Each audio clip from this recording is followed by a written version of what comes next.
Dialectical, Materialism, and Modern Science. By Kenneth Neill Cameron. About the author. 1908 to 1994. Kenneth Neill Cameron was born in England but early moved to Canada, where he attended McGill University in Montreal. In 1931 he went to Oxford as a Rhodes Scholar. In the summer of 1934 he went on a trip to the USSR. From 1934 to 35 he was Executive Secretary of the Canadian League Against War and Fascism in Toronto. In 1939 he received his PhD from the University of Wisconsin. From 1939 to 1952 he taught English at Indiana University. His first book, The Young Shelley, Genesis of a Radical, was awarded the Macmillan Modern Language Association of America Prize for the Best Work of Scholarship in 1950.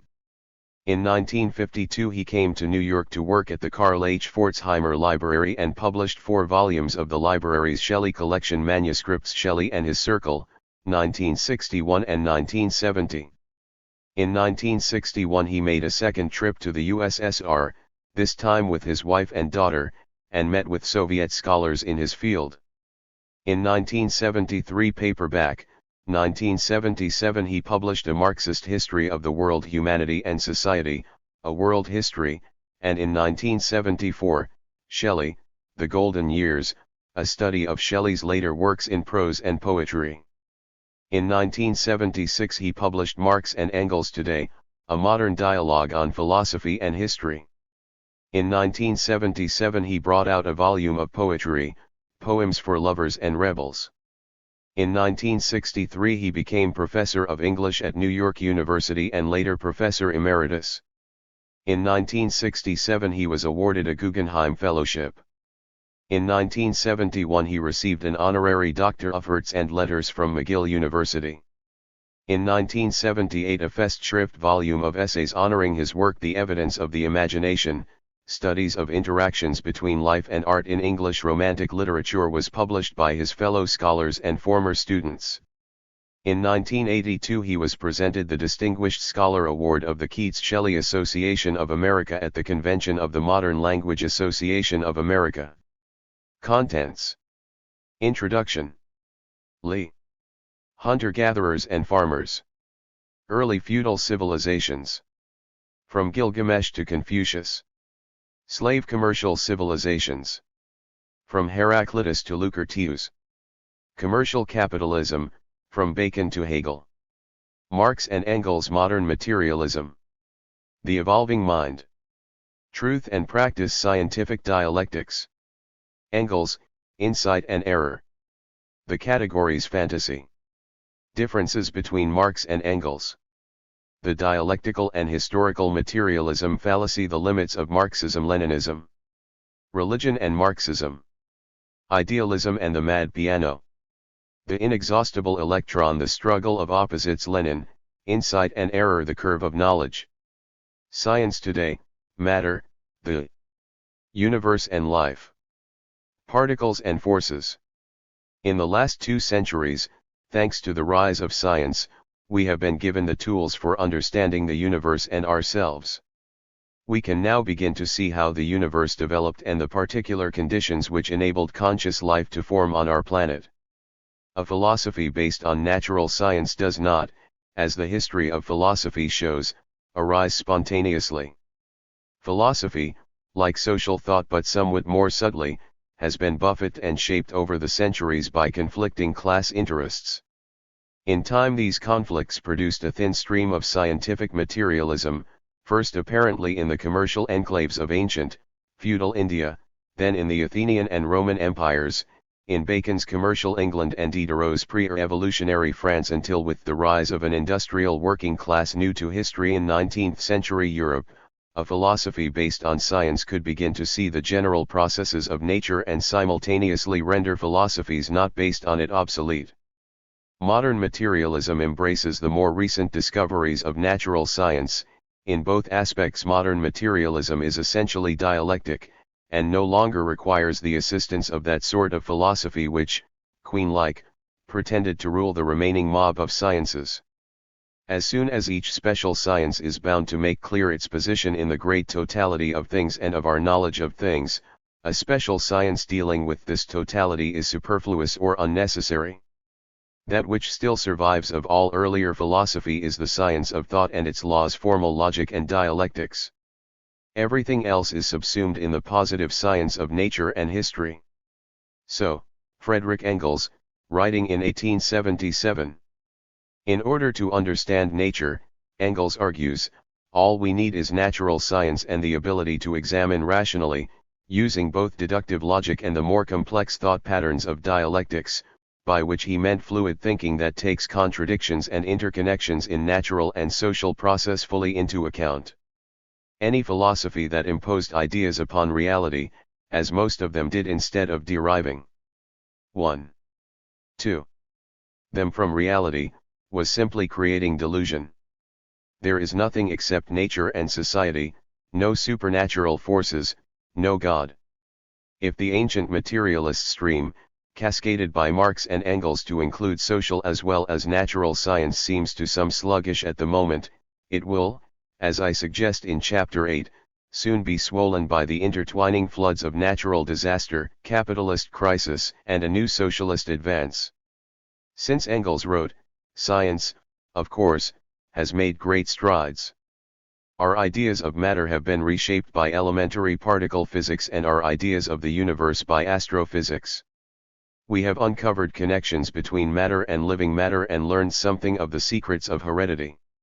New sciences have arisen, molecular biology, brain research, sociobiology, ecology, and climatology among others, that have thrown new light on what we are, where we came from and where we may be going. The philosophical impact of today's science on today's modern materialism I discuss in the central chapters. I begin with a sketch of philosophy, particularly materialism, Lucretius, Bacon, Diderot, and then examine the dialectical materialist views of Marx, Engels and Lenin. In Chapter 8 Life, Death, and Purpose I explore the implications of dialectical materialism for personal life and values. Chapter 1. Although philosophy arises from the confrontation of humanity with nature, internal and external, its course is determined by the course of history.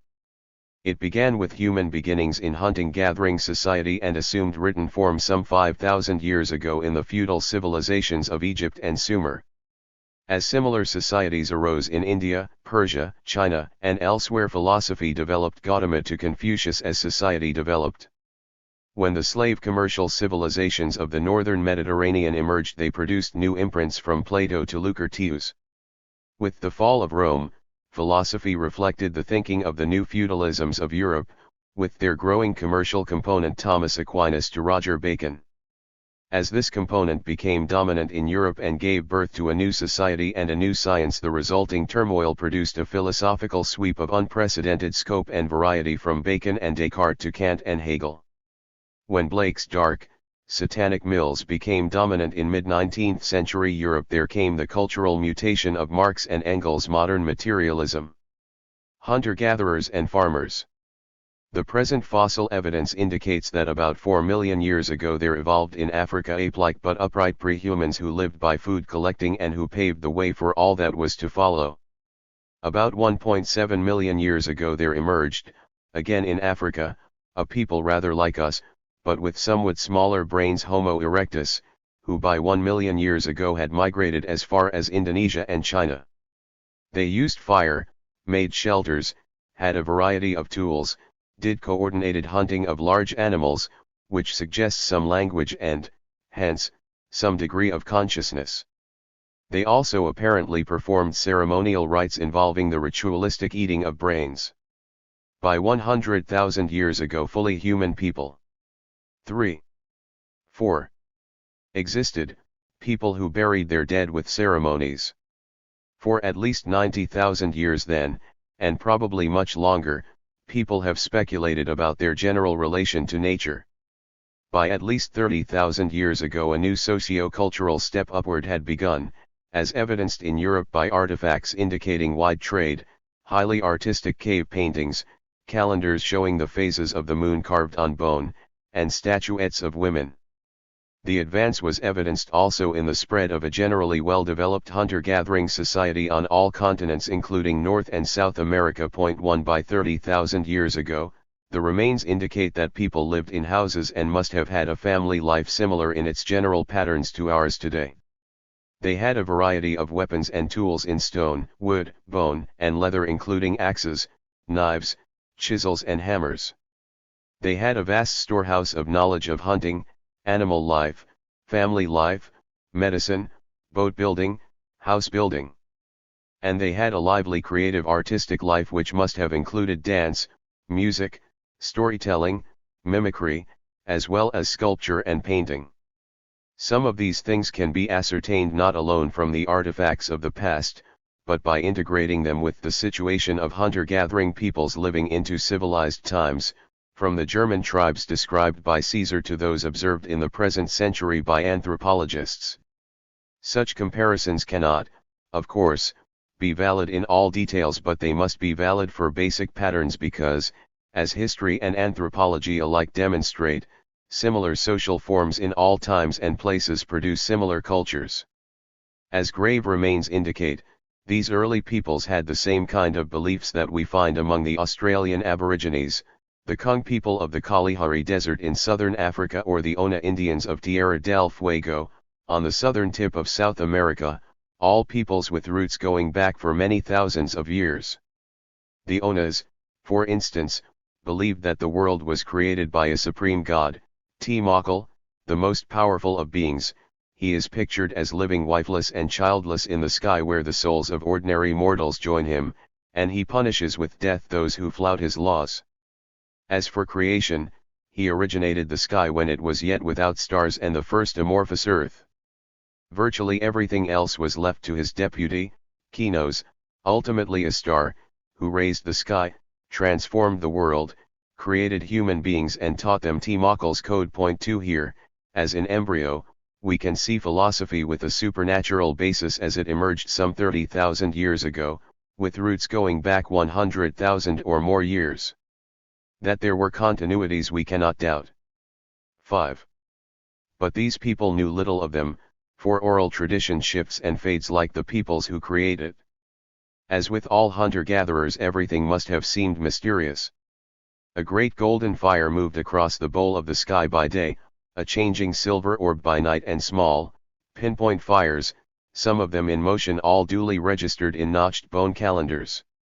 The earth was only the expanse of land or water they traveled for hunting or trade, up the rivers and over the deserts. Cold, flood and storm must have shaken them with terror, especially in eras of glacial-interglacial change. Alongside the visible world they saw an invisible world, a world of spirits that controlled all aspects of life. In hunter-gathering societies as far apart as Alaska, Africa, Tierra del Fuego and Australia, we find the same basic belief in the spirit world, a spirit for the human body, for animals, for trees, for the wind, and a supreme sky spirit, all of whom the shamans attempted to influence by magic ritual. It was worldwide. And it had roots in fear, particularly the fear of death. After a death, the Australian natives wail and sob, gashing themselves with spears and knives, axes, and sharp stones until the blood flows. A taboo forbids the future mention of the dead person's name. And in these and other fringe peoples, we find beliefs in a kind of vague ghostly survival, sometimes in the bosom of the sky god. 3 Anthropologists tell us that in hunting-gathering societies, all people share these beliefs. This may be so, but it may also mean that it is as dangerous to express doubts in shaman-ridden societies as in church-dominated ones. The skepticism that we find in the first civilized societies certainly had roots, some of them perhaps going back for many thousands of years.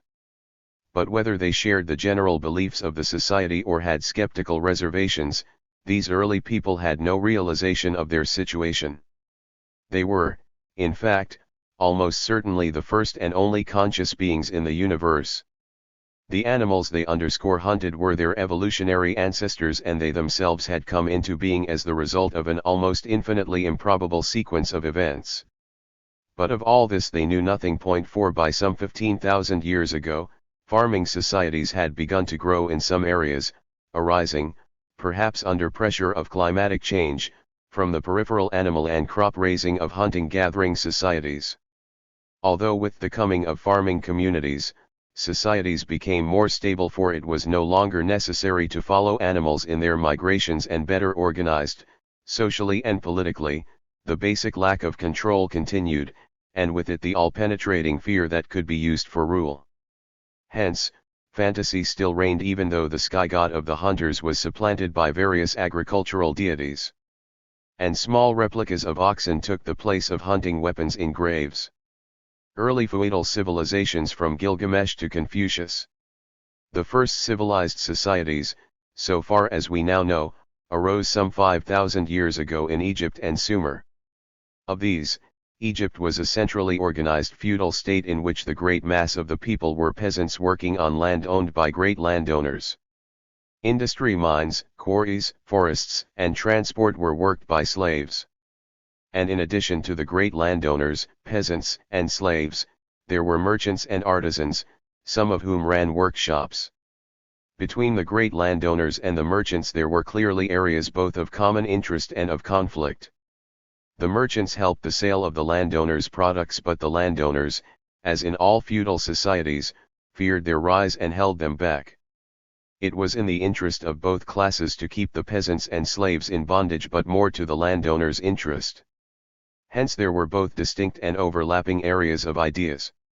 The peasants and slaves doubtless, as in later similar civilizations, retained many of the animist views of nature inherited from past societies, and these were integrated as also in later similar civilizations and part into a state religion set up by a section of the landowning class organized as a church. Sumer, unlike Egypt, with its centralized states, consisted of a series of independent city-states strung along the rivers which, although surrounded by feudal farming areas, were primarily trading and manufacturing centers. In Sumer, but not in church-dominated Egypt, there arose a group of intellectuals who wrote poetry, philosophy, and social commentary.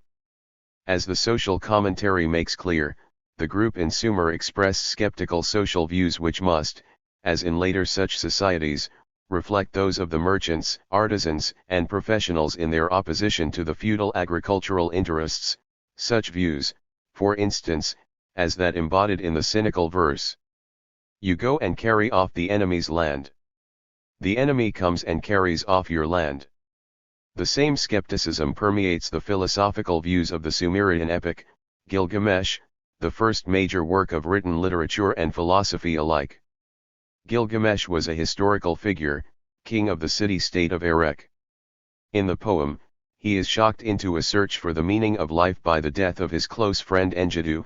What kind of sleep is this that hath now seized upon thee? Dark is thy look, and thine ears take not my voice.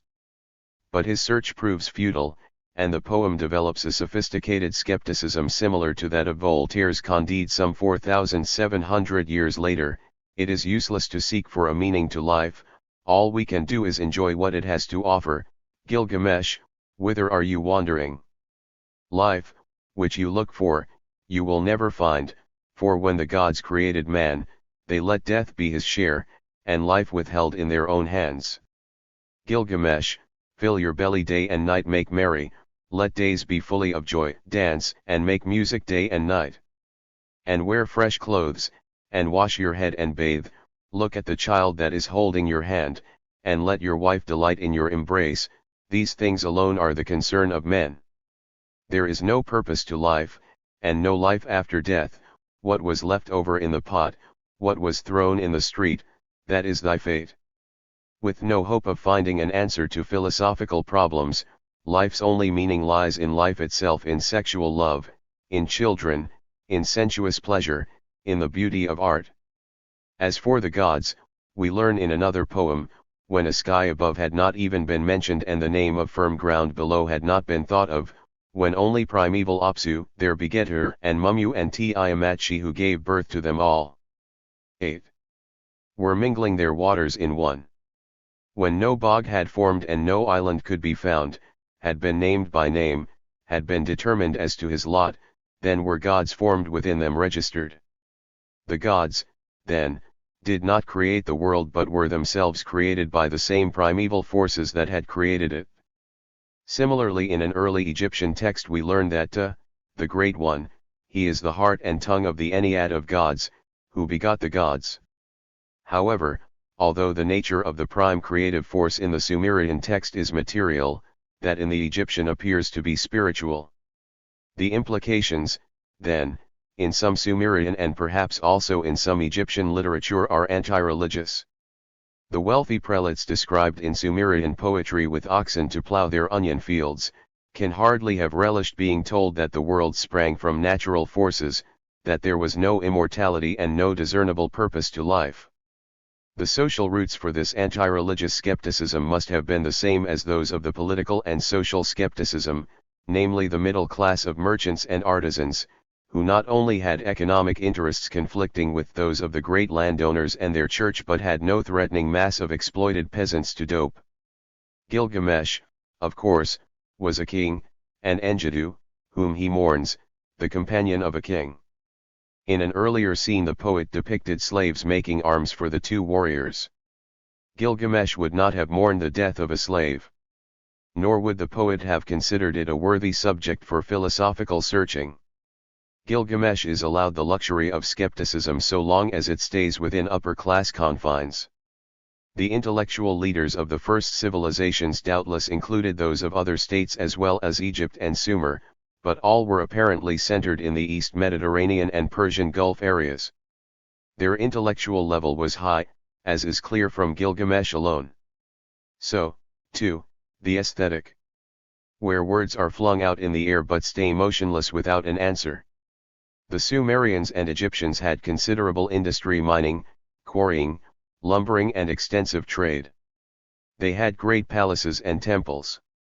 They lived in many servant luxury on the banks of the Nile or the shining canals of Sumer. They had organized political systems, with parliaments in some 9 Sumerian cities. They had large and disciplined armies. But some things they could not control, the storms and floods that ruined crops and canal systems or revolt from within or war from outside. The destruction of the city of Ur by armies from Elam was vividly described in several poems, its gaping walls and sunken ships and the bodies of its inhabitants piled high in the streets. In all the streets and roadways bodies lay. In open fields that used to fill with dancers they lay in heaps. The war ravage was compared to a storm. The storm ordered by Enlil in hate, the storm which wears away the canary, covered Ur like a cloth, enveloped it like a linen sheet. Although the Sumerian rulers did not literally believe that the god, Enlil, had caused the war, they had themselves deliberately made war. There is clearly an element of terror in the poem arising not only from the destruction itself but from confronting the uncontrollable. Such fears, that is to say, to some degree, affected the very ruling classes who propagated them for mass narcotics. Like Ur in the storm of battle, fear must at times have covered them like a cloth of death. Yet skepticism existed, as Gilgamesh testifies, and it may not have been restricted to the upper classes, a skepticism perhaps sometimes linked with rebellion. Not all the households of the poor are equally submissive. Between early farming society and civilization came a more advanced farming society, with small towns, widely organized trade, specialized manufacture, and class divisions. By 7000 BC, 4000 years before Sumer and Egypt, there was a walled town at Jericho whose population has been calculated at 2000. Another town, in what is now Turkey, had a population of perhaps 6,000. Graves reveal upper and lower class burials. Murals and figurines indicate the existence of other arts, music, dance, oral literature. The remains of temples of about 4000 BC show the rise of organized religion. Much, then, of what has been considered the creations of the Sumerian and Egyptians in the arts, philosophy, and social thinking had roots going back in the same general area for several thousand years. The early Egyptian and Sumerian ruling classes inherited a set of accepted beliefs from later farming societies which they developed in the social whirl of advancing feudalism. In time, as the feudal order 10. took form, They had a generally accepted establishment outlook, social and philosophical, hallowed by tradition. In addition to class oppression, Engels in his Origin of the Family, Private Property and the State, noted another oppressive force, that of the domination of the female sex by the male. This force, as Engels did not make sufficiently clear, acts in two ways: through social structures, economic exploitation of women, prostitution, anti-feminist legislation, and through individual males in personal, family or group relationships, rape, wife-beating, incest. Thus we have, cutting across those of the class struggle, the currents of a male-female struggle, much of which is, indeed, as a socialist feminist writer has argued, hidden from history. Nevertheless, it has been constantly present, and it is apparent in philosophy and religious practice, in the argument that women have no souls, in the subordination of women in church hierarchies, and in more subtle ways, such as the advocacy of celibacy and asceticism. Early in Gilgamesh we are introduced to a temple prostitute. We find the church in these early, as in later, feudal orders supporting the social subordination of women. Following Sumer and Egypt, a major civilized state arose in northern India, along the Indus River. Archaeological remains show that this civilization, too, was basically feudal, with great landowners and peasant labor, palaces and hovels, but also with a strong commercial component. The Indus, like the Nile or Tigris-Euphrates, served the dual purpose of irrigation and trade. We have no written records from this civilization, but we do from a similar one that arose by conquest on its foundations. In the Rigveda poems of about 1500 BC, we find similar skeptical and materialist outlooks to those in the Sumerian poets.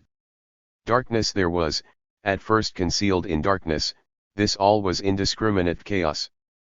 All that existed then was void and formless, by the great power of warmth was born that unit. Who verily knows and who can here declare it, whence it was born and whence comes this creation? The gods are later than this world's production, who knows, then, whence it first came into being? Once again the gods are later creations and the original creative force is material warmth. And skepticism prevails. 0. 11. Although in Sumer we find both religious views, the gods and the beginnings of materialism, there is no idealist philosophy attempting to establish a reasoned base for a religious outlook. This comes first, apparently, with Hinduism, the first recorded idealist philosophy, which asserted the primacy and ubiquity of the divine idea in the universe and life. Hinduism, with roots extending back to the Rigvedas, was well established by 600 BC, Indian feudal society having changed little in the long, intervening centuries. According to Hinduism, the world was created by the god Krishna, who was indivisible, changeless, and immortal, in contrast to matter, which was divisible, changing and perishing. The human mind or soul was akin to Krishna, the body to matter. The soul could enter the realm of Krishna only through a series of transmigrations. Hinduism, with its full written records, gives a sophisticated picture of the social function of religious doctrine. In the Indian epic, the Mahabharata, for instance, when the prince Arjuna hesitates to go into battle, Krishna explains matters to him in terms of a mystical self. These bodies are perishable, but the dwellers in these bodies are eternal, indestructible, and impenetrable. Therefore fight, O descendant of Bharata. He who considers this as a slayer or he who thinks that this is slain, neither of these knows the truth. For it does not slay, nor is it slain. This is never born, nor does it die, nor after once having been, does it go into non-being. This is unborn, eternal, changeless, ancient. It is never destroyed even when the body is destroyed. One should not, then, fear death in battle because the soul is immortal. And the ruling class leader should not hesitate to lead the masses to destruction, for immortality conveyed moral sanction for slaughter. The dweller in the body of everyone is ever indestructible, therefore, O Bharata, thou shouldst not grieve over any creature. Hinduism also developed the first sophisticated doctrine of immortality.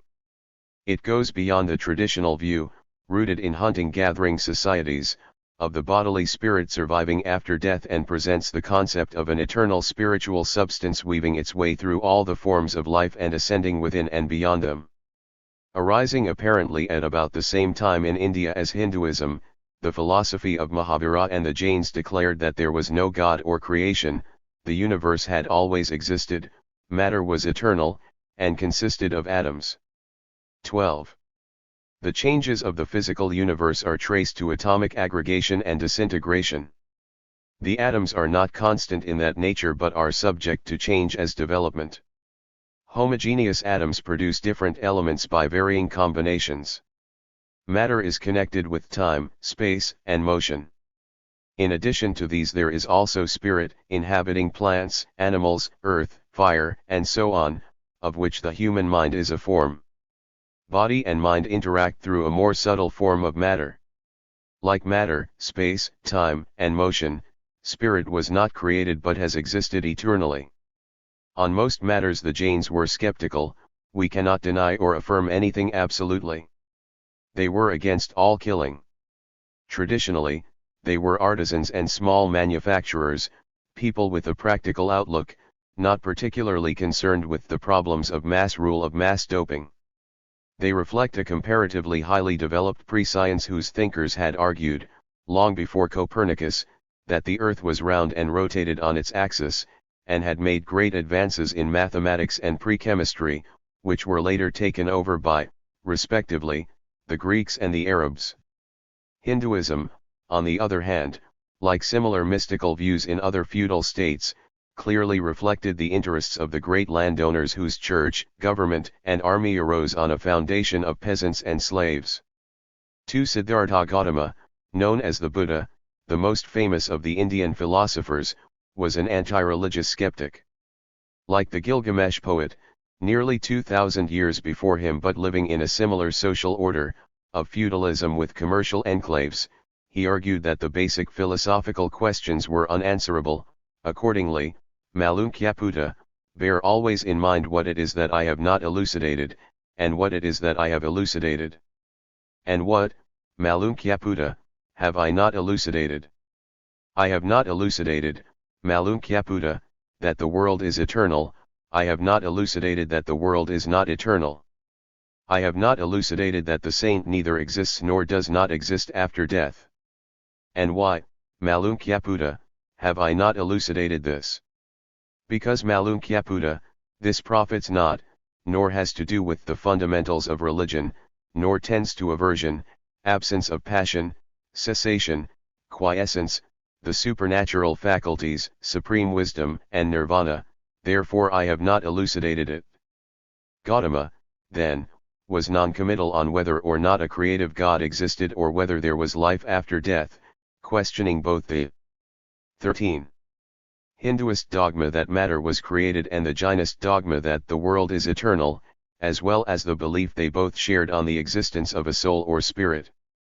Unlike the Gilgamesh poet, however, although he placed the emphasis on life itself, he placed it not on sensual and aesthetic pleasures but on an ascetic and non-activist existence, one that would not disturb the feudal power. After his death, his doctrine, clearly intended for his fellow intellectuals, was perverted into religious mysticism for the mass. To Gautama nirvana meant extinction, to his later Hinduist perverters it signified heaven. Although philosophically a skeptic, his doctrine was elitist, pessimistic and ascetic. As death is the center of life, the enlightened one should shrink into the passive, sinless self waiting for death. Thus while he attacked religious mysticism and superstition he also preached submission. His ascetic doctrine is also by implication anti-feminist, and anti-feminism is directly implied in some of his comments. 3. At about the same time that Hinduism and Buddhism were spreading in India, Taoism and Confucianism were developing in China, in a feudal, landowning state, centered at first around the Yellow River. Taoism's fundamental concept is that of Tao. There is a thing inherent and natural, which existed before heaven and earth, motionless and fathomless. It stands alone and never changes. It pervades everywhere and never becomes exhausted. It may be regarded as the mother of the universe. I do not know its name. If I'm forced to give it a name, I call it Tao, and I name it as supreme. Man follows the laws of earth. Earth follows the laws of heaven. Heaven follows the laws of Tao. Tao follows the laws of its intrinsic nature. Unlike Hinduism, Taoism never defines the way but leaves it hanging in agnostic conjecture. Tao, however, like the Sumerian Apsu or the Rigveda's world production, is clearly anterior to the gods or heaven. The general thrust is anti-religious and skeptical. Taoism also emphasized the interdependence of phenomena. 14. Being and non-being interdepend in growth. Long and short interdepend in contrast. High and low interdepend in position. Tones and voice interdepend in harmony. Front and behind interdepend in company. The circular interactions of opposites inherent in this view was connected with the general doctrine that all the diverse phenomena of the universe came into being through the interaction of two basic oppositional forces, yang and yin, yang being the male principle, and standing for activity, motion, and light, yin being the female principle, and standing for passivity, rest, and darkness. But Taoism also had, as well as male chauvinism, a mystical element. Confucius: and you are both dreams, and I who say you are dreams, I am but a dream myself. Confucius, on the other hand, skeptically rejected philosophical speculation. Qi Lu asked about serving the spirits of the dead. The master said, while you are not able to serve men, how can you serve their spirits? Qi Lu added, I venture to ask about death. He was answered, while you do not know life, how can you know about death? Like his contemporary, Gautama, then, Confucius was not really a religious leader but a philosophical skeptic and an ethical teacher. Like Gautama also he preached mass passivity. The relation between superiors and inferiors is like that between the wind and the grass. The grass must bend when the wind blows across it, for that Gautama in India and Confucius in China began to express skeptical and ethically oriented views in the same historical period, views contrary in some respects to those of the established church in both countries, cannot have been coincidental.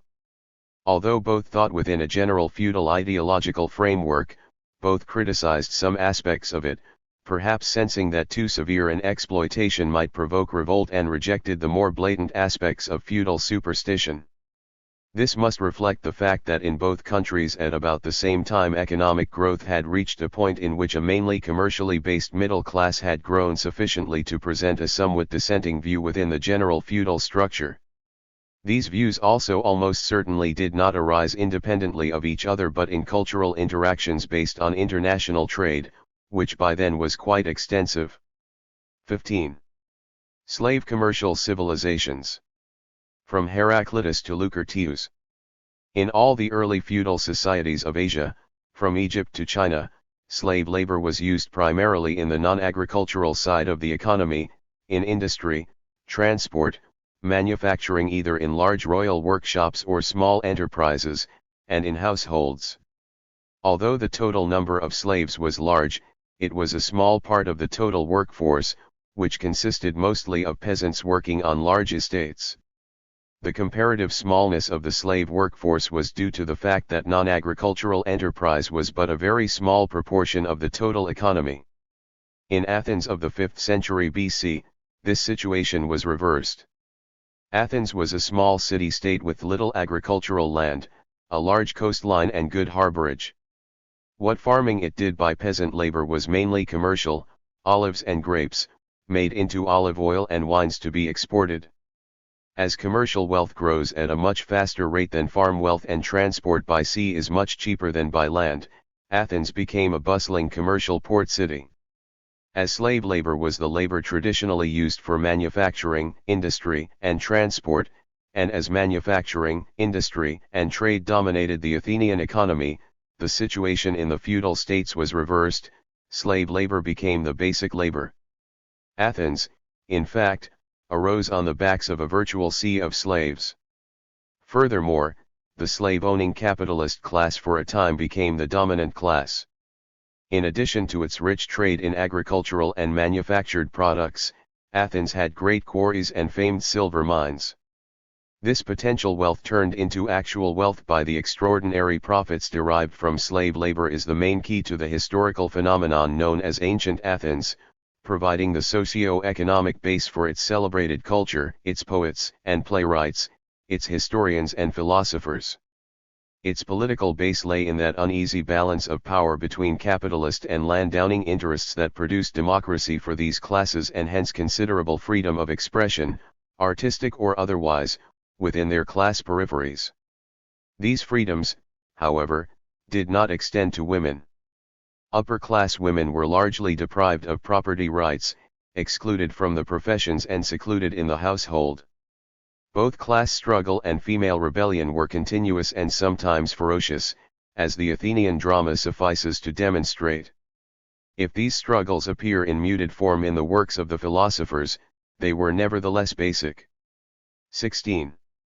As Plato, traditionally paired with Aristotle as the most famed of the Athenian philosophers, came from an aristocratic, landowning family, it is hardly surprising to find that his philosophy is akin to the Hinduism of the landowning priesthood of India. Like them, he placed emphasis on changelessness. Plato's God, which he called the One, is a transcendental, creative force, indivisible, static and eternal, compounded of ideal forms of the good, the true, and the beautiful.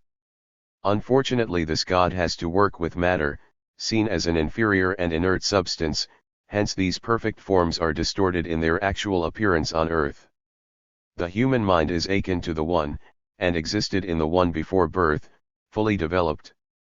On earth it is hindered in its attempts to blend again with the One by the human body, which, like matter, is viewed as an inferior and evil entity.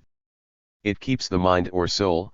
Plato did not distinguish between the two, from its natural affinity with the One, and were we not saying long ago that the soul, when using the body as an instrument of perception, is then dragged by the body into the region of the changeable, and wanders and is confused, the world spins round her, and she is like a drunkard, when she touches change.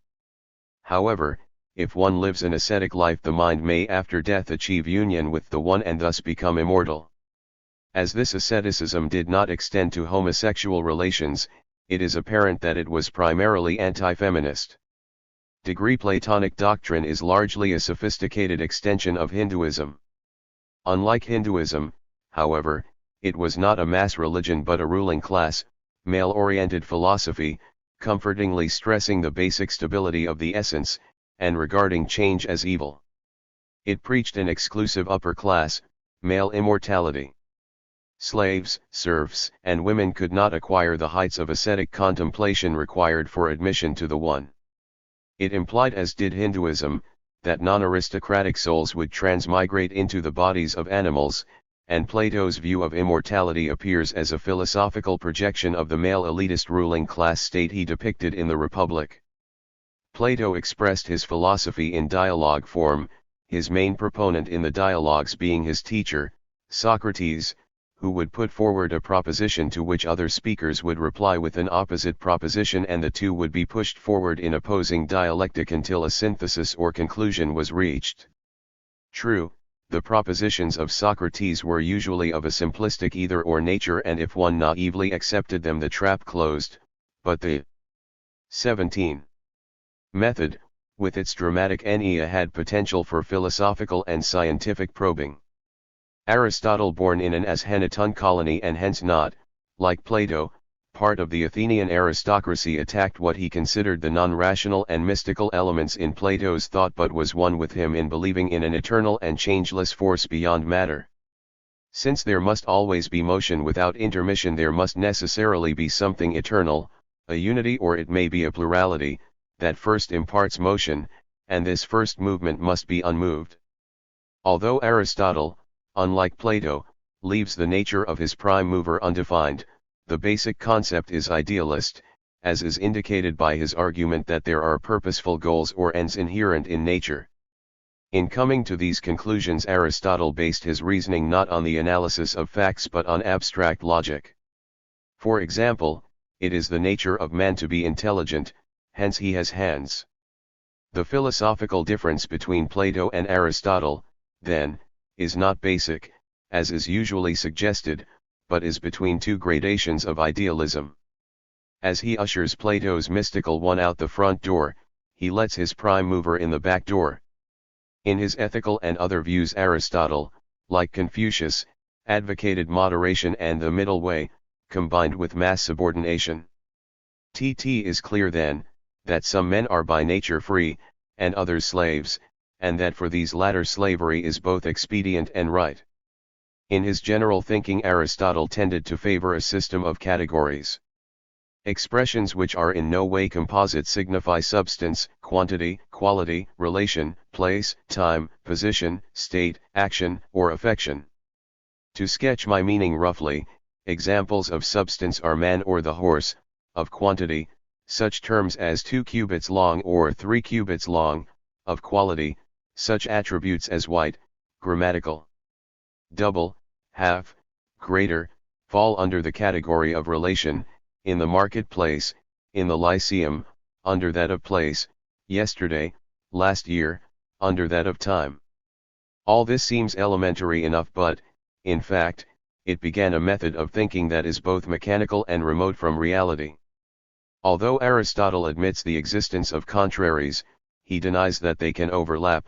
It is impossible for anyone to believe the same thing to be and not to be, as some think. Heraclitus says, it is impossible that contrary attributes should belong at the same time to the same subject. 18. The contraries, he states in another place, are not affected by one another. Applied to moral philosophy. Nor can the same one action be good and bad. Aristotle, in short, worked out a system of static abstractions which he imposed on reality and saw as isolated absolutes.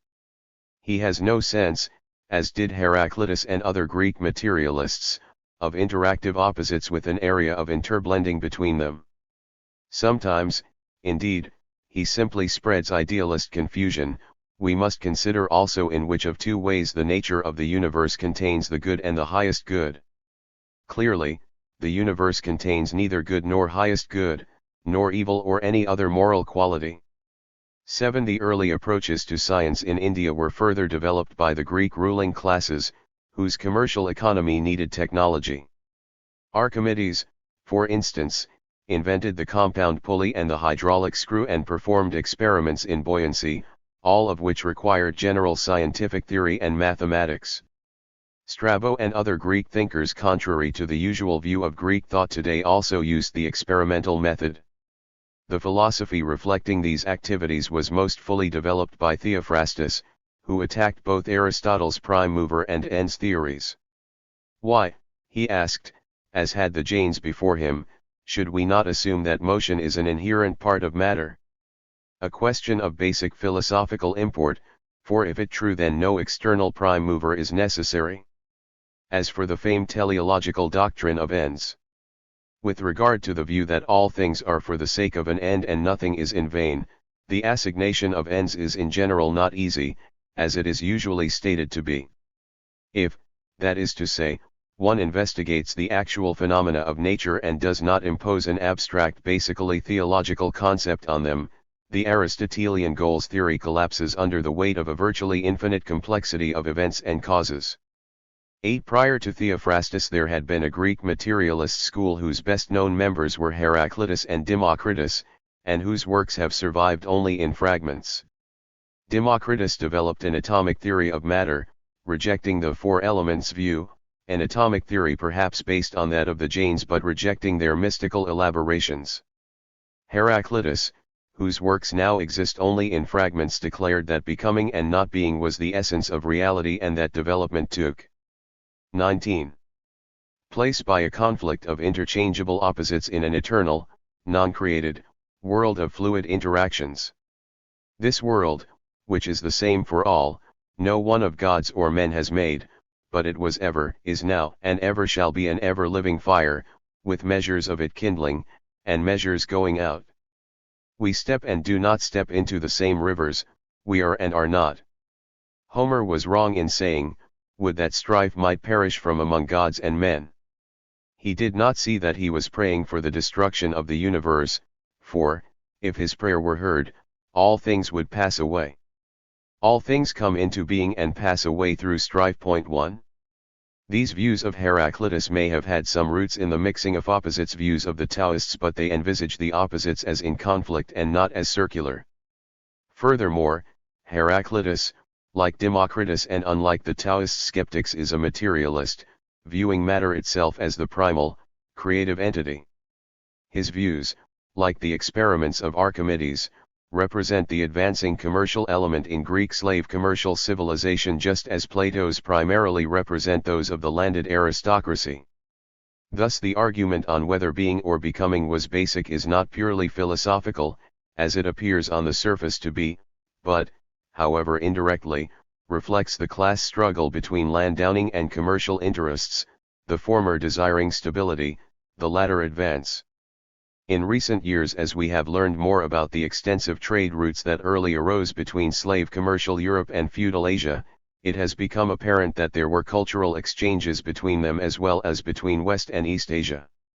The parallels between Plato and Hinduism and between the Greek materialists and the Jains can hardly be coincidental, nor can the fact that Aristotle's middle way ethical and anti-mystical approaches were anticipated by Gautama and Confucius. Nor that Tao was seen as a prime mover. None of this, of course, was a simple matter of copying, but of seed influences from basically similar societies being further developed by the sharper socio-economic dynamics of slave commercialism. As the Athenian Empire was declining, the Italian was rising, and by the 1st century BC, a state had developed in Roman Italy similar to that of Athens, one based on slave labor, with a rough balance of political power between commercial and landowning interests. Once again, considerable freedom of expression existed for upper-class male intellectuals. One of the leading political figures and writers connected with 20. Roman commercial interests was Marcus Tullius Cicero, a new man, i.e., not an aristocrat, who expressed not only political but philosophical views, most notably in his skeptical dialogue on the gods, that ran counter in some ways to the aristocratic interest. Apparently connected with Cicero's intellectual circle was the poet Lucretius, whose philosophical epic, On the Nature of Things, is the only full exposition of materialism that has survived from the Greek and Roman slave commercial civilizations. When we read On the Nature of Things, we begin to see the scope of his Greek materialist predecessors. Read only in the surviving fragments their full works were apparently destroyed by their religious opponents. Their sophistication and scope are blurred. Lucretius, however, as Alban de Winspear has shown, was not simply repeating the formulations of his Greek predecessors but developing in, as Marx notes, marvelous verse the essence of their philosophy. On the Nature of Things in time became the main intellectual wellspring for European materialism. It provided the base some 1,800 years later for the French 18th century materialists, and was a major influence in the philosophical development of Marx. Its anticipations of later scientific concepts are startling, as are its dialectical insights. 29 Lucretius followed Democritus in declaring that nothing exists but atoms and the void, atoms including particles of light from the sun, and the void being not only space in general but also space between atoms. There are clear indications that things that pass for solid are in fact porous. Noises pass through walls. All the complex phenomena of nature and life were the result of the compounding of atoms. Material objects are of two kinds, atoms and compounds of atoms. The compounds arose from the hooking together of atoms.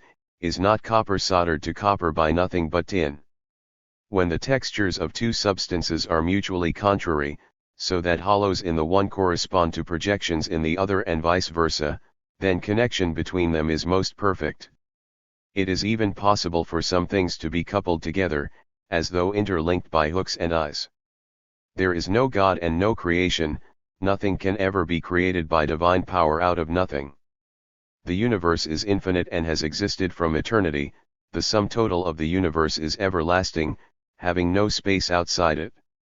Its present state is the result of chance atomic combinations, multitudinous atoms swept along in multitudinous courses through infinite time by mutual clashes and their own weight, have come together in every possible way and realized everything that could be formed by their combinations.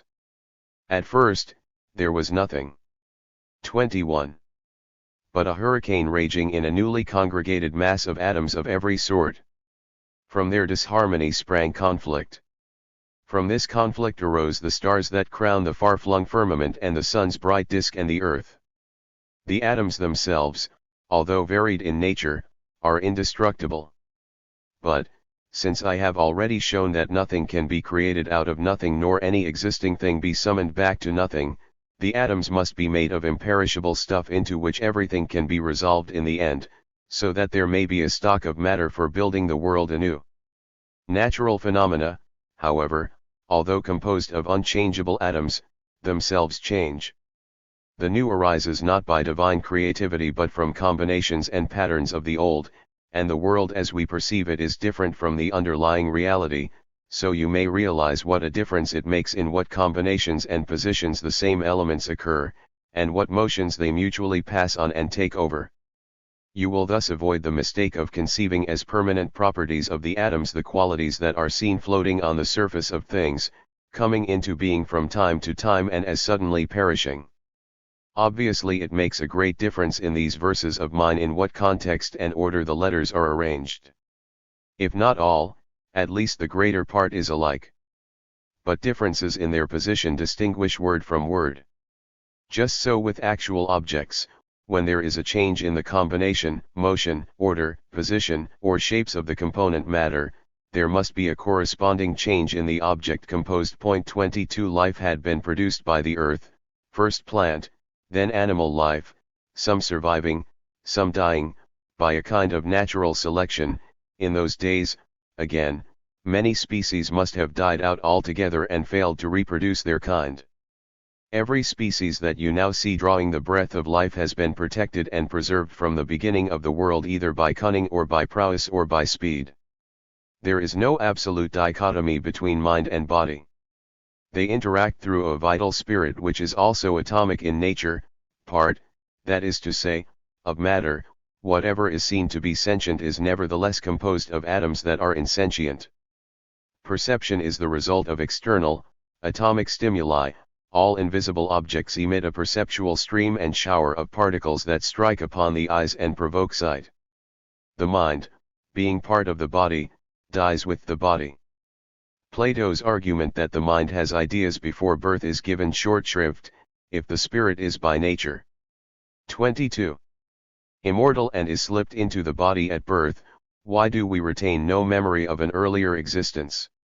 Lucretius goes beyond the dualism of the Jains on mind and matter into a consistent materialist view and considers body and mind, movement and sensation all as expressions of the same material force.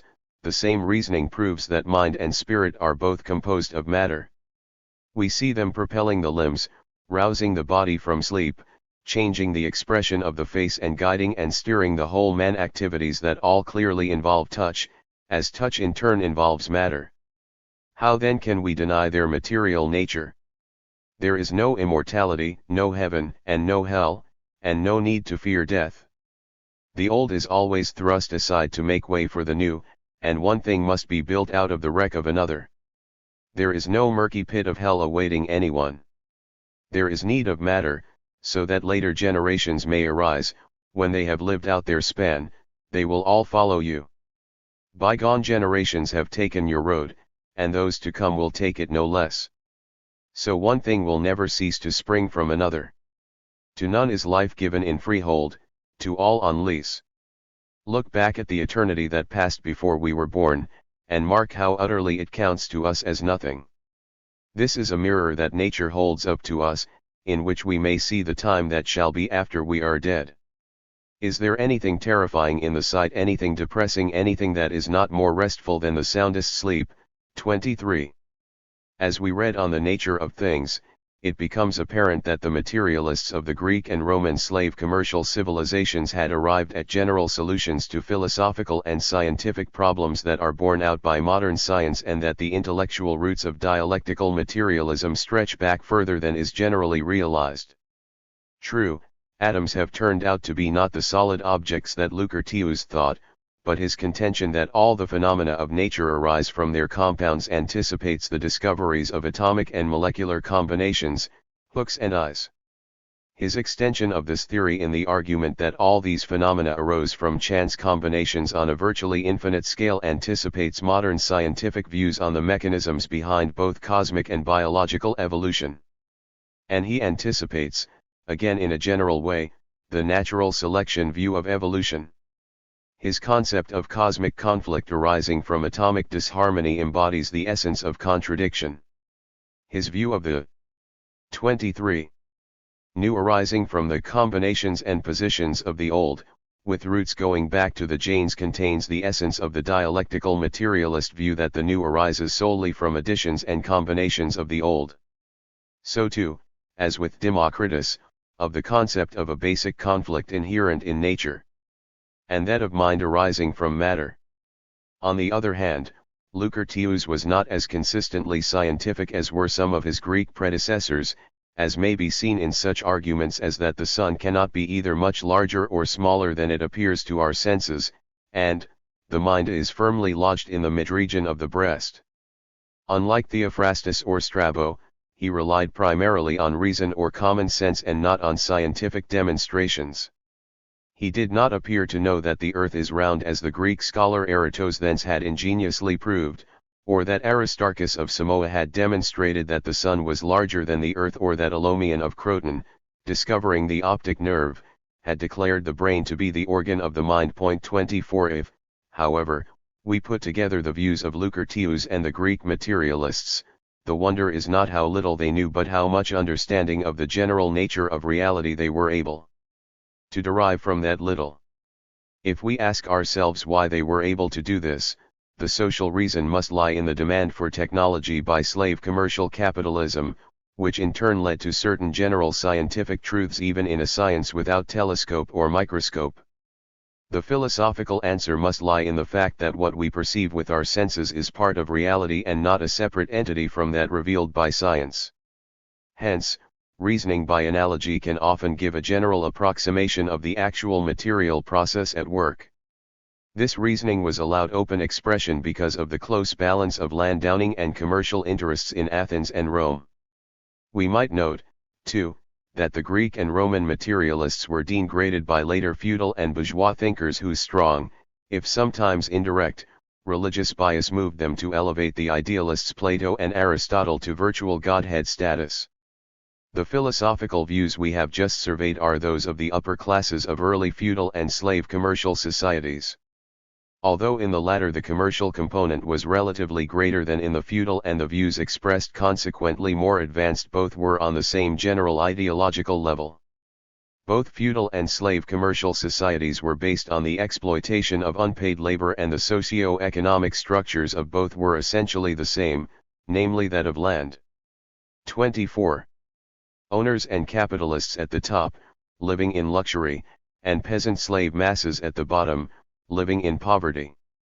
Politically the situation was different in that in feudal societies the landowners formed a ruling class oligarchy and the capitalists a fitful opposition, whereas in slave commercial societies there was some sharing of power between capitalist and feudal interests with periods of capitalist dominance.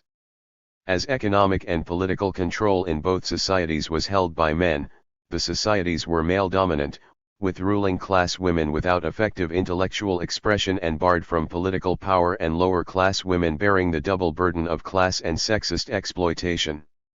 Hence, these philosophical views were not only those of the upper classes but of the men of those classes. In considering the views of these societies, we have noted two trends, emanating respectively from the landowning and commercial classes. These views, however, were not usually formulated by the landowners or capitalists themselves but by intellectuals connected with them, whose views, arising in the vortex of social struggle, often reflected mixtures of both. Thus, although Plato represented a consistent aristocratic position, politically and philosophically, Aristotle, the great compromiser, expressed views that reflected partly landowning and partly commercial interests which, of course, on some matters were identical. This was also true of Sumerian, Indian, Chinese and other feudal civilizations. Philosophers representing primarily the feudal class viewpoint were usually idealist and religious, preaching doctrines of changelessness, immortality, and asceticism. As Hinduism reveals, the doctrine of immortality was intended both to narcotize the masses and provide the upper classes with moral justification for war or oppression. Asceticism implied justification for the suppression of women. On the other hand, views based, directly or indirectly, on commercial interests tended towards skepticism and sometimes toward materialism. Within these common patterns there were degrees of development. Slave commercial civilizations produced greater concentrations of wealth than did feudal civilizations, a more powerful capitalist class and consequently both political flexibility and greater technological and scientific advance. These qualities laid the base for an assertion of human power in defiance of nihilistic fatalism, for instance, in Sophocles' hymn to humanity. Many the forms of life, wondrous and strange to see. 25. But not then man appears, more wondrous and more strange.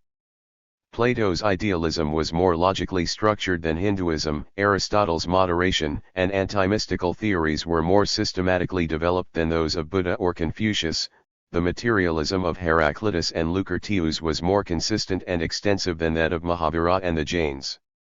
But both feudal and slave commercial civilizations put the same general ceiling on philosophical thought, namely that determined by their mass exploitive foundations. Neither had a concept of future historical progress and could not, except fragmentarily, apply their materialist and dialectical views to society. And their idealism, unlike Hegel's, was static. 5. What is generally known as the decline of the Roman Empire was actually a decline in Roman commercial capitalism, a decline that resulted primarily from the limitations placed on technological advance by slave labor. It was speeded up by attacks from other peoples, especially those who had felt the lash of Roman slavery. As a result, Roman Italy collapsed back into the feudal state from which it had originally emerged. In the rest of Europe, society was either in a low feudal state or at a pre-feudal farming level. By about the year 1000, feudal states existed in most of Europe. Bourgeois historians have obscured the fact that this feudalism was essentially the same as what had existed in Asia for many centuries. The differences were, in fact, minor. The lot of the sturdy British peasant and that of the Chinese or Indian serf did not differ materially, nor did the blood-sucking brutality of their exploiters. By about 1300, however, European feudalism in areas with large sea access began to acquire an unusually strong commercial component, as shown in the development of such port cities as Genoa and London, the great trade routes of the Mediterranean, and the European northern seas trading especially in wool, lumber, and leather of the Hanseatic League. By 1600, some of these port cities had become virtual city-states. By 1700, the commercial bourgeoisie had seized political power in two European nations, Britain and Holland. Colonization and intercontinental trade interactively expanded. 26. With the breakdown of Roman slave commercial society and the rise of feudalism in Europe, culture, including philosophy, naturally dropped to the feudal level. Materialism and skepticism declined and theology rose, a theology embodied in the Nicene Creed, which may be summarized as follows: the universe and all it contains was created by a spiritual substance called God. This God is of a triune nature, Father, Son, and Holy Ghost. By divine intervention in the process of nature, one of the aspects of this Trinity entered the uterus of a carpenter's wife in Palestine about 4 BC. This aspect, receiving bodily form as Jesus, elected to be executed in order that those who believed in his divine nature might receive immortality. 26. Sacred works that embodied the Word of God, a Satan, a last judgment, and immortality in a heaven or hell. This strain of religion differed from Hinduism, with its transmigration immortality, in its heaven-hell views, but it shared with it a belief in God, immortality, divine rule, and judgment, and some of these ideas went back into early farming and hunter-gathering societies. As we read the creeds of these various religions, it becomes clear that they are not reasoned conclusions but like their predecessors class rule fantasies exploiting human fears. I, stranger and afraid. In a world I never made. Certain theologians, however, both Christian and Mohammedan, which also ultimately stemmed back to Zoroastrianism, began a reasoned defense of their views. Among the Christians, one of the most influential theologians was Thomas Aquinas, who added intellectual embellishments largely derived from Aristotle and Plato. 2h. His famed proof of the existence of God, for instance, is simply a repetition of Aristotle's prime mover and predestined ends arguments. The first and more manifest way is the argument from motion. It is certain, and evident to our senses, that in the world some things are in motion. Now whatever is in motion is put in motion by another, for nothing can be in motion except it is in potentiality to that towards which it is in motion. Aquinas' method is not one of reasoning from facts but of juggling abstractions. In this regard he did not advance beyond such earlier Asian thinkers as the Hinduist theologians. Aquinas also argued that revelation was a source for truth, thus adding a dollop of mysticism to his ultra-abstractionism. 27 Although there were counter-currents in the Church, as shown in Roger Bacon's emphasis in the 13th century on the principles of the science which is called experiments, no major philosophical advance was possible until commercial capitalism began to open cracks in the feudal monolith. As this time commercial development came not on a slave capitalist but a paid labor capitalist basis, it was able to advance technology, and technology needed science. 28 The first philosopher of this new movement, Francis Bacon, was born into an England with unusual commercial development, based mainly on its agricultural products, especially wool and lumber, and its imperialist expansion into the New World of the Americas, so vividly described by Marx in Capital. Bacon was both a political and a philosophical leader. Among his contemporaries were such colonial explorers as Sir Francis Drake and Sir Walter Raleigh, such soldier intellectuals as the Earl of Essex and Sir Philip Sidney, as well as the merchants and bankers of the City of London, whose private capital built and maintained the great naval fleet that destroyed the Spanish Armada. In literature, the historical movement was reflected in Shakespeare, most directly in Henry V, in Edmund Spenser, with his epic Faerie Queene dreams of British imperial glory, Marlowe with his religious skepticism and exaltation of human achievement, Raleigh with his ambitious history of the world, and Sidney, countering the feudal rhetoric eons in his defense of poesy. It was also an era in Britain in which science was beginning to take root and the feudal church had been weakened. Gabriel Harvey, the discoverer of 28. The heart's function as a pump and of the circulation through it of the blood, was also a contemporary of Bacon's, and his work pointed the way to Newton, Boyle, and the Royal Society of London for improving natural knowledge. Of them all, Bacon was the most advanced thinker, representing the amalgamation of aristocratic commercial interests with those of the London manufacturers, merchants, and bankers, the former group giving the movement an air of confidence and magnificence, the latter keeping its feet on the ground. The boldness of Bacon's thought is immediately obvious in his frontal attack on Plato and Aristotle. We have as yet no natural philosophy that is pure, all is tainted and corrupted, in Aristotle's school by logic, in Plato's by natural theology. By Aristotle's logic, Bacon meant Aristotle's deductive method, establishing abstract categories without a systematic examination of the available facts and then fitting reality into them. There are and can be only two ways of searching into and discovering truth.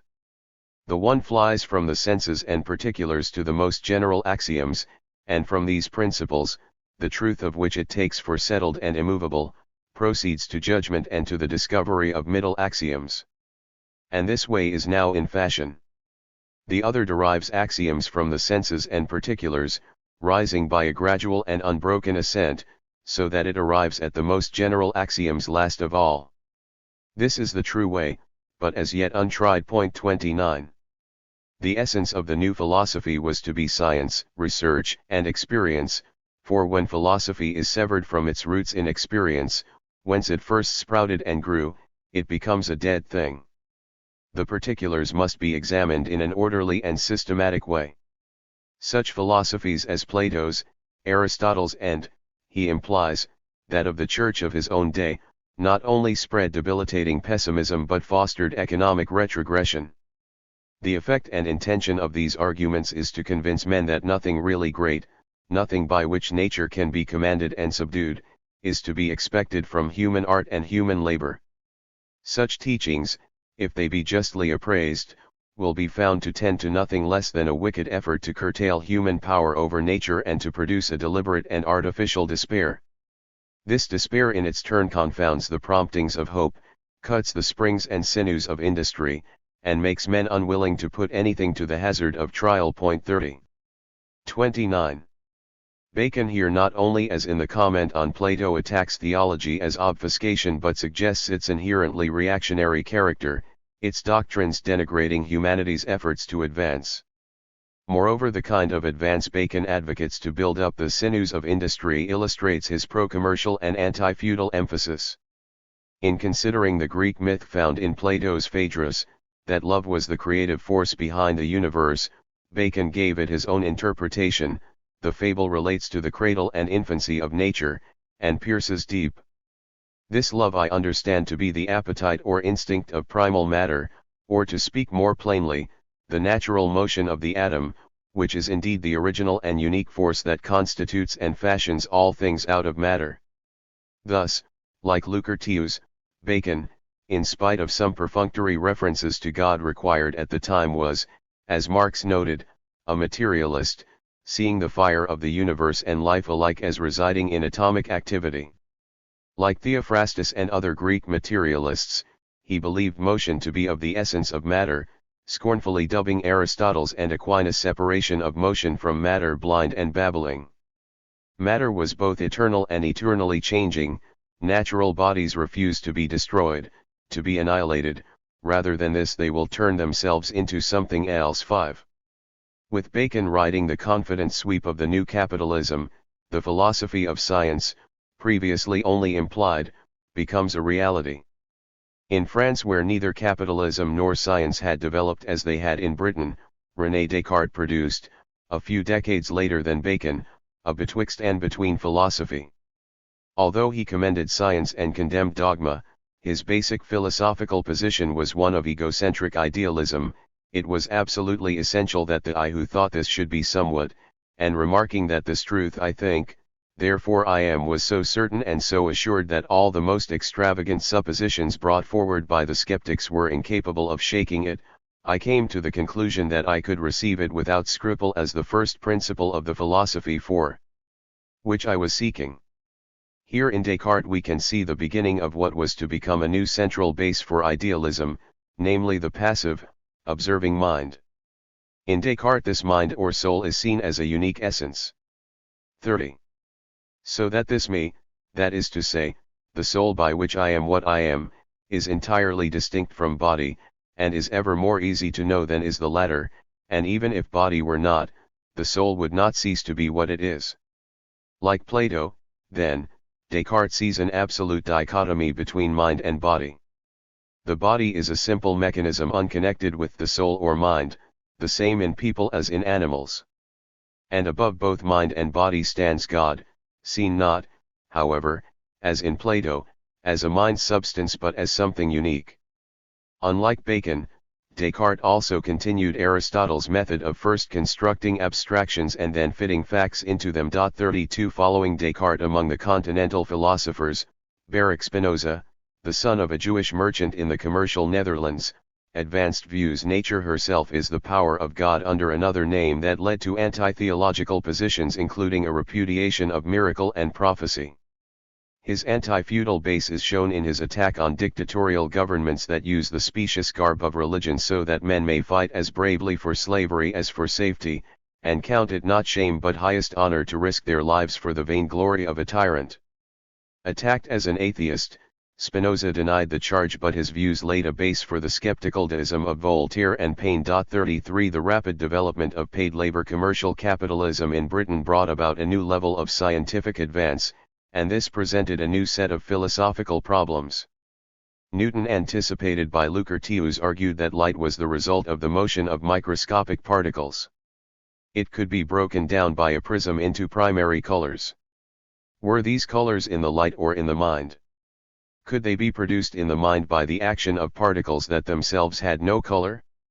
Examining this and similar problems, John Locke, who once had aspired to chemistry and medicine, declared that certain qualities, which he called primary solidity, extension, figure, and mobility actually existed in nature, but that other qualities, colors, sounds, tastes do not. They are, in fact, nothing in the objects themselves but powers to produce various sensations in us by their primary qualities. Locke also attacked the Platonic concept that the mind had innate ideas. The mind at birth was a blank tablet. All that it later contained came from the senses through experience, as complex ideas are compounded from the simple ideas which we receive from sensation and reflection. Inputting. 31.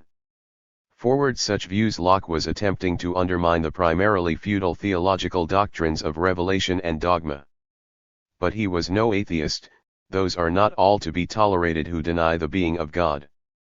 And although he attacked aristocratic privilege, he believed in private property, the great and chief end therefore of men's uniting into commonwealths and putting themselves under government is the preservation of their property.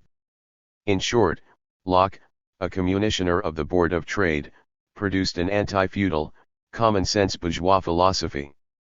In doing so, he helped to build new foundations for materialism, although he was not himself a materialist but a dualistic idealist, seeing mind and matter as separate entities under God. 34 Locke's brand of idealism, however, sounded suspect to the theologians, for it opened the door to science, and one of their number, Bishop George Berkeley, led the philosophical attack on him, developing as he did so, his own brand of idealism. If, the bishop contended, mind and matter are, as Locke implies, essentially different entities, it is impossible that they could interact. Inert matter could not make an impact on spiritual mind.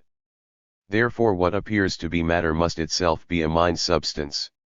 When in broad daylight I open my eyes, it is not in my power to choose whether I shall see or not, or to determine what particular objects shall present themselves to my view, and so likewise as to the hearing and other senses. The ideas imprinted on them are not creatures of my will. There is therefore some other will or spirit that produces them. But after all, you say, it sounds very harsh to say we eat and drink ideas, and are clothed with ideas. I acknowledge it does so, the word idea not being used in common discourse to signify the several combinations of sensible qualities which are called things. 3 degrees Berkeley thus went beyond the objective idealism of Plato, which posited the existence of both an external world of matter and a God, and argued that the world only appeared to be material. In reality it was a spiritual substance, a projection of the mind of God. There was nothing but this mind and the human mind, which was akin to it. Something of this view had, of course, existed previously, for instance in the mystical aspects of Taoism or Plato's view of the relation of the human and divine mind. Its subjectivism had roots in Descartes, its view of God as nature in Spinoza. But Berkeley turned the whole into a new subjectivist idealist system, which has affected philosophy into the 20th century. 32. David Hume, a Scottish middle-class philosopher and historian, performed the same systematizing services for skepticism, and in doing so became one of Berkeley's most devastating critics. How, Hume asked, does Berkeley know that his will or spirit exists if he knows nothing but his own sensations? Could not what he calls God simply be one of these sensations? Similarly, how does Locke know that there are primary qualities if all we are aware of in the mind are the secondary qualities? There is, in fact, no actual evidence that our sensations or thoughts are stimulated by a force beyond them, either material or spiritual. The fundamental principle of that philosophy is the opinion concerning colors, sounds, tastes, smells, heat and cold, which it asserts to be nothing but impressions in the mind, derived from the operation of external objects, and without any resemblance to the qualities of the objects. I believe many objections might be made to this system, but at present I shall confine myself to one, which is in my opinion very decisive. I assert, that instead of explaining the operations of external objects by its means, we utterly annihilate all these objects, and reduce ourselves to the opinions of the most extravagant scepticism concerning them. If colors, sounds, tastes, and smells be merely perceptions, nothing we can conceive is possiest of a real, continued, and independent existence, not even motion, extension, and solidity, which are the primary qualities chiefly insisted on. 36. One of Hume's main motives in putting forward these skeptical arguments was anti-religious. If we know nothing but sensations, we cannot know whether or not there is a God. If we assume that a spiritual being created matter, we could also assume a creator for the spiritual being, and so on in a ridiculous infinite regress, a God who created a God who created a God. If the material world rests upon a similar ideal world, this ideal world must rest upon some other, and so on, without end. It were better, therefore, never to look beyond the present material world. Nor can we argue, as did Aristotle, for a first cause, because causation is not inherent in nature. All we actually observe is a succession of sensations or thoughts. It is we who attribute cause to the succession. The first time a man saw the communication of motion by impulse, as by the shock of two billiard balls, he could not pronounce that the one event was connected, but only that it was conjoined with the other. After he has observed several instances of this nature, he then pronounces them to 33. Be connected. What alteration has happened to give rise to this new idea of connection? Nothing but that he now feels these events to be connected in his imagination, and can readily foretell the existence of one from the appearance of the other. 37. Hume thus, not without a certain wry humor, reduced everything to a stream of internal sensation, with cause being nothing but meaningless succession. The idealist baby was thrown out with the philosophical bathwater, by the application of pure logic to pure abstraction. Skepticism had turned in upon itself like a snake eating its tail. The ideas of Locke, Berkeley, and Hume were the product of a comparative political calm in Britain. The British anti-feudal revolution led by Oliver Cromwell in the 1640s had ended in a compromise government, balancing great landowning and business interests. In France, however, with its greater locked-in land mass, although commercial capitalism had expanded, the bourgeois feudal aristocracy still ruled supreme. Business and professional men were excessively taxed and repressed. The law was the law of the manor and the church.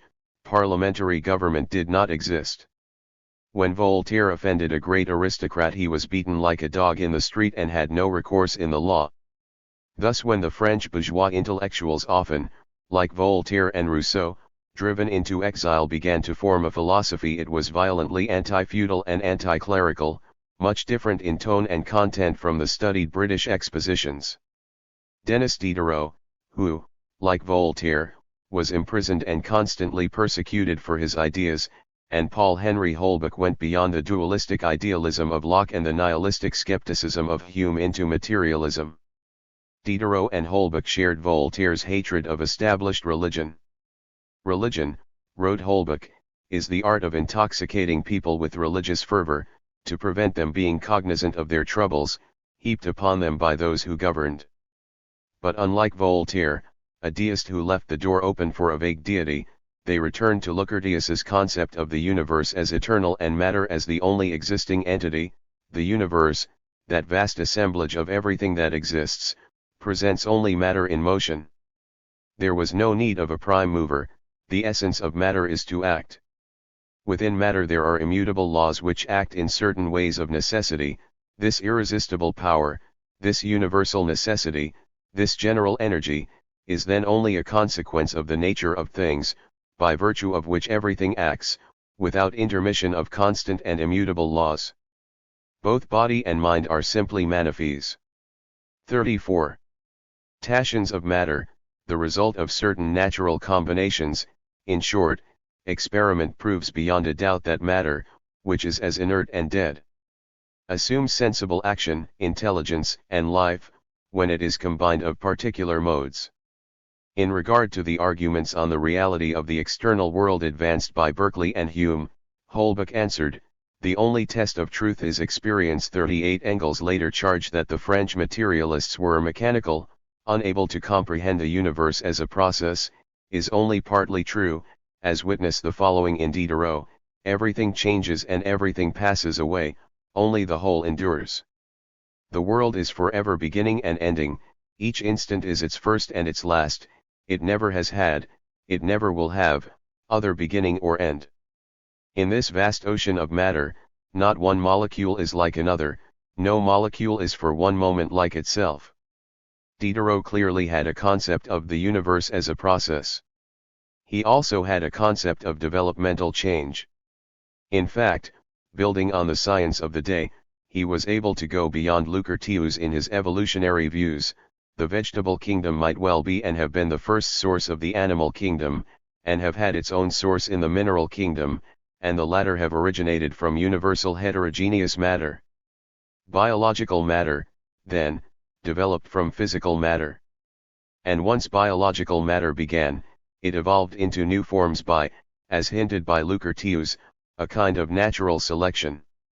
That monsters annihilated one another in succession, that all the defective combinations of matter have disappeared, and that there have only survived those in which the organization did not involve any important contradiction, and which could subsist by themselves and perpetuate themselves.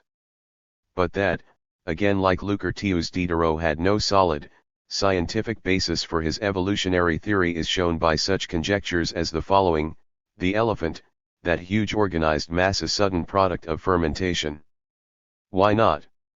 And both Diderot and Holbach had no explanation for the origin of man, no concept of human evolution. There have perhaps been men upon earth since eternity. Following Luther, they regarded mind as a manifestation of matter, and Holbach speculated that it might be the result of invisible particles similar to fermentation. Diderot, however, going beyond Luther, argued that the mind had arisen not simply from atoms but from biological matter as the result of heat and motion. 35. Do you see this egg? With this you can overthrow all the schools of theology, all the churches of the earth. What is this egg? An unperceiving mass, before the germ is introduced into it, and after the germ is introduced, what is it then? Still only an unperceiving mass, for this germ itself is only a crude inert fluid. How will this mass develop into a different organization, to sensitiveness, to life? By means of heat. And what will produce the heat? Motion. If you admit that between the animal and yourself the difference is merely one of organization, you will be honest, but from this there will be drawn the conclusion that refutes you, namely that, from inert matter, organized in a certain way, and impregnated with other inert matter, and given heat and motion, there results the faculty of sensation, life, memory, consciousness, passion, and thought.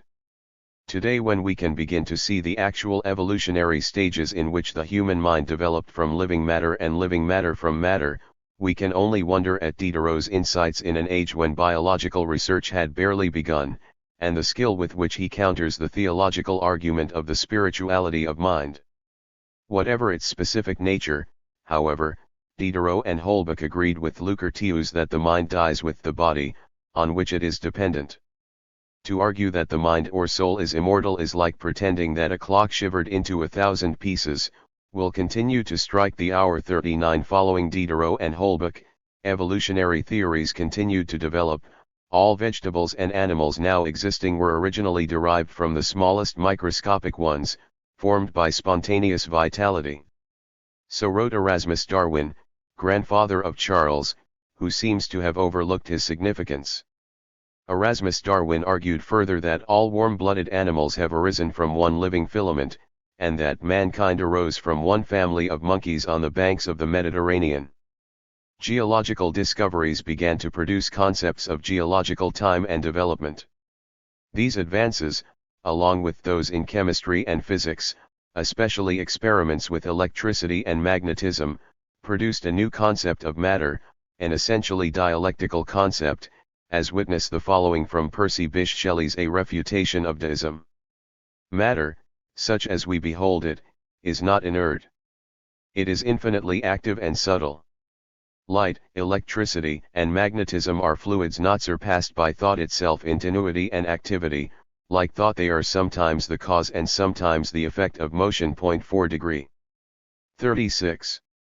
By Shelley's time, as a result of the experiments of John Dalton, Sir Humphrey Davy, Alessandro Volta, and Luigi Galvani, the concept of matter was beginning to change from the solidity of Locke's primary qualities into a more fluid one.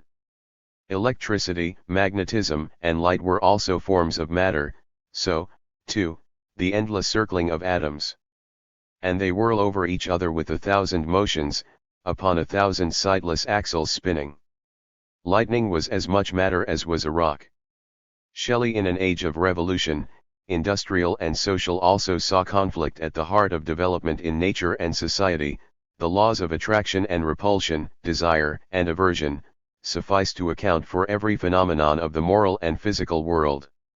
Or in another formulation, the laws of motion and the properties of matter suffice to account for every phenomenon, or combination of phenomena exhibited in the universe. In Shelley we can see, as it were, dialectical materialism in embryo. Following French materialism, the next major philosophical development came in Germany in the late 18th and early 19th centuries. At the time there was no unified German nation but a series of feudal states in which capitalist economic forces with their accompanying bourgeois political surge were beginning to grow. In repressive states, new views were often expressed more in cultural than in directly political form, as in Fichte's impassioned bourgeois nationalism, in the humanist aspirations of Goethe's Faust, the anti-feudal rebellion of Schiller's Robbers, the soaring symphonies of Beethoven, and to some degree in Kant and Hegel. When we begin to read the philosophical works of Kant and Hegel, we soon find, in contrast to Bacon, Locke, Berkeley, and Hume, or the French materialists and skeptics, that they are difficult to understand. This is not because they are more profound but because they still followed the old methods of feudal theology, piling abstraction upon abstraction, sometimes within a framework of categories. Coming from feudal states with capitalist stirrings, they are a curious mixture of the old and the new. Kant, for instance, although abjuring scientific method in his philosophical writings, was keenly interested in science, especially astronomy, early arguing that certain stars were really far distant nebulae showing up merely as points of light, and that the solar system had evolved from swirling masses of gas, thus delivering the first major blow to the serene, unchangeable universe envisaged by Newton. In philosophy he was intent upon undoing the damage wrought by Hume's iconoclastic sweep. Hume, he apparently felt, had been able to wreak such havoc. 37. Because of the particular idealist position taken by Berkeley. He is at some pains to distance himself from this position. The essence of idealism is the assertion that only thinking beings exist, and that the other things which we think we perceive in contemplation are merely concepts within thinking beings, concepts to which no object outside them corresponds. On the contrary, I say, things are given to us as objects of our senses existing outside us, but we know nothing about what they really are. We only know their appearances, i.e., the images they generate in us by affecting our senses. Therefore, I naturally recognize that there exist objects outside us, i.e., things about whose essence we know absolutely nothing but which we know through the concepts we receive as results of their impact on our senses and call bodies, a name thus denoting only the appearance of the object which is unknown to us but nevertheless real. How can one call this idealism? It is a complete antithesis of the latter. 42. Although Kant here repudiates idealism, actually the only idealism he is repudiating is the subjective idealism of Berkeley, of which he gives a rather garbled account.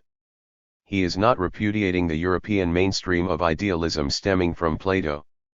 Plato believed in the existence of both mind and objects outside us. Like Plato, Kant also believed in a priori ideas, ideas innate in the mind at birth, and although, unlike Plato, he does not specifically designate God as the source of these ideas, this could certainly be implied. All we know, Kant is arguing, are mental frameworks that are somehow built into the mind and by means of which it attempts to interpret, however vainly, the objects of our senses. These frameworks are the famed Kantian categories. Their basic, indeed, all-embracing nature is shown by the fact that among them are time, space, and causality. Time and space do not have external existence but are simply ways in which the mind regards reality. The categories, in effect, create a barrier between the mind and reality, for it is because the mind can know only the categories that it can never really grasp reality. There will always be a large unknowable area. The categories, because they are viewed as rigid, as in Aristotle, result in insoluble contradictions. The world is both finite and infinite, God both exists and does not exist. Belief in God, however, although unprovable by reason was, Kant argued, justified by faith. Kant, in short, attempted to shore up what was left of subjective idealism after Hume's assault by a retreat to faith and a scaffolding of innate categories. Nor does his famed starry heavens above me and the moral law within. 38. Me change the picture. As the moral law is perceived not as a socio-psychological entity but as an abstract a priori absolute, it could only emanate from God. And the starry heavens are God-directed. None of this, of course, is based on a single demonstrable fact but is solely the product of abstractionist assertion. Kant, in spite of his disclaimers is, as some of his contemporaries apparently charged, an idealist. The notion in some Soviet and Marxist circles that he was a skeptic is baseless. His skepticism, although it may have appeared significant to his orthodox theological opponents, was as peripheral as that of Aristotle or Locke. What kind of skeptic retreats to an assertion of faith? George Wilhelm Hegel, perceiving the problems of logically sustaining this static idealism which, in effect, ruled out development, created a new, dialectical idealism. Like Plato, he envisaged a God of which nature is a reflection. God discloses himself in a sheer other of himself. This absolute exists beyond time, in eternity, and again like Plato's one, is akin to thought. The spirit is declared in the element of pure thought.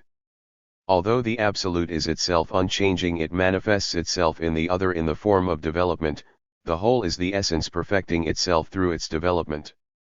If we are to understand God in his eternal essence, we must break with the old formal logic of right thoughts and go back to the Greek dialectical method, seeing not simple cause and effect relations but contradictions endlessly manifesting themselves in the threefold process of thesis, antithesis, and synthesis. In the process some ideas are negated but something of them remains in a resulting higher form, both the higher and the remnants of the lower existing in a unity, because the result, the negation is a specific negation, it has a content. It is a fresh notion, but higher and richer than its predecessor, for it is rich by the negation of the opposite of the latter, therefore contains it but also something more, and this is the unity of itself and its opposite. It is this way that the system of notions as such has to be formed and has to complete itself in a purely continuous course. 43 This dialectical logic is not simply a character of the mind but permeates the soul of nature. This dialectic is not an activity of subjective thinking applied to some matter externally, but is rather the matter's very soul putting forward its branches and fruit organically. Matter's very soul is not, however, as it might appear at a first reading, something inherent in matter but the reflection of God in. 39. Matter being seen as in Plato as the antithesis of God. The primary emphasis J.S., as with all idealists, upon mind, divine or human, the method is no ways different from its object and content, for it is the content in itself, the dialectic, which it has in itself, that moves it on. Within the context of this basically idealist approach, the dialectic as God however, Hegel does attempt to undermine Kant's unchangeable and ever unresolved categories, which, Hegel may have thought, left God as an unprovable hypothesis. Hegel accepts categorical thinking but argues that the categories, although contradictory, blend and change. Truth can be grasped only by discarding static, compartmentalizing logic and substituting dialectical logic. 44 Development in nature proceeds in accordance with the divine laws of the dialectic, one of which, as Hegel follows Heraclitus, is contradiction, Contradiction is the root of all movement and life. Hegel lists a number of contradictions, interlocking opposites that, in spite of being opposites, have a basic identity in common. Positive and negative are supposed to express an absolute difference. The two, however, are at bottom the same. The name of either might be transformed to the other. Thus, for example, debts and assets are not two particular, self-subsisting species of property. What is negative to the debtor is positive to the creditor. A way to the east is also a way to the west. Positive and negative are therefore intrinsically conditioned by one another, and are only in relation to each other. The north pole of the magnet cannot be without the south pole and vice versa. If we cut a magnet in two, we have not a north pole in one piece and a south pole in the other.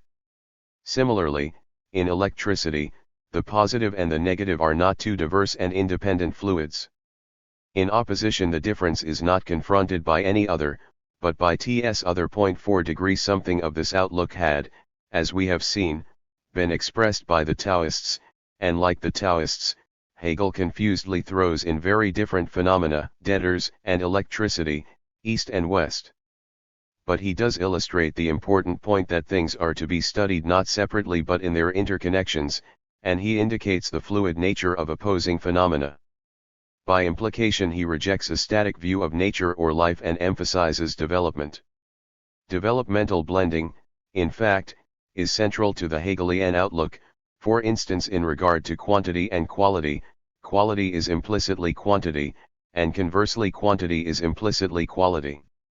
In the process of measure, therefore, these two pass into each other, each of them becomes what it already was implicitly. Hegel's formulations here obscure the basic point, namely that the new arises not from any supernatural source but from additions and combinations of the old. Sometimes, Hegel noted, development takes place not gradually but suddenly. When people want to understand the rise or disappearance of anything, they usually imagine that they achieve comprehension through the medium of a conception of the gradual character of that rise or disappearance. However, changes in being take place, not only by a transition of one quantity into another, but also by a transition of qualitative differences into quantitative, and, on the contrary, by a transition that interrupts gradualness, and substitutes one phenomenon for another. These sudden transformations take place, Hegel argued, at certain nodal points. Thus, for instance, the temperature of water is first of all indifferent in relation to its state as a liquid, but by increasing or decreasing the temperature of liquid water a point is reached at which the state or cohesion alters and the water becomes transformed on the one side into steam and on the other into ice. 46 All these developments in philosophy took place in Europe. What was happening in Asia during these centuries? The answer is, nothing of consequence. Nor could it have been otherwise, for although there had been commercial development in Asia, there had been no such rise of commercial capitalism as in Europe and no seizure of national power by commercial interests. Asia, still basically feudal, produced no Bacons or Diderots.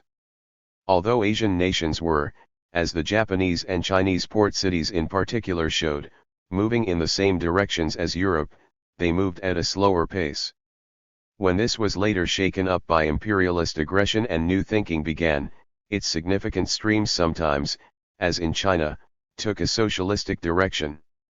The rise of commercial capitalism in Europe with a paid labor base was a new historical phenomenon and produced new developments in philosophy, the inductive method and experimental orientation of Bacon, the science-influenced philosophy of Locke, the systematic skepticism of Hume, with its incisive, if negative, criticism of idealism, the militant materialism of Holbach and Diderot, the dialectical idealism of Hegel. Considerable though these advances were, however. 41. They took place within the upper-class confines of a mass-exploitive society, and, hence, retained the overall limitations that had characterized feudal and slave commercial thought. The fear of mass revolution was still ever present to consciously or unconsciously restrict and distort. Even the French materialists, although advocating social change, envisioned it as occurring within an exploitive society, and failed to develop a materialist outlook for historical as well as natural development. Berkeley moved from the objective idealism of Plato to subjective idealism, but it was still idealism and based upon the same premise: the primacy of mind, cosmic or human. Clearly, if we view the universe as a delusionary surface whose wellspring is God, science or the advance of knowledge have little philosophical relevance. Hume developed a more sophisticated skepticism than had his Asian predecessors, but again it was based on the sterile premise of the impossibility of understanding reality. The premises of idealism or skepticism, once stated, define forever the general boundaries of their systems of thought. Idealism and skepticism necessarily turn in circles with new abstractionist frills added periodically. Materialism, on the other hand, can break out of the exploitive society mold and continue to grow as knowledge grows. All the philosophy we have surveyed so far was developed by male intellectuals and read and discussed almost entirely within the upper classes.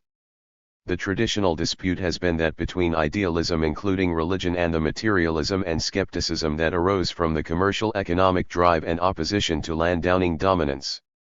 But below this ideological struggle between exploiting classes was a large, if rather amorphous one, between religion and mass skepticism. How extensive this current was is difficult to tell, for it was seldom put in written form and little research seems to have been done on it. But it is clear from the constant church inveighing in all ages and in all countries against the faithless that there must have been a great many of them. Even in present-day United States, less than 1/3 of the population attends church, and the indication is that in most civilized societies, the proportion has been and is much lower. Nor should mass skepticism about religion cause surprise, for the doctrines of religion have always run counter to experience. The Church proclaimed the existence of a God or gods, but no God or gods were ever visible. It proclaimed divine providence, but its proclamations were belied by the ever-recurring disasters of famine, flood, 42, pestilence and war, which wiped out believers and non-believers alike. It proclaimed divine justice, but the good suffered as much as the evil. It proclaimed equality in the sight of God, but there was no equality on earth. The masses toiled and suffered while their rich masters flourished. The Church proclaimed the continuance of the soul after death, but a dead person was clearly extinct. Even in hunter-gathering and early farming societies some must have had skeptical reservations similar to those later expressed in Gilgamesh and the Rigvedas. After the establishment of more developed societies, these reservations became part of the struggle of oppressed classes against their exploiters and their exploiters' church, coming to the surface in such massive events as the German and Chinese peasant wars or the French Revolution, a church which, until the rise of capitalism, was itself everywhere a great landowning organization employing peasant and slave labor.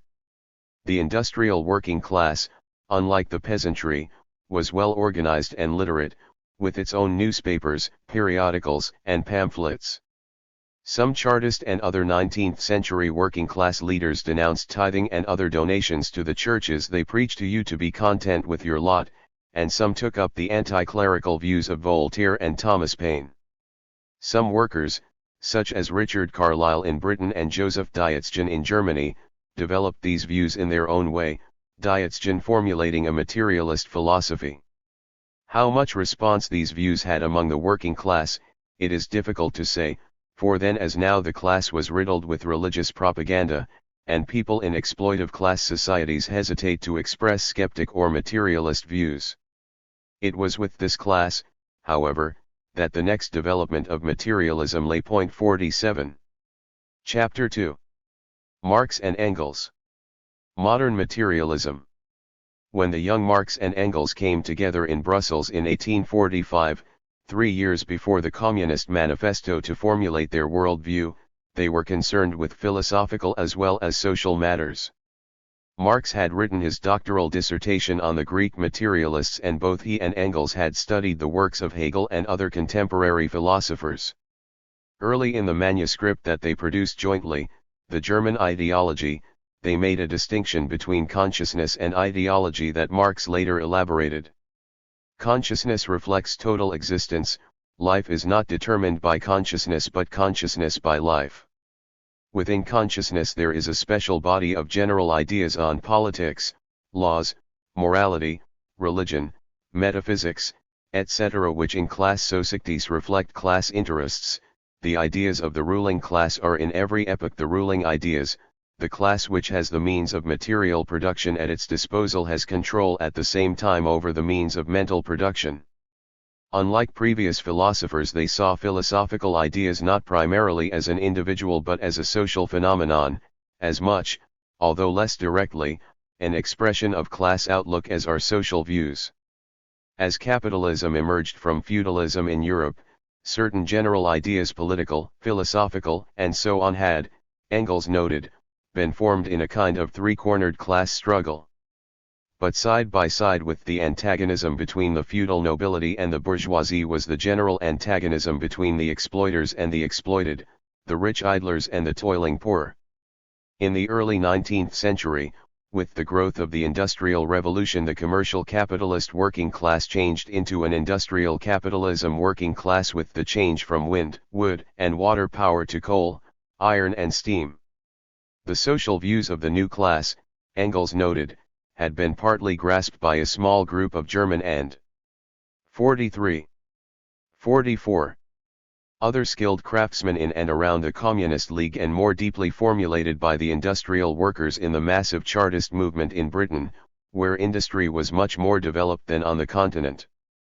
Both groups perceived that capitalism was based on economic exploitation, and the Chartists advocated a social order run by the working class. The working class, the Chartist leader, Brontara O'Brien, noted in 1833, aspire to be at the top instead of the bottom of society, or rather that there should be no bottom or top at all. Marx and Engels, then, did not create Marxism out of whole cloth, but developed the already emerging views of the new class and formed them into a social science. Although, as we saw, there were anti-clerical tendencies in the Chartist movement, stemming in particular from Thomas Paine, there was no materialist philosophy in early working class circles paralleling their advances in social thought. On the continent, the anti-religious views of the 18th century materialists and skeptics penetrated some working class radical circles, but again no consistent philosophical materialism emerged. In attempting to form such a philosophy, Marx and Engels had to rely mainly on the commerce-based materialists, from the ancient Greeks and Lucretius to Holbach and Diderot. These materialist views they combined with the dialectical way of thought, particularly as developed by Hegel. That their new materialism, however, no matter what its direct cultural roots, embodied the potentials for a working class philosophy rooted in its condition of work, has been demonstrated in the present century, for wherever the working class has risen to power it has attempted to establish Marxist materialism along with Marxist social views. Although Marx and Engels realized the class roots of their worldview, they did not believe that this affected its validity, either in social thought or philosophy.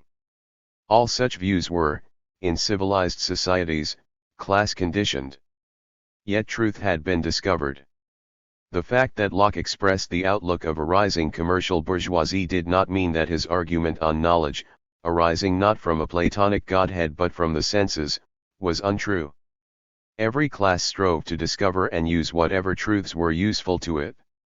In this regard, the industrial working class had one basic advantage. Being neither an exploiting nor a ruling class, it did not need the intricate web of lies necessary for exploitive rule, and so could probe more deeply into some aspects of reality. But it also had disadvantages. The creation of ideology. 45. By historians, philosophers, and others was not one of its trades. And although it was literate, it was shut out from the wide-ranging education needed to form a truly sophisticated worldview.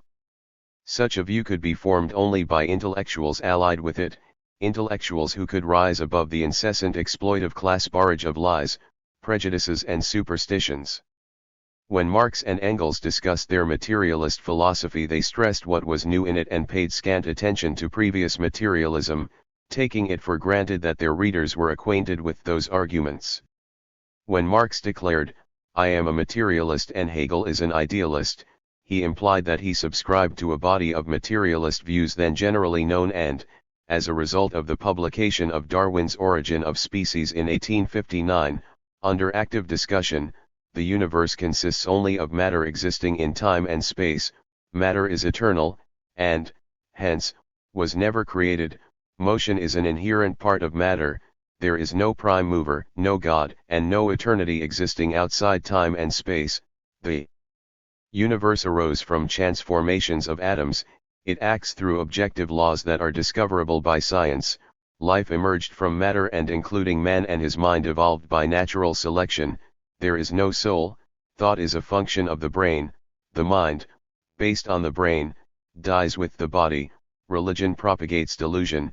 There is no immortality, no heaven, or hell.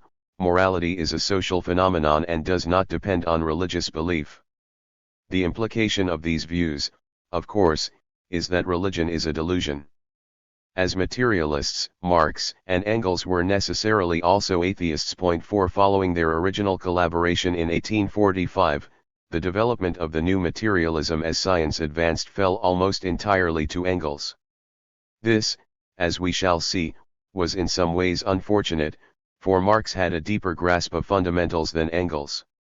Engels began independently to expound their philosophy, emphasizing its relation to science.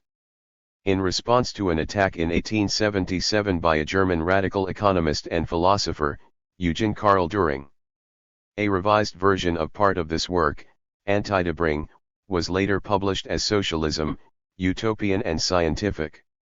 In 1886 Engels wrote an exposition of the difference between modern materialism and the eclectic quasi-materialist, quasi-idealist views of Ludwig Feuerbach. Between 1872 and 1882 Engels put together a series of notes and essays on science and materialism that were published 30 years after his death under the title Dialectics of Nature.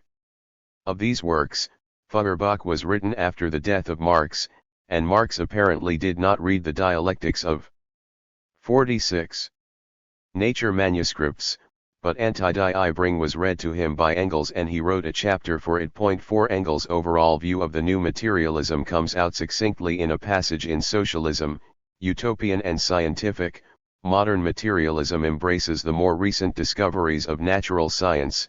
In both aspects modern materialism is essentially dialectic, and no longer requires the assistance of that sort of philosophy which, queen-like, pretended to rule the remaining mob of sciences.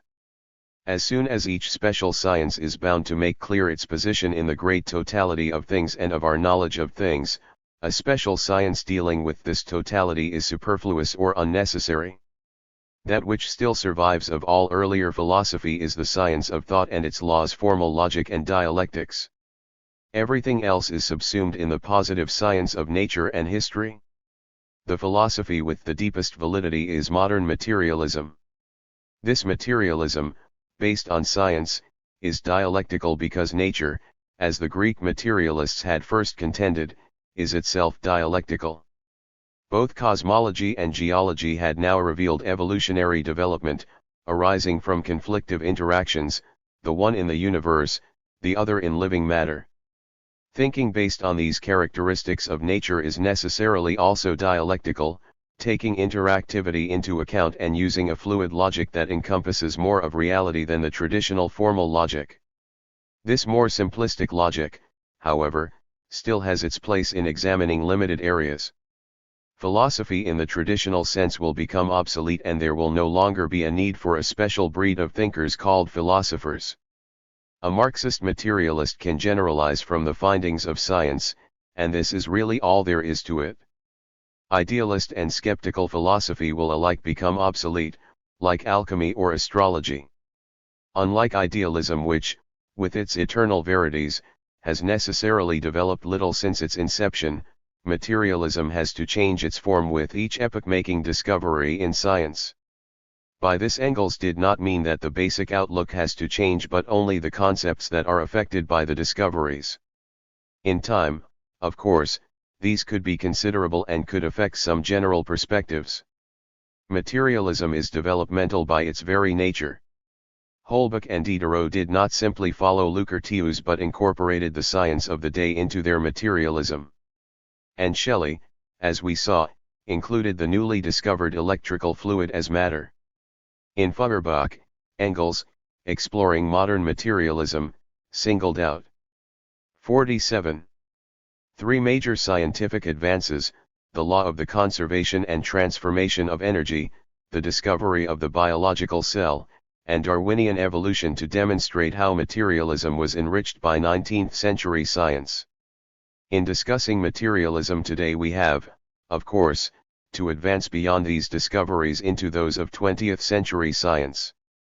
But, as the history of science shows, its earlier advances are not simply transcended but are incorporated into new advances. And by the 19th century certain basic facts had emerged which, although today placed in new perspectives, still have basic validity.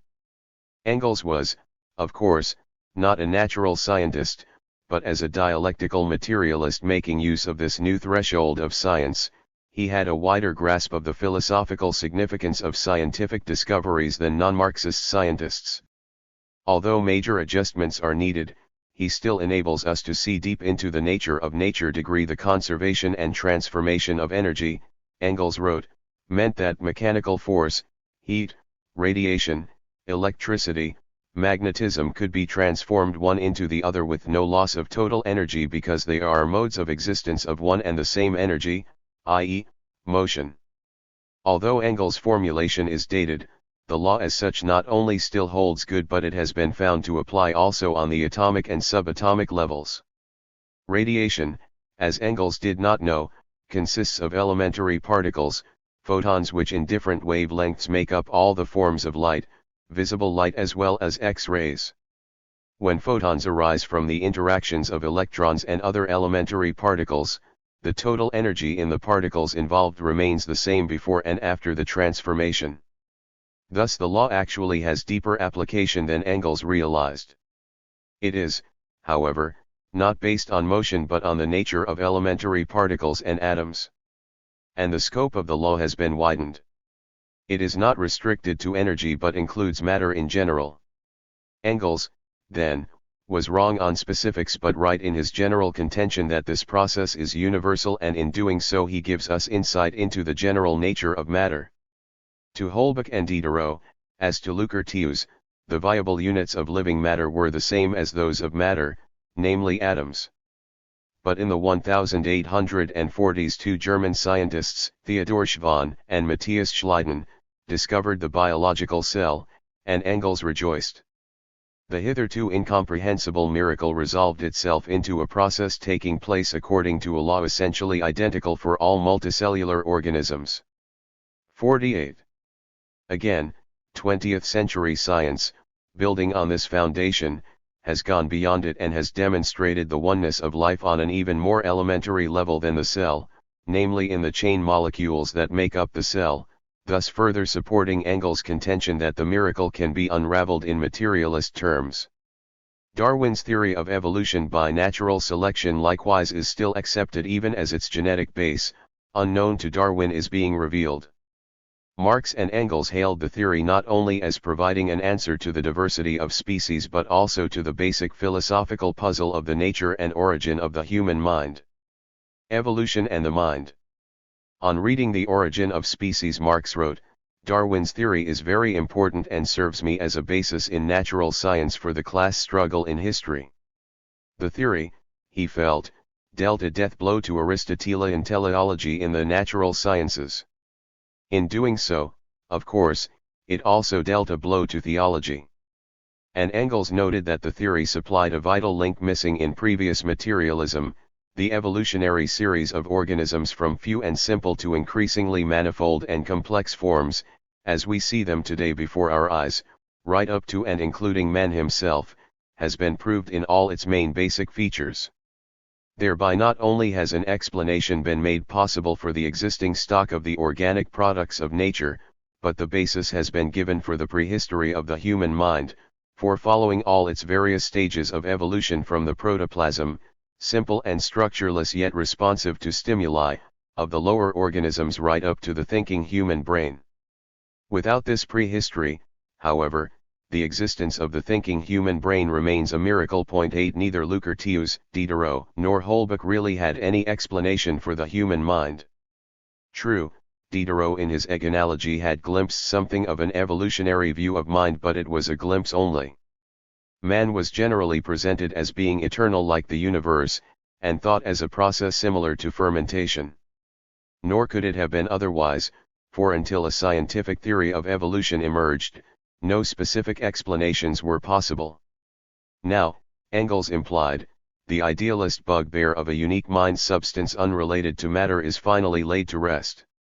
If people evolved from simple biological organisms, their brains must have evolved with them, from mere irritability. 49. In one-celled organisms to a certain reasoning quality in higher animals, and, finally to conscious thought in humans. Evolution had given materialism a new major base. Registered in his essay, The Part Played by Labor in the Transition from Ape to Man, Engels argued that physiological change underlay mental evolution.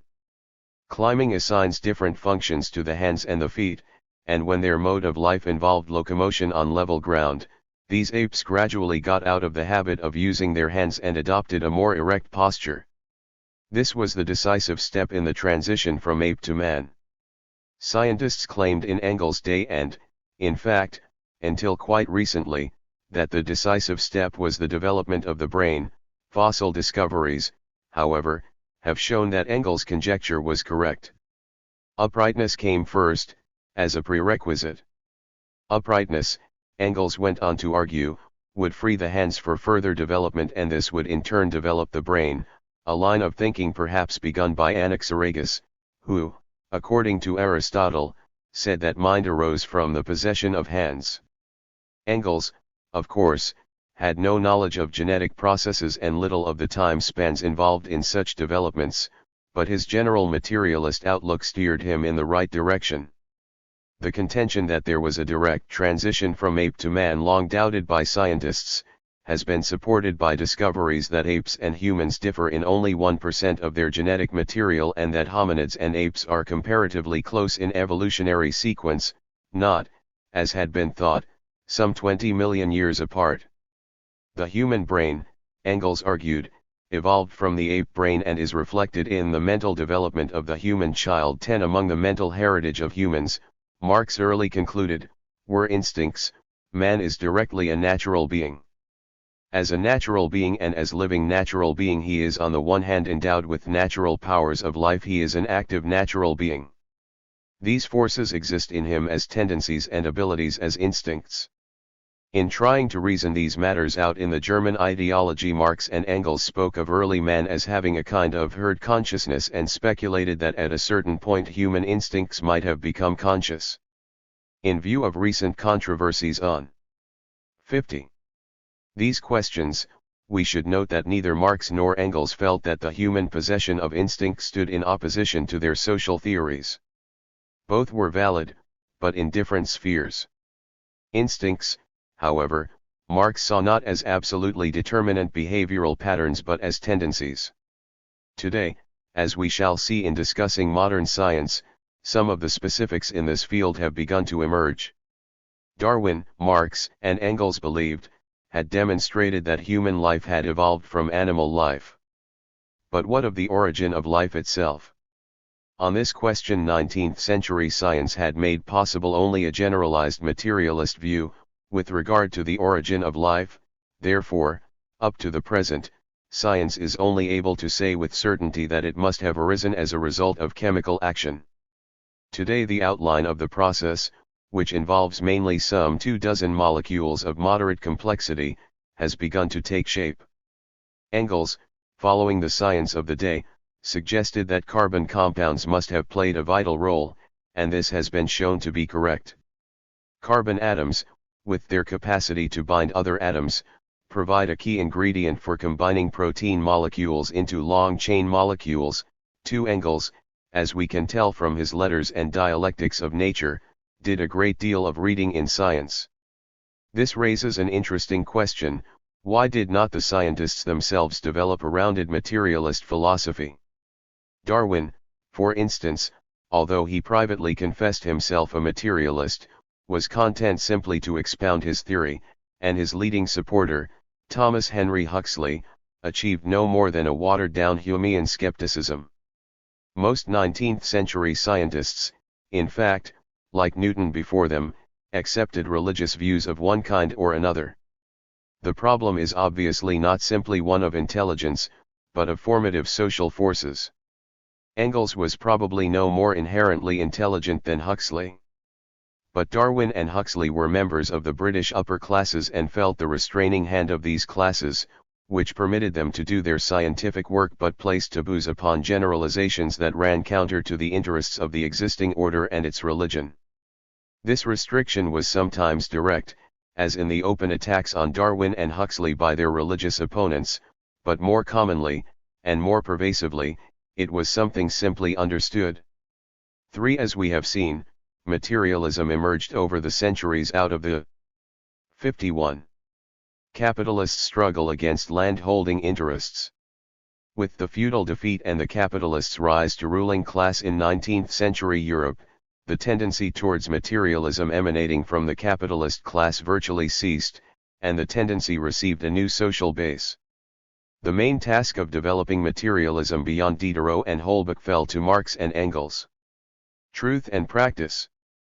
With the subjectivist trend in philosophy begun by Descartes and continued by Locke, Berkeley, and Hume, the problem of knowing, epistemology, began to be a major concern of philosophers.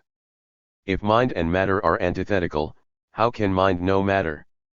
Can the mind uncover truth? Attempts at a solution led to such desperate guesses as Leibniz's that mind and matter, although unique entities, are like two separate clocks ticking in synchronization. Berkeley's solution that internal or external is mind was reduced to solipsism by Hume. Kant's structuralization of the mind into categories meant that all we can know are the categories. Reality, the thing in itself, remained forever beyond us. The answer of materialism, implicit at least from Lukathius on, mind and spirit are both composed of matter, is that as mind is a form of matter, it can interact with matter. To this general materialist view Marx and Engels added the evolutionary perspective, from the lower organisms right up to the thinking human brain, which suggests that the brain has the capacity to reflect nature because it grew out of it and is still part of it. Even before this evolutionary perspective was clear, Marx had attacked the basis of traditional epistemology in 1845. The chief defect of all hitherto existing materialism that of Feuerbach included is that things, reality, sensuousness, are conceived only in the form of the object, or of contemplation, but not as human sensuous activity, practice, not subjectively. The question whether objective truth can be attributed to human thinking is not a question of theory but is a practical question. Man must prove the truth, i.e., the reality and power, the this-worldliness of his thinking in practice. The dispute over the reality or non-reality of thinking which isolates itself from practice is a purely scholastic question. 14. 52. Brief and unadorned though these notes are, they have basic philosophical implication. Theses gives an air of dogmatism that Marx did not intend. In the first note, Marx renounces the abstractionist concept of mind as a contemplative machine. We know not just because we think but also because we act and feel. Although this dialectical blending has, as we shall see, been given scientific basis by modern brain, hormone and psychological research, bourgeois philosophers still attempt to solve the problem of knowing by presuming an abstract construct of mind as their theoretical base. What Marx is saying is that there is in actuality no mind here and reality there but a fluid interaction of related elements: physical matter, body, and mind, both also forms of matter. Most people use practice as a rough criterion of truth in their daily work and living.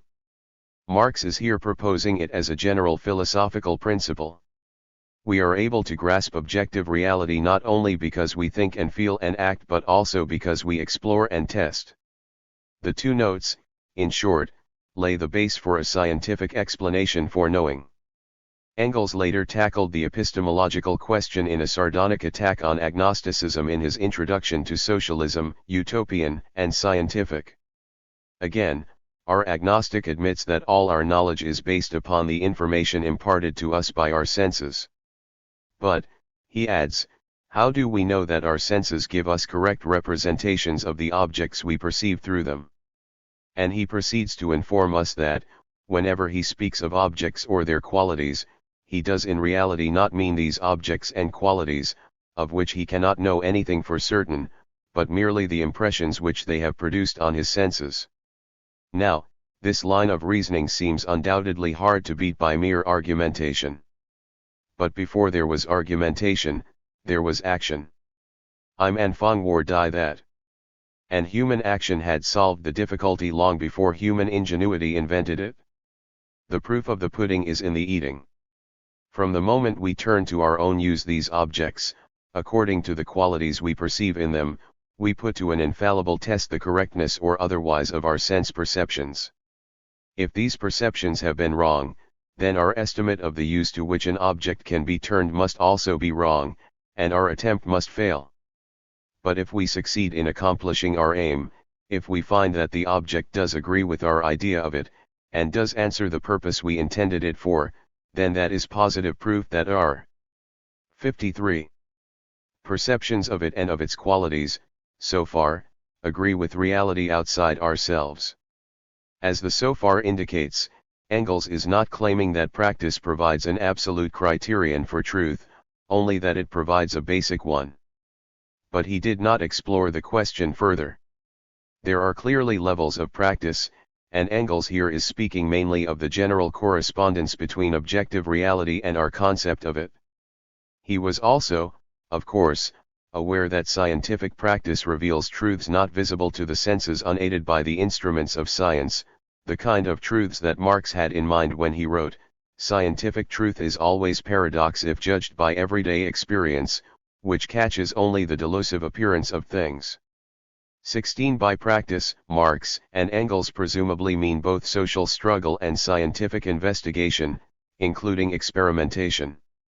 They do not make it clear, however, although they were certainly aware of it, that while practice is the ultimate criterion of truth, it is not always a direct criterion. When, for instance, they formed their economic and political theories, they were not solely or even mainly depending on their own experience but on a written body of knowledge that had roots in the experience of others. So, too, with natural science. The views of a physicist are based not only on experiments but on general theories of physics which themselves may be based only ultimately on experiments or other forms of verification. Even when theory, as with Einstein, precedes experimental verification, it could not have been conceived without a base in previous verifications. Marx's final note on Feuerbach's philosophy, brief though it is, also casts a wide net. The philosophers have only interpreted the world in various ways, the point however is to change it. The time had come as Marx saw events build to 1848, when radical thinking, philosophical as well as political, abstract as well as concrete, must be directed towards the emancipation of humanity. So, too, as appears from other comments by Marx and Engels, with the arts. In short, with the coming of industrial capitalism, revolutionary thought and art had acquired a new character, one arising from purposive, historical action. 7. Of course this had to some degree been true previously. Diderot, for instance, realized that his philosophical and social views could assist in overthrowing the feudal order and were, at least in part, 54. Formed by that struggle. So, too, did Voltaire and Rousseau. But the concept was but fragmentarily inherent in a body of thought without a scientific social perspective. One of the goals of Kantian and other philosophies had traditionally been that of discovering absolute truth in an aggregate of finished dogmatic statements. On the contrary, Engels argues, knowledge must remain relative for long successions of generations and can be completed only step by science, social and natural. Such steps, the idealists contend, reveal only the surface of reality, the number and succession of hypotheses supplanting one another. Gives rise to the idea that we cannot know the essence of things. Albrecht von Haller had contended that we can only know the outer shell of nature. Goethe answered, "Nor shell nor kernel nature does possess. is everything at once and nothing less. Nature, that is to say, is a continuum whose various levels are all real and all interconnected. With this view Engels agrees. Yet, Engels continues, although science can penetrate to the essence of things, there is really no absolute truth. Dialectical philosophy dissolves all conceptions of final, absolute truth. We should search instead for relative truths along the path of the positive sciences. These truths, as they mount, point us towards the essence of things. 8. Although Marx and Engels discuss science as a means of uncovering reality, they fail to discuss the arts in this context. True, the arts, unlike science, are not centered on knowledge, but they do express views and make a unique contribution to knowledge. Imaginatively and emotionally as well as intellectually they project the essence of reality, in narrative, character, metaphor, color, movement, design, sound and so on. And this form of expression gives people insights into reality not supplied by the sciences or philosophy. In poets like Lucretius and Shelley, who were steeped in the science of their respective eras, this can be particularly illuminating. For instance, Shelley in Hellas visions the reactionary power of the Turkish Empire about to attack Greece as perched on the trembling pyramid of night. This refers to the fact that the earth casts a long, wavering, cone-like shadow into sunlit space. But the vividness of the image both gives us an understanding of this beyond that of expository description and drives home the dark horror of the assault. The bold, thundering song of Lucretius's exposition of science and materialism impressed Marx. Even writers and other creative artists who do not have these broad interests nevertheless observe life and record depths not generally expressed. 55. When such insights are in line with scientific views, natural or social, they can not only greatly enhance them but can imprint their meaning in the human mind more deeply than can exposition alone. These insights, too, should be integrated into the Marxist worldview. If we pause now and look back at the contributions by Marx and Engels to materialism, it is clear that they advanced it enormously beyond its previous high point, that of Diderot and Holbach. They gave it a greater scope of insight into reality, building on the new findings of science. Most significant of all, they extended it to the analysis of society. Old materialism, Engels wrote, looked upon all previous history as a crude heap of irrationality and violence. Modern materialism sees in it the process of the evolution of humanity, and aims at discovering the laws thereof. Moreover, as Engels noted, modern materialism was not just materialist, it was also dialectical. 9. Scientific dialectics. Although compared to Engels, Marx made few comments on dialectics, his are, like those on materialism and epistemology, of basic significance. Furthermore, some of them are less central to Engels' thinking and consequently have not always been properly integrated into later views of dialectical materialism, which have generally been based more on Engels than on Marx. In his afterword to the second German edition of Capital, Marx quoted from a review of the first edition. The one thing which is of moment to Marx, is to find the law of the phenomena with whose investigation he is concerned. Of still greater moment to him is the law of their variation, of their development, i.e., of their transition from one form into another, from one series of connections into a different one. Marx commented, whilst the writer pictures what he takes to be actually my method, in this striking and generous way, what else is he picturing but the dialectic method? Of course the method of presentation must differ in form from that of inquiry. The latter has to appropriate the material in detail, to 56.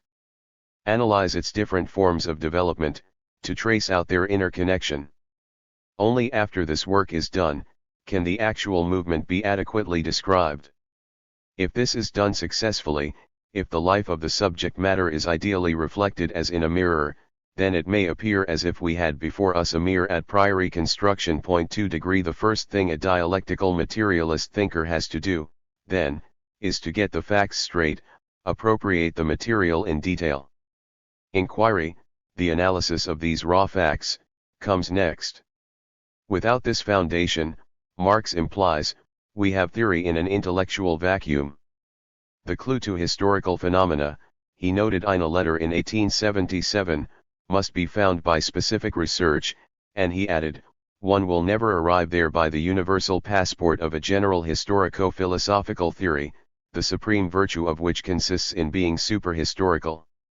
Unless facts are first ascertained by research or struggle, one can fall, Marx sardonically notes, into pretentious idealist dialectics, wherein does the movement of pure reason consist?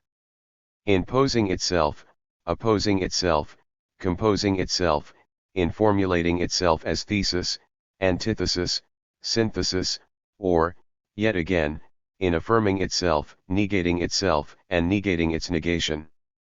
Through research, such as Marx expended on Capital, we first find the details of the phenomena being investigated and then analyze them and discover their forms of development and interconnections. Only then can the total movement be presented. It might seem, he notes, that this picture represents general forms of thought being imposed on reality, a mere a priori construction, but this is not so. The interconnections have objective existence because society acts in dialectical ways. These include development and transitions from one form into another. And, as he makes clear in a number of places, they spring from contradiction. Society is fluidly conflictive in its essence. What constitutes dialectical movement is the existence of two contradictory sides, their conflict, and their fusion into a new category. 2. Although something of the technique of finding interconnections had been uncovered by Hegel, Hegel's was a technique in a philosophical fantasy land, my dialectical method, is not only different from the Hegelian, but is its direct opposite. To Hegel, the life process of the human brain, i.e., the process of thinking, which, under the name of the idea, he even transforms into an independent subject, is the demiurgos of 57. The real world, and the real world is only the external, phenomenal form of the idea. With me, on the contrary, the ideal is nothing else than the material world reflected by the human mind and translated into forms of thought. 22. Marx's meaning here becomes clearer in the light of a passage in Engels' Feuerbach, the Hegelian God alienates itself by changing into nature, then in a negation of the negation comes again to self-consciousness in man. This is a mystical dialectical spin-off from Plato, the cosmic mind, the antithesis of matter, suffuses matter, the human mind is a reflection of the cosmic mind. However, while the Platonic one is static and tends to produce stability in society and nature, the Hegelian absolute produces change, using the human mind as its imperfect tool. Marx, then, is not speaking just of the human mind but also of the divine idea which idealists perceive as extending into the human mind. The real world is not, as Hegel contends, a reflection of this idea. On the contrary, the idea is a distorted reflection in the human mind of the real world, the material world. In the end, however, for all his mystical elaborations, Hegel's view, like Berkeley's, boils down to solipsism. Thus, for Hegel, all that has happened and is still happening is only just what is happening in his own mind. 23. By dialectical method here Marx clearly means Hegel's general approach to philosophical problems and not just his logic or method of reasoning. Hegel began with mind and saw a spiritual force behind the working of matter, the human mind and society. Marx began and ended with matter, society, and people. As a young student, Marx had been impressed by some aspects of Hegel, but he soon came to see that Hegel's political views were reactionary, and later he attacked his view of history as the old Hegelian junk and denounced the mystic semi-obscurity of his philosophy. However, as he tells us in a letter of 1858, when he was preparing to work on Capital, by mere accident I again glanced through Hegel's logic and found it of great service. As regards the method of dealing with the material. And he added T should like very much to make accessible to the ordinary human intelligence, in 2 or 3 printers sheets what is rational in the method which Hegel discovered but at the same time enveloped in mysticism. There is, then, a rational core to Hegel's logic, his method of dealing with the material. As we consider Capital, it becomes apparent that 58. One great service Hegel's method of dealing with the material provided for Marx was that tracing of interconnections he noted in his comments on the Review of Capital. These interconnections pointed towards the movement both of the capitalist system as a whole and its various parts. Marx also tells us that in Capital, in the chapter on the theory of value, he coquetted with the modes of expression peculiar to him. Such expressions, presumably as that expressing Hegel's discovery that merely quantitative turn into qualitative changes. Engels perceived this use of Hegel in Capital and wrote to Marx that he should have noted it more explicitly. Although Marx was clearly aware of these dialectical patterns, his comments show that, in accordance with his rational method, he did not impose them on his material but used them as they emerged from it. He implies also that in his works to that time, from 1845 to 1858, he had not consciously used the Hegelian method of logic. He found it of service when he came to the broad canvas of Capital, and there only in limited ways. It had, then, played no particular part in the Communist Manifesto, the notes on Feuerbach, or his political writings on the French and other situations. In Je Poverty of Philosophy, he ridiculed Hegel's philosophy at length. He certainly did not want to be identified with it, and this may be implied in the, rather derogatory, coquetted 24. Hegel's idealist dialectics must be repudiated, and materialist, inherently revolutionary, dialectics asserted. In its mystified form, dialectic became the fashion in Germany, because it seemed to transfigure and to glorify the existing state of things. In its rational form it is a scandal and abomination to bourgeoisdom and its doctrinaire professors, because it includes in its comprehension and affirmative recognition of the existing state of things, at the same time also, the recognition of the negation of that state, of its inevitable breaking up, because it regards every historically developed social form as in fluid movement, and therefore takes into account its transient nature not less than its momentary existence, because it lets nothing impose upon it, and is in its essence critical and revolutionary. The contradictions inherent in the movement of capitalist society impress themselves upon the practical bourgeois most strikingly in the changes of the periodic cycle, through which modern industry runs, and whose crowning point is the universal crisis. Point 25. The bourgeoisie has no objection to idealist dialectics. They welcome it because it can be used to contrast unrealizable ideal develop 59 meant with an implied unchangeable social order. Hegel, in fact, supported the feudal Prussian state in his philosophy of right. It is only when dialectics becomes rational and is applied to historical phenomena that the attack begins. The existing state of things is not, as the professors of bourgeoisdom argue, eternal, but transient, and this includes the capitalist system itself. Social systems, the rational dialecticians point out, collapse because they are torn apart by internal contradictions. So, too, capitalism, with its boom and crash cycles leading to a universal crisis. What Marx meant by the rational or scientific dialectic is further clarified in his comments on the French bourgeois intellectual, Pierre-Joseph Proudhon. For an estimate of his book, which is in 2 fat tomes, I must refer you to the work I wrote as a reply. There I showed, among other things, how little he had penetrated into the secret of scientific dialectics, how, on the other hand, he shares the illusions of speculative philosophy, for instead of conceiving the economic categories as theoretical expressions of historical relations of production, corresponding to a particular stage of development of material production, he garbles them into pre-existing, eternal ideas, and how in this roundabout way he arrives once more at the standpoint of bourgeois economy. This is based on Hegel. He thinks he is constructing the world by the movement of thought, whereas he is merely reconstructing systematically and classifying by the absolute method the thoughts which are in the minds of all. The idealist dialectical thinker, then, although he may perceive movement and interconnections, perceives them as embodying abstractions which shape reality. Thus Proudhon does not derive his economic categories from an examination of actual economic conditions. On the contrary, he sees economic conditions as arising from pre-existing, eternal categories. As Marx sarcastically commented in The Poverty of Philosophy. What Hegel has done for religion, law, etc., M. Proudhon seeks to do for political economy. Marx continues.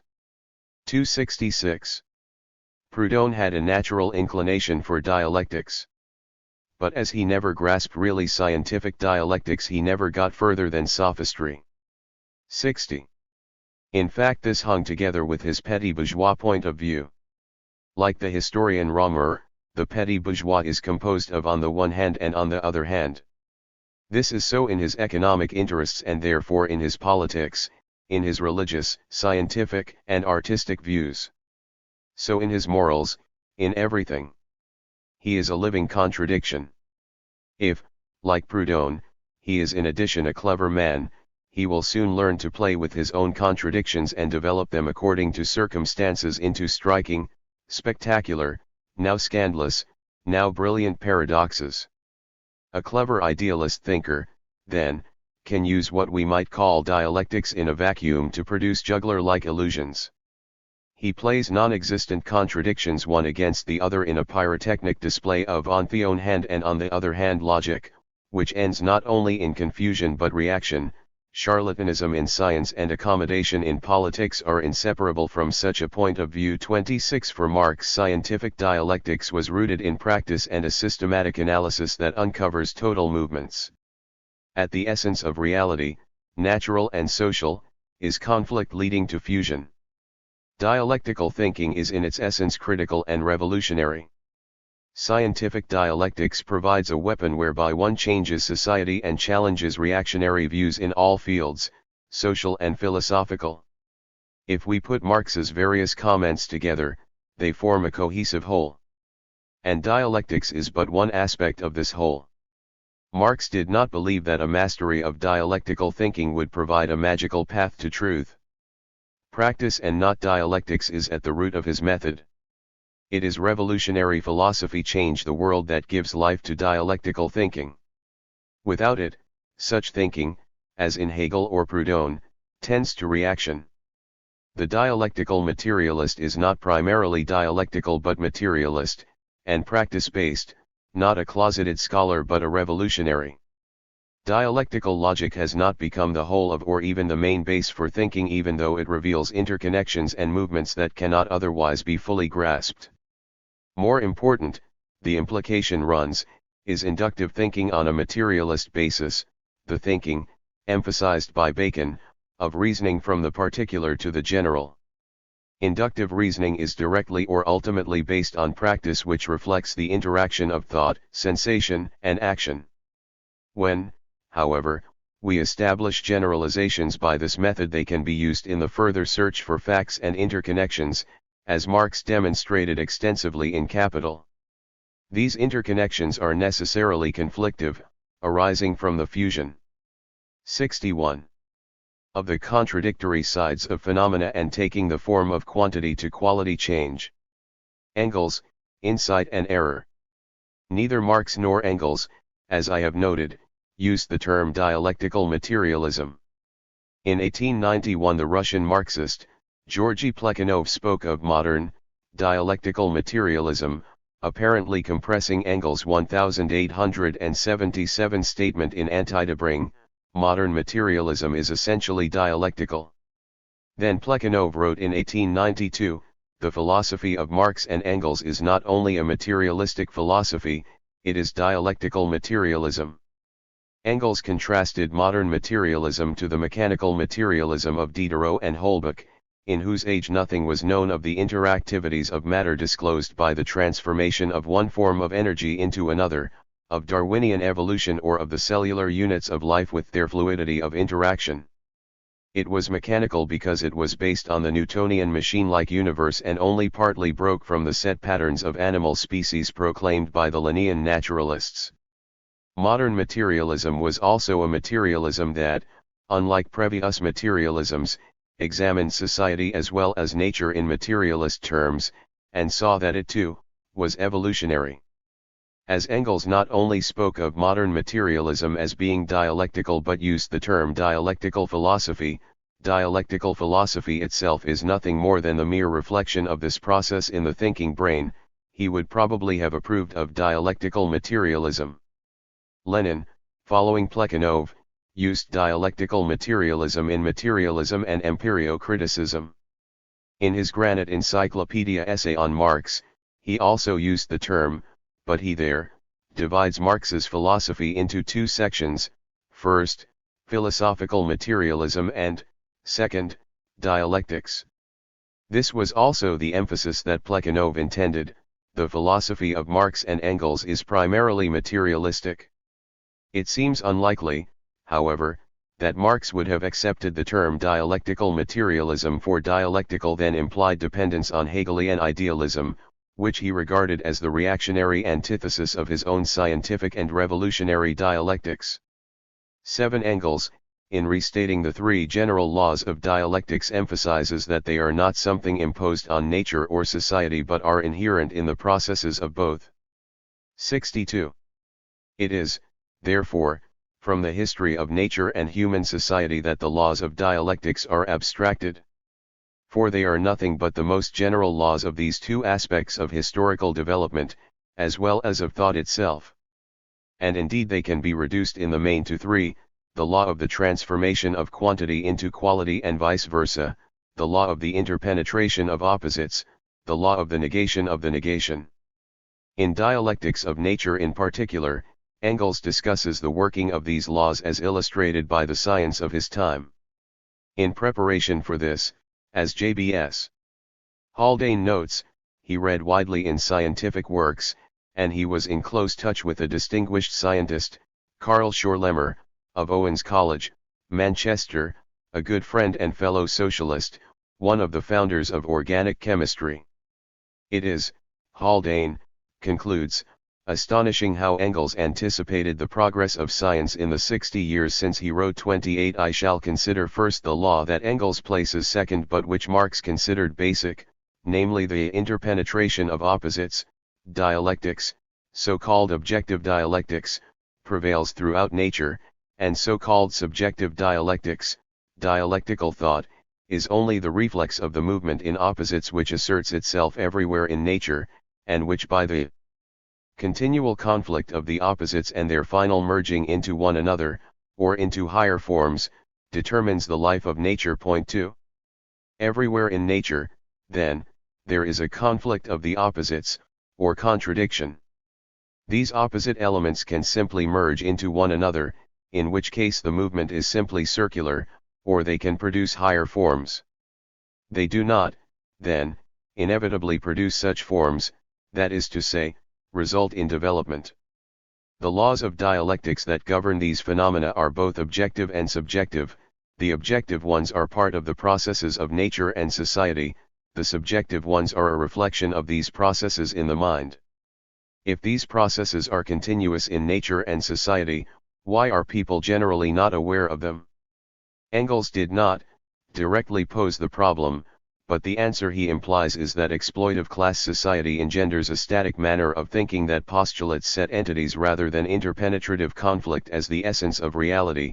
So long as we consider things as static and lifeless, each one by itself, alongside and after each other, it is true that we do not run up against any contradictions in them.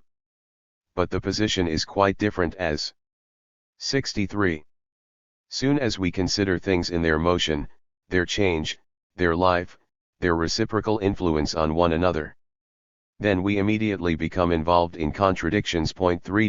In Engels' day neither the proton nor the electron, with their negative and positive charges, had been discovered, nor had the conflict between gravitational and electromagnetic reactions. Still Engels argued against the then current concept that attraction is a necessary property of matter, but not repulsion. The essence of matter, he wrote, is attraction and repulsion. Modern science has borne him out, both on the elementary particle level and in cosmic phenomena. Point 3. Development in living matter, like that in matter, is determined by the interaction of opposite forces.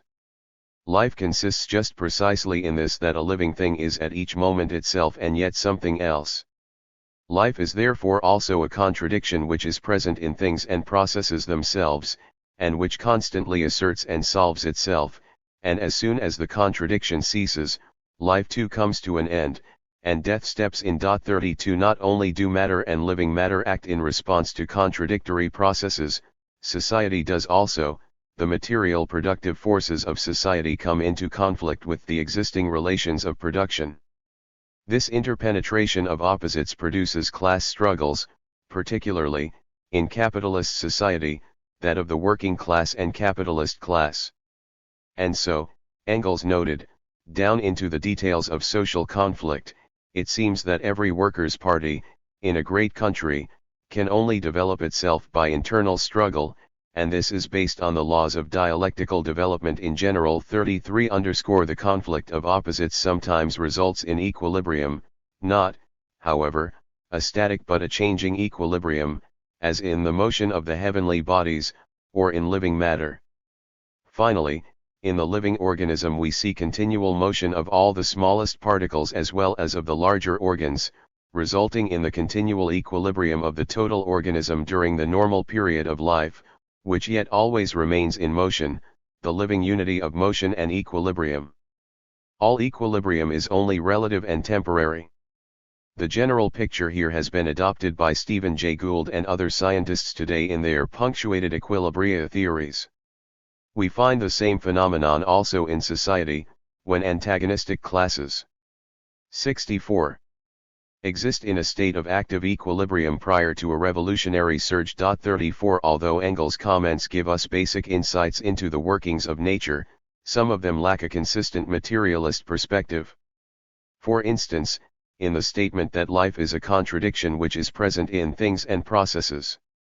On the contrary, the things and processes, particularly the proteins and nucleic acids and the cell itself as a whole, determine the nature of life. Similarly, internal struggle in political parties or unions is not based on the laws of dialectical development but on conflicting social forces. Clearly there are two interlocking elements at work. General phenomena are built up out of specific phenomena and general characteristics penetrate specifics. Both must be taken into account. The question is which is basic and which derivative, and the materialist answer is clearly that the specific phenomena are basic. To see the general as basic is to veer toward idealism, as with Aristotle.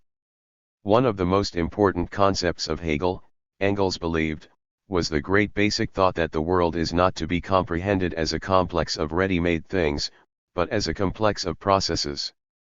Although Engels recognized the importance of the examination of things, especially when science was in an early stage, one had first to know what a particular thing was before one could observe the changes it was undergoing. He sometimes places an exclusive emphasis on process. The world is a complex of processes. Engels is, of course, right in saying that things should not be considered as ready-made. They have come about by change and are always changing, but they exist and they form the basis for process. There can be no dance without dancers. 35 It is, of course, also true that it is not always easy to distinguish thing from process. An atom is at once thing and process. Nevertheless, the distinction exists. Elementary particles, in or out of atoms, are things, their interactions are processes, almost inextricably blended though the two may be. Molecules, as the electron microscope clearly reveals, are things, things that consist both of other things, atoms, other molecules, and internal processes, and have size and shape. As usual with two interacting elements, both are necessary but only one is basic. To see process only as primary is, again, to veer towards idealism. The process passage in Feuerbach presents further problems, especially if it is considered alone, as it often is. The complex of processes of the world, Engels continues, go through an uninterrupted change of coming into being and passing away. Why? The 65. Answer, of course, is the interpenetration of opposites. But Engels does not say so and gives the impression of a simple rise and fall of phenomena as the essence of the dialectical process. This is suggested also in another passage, the uninterrupted process of becoming and passing away, of endless ascendancy from the lower to the higher. And in dialectics of nature, the whole of nature, has its existence in eternal coming to being and passing away. This dialectics of nature passage was later quoted by Joseph Stalin as the basis for his own view in his essay, Dialectical and Historical Materialism. Contrary to metaphysics, dialectics holds that nature is not in a state of rest and immobility, but a state of constant movement and change, of continuous renewal and development, where something is always arising and developing, and something always disintegrating and dying away. Stalin's failure to treat contradiction properly and his almost exclusive emphasis in his essay on the rise of the new and the decline of the old takes the heart out of dialectical materialism, and although Stalin did not intend this, opens a path to idealism. For what causes this rise and fall, this renewal and development? God. Stalin's view has permeated many expositions of dialectical materialism, especially by Soviet philosophers, even as they were vilifying him. For this confusion Engels, much though he would have deplored it, bears some responsibility. True, in other passages he emphasizes contradiction, but he does not do so consistently. It is not, for instance, central in his discussions of motion. Furthermore, we cannot conceive of Marx writing the Feuerbach pure process passages or suggesting that the essence of nature lay in eternal coming into being and passing away. The scientific dialectic was revolutionary in its essence. Engels certainly understood the continual conflict of the opposites intellectually, but it did not, as with Marx, permeate his being. We might note, too, Engels' placing of the law of the interpenetration of opposites second in his listing, behind that of the transformation of quantity into quality and vice versa. If we place this law first, the implication is left open that the change from quantity to quality causes the interpenetration of opposites and not the other way round. Again, we cannot conceive of Marx formulating things thus. 3 There is, Engels points out, as he discusses the law that he puts in first place, no miracle involved in the creation of the new. All the variety of nature has come about by combinations of already existing. 66. Entities. Qualitative changes can only occur by the quantitative addition or subtraction of matter or motion. 37 The universal nature of the quantity-quality process is reflected in the periodic table of the elements, as in the case of oxygen. If 3 atoms unite into a molecule, instead of the usual 2, we get ozone, a body which is very considerably different from ordinary oxygen in its odor and reactions. How different laughing gas is from nitric anhydride. The first is a gas, the second at ordinary temperatures a solid crystalline substance. And yet the whole difference in composition is that the second contains 5 times as much oxygen as the first. And Engels could have shown similar quantity-quality changes through the whole table, which lists the basic substances, solid, liquid or gas, that combine to form natural phenomena. All these elements were clearly different from each other, hydrogen from iron, carbon from mercury, yet all owed these qualitative differences, that is to say, their unique identities, simply to quantitative differences, atomic weights. 38 As Engels contemplated the obvious nature of the phenomenon of quantity-quality change and its disregard by the scientists of his day, he commented, with wry humor, probably the same gentlemen who up to now have decried the transformation of quantity into quality as mysticism and incomprehensible transcendentalism will now declare that it is indeed something quite self-evident, trivial, and commonplace, which they have long employed, and so they have been taught nothing new.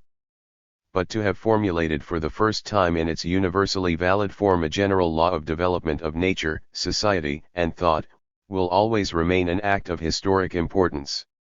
And if these gentlemen have for years caused quantity and quality to be transformed into one another, without knowing what they did, then they will have to console themselves with Moliere's Monsieur Jourdain, who had spoken prose all his life without having the slightest inkling of it. 39 However, do all qualitative changes arise from the addition or subtraction of matter or motion?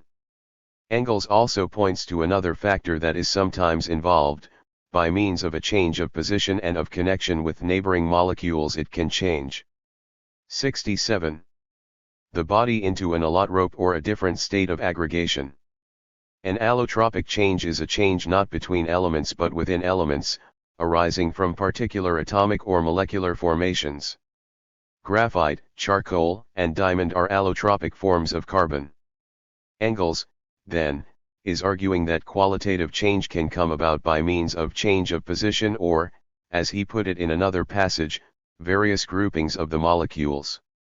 Engels apparently also believed that such factors were involved generally and not just in allotropic changes.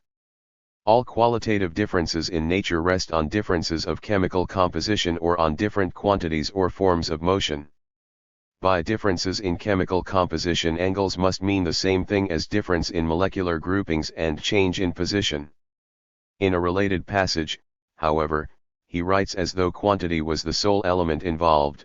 Qualitative changes can only come about by the quantitative addition or subtraction of matter or motion. Perhaps, then, he regarded change in position as essentially quantitative, but he seems not to have grasped its full significance, which was not so clear then as now. Sometimes in qualitative change, only quantitative factors are involved, sometimes only positional ones, and sometimes both. In stating the general law involved, then, should we refer to it simply as that of quantity to quality or that of quantity arrangement to quality? We can best examine this question after we have noted some of the discoveries of modern science. Degree in some unpublished notes to anti-dithering, Engels noted that quality can become transformed into quantity just as much as quantity into quality. Reciprocal action takes place. This is true enough, but to list it as though the two were of equal significance obscures, as in Hegel, the basic materialist point, namely that the new arises by natural causes. Addition produces not just more of the same but something different. We need not invoke God or miracles or spirit, to explain the creation of the new. In spite of all intermediate steps, the transition from one form of motion to another always remains a leap, a decisive change. In such decisive changes there are nodal points between different forms of existence. For example, in the case of water which is heated or cooled, where boiling point and freezing point are the nodes at which under Nor. 68. Mal pressure the transition to a new form of aggregate takes place, and where consequently quantity becomes transformed into quality. There are nodal points to mark the transition between the different forms of matter and between matter and living matter. In the same way, the transition from the physics of molecules to the physics of atoms chemistry in turn involves a definite leap, and this is even more clearly the same in the transition from ordinary chemical action to the chemistry of albumin which we call life.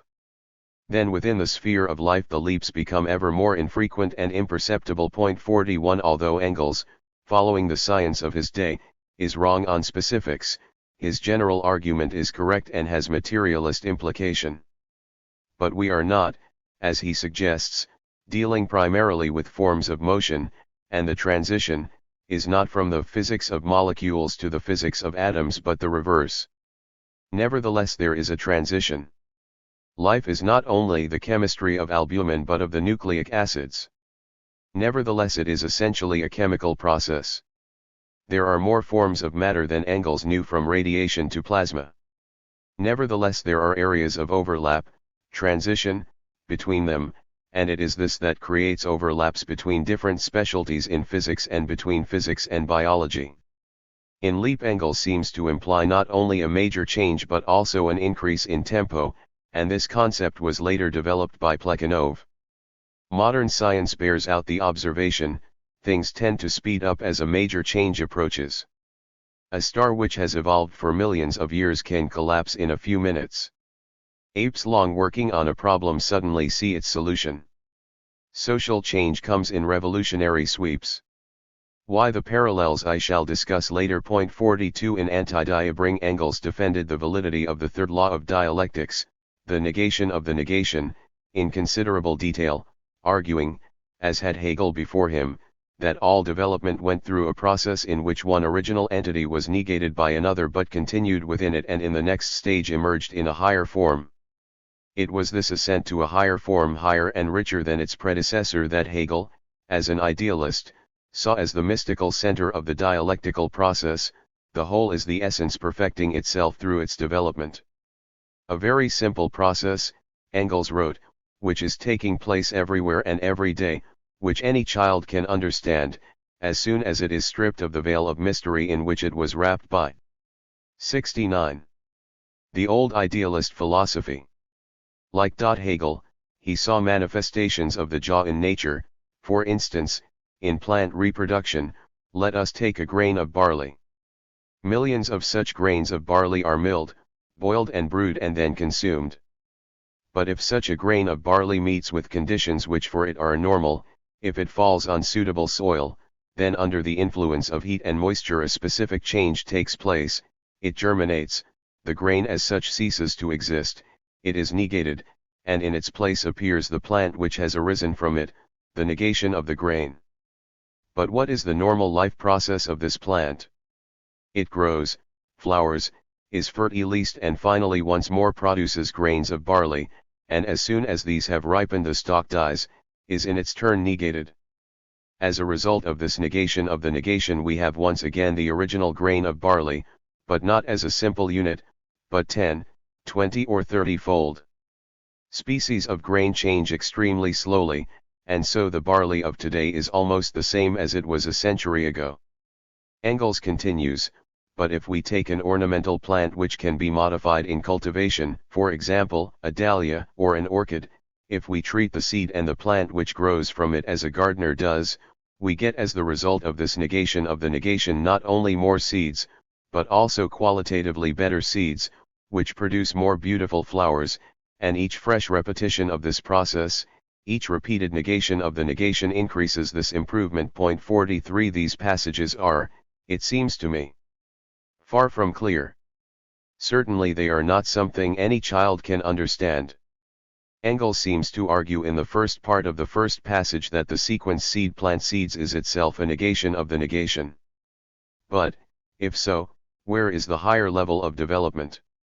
There appears to be none, only a change from one quantity to another, from one seed of barley to many. Then in the final sentence of this barley passage he seems to argue that this higher level is something that will arise from a large number of these quantitative changes in a century or more. But why should this be so? Accumulated repetition will not produce evolutionary change. That it is, indeed, higher level development that Engels sees as the heart of the negation is clear from the orchid passage. But again the so-called higher level does not involve a negation of the negation, as Engels argues. If it exists at all it is a simple quantity-quality change arising from a deliberate mingling of gene pools. But who is to say that this mingling, in fact, produces a higher level, that the new flowers are indeed more 70 beautiful than the old? They are simply different. Engels, in short, does not demonstrate that the negation of the negation is a developmental phenomenon, a law bringing about a higher form of the original entity. In fact, the more he talks about it, the clearer it becomes that it is essentially an idealist concept as it is in Hegel. It should simply be dropped. The laws of dialectics, Engels wrote in Dialectics of Nature, can be reduced in the main to 3. The implication seems to be that in addition to the 3 main laws there may be secondary ones. Could one of these be the law of the transformation and conservation of energy which Engels hailed as a major scientific discovery? He perhaps had this law in mind when he wrote that qualitative differences in nature rest not only on differences in quantity or chemical composition but on differences in forms of motion. This law, he clearly did not believe should be included under the main laws of dialectics. In the present work dialectics is conceived as the science of the most general laws of all motion. Therein is included that their laws must be equally valid for motion in nature and human history and for the motion of thought. This particular law, Engels indicates, concerns only matter and living matter, not society or thought. It is one of the general laws of nature, similar to the law of gravity. Such laws embody different phenomenal forms of the same universal motion. However, as the objective laws of dialectics are also laws of nature, The implication of Engel's statements appears to be that those laws of nature that have wide application but do not apply to society or thought can also be regarded as secondary laws of dialectics. All processes become laws when they are of a general character. The form of universality in nature is Ja. It is apparent from Engel's comments that universality can refer to general spheres of reality as well as to the whole of it. The law of gravity has universality in regard to clumped bodies of matter, but not to elementary particles or to social development. So far, for the purpose of exposition, I have accepted this concept of objective law. The word law, however, should not, it seems to me, be used in this sense but should be restricted to human concepts. If we regard the universe as materialists, it is apparent that there are no laws inherent in nature. There are only things and processes. There is no law of gravity, there is only gravity. Similarly, there are no objective laws of dialectics in either nature, society, or thought. What are called laws are in reality general processes arising from the interpenetration of opposite elements, natural, social and psychological. The laws are formulations of our understanding of these processes. For so, too, with Engel's contention that universality of process is law. It is simply universality of process, either in nature or society. We have natural process and social process. Some of it results in development but most of it does not. True, one set of processes can make others inevitable, barring outside interference, as in embryonic development or the evolution of stars. But no developments in nature or society were ever determined by law. They arose out of the interactions of natural or social opposite elements, electromagnetism and gravity, the class struggle. Not only, however, is it clear that there is no objective law, the concept itself has idealist implications. A universe run by law is much the same as one run by God. Engels, of course, did not intend this. He is simply using the Newtonian language still current in 19th century philosophy and science, without perceiving its implications. But the concept, like that of the negation, should be dropped from Marxist thought. Engels argues that quantitative change comes about not only by the addition or subtraction of matter but also of motion. Motion, the mode of existence of matter, he considered a more general phenomenon than energy. The expression energy by no means correctly expresses all the relationships of motion, for it comprehends only one aspect, the action but not the reaction. It still makes it appear as if energy was something external to matter, something implanted in it. Engels was using energy in a sense then current. Energy is the term used for repulsion. Force was used for attraction. Motion he used to include both. 45 Clearly this nomenclature has gone by the boards along with the concepts behind it. Energy is now seen as one of the two basic components of matter. And matter includes both repulsion and attraction, for instance, negative and positive electrical charges. Engels regarded motion as the mode of existence of matter. 72. Heat, light, electricity, magnetism are forms of motion. The difference between them lies in a transition from one form of motion to another. All this is clearly wrong, a projection of the false concepts of 19th century science. Motion, whether in the quantum leaps of elementary particles or the movements of galaxies, is a derivative phenomenon, arising from the nature of matter, with its particles and antiparticles and the reactions connected with them. Engels goes further. He sees motion as an all-inclusive basic phenomenon embracing the biological, psychological, and social realms, for motion in nature and human history and for the motion of thought. But we have to examine the units of matter, mind, and society, particles, neurons, social classes in order to perceive the reasons for each of them acting as it does. When we do, it becomes apparent that there is no general motion common to them all.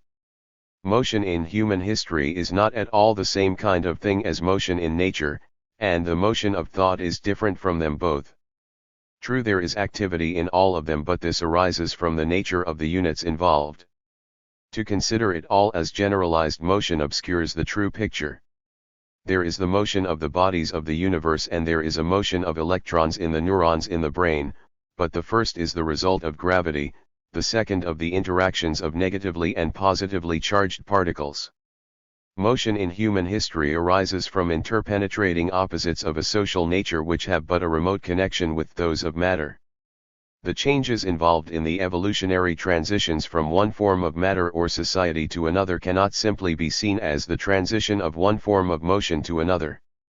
To do so is to elevate a derivative characteristic to a primary, indeed deity-like initiating position. Sent in the days before science began to investigate the processes of matter and the universe, motion seemed to be a basic entity, and had, as we have seen, been a major concern of philosophy from the days of Aristotle's prime mover and before.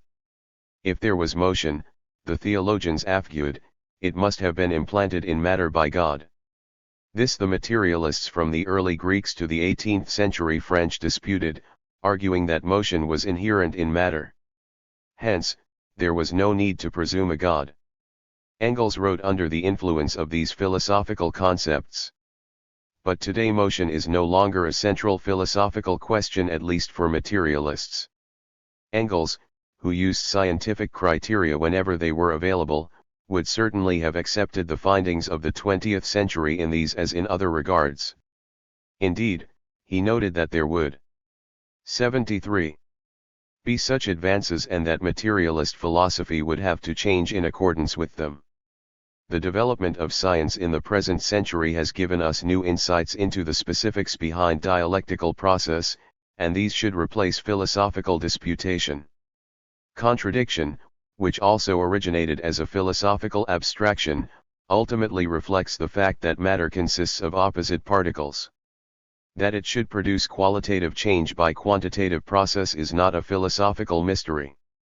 When we begin with opposite entities, such as these particles, there is no way that they can produce new phenomena except by multiplying and combining. This is also exemplified in the workings of a computer, which begins with a simple positive and negative or plus and minus, and from them, and them alone, makes complex patterns upon patterns. The categories fantasy.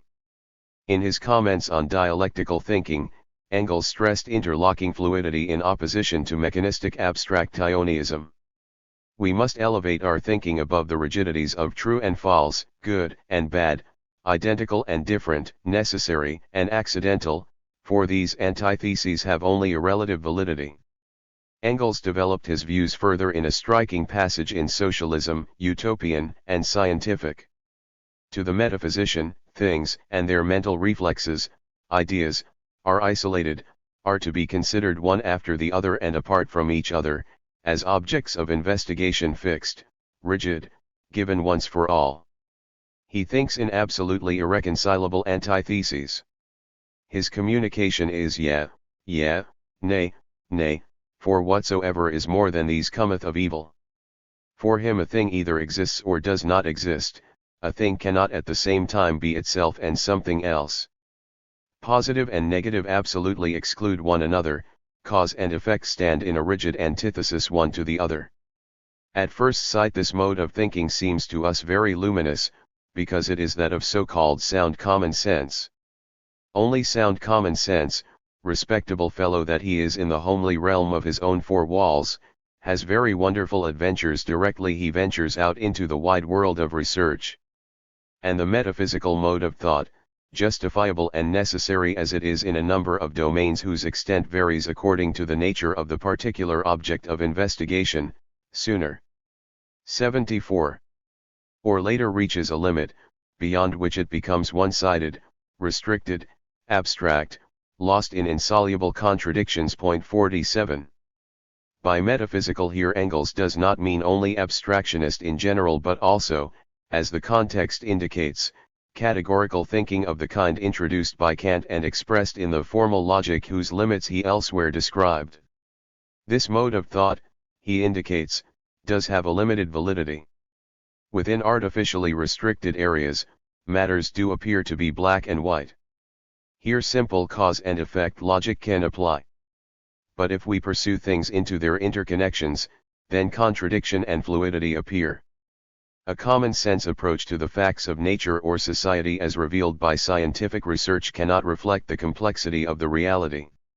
Unable to comprehend them, we will be forced to take refuge in the simplistic abstractions of good and bad, identical and different, and so on.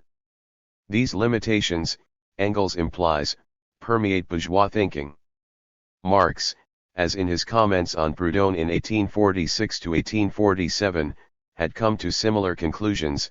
The petty bourgeois is composed of on the one hand and on the other hand, instead of conceiving the economic categories as theoretical expressions of historical relations of production, he garbles them into pre-existing, eternal ideas. These ideas are then imposed upon the realities. Some of these ideas involve contradictions. Clever people like Proudhon can play with them and produce brilliant paradoxes, brilliant but wrong, and sometimes, Marx sardonically notes, reactionary. Slavery is an economic category like any other. Thus it also has its two sides. Let us leave alone the bad side and talk about the good side of slavery. That bourgeois thinking in general is permeated by the kind of rigid abstractionism Marx and Engels described is hidden from us by its very universality. We simply get used to it as normal thinking. Let us take a passage not from a book on history or philosophy but, as more widely typical, one from a newspaper think piece. Paul Johnson's Colonialism is Back and Not a Moment Too Soon, New York Times Magazine, April 18, 1993. The Greeks, who invented colonialism, founded city colonies to spread their civilization. The Romans, who inherited the Greek Empire, did the same. From the Renaissance through to the early years of the 20th century, first the European powers and the Russian and the United States competed for colonies. 75. Colonialism to Johnson, then, is a fixed category, winging its way through history, ever unchanging, essentially the same in ancient Athens as in 20th century United States. Marx's comment on Proudhon in 1847 applies directly to the Times article of 1993, instead of conceiving of the economic categories as theoretical expressions of historical relations of production. He garbles them into pre-existing, eternal ideas. And in so doing both he and Johnson obscure the historical reality. To speak of colonialism as an invention is, to say the least, crudely mechanistic, hiding the fact that social phenomena develop out of social forces. To speak of Greek colonialism as spreading civilization hides the hideous reality of a slave state bent on oppression and slaughter. For instance, when, typically, the Greek colonialists conquered Melos, they killed the men and sold the women and children into slavery. The Romans, on a much larger scale than the Greek, slaughtered and enslaved by the tens of millions. The eternal idea, colonialism, next touched down on earth in the Renaissance. What happened in the intervening ages? Did nobody happen to think of reinventing it for 1,000 years? Or did the feudal states of that period not generate enough commercialism to sustain colonial conquest? The cultural phenomenon known as the Renaissance arose on the back of a commercial revival, based first, for Italy and Spain, on the Mediterranean and, for Britain, on the North Sea and Baltic, and then for Spain and Britain, on the opening of the Atlantic for the brutal conquest of the Americas. As this commercialism was based on paid labor, it had a potential for development that a slave society, which stifled technological advance, did not have. As this commercial capitalism developed in the 19th century into industrial capitalism, it led to an even more extensive imperialist drive, especially when it assumed monopolist form in the 20th century. So, clearly all was not just colonialism, popping up here and there in history, but different forms of imperialism arising from different socio-economic roots. That a leading capitalist world newspaper could, in 1993, publish this kind of simplistic, indeed mystical, rubbish reveals the cultural superficiality of the whole civilization. And behind all the obscurantism lies a threatening message: it is now our turn to spread our civilization throughout the world. Although Marx attacked the categories of Proudhon as false reflections of eternal abstractions, he did not reject the idea of categories as such. Nor did Engels. What, then, is the place of categories in Marxist thinking? 76. The assertion of the importance of categories for philosophy was first made by Aristotle. Aristotle introduced 10 categories: substance, quantity, quality, relation, place, time, position, state, action, passivity. The concept of categories was reintroduced by Kant, who listed 12 categories, including cause and effect, necessity and chance. Hegel accepted the concept but viewed the categories as fluid. Quantity and quality pass into each other. We should note, however, that in the 2,000 odd years between Aristotle and Kant, although Bacon, Descartes, Spinoza, Leibniz, Locke, Hume, and others had to some degree used these forms of thought, they did so peripherally. Unlike Aristotle, Kant, or Hegel, they saw no need for a system of categories in philosophy. Engels accepted Hegel's general concept of fluid categories. 48 When that respectable fellow, common sense, ventures out into the wide world of nature as revealed by science, he finds that cause and effect run into each other. Cause becomes effect, effect becomes cause in spiraling interaction. So, too, with basis and consequence, appearance and essence, identity and difference, the plant, the animal, every cell is at every moment of its life identical with itself and yet becoming distinct from itself, and form and content. The differentiation of form determines differentiation of substance into muscle, skin, bone, epithelium, etc., and the differentiation of material in turn determines difference of form. 49 The blending of chance and necessity is exhibited in social as well as natural evolution. Men make their history themselves, but not as yet with a collective will or according to a collective plan or even in a definitely defined, given society. Their efforts clash, and for that very reason all such societies are governed by necessity, which is supplemented by and appears under the forms of accident. The necessity which here asserts itself amidst all accident is again ultimately economic necessity. Some scientists believe they can do without basic generalizations. Others accept the generalizations provided by traditional philosophy, categories that are constructed by logical abstractionism without regard for science and are often theological in implication. Natural scientists believe that they free themselves from philosophy by ignoring it or abusing it. They cannot, however, make any headway without thought, and for thought they need thought determinations. But they take these categories unreflectingly from the common con 77 consciousness of so-called educated persons, which is dominated by the relics of long obsolete philosophies. One by at least the early 1970s Soviet philosophers had created a system of categories that they considered basic to dialectical materialism. Under philosophical categories, the authors of the fundamentals of Marxist-Leninist philosophy list matter, motion, space, time, the finite and the infinite, consciousness, quantity, quality, measure and contradiction. In all they listed 24 categories. The Great Soviet Encyclopedia of the same period noted that philosophical categories include singular, particular, general, part, whole, form, content, essence, phenomenon, law, necessity, contingency, possibility, reality, quantity, quality and measure among others. And these are only the philosophical ones.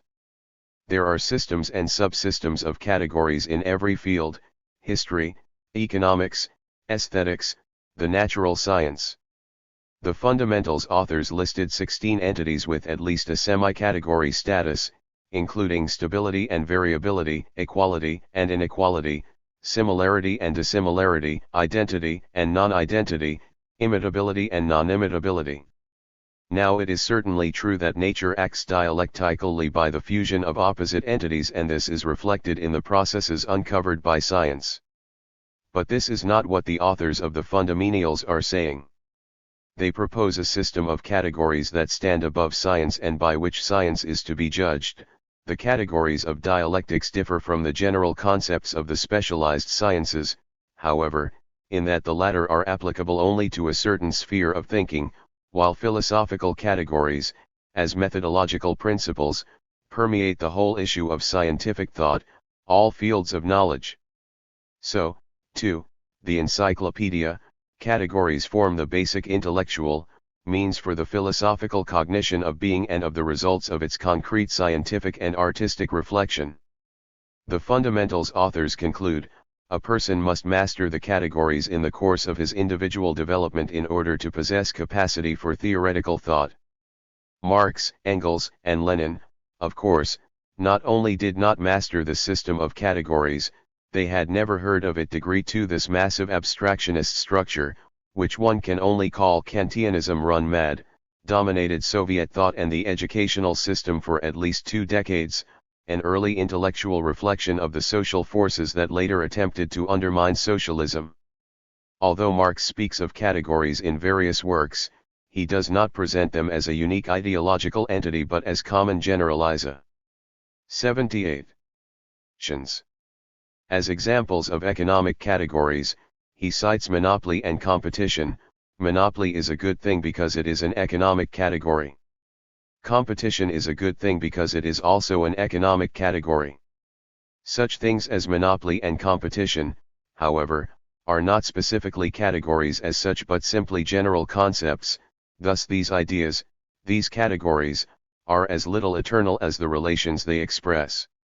They are historical and transitory products.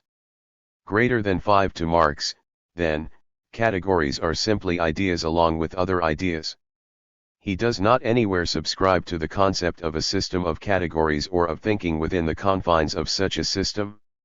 In fact, he was suspicious of basically categorical thinking, ridiculing the metaphysicians who, in making these abstractions, think they are making analyses, and who, the more they detach themselves from things, imagine themselves to be getting all the nearer to their core. And, he attacks Hegel's advocacy of fluid categories, just as by dint of abstraction we have transformed everything into a logical category, so one has only to make an abstraction of every characteristic distinctive of different movements to attain movement in its abstract condition, purely formal movement, the purely logical formula of movement. If one finds in logical categories the substance of all things, one imagines one has found in the logical formula of movement the absolute method, which not only explains all things, but also implies the movement of things. For the main categories that Engels discusses are cause and effect, identity and difference, form and content, chance and necessity. In considering them, we have to note at the outset that they are, as Engels said of chance and necessity, thought determinations. At times, however, Engels seems to regard them as objective phenomena. As with law, to see cause as inherent in nature is idealist. What we have are interactions of the parts of matter, some of them directly, some indirectly, oppositional. There is neither cause nor effect, only the things and their interactions. Similarly with identity and difference.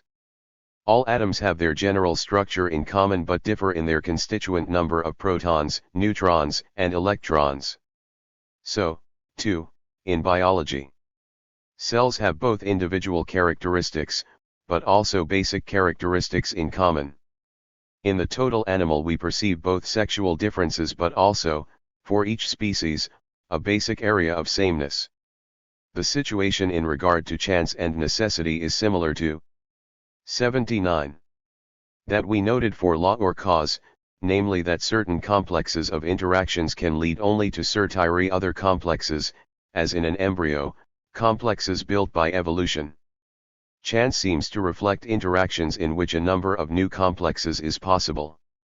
The concept form and content basically reflects the fact that when atoms, particles, molecules, or cells join together they necessarily have some shape and size, as determined by their number, nature, and arrangements. In clump matter, size and shape are determined by gravitational as well as electromagnetic and nuclear reactions. In biological matter, form is determined by the interactions of its units at various levels, from macromolecules to cells to bodily organs. If we thus pursue the dependence of the categories on the nature of matter, we have to ask, what do categories, including materialist ones, have in common that would distinguish them as a separate form of generalization? The answer is, nothing. They are simply general ideas along with other general ideas reflecting aspects of reality. To link them together as a unique philosophical entity gives the impression that they have some special, perhaps higher, status than other general ideas, even, in some contexts, that they are basic determinants. All in all, it seems best to drop the term category and to speak only of general ideas, allowing the context to indicate the character of the phenomena they reflect. The term category inevitably retains something of its original idealist significance of fitting reality into set frames of thought or into a mystical godhead. Once we begin with the concept of categories, we are inevitably led to their systematized listing. And here problems arise. Which general concepts are to be considered as categories and which are not? If we include all general concepts, the list is virtually endless. So, too, the debate on what to include and what to exclude. There is another problem also. Are Engels' fluid categories really categories? Is, for instance, an interblending cause and effect, in which cause becomes effect and effect cause as they reflect the interactions of matter, really a category? Certainly not in the basic meaning of the word. So, too, with identity and difference, necessity and chance, and so on. To call them categories confounds their relationship to the endlessly interpenetrative reality they mirror, giving it a rigid and abstractionist tinge. 80. Differences between Marx and Engels. As we have seen, there are differences between the writings on dialectical materialism by Marx and by Engels. If Marx and not Engels had developed the subject, he would clearly have handled matters somewhat differently. He would have placed the interpenetration of opposites more consistently at the center of things and put more emphasis on the critical and revolutionary nature of scientific dialectics, on materialism as the philosophical base, on practice, on the interactive role of the senses and activity in the knowing process. He would have taken a more sharply critical attitude towards Hegel, and he would not have written passages in which interaction and not contradiction could appear to be the essence of dialectical process. He would not have elevated dialectics to a state of unique eminence in the materialist worldview or in materialist ways of thought. How can we reconcile these differences with the fact that Engels, as he tells us, read the whole manuscript to him before it was printed, and Marx added a chapter to it?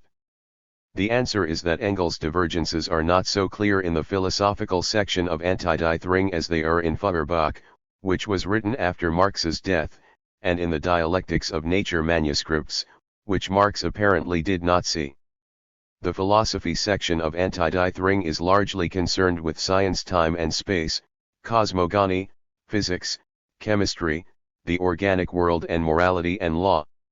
Only the two final chapters are on dialectics, quantity and quality, negation of the negation. And in these chapters there seems little that Marx would not have agreed with. If he had had strong objections, he would certainly have voiced them, but he may have hesitated to discuss what seemed to be secondary differences. After all, it was Engels' book and not his. Engels was aware that Marx had a deeper grasp of their worldview than he did. Marx, he wrote, was a genius, we others were at best talented. There were, of course, no others on the same level as Engels. And it was not only Marx's inherent intellectual superiority, his potential genius, but his background that made the difference. Marx had been in bitter political struggles from an early age, had been persecuted, exiled, and imprisoned, whereas Engels had led a comparatively quiet life. But whatever the reason, it is apparent that, as Engels also noted, Marx saw further and took a wider and quicker view. Behind this view was his immersion, physical and mental, in the class struggle of the proletariat. In his political writings, for instance the Civil War in France, there is a revolutionary fierceness that contrasts. 81. With Engels' more academic treatment of the same subject we should not, of course, overstate the differences between the two, especially as there has arisen in recent decades an unsupportable theory that they were in fundamental disagreement and that Marx took little or no interest in dialectical materialism or science. On the other hand, we cannot accept the view, spread in Soviet and other Marxist circles, of an absolute harmony between the two. This absolutist argument, in fact, was used to promote Soviet idealist tendencies that are seen as having roots in Engels. The concept of a complete agreement between Marx and Engels probably stems originally from a loose reading of Lenin, who in his Granite Encyclopedia article on Marx in State and Revolution and other works, uses passages from Engels interchangeably with those of Marx. Lenin emphasized the work of Engels as illustrating certain aspects of Marxism that were being overlooked or distorted at the time by the social democratic revisionists. But he was aware, as he indicates in On Dialectics, of deficiencies in Engels. It is time now to take a more precise view and see in what ways Marx did see further, what Engels' actual deficiencies were and what their effects have been. Whatever deficiencies there are, however, the fact remains that Engels' studies, especially of science, gave materialism new scope and depth. Anti-Diebring, Feuerbach, and Dialectics of Nature revealed in detail for the first time the working of the dialectical process in nature and demonstrated the necessity for dialectical reasoning in science. The dialectical and historical materialism fallacy. Marxism, both social and philosophical, presents general outlooks that are largely outside the scope of exploitive class thinking and so are confusedly dismissed by bourgeois commentators. This is clearly seen when Marx's social perspectives run directly counter to the dominant views of corporate capitalist society, as in his exploration of the exploitation of labor. But it is true also in regard to dialectical materialism, whose anti-religious implications evokes religious bias, directly or indirectly. Hence it is often represented as a mosaic of doctrinaire abstractions rather than as it is a necessarily complex reflection of the workings of nature and society. Bourgeois thinkers can, of course, reason well within their mainly static framework, and have, in fact, achieved remarkable, if fragmented, insights into reality. 82. Social and natural, but they lack the materialist base that could keep them from mixing disparate elements, and the scientific dialectic that could enable them to perceive underlying interconnections.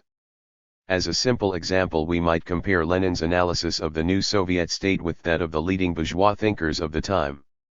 H.G. Wells, for instance, in his The Outline of History, saw the early U.S.S.R. as essentially embodying a struggle between Westernizers and Easternizers. The remark is typical. In general, the great thinkers of Western civilization had little comprehension of what had happened. On the other hand, in Letters from Afar and other writings, Lenin indicated the basic nature of the situation even before it had unfolded and correctly charted its future degree. Although dialectical materialism is widely regarded by philosophers and others in capitalist nations as dogma, it would be hard to conceive of less dogmatic works than Engels' fact-filled Dialectics of Nature or, as we shall see, Lenin's philosophical notebooks, with its spirit of analytical inquiry. The charge, however, has received some support from the semi-dogmatic method that Stalin developed and that was expanded by later Soviet thinkers. There was, however, no basis in Stalin for the later category's madness. In Soviet textbooks, following Stalin's famed essay, Dialectical and Historical Materialism, Marxism was presented as falling into two parts, dialectical materialism and historical materialism, and so in Marxist parties throughout the world. Historical materialism is used to designate society in general. This, however, is clearly incorrect. All the aspects of society cannot be subsumed under history or historical. Marx apparently did not use the term historical materialism. Engels used it at least once, in Socialism, Utopian and Scientific. His usual term, in Anti-Diebring and Feuerbach, is the materialist conception of history, namely that view of the course of history that sees economic development and the class struggle as providing the moving power of all important historical events. Historical materialism is a kind of shorthand for this concept. Neither this shorthand term nor the concept it stands for, however, encompass social life, including the major areas of family, community, and personal relations. True, these areas in some ways respond to historical evolutionary factors, but they are rooted primarily not in these but in socio-biological process and have their own essence and developmental rhythms. Nor does historical materialism properly cover culture and the arts, literature, music, painting, dance, and so on. These, too, are changed by historical change, but their roots are in social life and 83. Their essence is in the nature of people. Literature is literature in every age and society. Nor does historical materialism properly include science, natural or social, for although science develops or declines in response to socio-economic forces, it is a cultural phenomenon with a special character rising from its base in practice. Finally, human psychology and thought as such are not basically controlled by the historical process, even though they respond to it.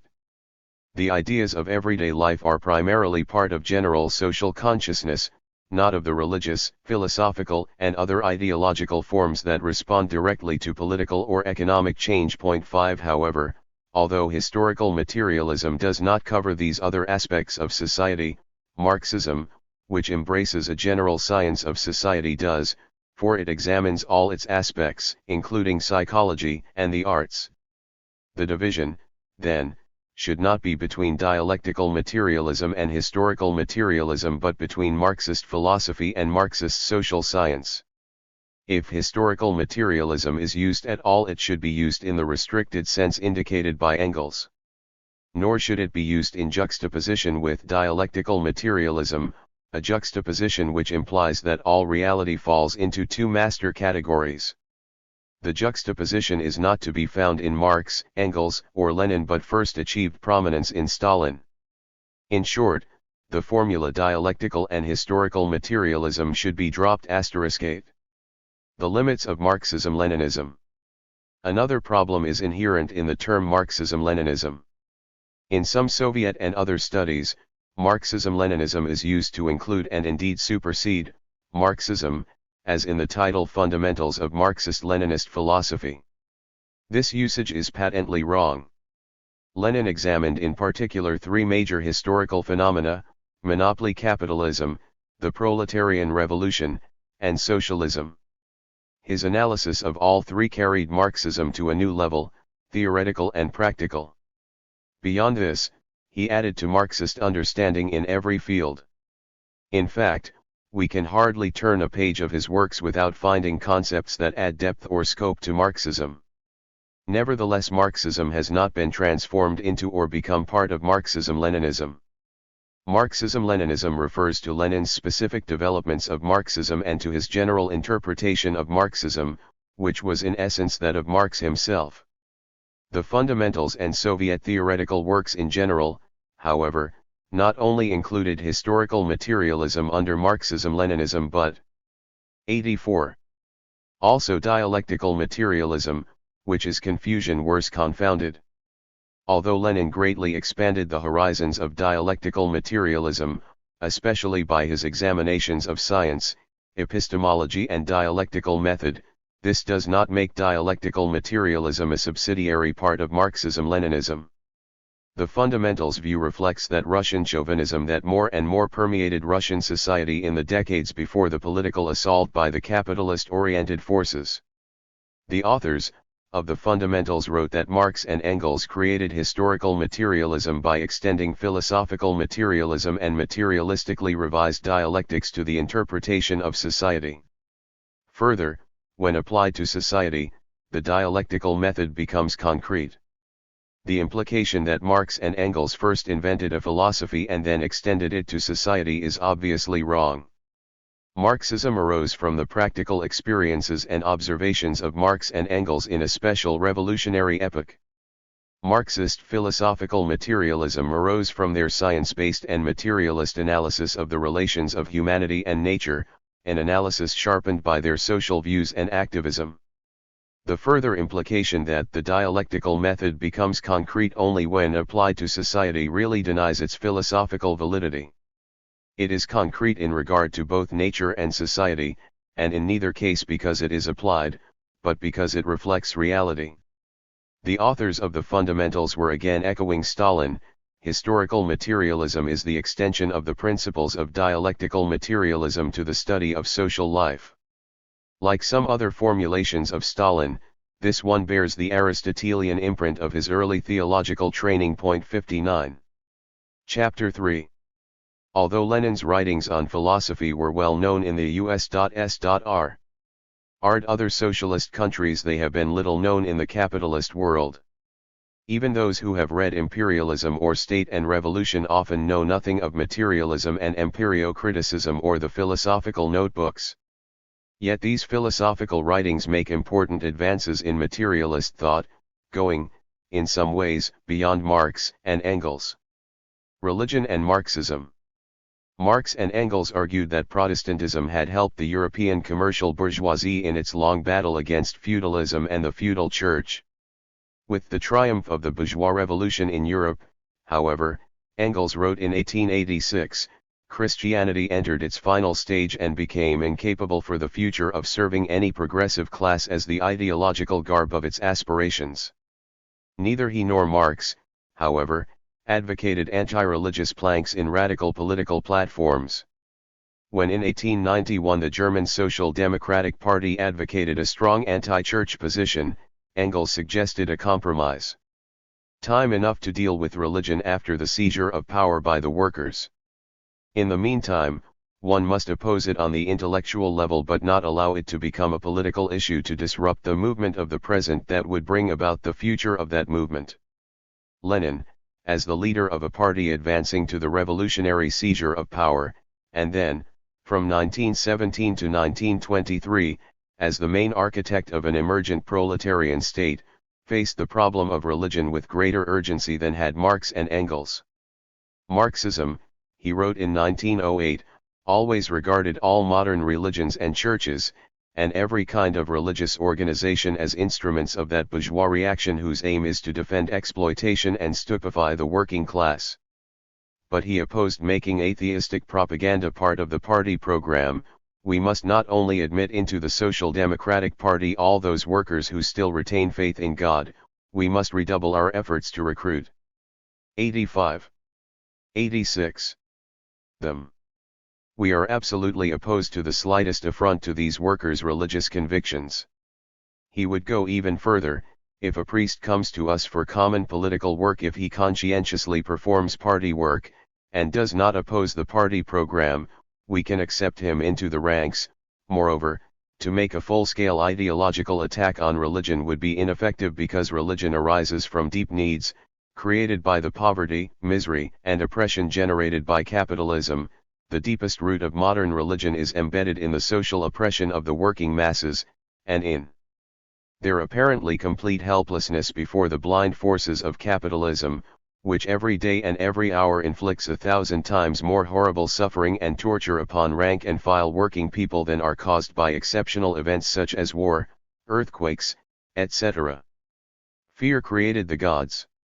Religion might be the opium of the people, but, as Marx perceived, the people need the opium to deaden the horrors inflicted on them in a soulless, exploitive society. While in the course of revolutionary struggle some workers might slough off their religious views and this would make them better Marxists, the most important thing, Lenin felt, was to advance the mass struggle against capitalist oppression, and here one has on the whole to accept people as they are. The struggle was also, of course, directed against feudal oppression, which in Tsarist Russia created a wider social base for religion than did capitalism, and, moreover, had control of the church. But Lenin was here concentrating on the situation of the industrial working class. 3 Even after the Bolsheviks had obtained state power, Lenin opposed a head-on political attack on religion but instead envisaged a long-term educational campaign.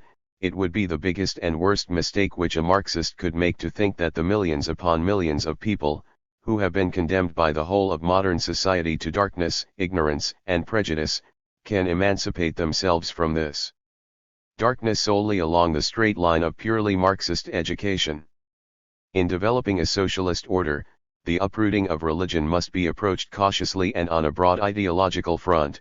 These masses must be given the most diverse, atheistic propaganda stuff, they must be made acquainted with the facts from the most different spheres of life, they must be approached one way or another. 87. So as to get them interested, rouse them from their religious torpor and stir them up from the most different angles and by the most different methods, etc. A Marxist leader should make use of the clever, vivacious, and talented journalism of the old atheists of the 18th century. Such journalism could be easily understood. Point 4. As we read Lenin's comments on religion, we become aware that he had the opportunity to actually bring into being projects that Marx and Engels could but look toward. Thus, while they worked out a basically correct practical and theoretical position on religion, something that no radical thinkers, socialist or otherwise, had been able to do before, Lenin was able to take this position, develop it in the light of experience and apply it on a vast scale, seriously challenging, for the first time in history, the narcotic of mass superstition. Although Marx, Engels, and Lenin all felt that direct attacks on religion should be avoided because of its deep roots among the masses, they had no such reservations about reactionary philosophy. Such philosophy was not rooted in mass oppression but in the need to confuse progressive intellectuals and disorient the leadership of progressive movements. It must be met in head-on debate. Idealism and the Mad Piano. After and even before the death of Engels in 1895, most leaders of the socialist movement ignored his writings on philosophy. Karl Koski, who was widely regarded as Engels' successor, felt that philosophy was irrelevant to Marxist theory, which he regarded as social doctrine and nothing more. The only major exception was Georgy Plekhanov, the outstanding intellectual in the Russian Social Democratic Party, who tried to develop Engels' views in a series of philosophical studies, and in 1891, as we saw, coined the term dialectical materialism. Plekhanov examined the roots of Marxist philosophy in the French materialists and Feuerbach. He stressed especially the concepts of leaps in development. Many people confuse dialectic with the doctrine of development. Dialectic is, in fact, such a doctrine. However, it differs substantially from the vulgar theory of evolution, which is completely based on 88. The principle that neither nature nor history proceeds in leaps and that all changes in the world take place by degrees. Hegel had already shown that, understood in such a way, the doctrine of development was unsound and ridiculous. Registered as the comment suggests, Plekhanov was a revolutionary at a time when his colleagues in Western Europe were mainly parliamentary reformists. Russia, unlike Western Europe, had not yet undergone an anti-feudal revolution, even though capitalism had made considerable advances, but was governed by a basically feudal dictatorship that could only be overthrown by revolution. Lenin, as a promising radical intellectual growing up in the party when Plekhanov was its leading theorist, shared his interest in philosophy. In political exile in Siberia in 1899, he became alarmed at the growth of neo-Kantianism among Russian radicals and began to read in philosophy, and that is what I am studying now, having begun with D. Holbach and Helvetius, and I intend to pass on to Kant. I have got hold of the most important classics of philosophy, but I have no neo-Kantian books. Following the defeat of the 1905 revolution, a number of radical intellectuals, including A.V. Lunacharsky, joined a fashionable swing to a neo-Kantian idealism then known in Europe as empirio-criticism. Largely under the influence of a prominent Austrian physicist, Ernst Mach, it was given a scientific cloak.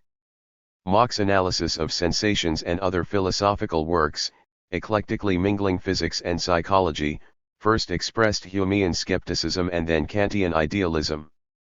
By 1908 at least 4 books attacking dialectical materialism had appeared in Russia, but what mostly disturbed Lenin were works by Bolshevik intellectuals, including a series of articles in a book titled Outlines of Marxian Philosophy. Every article, Lenin wrote from Geneva to Maxim Gorky, the leading party author, made me simply furious. No, that is not Marxism. Our empirio-critics are simply sinking into a bog. And he informed Gorky, who had himself taken a somewhat ambivalent stand, that he was going to write about these matters, Plekhanov having failed to do so. You must understand, and you will, of course, that once a party man has become convinced that a certain doctrine is grossly fallacious and harmful, he is obliged to come out against it. Plekhanov, at bottom 89, is entirely right in being against them, only he is unable or unwilling or too lazy to say so concretely, in detail, simply, without unnecessarily frightening his readers with philosophical nuances. And at all costs I shall say it in my own way. By the fall of 1908 Lenin had finished the book, working first at the Bern Library in Switzerland and then at the British Museum, and the following year it was published in Moscow, Materialism and Empirio-Criticism, Critical Comments on a Reactionary Philosophy. By 8 it becomes clear early in his book that Lenin is exploring new territory. Marx and Engels had no need to concentrate on the particular brand of idealism, subjective idealism, that stemmed from Berkeley and was refined by Kant. Lenin, however, because of the emphasis then being placed upon it by Mach and others, has to do so, and does it in his own way.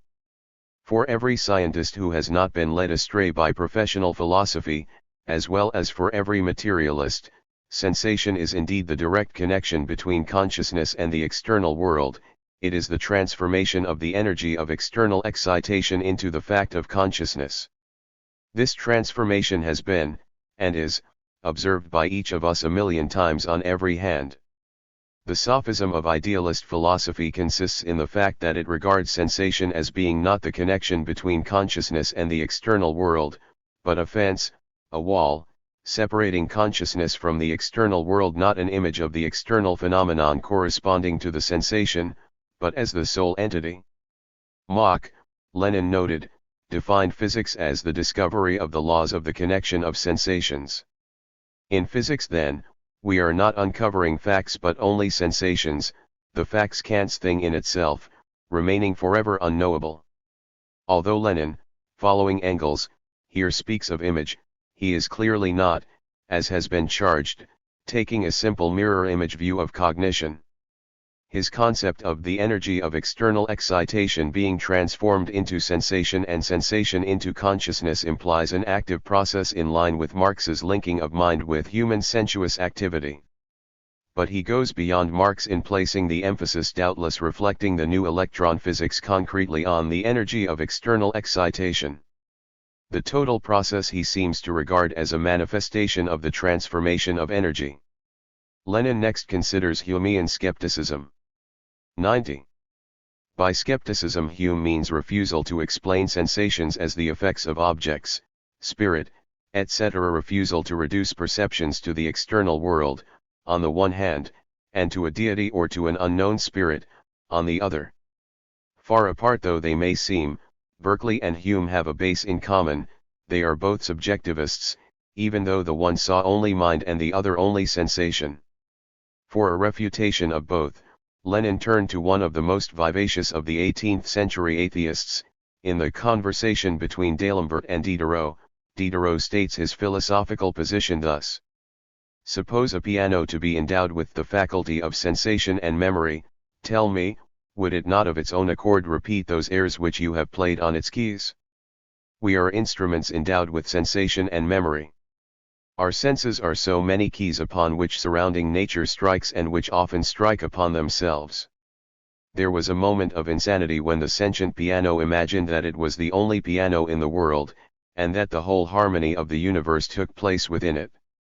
In short, Lenin suggests, both subjective idealism and Humean skepticism end in solipsism, a doctrine that he considered ipso facto absurd. Those who, like Mach, thought they were cleverly rising above theological crudities by their refined idealist and skeptical views were still boxing themselves into a solipsistic absurdity. 1 degree It was partly in an attempt to avoid the philosophical chaos inherent in Humean skepticism that Kant erected his scaffolding of built-in mind categories and the ever unknowable thing in itself. Engels, countering this view, argued that as the reality of nature was disclosed by science and was harnessed by technology, Kant's thing in itself became a thing for us, something people could understand and work with. The basic criterion was not thought but practice. Human action had solved the difficulty long before human ingenuity invented it. Lenin agreed, but he emphasized that practice was not an absolute criterion.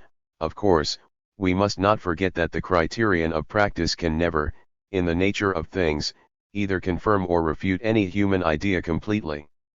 Nevertheless, science does provide a general and verifiable correspondence between our ideas and objective phenomena. A man in a dark room may discern objects dimly, but if he does not stumble over the furniture and does not walk into a looking glass instead of through a door, it means that he sees some things correctly. There 91 is no need, therefore, either to renounce the claim to penetrate below the surface of nature, or to claim that we have already fully unveiled the mystery of the world around us. This, in spite of the deceptive simplicity of Lenin's analogy, has deep implications, going beyond Engels, in examining the limitations of practice as a path to truth, but also affirming its basic validity. Practice, here specifically the practice of scientific exploration, gives us, Lenin suggests, only the basis for verifying reality. It does not fully unveil the world. All we can hope for are approximations, of a greater or lesser degree of accuracy. These, however, are the implication, here and elsewhere, runs close enough to enable us to change reality, social and natural. If human knowledge is not absolute, is it not simply relative, as the Neo-Kantians had been arguing? Indeed, on the basis of the Marxist argument itself that ideas are the product of specific social conditions, must not all knowledge be relative? Lenin answers as follows. When and under what circumstances we reached, in our knowledge of the essential nature of things, the discovery of alizarin in coal tar or the discovery of electrons in the atom is historically conditional, but that every such discovery is an advance of absolutely objective knowledge is unconditional. In a word, every ideology is historically conditional, but it is unconditionally true that to every scientific ideology there corresponds an objective truth, absolute nature. You will say that this distinction between relative and absolute truth is indefinite. And I shall reply, it is sufficiently indefinite to prevent science from becoming a dogma in the bad sense of the term, from becoming something dead, frozen, ossified, but at the same time it is sufficiently definite to enable us to dissociate ourselves in the most emphatic and irrevocable manner from fideism and agnosticism, from philosophical idealism and the sophistry of the followers of Hume and Kant. If a scientific concept, such as that of the electron, is upheld by experimentation, it must have a basic correspondence to objective reality regardless of the social circumstances that produce the concept, and the more widely it can be used to produce predictable results, the greater must be the correspondence. The fact that such truths are unearthed because of particular social circumstances does not mean that they are any the less true. On the other hand, we cannot claim for any of them an absolute correspondence with the physical reality. Nor are they simply relative, with the implication of no possibility. 92. Of verification. As with the man in the dim room analogy, Lenin argues for a general correspondence only, one close enough to the reality to enable us to create change on its basis. This scientific approach to truth, whatever its limitations, is on a different epistemological plane to that of idealism or skepticism, whose truths are merely delusions. 2. As I suggested in discussing Engels' comment on these problems, it seems best to drop the term absolute truth, for it tends to perpetuate the idealist mind-to-mind revelatory communion in which it is rooted. Similarly with such phrases as absolutely objective knowledge and objective truth. Neither knowledge nor truth are objective. The words indicate the mind's perception of reality. To equate objective truth with absolute nature makes matters worse. Nature is neither relative nor absolute. Lenin's terms mix subjective and objective phenomena, something he is generally careful to avoid. The problem is that he is dealing with a complex subject. Although objective and subjective are different in their individual essences, there is an area of overlap between them. Hence difficulties in nomenclature tend to arise. Lenin would have done better here to have based himself on his external excitation to sensation to consciousness model and avoided ambiguous usage of knowledge or truth. Today the situation has been complicated by the discovery that not only nature but the human mind is very different from what it appears to be. The mind does view reality in terms of constructs, not, however, the unreal ones of Kantian categories but real ones imposed by the mind's evolutionary history. The specifics of this problem we can better discuss in considering modern science. It might seem that scientists or philosophers acquainted with science could themselves come to materialist conclusions. But although some of them do, they are on the whole, Lenin argues, hampered by their class position. The situation in philosophy, despite its rarefied abstractionism, is essentially the same as in other fields.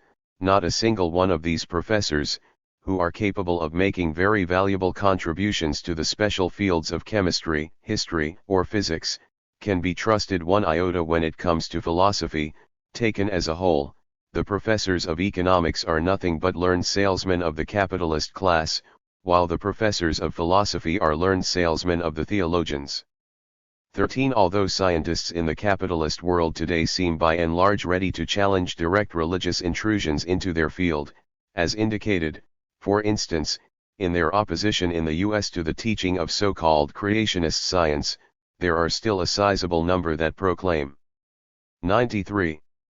Idealist and sometimes even mystical views, as witness the Omni interviews with contemporary scientists in various fields. Here we find Francis Crick, the co-discoverer with James Watson of the double helix replicating pattern of the nucleic acids, speculating that life on Earth came from a spaceship sent to implant it by some creatures like ourselves from a remote planet beyond the solar system, a theory which he labels directed panspermia. Candace Perd, a prominent neuroscientist, after giving a materialist account of the brain and its neurotransmitters, astoundingly comments, "The brain may not be necessary to consciousness. Consciousness may be projected to different places." And she affirms faith in God and life after death. John Lilly, an animal psychologist, comments, "In this self-transcendence one can experience bliss while performing God's work." And, "Newborns are connected to the divine, war is the result of our programmed disconnection from divine sources." Roger Sperry, a neurologist famous for his explorations of the brain's hemispheres, laments the rejection of institutional religion by the Marxists and secular humanists.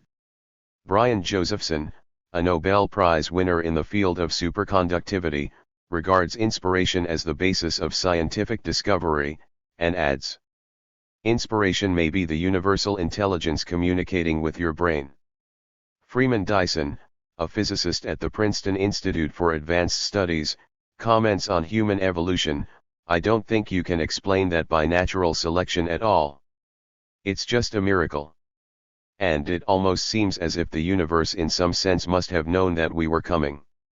Clearly, in a society in which the irrational and the supernatural are daily propagated, sometimes blatantly, sometimes subtly, scientists are not immune. 4. The inexhaustible electron. Between Engel's death in 1895 and 1908, when Lenin wrote Materialism and Empirio-Criticism, science laid the basis for the elementary particle physics of the present century, thus enabling Lenin to go beyond Engels in developing the materialist concept of matter. From the mid-19th century, experiments had been conducted on the effects of an electric current passing through a vacuum tube. In 1895 the British scientist Joseph John Thomson ascertained, by magnetically and electrically deflecting this current, that its particles were negatively charged and calculated that they were some 1,800 times less massive than the atom.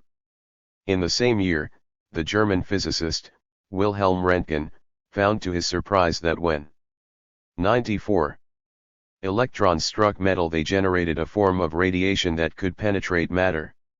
They also caused phosphorescent substances to glow. The following year, Henri Becquerel, in France, in considering the effect of these rays on phosphorescence happened by chance to pick uranium nitrate for one of his experiments.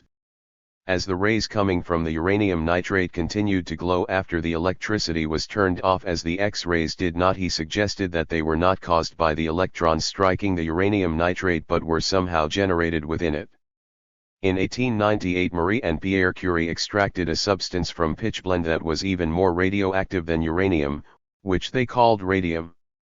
In 1899, Ernest Rutherford, at McGill University in Montreal, broke down the radiation emerging from radium into three rays, which he called alpha, beta, and gamma rays. The beta rays were soon found by the Curies and Becquerel among others to be simply electrons traveling at a high speed. In 1906 Rutherford ascertained that the alpha rays were positively charged particles and later calculated that they had a mass 7,000 times that of the electron. When he shot these particles through a thin glass into a chamber from which they could not escape, he found that the chamber contained helium. The alpha particles, it thus appeared, were helium atoms. The relation of these various particles to each other, however, was not clear, and it was not until 1911 that Rutherford suggested a model of the atom with a positively charged nucleus of large mass with negatively charged electrons revolving around it. In the same years Einstein began his undermining of the Newtonian universe, bringing out in 1905 both his special, i.e., limited, theory of relativity that embraced both the movement of bodies and the equivalence of mass and energy, and his quantum theory of light. In discussing the philosophical implications of some of these discoveries, Lenin made it clear at the outset that he was doing just that and nothing more. It goes without saying that in examining the connection between one of the schools of modern physicists and the rebirth of philosophical idealism, it is far from being our intention to deal with specific physical theories. What interests us exclusively is the epistemological conclusions that follow from certain definite propositions and generally known discoveries. 15 By not examining specific physical theories, Lenin meant that as he was not a physicist, he was not qualified to examine specialized 95 areas. He was primarily interested in seeing what new aspects of matter science had revealed and how this affected materialist views. For instance, in considering the discoveries of Thomson and Rutherford, he began to move away from the chemical analysis of the unchangeable matter of 19th-century science. Each day it becomes more probable that chemical affinity may be reduced to electrical processes. TNE indestructible and non-disintegrable elements of chemistry, whose number continues to grow as though in derision of the unity of the world, prove to be destructible and disintegrable. The element radium has been converted into the element helium. Lenin, then, early grasped in a general way two related concepts of 20th century science, namely that molecular interactions are ultimately a response to electrical processes, essentially negatively and positively charged particles, and that the atom itself can be broken down, the disintegration of particles of matter which hitherto had been accounted non-disintegrable. In the same paragraph as that quoted above, he refers to X-rays, Becquerel rays, radium. He was aware of the discovery of the electron corpuscles charged with negative electricity, its velocity 270,000 km per second, and its size relative to the atom as a whole. The electron is to the atom as a full stop in this book is to the size of a building 200 feet long, 100 feet broad, and 50 feet high. In his footnotes he lists, among other works, J.J. Thomson's The Corpuscular Theory of Matter and Oliver Lodge's Electrons. He did not then know of the existence of the proton or the role of the electron within the atom, for these were not discovered or theorized until 1911. His interest in science, however, continued beyond materialism and empirio-criticism. A notebook of 1909 lists a book on physics by Max Planck and others. In 1914 he quoted Engels' in the last analysis, nature proceeds dialectically, and comments that this was written before the discovery of radium, electrons, the transmutation of elements. In 1922 Lenin commented that while Einstein's relativity theories had been interpreted idealistically, Einstein himself makes no attacks on the foundations of materialism.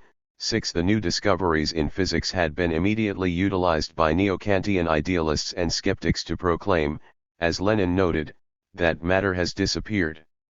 Lenin replied that what modern physics had demonstrated was not the disappearance of matter but simply the existence of hitherto unknown aspects of matter. 96.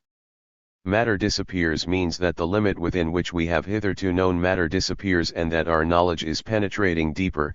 Properties of matter are likewise disappearing which formerly seemed absolute, immutable, and primary and which are now revealed to be relative and characteristic only of certain states of matter. The world is matter in motion, we reply, and the laws of its motion are reflected by mechanics in the case of moderate velocities and by the electromagnetic theory in the case of great velocities. Matter, then, is not immutable but is composed of various states unknown to Marx and Engels. What these states are is becoming clearer today, and it appears that what basically distinguishes them is not variation in velocity but combinations of particles and the interactions that are connected with them: nuclear, electromagnetic, gravitational, and weak. Variation in velocity is, like motion, a byproduct of these phenomena. Neither is a basic initiating entity. 7 Scientists should, Lenin argues, begin to distinguish between the old materialism with its atomistic mechanical conception of nature, and dialectical materialism with its fluid conflictive outlook. The destructibility of the atom, its inexhaustibility, the mutability of all forms of matter and of its motion, have always been the stronghold of dialectical materialism. All boundaries in nature are conditional, relative, movable, and express the gradual approximation of our mind towards knowledge of matter. Lenin was probably thinking primarily of the fact that the dialectical materialist view of matter encompasses its mutability in general, a mutability that, it could be argued, entailed the potential destructibility of the atom. But he may also have known that Engels had expressed specific views on these matters, reflecting a controversy on them at the time. Chemists, Engels noted in 1877, were inclined to believe that the atoms were not the smallest known particles of matter, and the majority of physicists believed that the ether consisted of particles smaller than atoms. The atom, he informed Marx, is no longer considered indivisible. 18 Unlike the old mechanical materialism then still practiced by the followers of Ernst Haeckel and others, dialectical materialism, Lenin contends, can not only encompass the discoveries of Thomson and Rutherford and the Curies, it is the philosophy required by the new science if it is to fully understand the significance of its findings. 97. Recent scientific advances provided increasing insights into the nature of matter and the universe. The essence of things, or substance, is also relative. It expresses only the degree of profundity of man's knowledge of objects, and while yesterday the profundity of this knowledge did not go beyond the atom, and today does not go beyond the electron and ether, dialectical materialism insists on the temporary, relative, approximate character of all these milestones in the knowledge of nature gained by the progressing science of man. The electron is as inexhaustible as the atom, nature is infinite, but it infinitely exists. 19 As in the destructibility of the atom passage, Lenin here follows Engels' view on scientific advance as the path to knowledge, revealing ever new aspects of essence and substance. The atom passage also helps to elucidate his meaning in his often quoted but seldom examined comment here, that the electron is as inexhaustible as the atom, for there he speaks of the atom's destructibility, and inexhaustibility. Hence by inexhaustible here he does not mean that the electron can be infinitely divided but that, like the atom, it can produce an infinite variety of phenomena. The infinity of the universe, he argues, in his final sentence, is not an abstract or mystical concept but an objective reality, an infinity of matter. The overwhelming majority of scientists, Lenin contends, have an instinctive, unwitting, unformed, philosophically unconscious conviction of the objective reality of the external world. This instinctive materialism is being driven by the advance of science toward dialectical materialism. This step is being made, and will be made, by modern physics, but it is advancing towards the only true method and the only true philosophy of natural science, not directly, but by zigzags, not consciously, but instinctively, not clearly perceiving its final goal, but drawing closer to it gropingly, unsteadily, and sometimes even with its back turned to it. Modern physics is in travail, it is giving birth to dialectical materialism. 29 Physicists will be forced to think more and more in dialectical materialist ways if they are to make meaningful generalizations. This has to some degree taken place, but, as Lenin perceived, in a zigzag path, and in a fragmented way in the midst of idealist obscurantism. The propaganda establishment of the modern monopoly capitalist state has so far proved too strong to permit any major trend in a consistent materialist direction. Even when physicists recognize that particles 98 have antiparticles, they do not connect this with a general conflictive quality in nature. When they are confronted with endless examples of the new arising from quantitative and positional changes in the old, they fail to generalize. So, too, in the other sciences. On the other hand, some prominent scientists, including J.B.S. Haldane, J.D. Bernal, Joseph Needham, and Marcel Prenant, have espoused dialectical materialism, and others, like Stephen Jay Gould, have adopted some of its views. Lenin was right in seeing that the future developments of physics would increasingly reveal the dialectical nature of matter, and that this could not be properly encompassed by traditional philosophies. In the socialist world, and Lenin does not here seem to have had a future socialist society in mind, many scientists embraced dialectical materialism, and some demonstrated how its views both aid in their researches and give general meaning to them. In the capitalist world, the way is blocked by capitalist control of culture and ideology. The struggle of opposites. Materialism and empirio-criticism was not intended to be a general philosophical survey, but primarily a study of the materialist theory of knowledge, which was then under attack by neo-Kantian idealists. In it, Lenin concentrated on materialism and had little to say of dialectics. In July 1914, however, on the eve of World War I, he began an article on Karl Marx for Granit's Encyclopedia Dictionary, a Moscow publication. A section headed Dialectics, following one on philosophical materialism, reflects the fact that he turned to a systematic study of Hegel's works. On January 4, 1915, he wrote to the secretary of the publishers of Granit's, "I have been studying this question of dialectics for the last 6 weeks, and I think I could add something to it if there were time." In 1922, in his essay, on the significance of militant materialism, he urged Soviet scholars to organize a systematic study of Hegel's dialectics from a materialist point of view. And this he was himself attempting in his 1914 to 1915 studies. His work led to a short essay, on the question of dialectics, and a series of marginalia jottings on Hegel's writings, jottings now published in the Philosophical Notebooks. Both 99 were written mainly for self-clarification and were not intended for publication. 2. Lenin began the essay as follows: "The splitting of a single whole and the cognition of its contradictory parts is the essence of dialectics." Heraclitus had argued that all opposites must, paradoxically, coexist in a unity, for the one is that which consists of two opposites, so that when cut in two the opposites are revealed. Lenin continues, "The correctness of this aspect of the content of dialectics must be tested by the history of science. This aspect of dialectics usually receives inadequate attention. The identity of opposites is taken as the sum total of examples and not as a/a of cognition. Plekhanov and Engels gave inadequate attention to the interpenetration of opposites and treated the subject too much by an examples method. Why was this wrong? The answer must be because Lenin felt that it obscures the fact that such interpenetration constitutes the essence of matter and society, and is not confined to certain specific phenomena."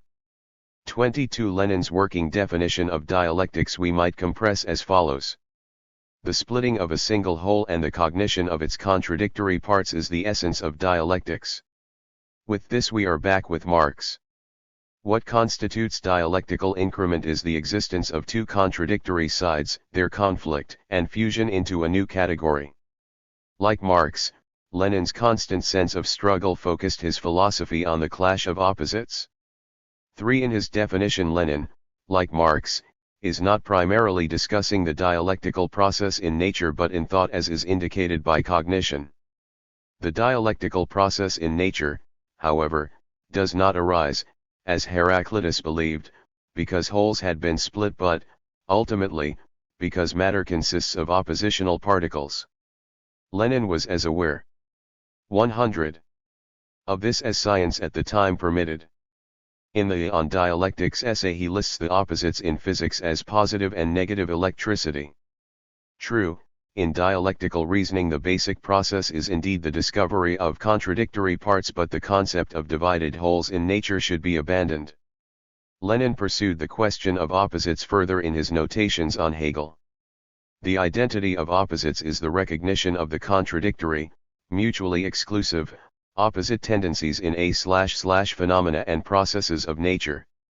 The condition for the knowledge of all processes of the world in their self-movement, in their spontaneous development, in their real life, is the knowledge of them as a unity of opposites.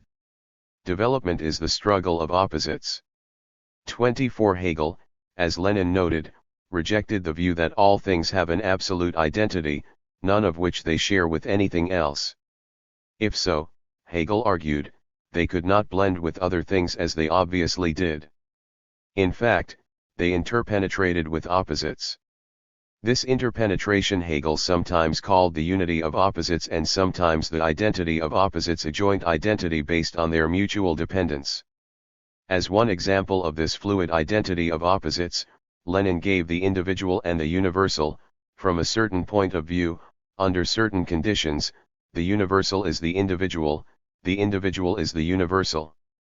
Lenin prefers unity to identity, and this certainly seems the more accurate term. It is confusing to say that such opposites as positive and negative electric charges are identical.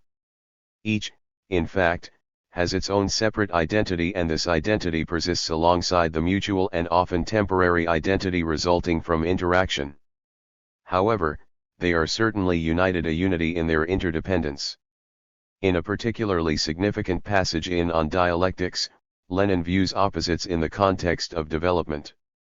Development is the struggle of opposites. The two basic conceptions of development. 101 are development as decrease and increase, as repetition, and development as a unity of opposites. In the first conception of motion, se/f/movement, its driving force, its source, its motive, remains in the shade. In the second conception the chief attention is directed precisely to knowledge of the source of self-movement. The first conception is lifeless, pale and dry. The second is living.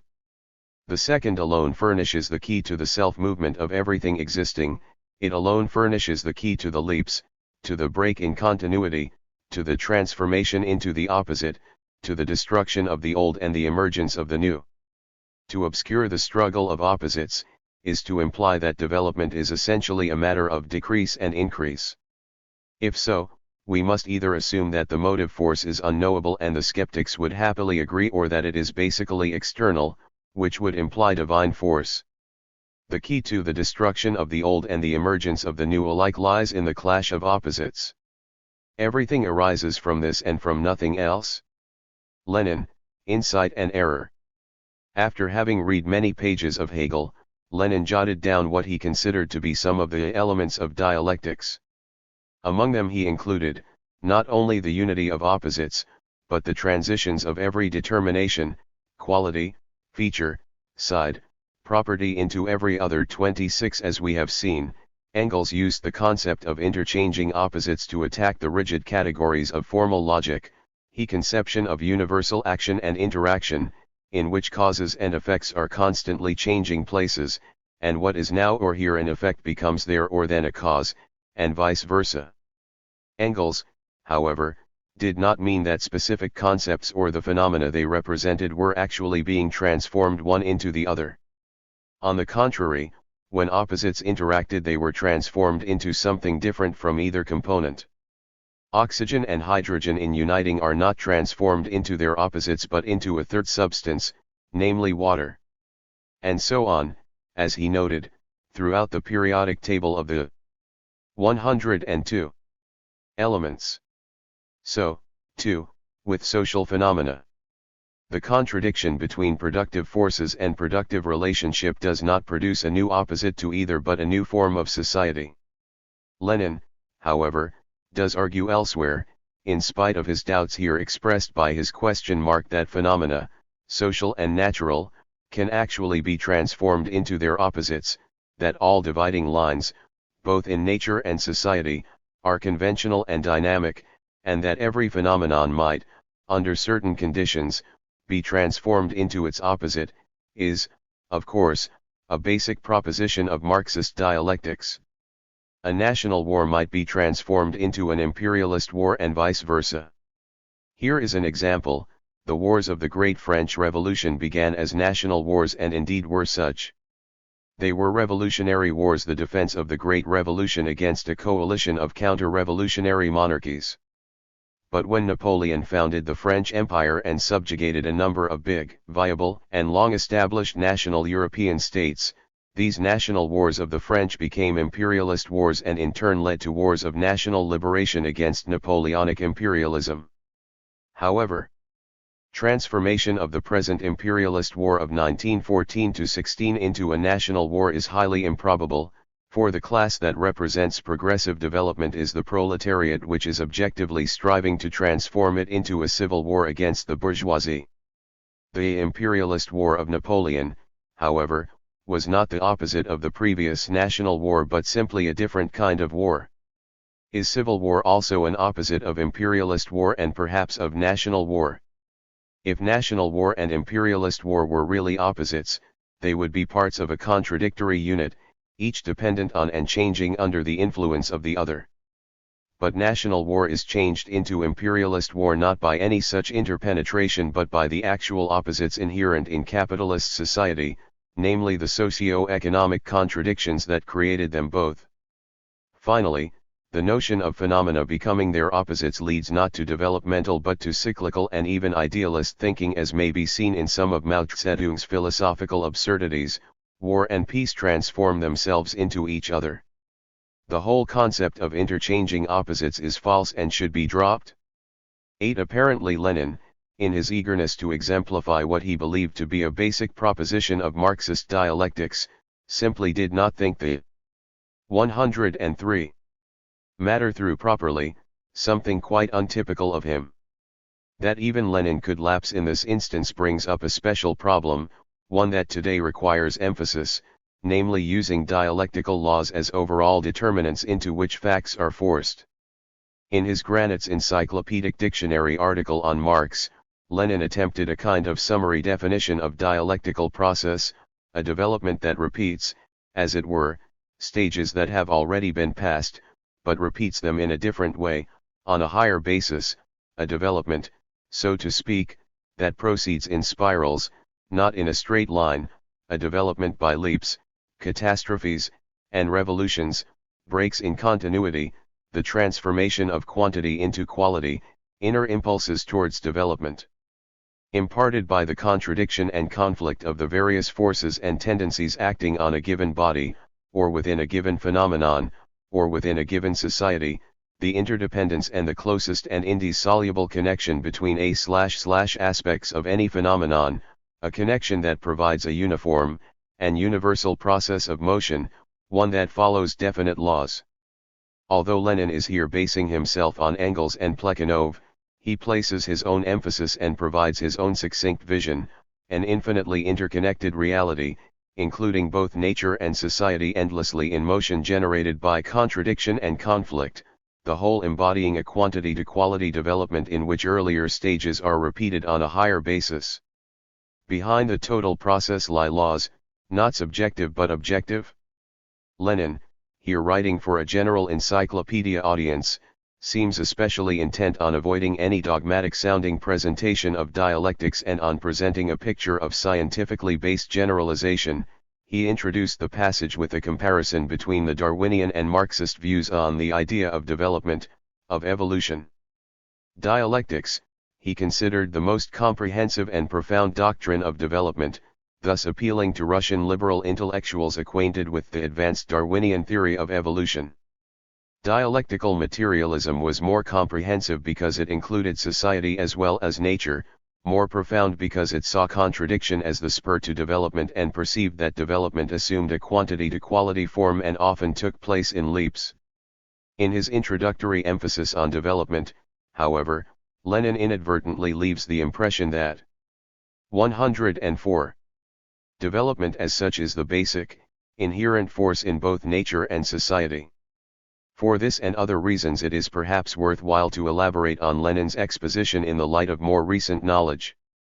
As I have indicated, what we call development in nature is mostly a tendency to complexity arising from conflictive units. Conflict itself arises ultimately from the antithetical nature of the elementary components of matter, as seen in negatively and positively charged particles. These opposites attract each other and form atomic and other combinations, which then form combinations of combinations. On our planet the tendency continues as atoms combine to form not only molecules but the long-chain molecules of living matter. The tendency is then transferred to the animals and plants produced by the chain molecules, whose production of more complex forms is molded by the struggle for survival interacting with ecological change. But although increasing complexity is inherent in the chance encounters of opposite entities on different levels of matter and of living matter, the process can also act in anti-developmental ways, as in the formation of neutron stars or the evolution of over-large antlers. There is, then, no developmental urge inherent in matter, only blind conflict that can produce complexity. In living matter and life forms, unless complexity results in adaptability, it is not developmental. What then of society? The history of human and pre-human society shows that although both developed, there is no special developmental force at work. Societies arise and perish, some societies never develop. There are still hunter-gathering societies. However, society differs from biological nature in two major respects. Its basic operating units are no longer forms of matter or living matter but socio-economic structures, and the social process has a conscious component. However, in society as in nature, for reasons I shall discuss later, the basic units are conflictive. The conflicts produced a succession of societies in various places at various times: hunting-gathering, farming, feudal, commercial capitalism, industrial capitalism, socialism. Human hunting-gathering societies emerged from animal hunting-gathering societies, most directly from that of the early hominids. Humans, with larger brains, moved these societies forward by adding a farming component and inventing tools and weapons. When in some areas the farming component became the main one, this may have been sparked by climatic change, but, if so, it was developed by societal forces. When we arrive at farming society, we reach one of those points in a sequence of change in which certain other changes become inevitable or, as Engels would say, necessity. 105. Emerges out of chance. Farming by its nature produced a much greater surplus of goods than even the richest hunting-gathering societies had, and hence, developed trade on a new level. The larger farm holdings necessarily became still larger in the competitive struggle and the smaller still smaller, until we have exploitive feudal lords at one end and the serfs that worked their land at the other. In short, people became divided into classes, depending basically on their position in the economy, and classes, reflecting conflictive economic and other interests, joined in class struggle. Feudalism, from Egypt to China, developed much greater agricultural surplus than even the most advanced farming societies, and hence much greater trade. Then, as commercial wealth, especially when traded by water, grows much more rapidly than agricultural wealth, it was but a matter of time, historically speaking, before the commercial component of feudal society became dominant. Then after many ups and downs it emerged as a new society in its own right, that of commercial capitalism, which, largely for geographical reasons, emerged first in Europe. Because of cosmic accidents, supernova explosions several billion years ago that shot iron and other metals into our planetary rock, and then the geological mashing of forests, beginning a mere 300 million years ago, into coal, oil, and natural gas, commercial capitalism was able to turn into industrial capitalism. In industrial capitalism, as in commercial capitalism and feudalism, the big economic units became bigger until industrial capitalism assumed a corporate form. In this form it branched outward with new impetus until it had colonized virtually all the rest of the world, a situation which produced inevitable conflicts between the corporate capitalist powers. These conflicts, then, accentuated both the class struggle within the system and that between it and the colonies and semi-colonies. This situation produced social explosions that led to socialism in various parts of the world, a socialism now fighting for its life against imperialist pressures. Thus the emergence of industrial capitalism, although dependent on natural accident, marked another turning point from which a certain line of development became inevitable. Thus although there is not, as some Marxist and Soviet texts have claimed, a drive to development inherent in human society in general, there are, as I have noted, certain points at which events can move in only one direction, as in an embryonic development. But whereas in nature these things work their way out through mechanical trial and 106. Error, in society they are carried out by a series of planned actions of a limited nature, building factories, establishing parliaments, waging peasant revolts. These actions resulted in non-planned major change. In fact, until industrial capitalism created a working mass operating a concentrated economic system, major historical change could not take place by overall conscious human direction. The first time this happened was in the Russian revolutions in 1917. Nobody sat down and planned the transition from feudalism to commercial capitalism or from commercial to industrial capitalism. But the transition to socialism, once it was made possible by the conditions of the age, was consciously planned. Humans, at last, had control of basic social forces. The direct instruments for this control were Marxist-Leninist parties which, as such, had a scientific understanding of the workings of society. Human action, directed by such parties, can prevent nuclear war and ecological devastation and clear the path for the continuing rise of socialism.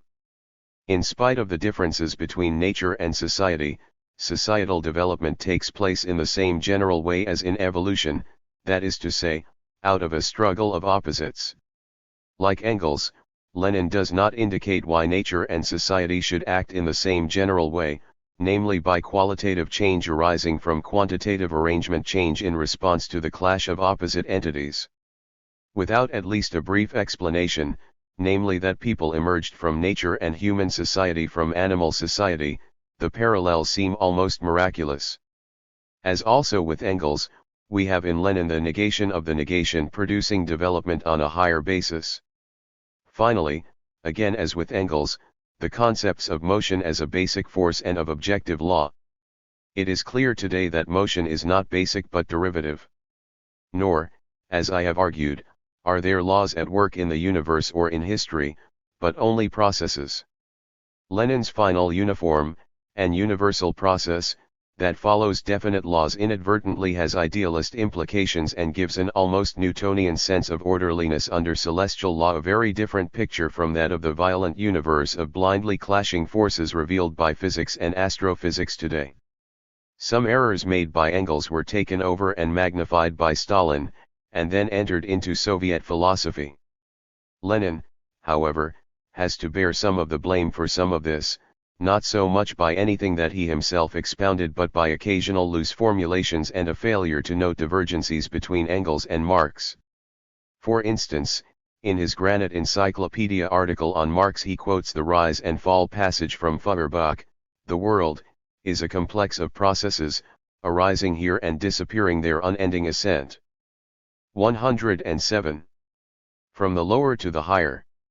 He fails to indicate that the passage, essentially, as Engels notes, an exposition of Hegel leaves out the motivating essence of contradiction and could imply teleological progress in society and nature. After quoting the passage, Lenin comments: "Thus dialectics, according to Marx, is the science of the general law of motion both of the external world and of human thinking." This quote, however, is from Engels and not Marx, and the implication, thus, is that Marx would have agreed not only with it but with the just quoted long rise and fall passage. The next sentence runs, This revolutionary side of Hegel's philosophy was adopted and developed by Marx. Dialectical materialism does not need any philosophy towering above the other sciences. This quote also is from Engels, not Marx. The impression given, then, is that there are no differences between Marx and Engels. The one speaks for the other. It is also implied that Marx believed that Hegel's exposition of dialectics had a revolutionary side. But Marx denounced Hegel as a reactionary proponent of dialectics in its mystified form, and there is no indication that he regarded Hegel's dialectical method as in any way revolutionary. Lenin here by implication echoes Engels' rather approving view of Hegel rather than Marx's basically critical one. So too, in the opening sentence of the dialectics section, Marx and Engels regarded Hegel's dialectics, the theory of development most comprehensive, rich in content and profound, as the greatest achievement of German classical philosophy. Hegel, however, as Marx recognized, was not propounding a scientific developmental theory but dialectical mysticism. Similarly, by the exclusive attention he gave to Hegel in the philosophical notebooks not intended for publication, Lenin inadvertently gave ammunition to those who wished to increase Hegel's stature and give an exaggerated impression of his influence on dialectical materialism. Lenin makes no reference to the important dialectical component in such materialists as Lucretius and Diderot. Perhaps he was unaware of it. 3° in Appendix 2 of My Stalin, Man of Contradiction 1 expressed puzzlement over Lenin's formulations in two passages which Stalin paraphrased with something of an idealist spin. The first occurs in Lenin's granite article on Marx, the other in a short essay, The Three Sources and Three Component Parts of Marxism. If materialism in general explains consciousness as the outcome of existence, and not conversely, then materialism as applied to the social life of mankind must explain social consciousness as the outcome of social existence. Just as the cognition of man reflects nature which exists independently of him, so also the social cognition of man. 108. Reflects the economic order of society. Marx, of course, means that there is only one consciousness. This consciousness, although formed by social forces, reflects nature as well as society. And this is certainly what Lenin means also, but some of his formulations, especially in the 1913 passage, seem murky. In it he seems inadvertently to confuse cognition as such with its contents.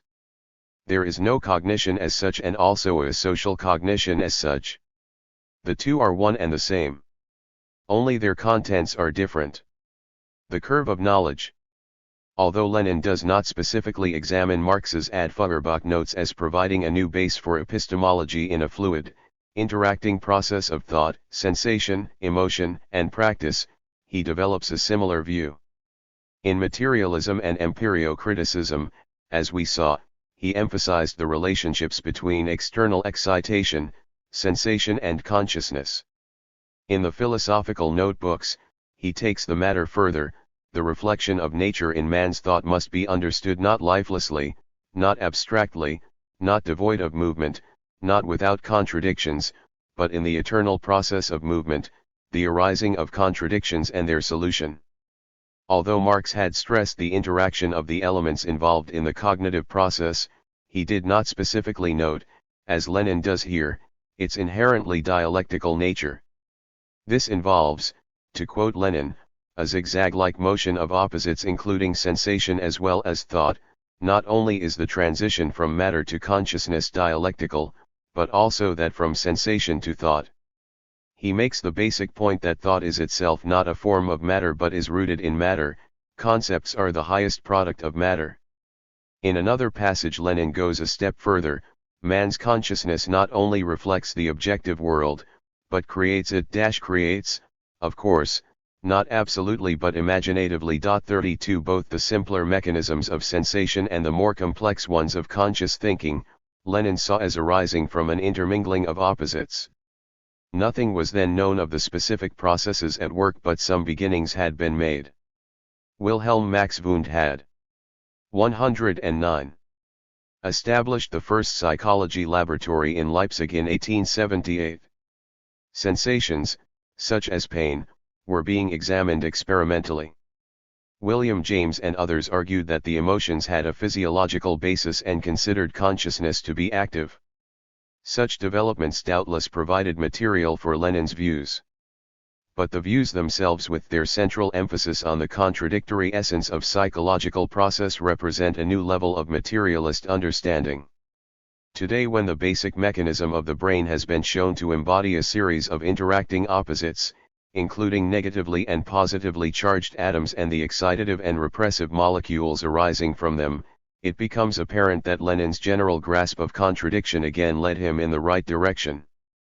By the comment, concepts are the highest product of matter, Lenin means, as he makes clear elsewhere, organic matter, the matter of life. To fail to note this in expositions of the subject, as some Soviet philosophers did, is, in effect, to leave out evolution and give the impression of matter somehow organizing itself into a higher form, or even having consciousness somehow inherent in it. Today we are beginning both to uncover some of the specifics of the biopsychological process involved and to perceive the long evolutionary trail from amoeba to mammals, from simple reflex to behavioral patterns behind it. 33 Although Marx ridiculed the false abstractionism of Proudhon and all who tried to fit reality into categories, he felt that abstract generalizations based on concrete reality provided a major path to truth. Lenin thought similarly: the abstraction of matter, of a law of nature, the abstraction of value, etc. In short, all scientific abstractions reflect nature more deeply, truly, and completely. From living perception to abstract thought, and from this to practice, such is the dialectical path of cognition of truth, of the cognition of objective reality. Kant disparages knowledge in order to make way for faith. Hegel exalts knowledge, asserting that knowledge is knowledge of God. The materialist exalts knowledge of matter, of nature, consigning God, and the philosophical rabble that defends God, to the rubbish heap. Abstractions derived by materialist reasoning from the concrete living perception to the general is the form of thinking that brings us closest to the essence of nature. The second movement, from abstraction down to practice. 110. Cannot, of course, stand alone. Nor did Lenin intend it to. As he noted in another place, man by his practice proves the objective correctness of his ideas. Here, however, he notes the reverse of this process, namely that abstractions formed by practice assist practice, a necessary addition to Marx's and Engels' statements on practice as the basic criterion for truth, an addition they would certainly have accepted. 34 Science is not only a matter of experiment or logical deduction. It would be stupid to deny the role of fantasy, even in the strictest science. Einstein, we might note, said that he developed his theory of relativity in part by pretending to be a light particle traveling through space and imagining the forces that would act upon him. And other scientists have made similar statements. But it is interesting to find Lenin, who is often represented as an incarnation of revolutionary logic, acknowledging the value of fantasy. Lenin, as is too seldom recognized, was not only a disciplined revolutionary but a man of deep feelings and imagination. The general question he raises of fantasy as a path to truth, however, goes beyond science, natural or social. In fact, it is not mainly connected with science but with the arts. Artistic creation, as I have suggested, has its own paths to the truth, but these must be based, as Lenin indicates for thought in general, on living perception and practice unimpeded by religious delusions. Let us take, for instance, Shelley's fluid vision of the universe, which compresses creatively and so exceeds that of the astronomy of his day. Worlds on worlds are rolling ever, from creation to decay, like the bubbles on a river, sparkling, bursting, borne away. 35. Philosophers have long speculated about the difference between appearance and reality, sometimes with the implication that appearance is a delusion and reality is either the manifestation of God or known only to God. With the rise of science, the controversy acquired new meaning, for science revealed a very different aspect of things than the senses did. This was recognized by Marx: scientific truth is always paradox if judged by everyday experience, which catches only the delusive appearance of things. With the discovery of the electron and radioactivity, the dichotomy became even more acute, and idealists used it to support the argument that not only matter but all appearance was a delusion. Lenin answered as follows: the essence here is that both the world of appearances and the world in 111 itself are moments of man's knowledge of nature, stages, alterations, or deepenings.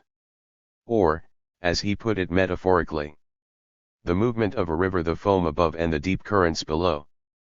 But even the foam is an expression of essence. The fact that the world as revealed by science, the world of electrons and atoms, was very different from that revealed by everyday experience did not mean that the first was real and the second unreal. Both are aspects of the same reality, the foam as well as the deep currents. The metaphor, we might note, shows Lenin's talent for imaginative expression, which, like his comment on fantasy, reveals his feelings for artistic creativity. 36 The world as it appears to the senses, then, much though it may differ from that revealed by science, is not, as Marx suggested, delusive, and the world of science real. To put the matter simply, as my wife Mary Bess Cameron did when I discussed it with her, if we look at this tree and then examine parts of it through an electron microscope, we are still seeing a tree. Lenin takes the problem still further: it is equally incorrect to regard the idea as something unreal, as people say, it is merely an idea.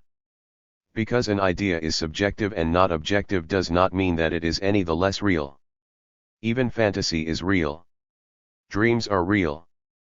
Both subjective and objective are forms of reality, thoughts and emotions, as much as atoms or social phenomena. Lenin is unearthing an idealist attitude. If dreams are unreal, what is their source? 37 Lenin's general position holds still further implications. As we have seen, Lucretius was able to anticipate, even though in a general and fragmented way, some of the findings of modern science. He did so in part because of his knowledge of the meager science of his day, but mostly it came from simple observation. Lenin might have said that Lucretius was on the right track because he reflected aspects of the same reality as that later unveiled by the instruments of science. The situation was similar with Hegel and dialectics. By Hegel's time, the American Revolutionary War and then the French Revolution had revealed a developmental stream in history. Kant had projected a developing universe. Chemical and electrical experiments had begun to indicate that matter acted, as the Greek materialists had argued, by the resolution of opposites. These experiments, of course, only schemed the surface, but the surface reflected some aspects of the deeps. Hegel grasped the general vision evoked by these advances and turned it into an idealist credo. Hegel, like Kant, saw reality in terms of categories. Lenin noted his views, sometimes questioning them, sometimes developing them. In 112, humanity's long search for understanding, the creation of such categories as cause and effect or individual and universal marked a step forward. Man is confronted with a web of natural phenomena. Instinctive man, the savage, does not distinguish himself from nature. Conscious man does distinguish. Categories are stages of distinguishing, i.e., of cognizing the world, focal points in the web, which assist in cognizing and mastering it. 38 Lenin, here partly paraphrasing Hegel, adds with approval Hegel's comment that categories, though useful, can be instruments of error and sophistry. The categories, he continues, speaking of Hegel's categories, have to be derived. They must blend into one another because the natural phenomena they reflect are interactive. If everything develops, does not that apply also to the most general concepts and categories of thought? If not, it means that thinking is not connected with being.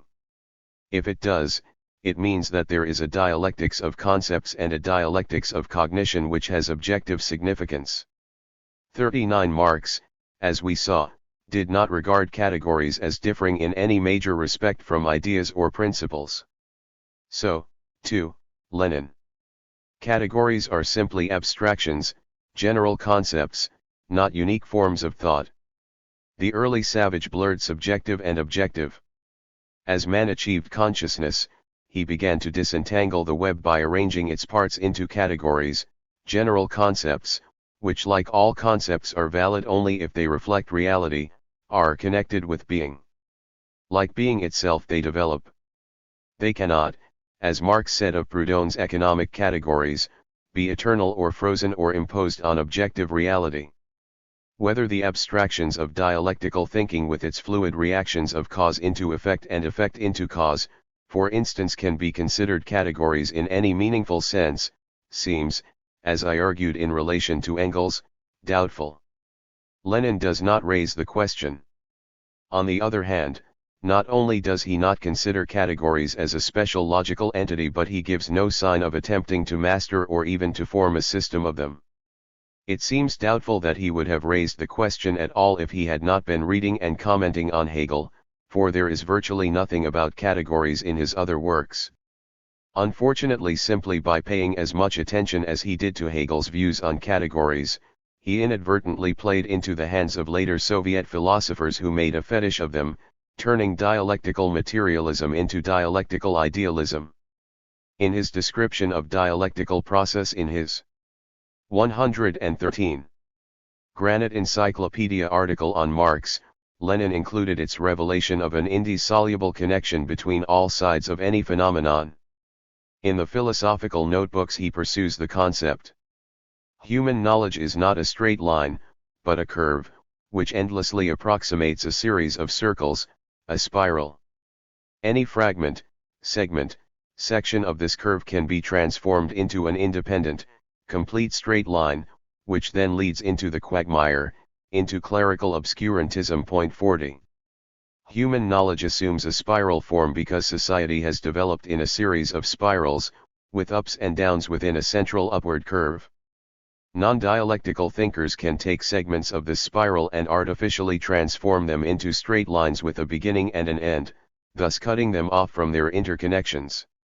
By excluding some of the findings of science, they can come up with a clerical obscurantism that helps a ruling class to keep its working mass subdued. In fact, Lenin suggests, one of the characteristics of bourgeois thinking is to reason within narrow areas because historical interconnections, if properly explored, reveal the exploitation and oppression at the heart of the society. In contrast, materialist dialectical thinkers dig to reveal the very connections that bourgeois thinkers obscure, including natural as well as social ones. In a debate with Nikolai Bukharin in 1921 on the role of trade unions in a socialist state, Lenin pursued the subject further. Formal logic, which schools confine themselves to, takes formal definitions, and is guided exclusively by what is most customary, or most often noted. Dialectical logic demands that we can go further.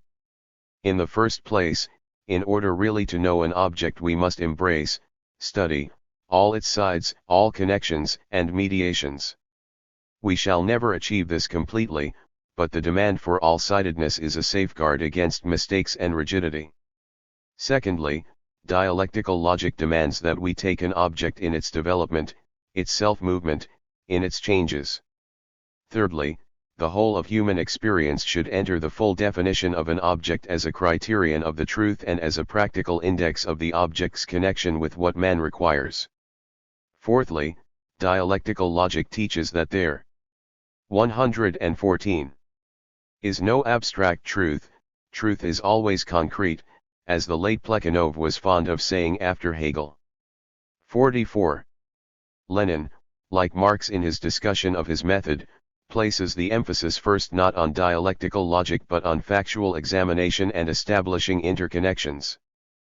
But he goes somewhat beyond Marx in his particular emphasis on the necessity of taking an all-sided view, study all its sides, in examining natural or social phenomena.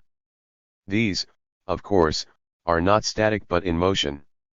Hence we must take an object in its development, seeing not only interconnections but roots and movement and, if possible, future course. We might take Lenin's own imperialism, the highest stage of capitalism, as an example. He there examines monopoly capitalism in its interconnections, economic, social and political, both within itself and in colonial or other imperialist relations. He views it as a developing system, arising out of industrial capitalism.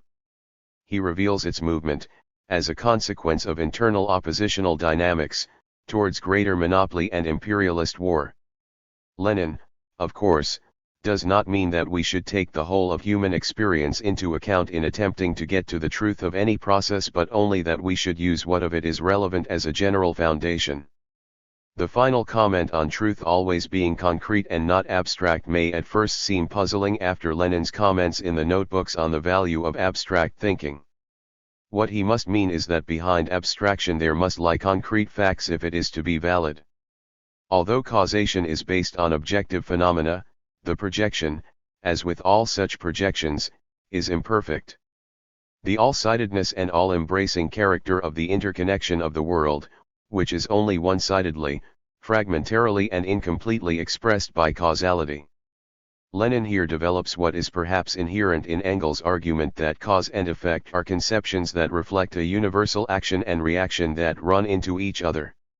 Lenin notes that this reflection is necessarily one-sided, fragmentary, and incomplete. Is causality, then, inherent in nature? Lenin implies, perhaps more strongly than Engels, that it is not. What we have in nature is interconnection. The interconnections of phenomena are translated by the mind into causality, expressed by causality 42. Although Lenin did not, any more than did Marx and Engels, put together in one place what he meant by materialist dialectical thinking, it is not difficult to do so. Like Marx, he began not with dialectics as such but with the materialist base, repudiating at the outset the new 115 subjective idealists and skeptics. In doing so he relied primarily on practice, including that of the new physics. The essence of matter was the struggle of opposites as exemplified in negative and positive electricity. Because of this struggle, matter is developmental. So, too, is society. Hence, we have to think about both in terms of contradictions and the interactions following from them, seeking out all their aspects, tracking down, as Marx also stressed, the connections of any phenomenon, natural or social. All-sidedness is a safeguard against mistakes and rigidity. Practice provides verifications, not absolute verification but close enough to sustain further practice, either in science or political action. In these proceedings reason blends with imagination. Even fantasy can help clear a path to the truth. If we think in these ways, we think like dialectical materialists. Lenin did not, of course, arrive at these views by pure reason. Like Marx, he was a revolutionary before he was a dialectical materialist, and he was guided by that omnipresent sense of struggle that gave him depth of insight. Lenin expanded the views of Marx and Engels in accordance with the outlook and methods he had learned from them, much as they, especially Marx, would have done had they lived in his world. In reading his philosophical works, we are immediately struck by their combination of creative insight and systematic investigation. He was an extremely responsible thinker, assessing his materials thoroughly and honestly, hunting only for the truth and without egocentric motive in the quest. He went through the abstruse fog of Hegel's The Science of Logic and lectures on the history of philosophy line by line, underlining passages and making numerous marginal notes and queries. When he was not clear on Hegel's meaning, he did not hesitate to say so. When he was unsure of his conclusions, he put them tentatively or followed them by a question mark. None of this as a mere academic study, but in order to improve his use of dialectical reasoning in his elucidation of everything from imperialism to everyday struggles. Although he erred on some matters, in general he raised dialectical materialism to a new level of sophistication. In Materialism and Empirio-criticism, he expanded its materialist base, indicating that the discovery of the electron and radiation did not mean that matter has disappeared, but only that it had a greater richness of forms than had been thought. At the same time he demonstrated that idealism and skepticism, far from being intellectually acceptable, could alike be reduced to solipsistic absurdity and, moreover, were inherently reactionary whether their proponents realized it or not. In On Dialectics and the Philosophical Notebooks he re-established the central role of 116. Conflictive forces in nature and society, demonstrating as he did so the reactionary implications of the theory of development by decrease and increase. He raised dialectical materialist epistemology to a new level, as in his man in a dark room analogy or his theory of the dialectical zigzag processes of knowing between matter and the senses and between the senses and emotions and thought, a view which is being validated by scientific research today. He demonstrated further the metaphysical character of the view of mind as passively receptive. He brought out what was only implied in Marx and Engels, namely that thought is not itself material but a product of matter, and this, too, is being demonstrated by modern science. He argued again, going beyond Marx and Engels, that appearance is not a delusion but an aspect of reality. He showed that abstraction reacts on practice, thus completing the dialectical interchange. He demonstrated in new detail the difference between formal logic with its fragmented approach and dialectical logic with its all-encompassing interacting spirals. In Materialism and Empirio-criticism, he brought materialism up to date in the light of scientific progress. Clearly, the same thing has to be done today. Point 43. Chapter 4. Matter, the Universe, and Life *. There seems to be little attempt today to interpret the findings of science from a materialist point of view. In the capitalist world there has been no major follow-up of the efforts of such Marxist scientists as J.B.S. Haldane or J.D. Bernal to present the larger picture. The emphasis is on specialized articles. In the Soviet Union the field was long dominated, as I have indicated, by idealists. In the following chapters I attempt to do what those more knowledgeable than I in these matters should have done but have not. In these chapters I take basic works of scientific exposition from Stephen Weinberg to Stephen Jay Gould, and try to integrate what we now know of matter, living matter, and people into an ever-expanding dialectical materialist view. Future developments will, of course, render much of this obsolete but, as with the 19th century science explicated by Engels, much of it will remain valid even though within new perspectives. The nature of matter. As we have seen, our concept of matter has changed considerably since the days of Engels. It has, however, changed in ways that he would have found congenial, for instance, the discovery that the elementary particles have antiparticles and that the protons and electrons in the atom act in response to positive and negative electric charges. Even the presumably stable core of the atom is constantly in motion, with its protons and neutrons reacting as opposites, approaching and receding in billionths of a second. Rutherford's theory that the electrons swirl in orbits around the nucleus a little like bees around a hive has been borne out, and it has been discovered that the electrons move within orbital rings spinning as they orbit and have immense spaces between them. The diameter of some atoms is 100,000 times that of the diameter of the nucleus. An electron can jump from one orbit to another but not remain between orbits. And it moves instantly. In short, change at the roots of atomic matter is not gradual but, as Plekhanov in particular might have delighted to note, sudden, in quantum leaps. And it is oppositional in its essence, for negative and positive electrical charges attract each other, but positive repels positive and negative repels negative. This simple mechanism controls not only atomic matter but living matter also, spiraling simplicity into complexity like a computer. Atoms, drawn together by their positive-negative reactions, form molecules and groups of molecules linked to make the chain molecules of living matter. The viable reality is, of course, not the atom but atoms, in an electric blaze of clashing opposites as inner ring electrons are drawn still farther inward by the protons in the nucleus, and outer ring electrons are driven farther out by the negative charges of the inner ring, creating a volatile whole ready to unite with other atoms. If we could view the elements on the screen of a supermicroscope, the immediate difference we would see between them would be that atoms of gas are much further apart than those of solids or liquids. Whereas the atoms of liquids or solids would appear almost in contact, those of gases would be far apart, yet still combining or bouncing off each other. If we witnessed a gas changing into a liquid, we would see the atoms drive closer together. And the elements which appear to our unaided eyes to be so different, for instance, oxygen and iron, are actually different only in the number and arrangements of their atomic particles and the spaces between their atoms.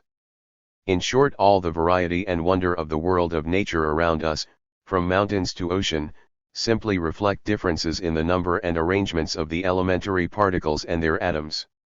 Matter on Earth, however, as the earlier materialists did not know and which first became apparent in early 19th century electrical experiments, is not homogeneous but exists in different forms, from molecules and atoms to streaming particles.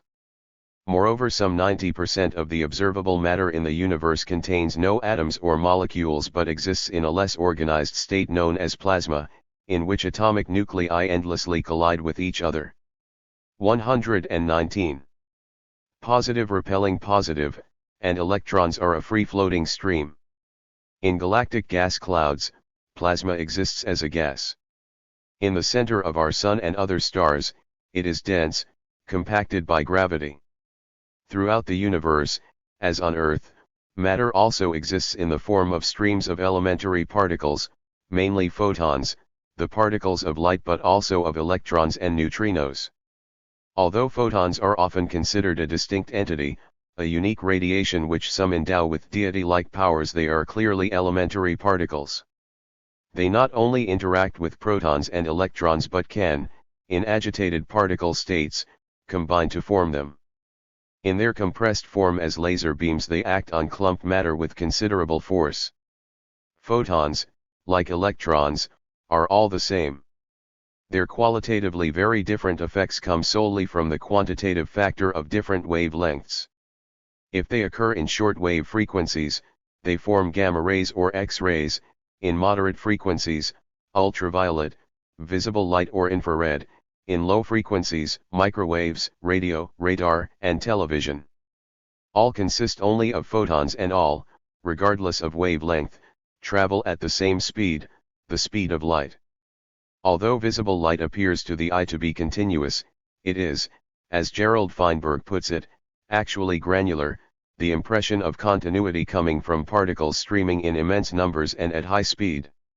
Differences in what we perceive as color result from minute differences in the number and degree of compression of the photons of visible light. Photons can be created by the actions of electrons, in which they can live like ghostly embryos. When an electron moves from an outer to an inner ring, it emits a photon. The light that drenches our world and permits us to see consists of photons made by the clashing and fusion of elementary particles in the Sun hurled in trillions upon trillions into space. Conditions in other stars produce even greater particle agitation and create short-wave photons such as X-rays. A lesser degree of cosmic agitation spreads the photons into long waves, such as radio waves. Thus quantity produces quality, the new in ways not dreamed of by Marx, Engels, or Lenin. In view of all we know about the universe, it is somewhat startling to realize that almost all of it comes from the analysis of photons, mainly from stars and galaxies. There is nothing mysterious either about the universe or our means of learning about it. All is understandable and we are understanding more and more. When physicists first began to collide particles under magnetic force in accelerators, a bewildering array of new particles appeared. 120. Leaving people with a feeling of hopelessness before the apparently unfathomable complexities of science. Most of these particles, however, exist only fleetingly, some of them the opposites of the basic particles and no longer playing a significant part in the universe. In time the picture cleared further when it was perceived that particles fell into a few major groups.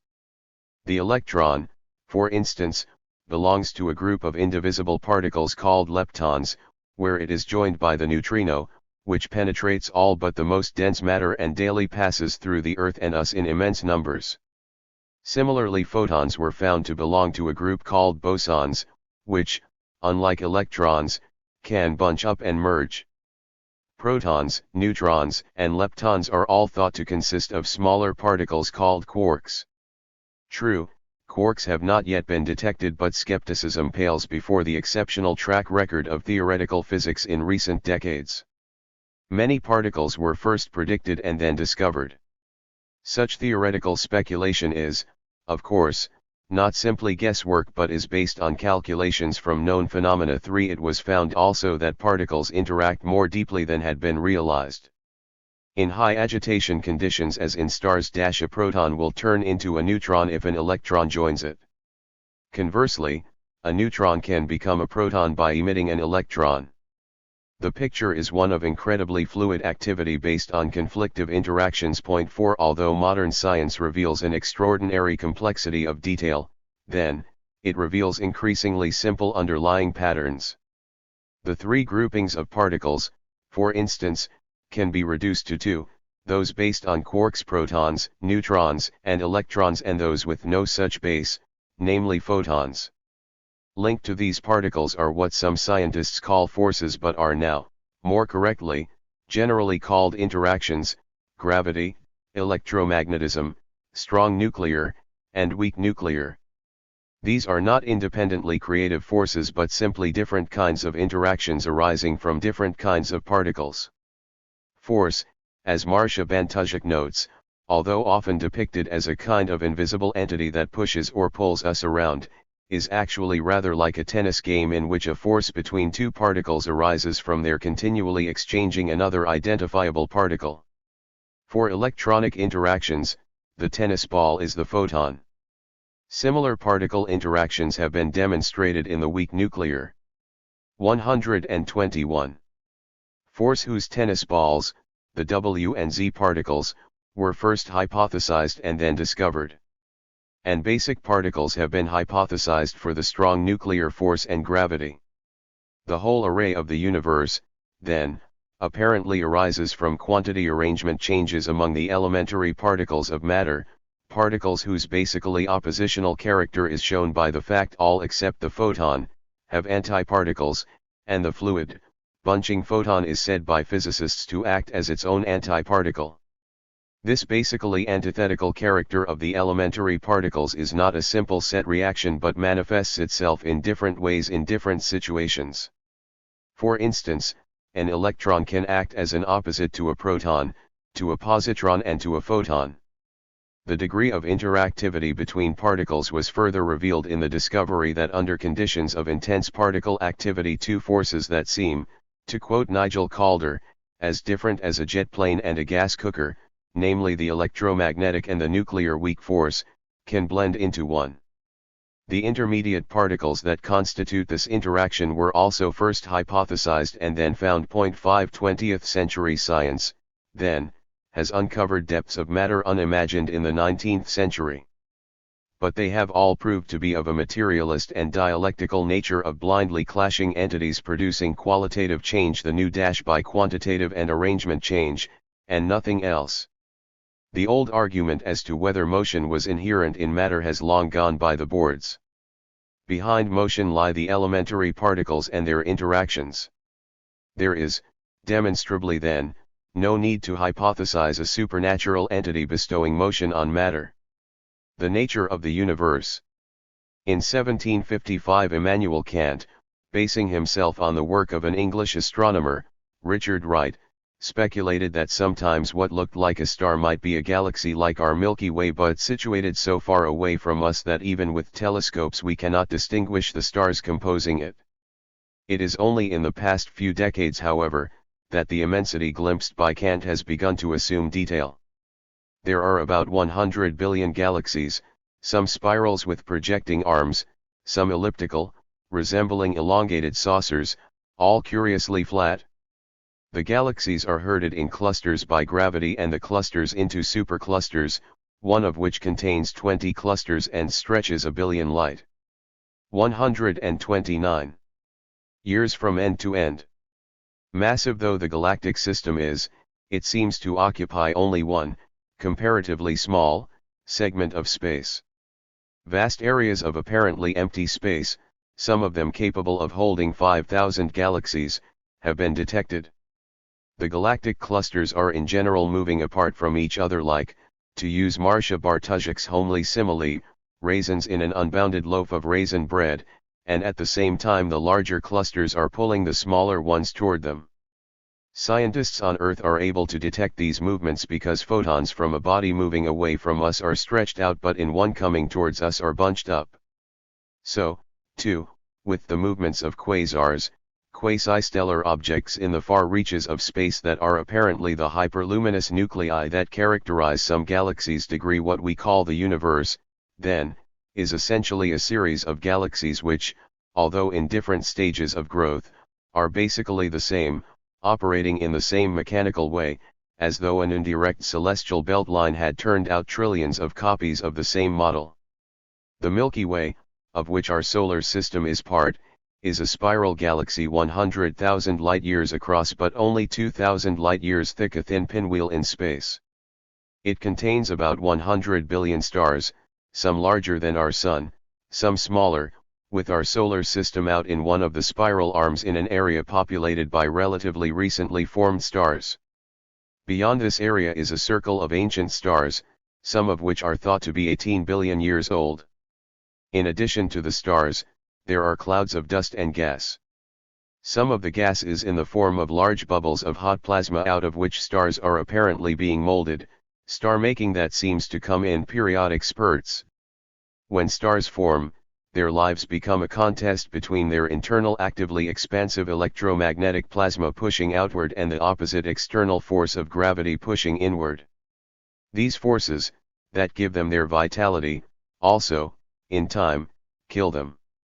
The nature of their demise depends on their size. Compacted by the relentless drive of gravity, large stars explode, or rather, implode, smaller ones fade into a dense ash. Similarly, whether a body forming in space becomes a large planet, like Jupiter, or a star, like our Sun, depends simply on the amount of matter it collects. Stars are also acted upon by external events, for instance, the violent dynamics at the heart of dense starry clusters, which can strip them of their cloak of gases, as stars react to each other. Radio telescopes and other instruments reveal surges of electromagnetic agitation in the center of the galaxy. It is theorized that this might result from gravity swirling matter towards a black hole. 123.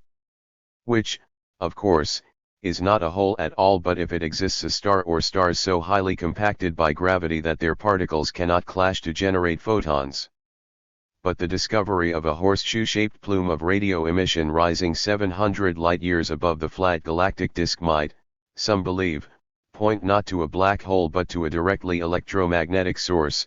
Magnetic lines of force coiled within the plane of the disk like a cable wire wrapped around a spool could be compressing and then expelling streams of charged particles.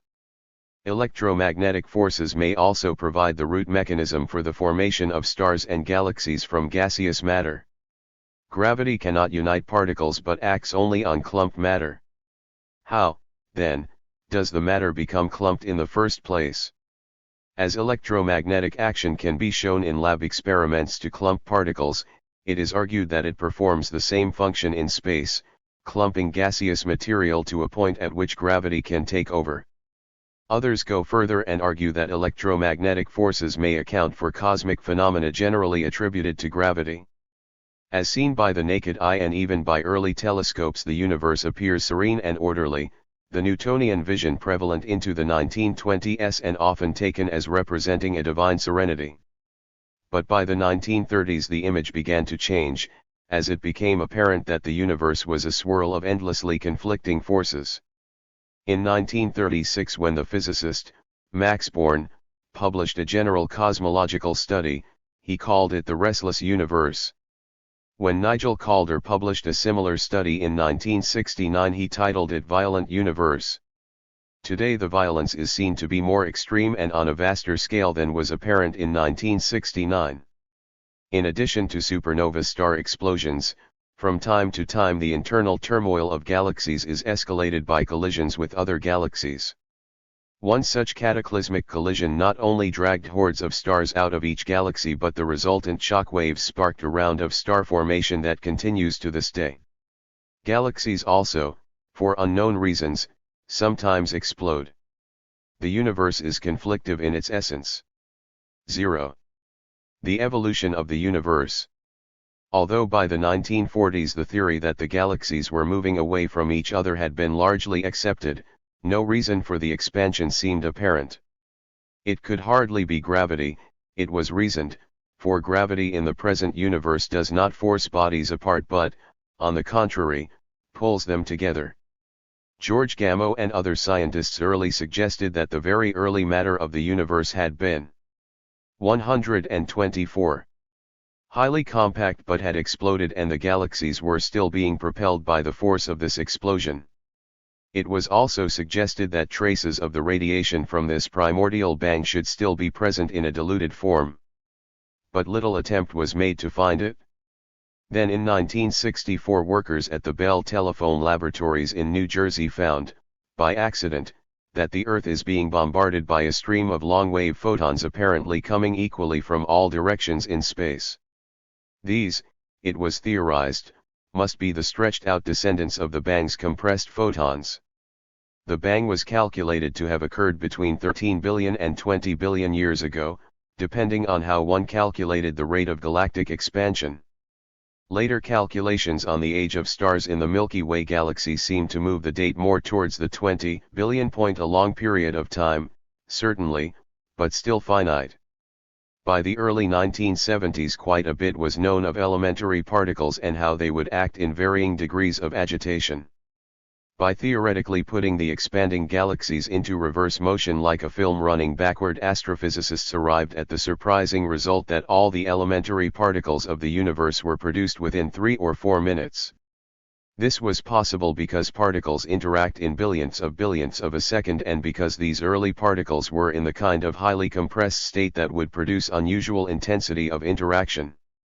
This interaction was perhaps heightened further by phase transitions, that is to say, dramatic shifts from one state, stable at a high temperature, to another state, stable at another temperature, a phenomenon seen as parallel to 3 states of water: a gas phase, a liquid phase, and a solid phase.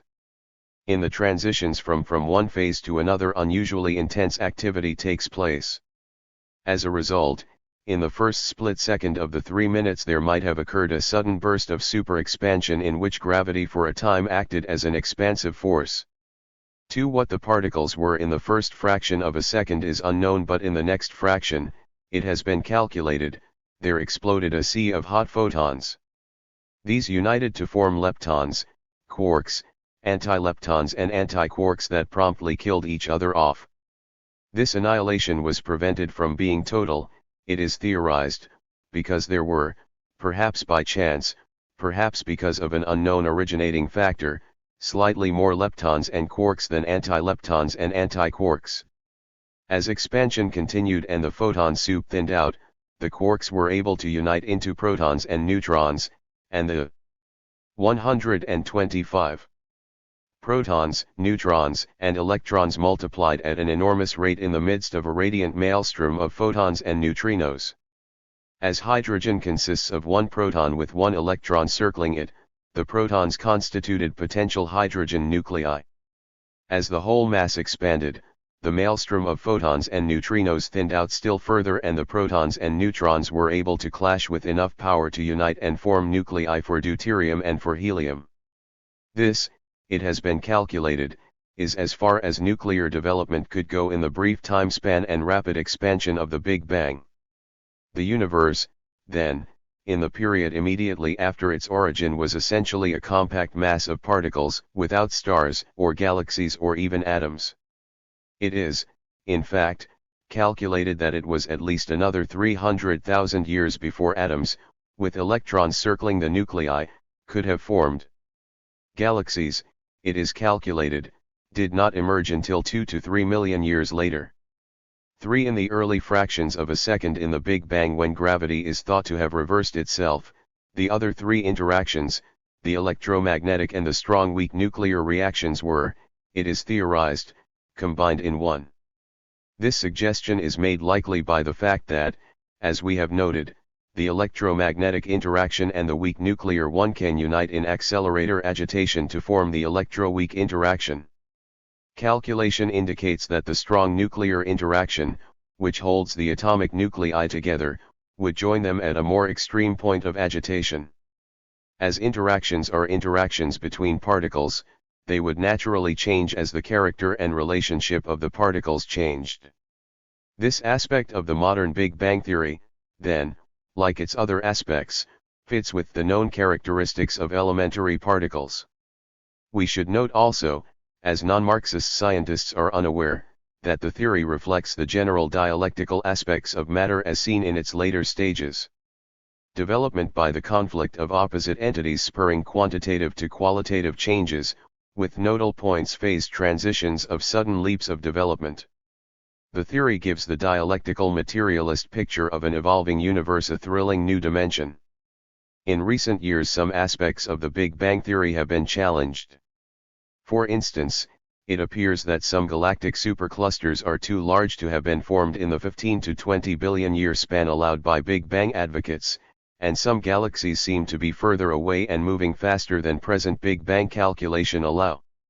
Some Big Bang theorists projected a basically uniform universe from a uniform bang, but, as we have seen, observations reveal a universe in 126, which the galaxies are irregularly placed in space, occupying but a small fraction of the volume available.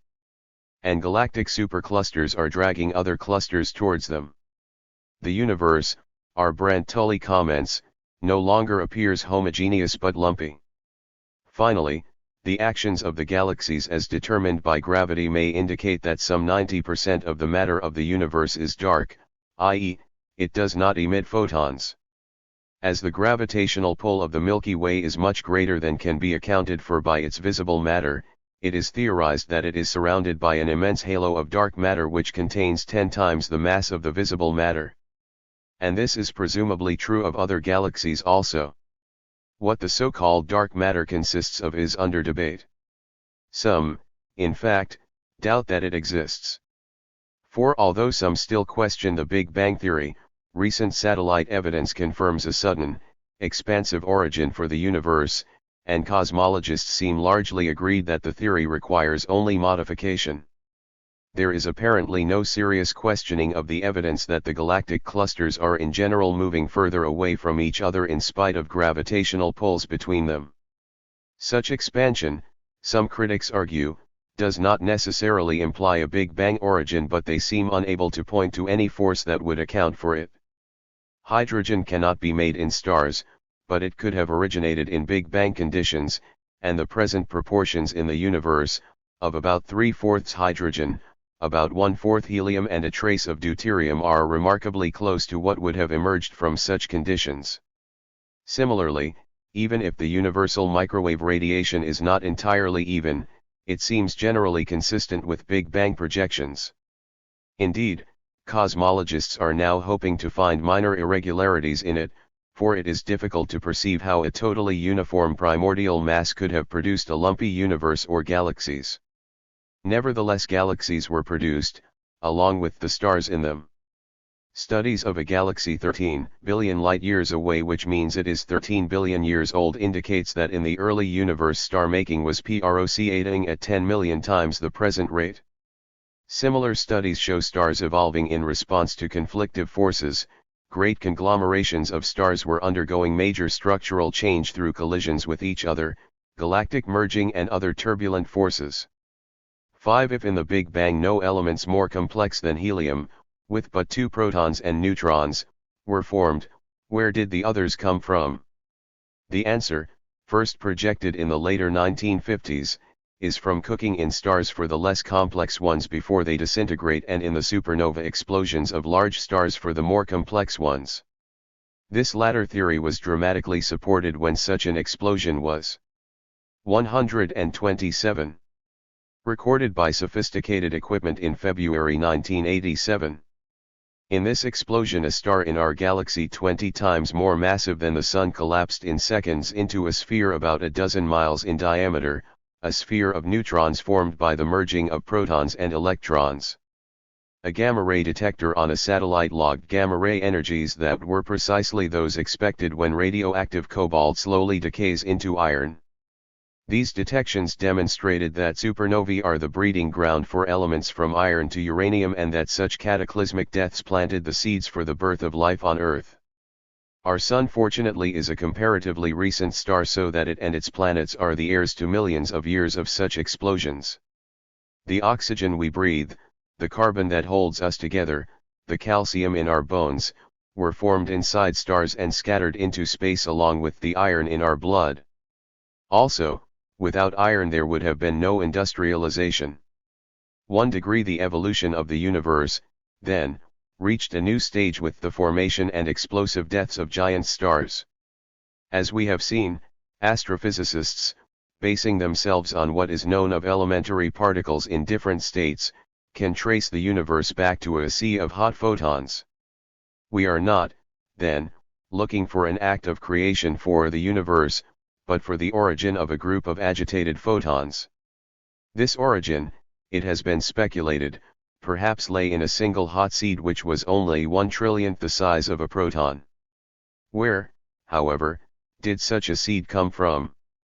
Perhaps, it has been suggested, by an accidental vacuum fluctuation of nothing. Nothingness, it is speculated, existed for an interminable time, but it was fundamentally unstable, so that sooner or later a singularity would occur. This speculation, which is being seriously considered by a number of scientists, and hence, worthy of note, clearly runs into problems. If the seed was hot, how did it get hot? What we call heat is actually an agitated interaction of particles. So the seed must either have been interactive with other seeds or had interactive component parts. If there was a singularity, then, it must have been one of interactive units, and these units can hardly have been anything else than a form of matter. But it seems difficult to conceive of any unit of matter less complex than a photon. An isolated seed 1,000,000,000 times smaller than a proton is pure fantasy, without basis in particle physics. Whatever first arose, if the phrase has any meaning, must have been plural and not singular. 7. Some also speculate that before there was matter in particle form there was space-time. But the fact that time is measured in billionths, 128 of billionths of a second in particle reactions, and space in such reactions is similarly minuscule, does not mean that either space or time can exist independently of particle reactions. All three seem to exist in a dialectical interchange, in which all are necessary but matter is basic. 18. It does not seem possible, then, in our present state of knowledge, to push the evolution of the universe back beyond the sea of hot photons which coalesced to form the particles that later combined into atoms. The picture now emerging of the universe further reveals the basic correctness of materialism. The universe, Lucretius tells us, arose by natural causes from a hurricane of atoms, from whose disharmony there sprung conflict, out of which the stars and the sun arose. All the variety of nature was determined by in what combinations and positions the same elements occur. There is neither divine creation nor supernatural direction.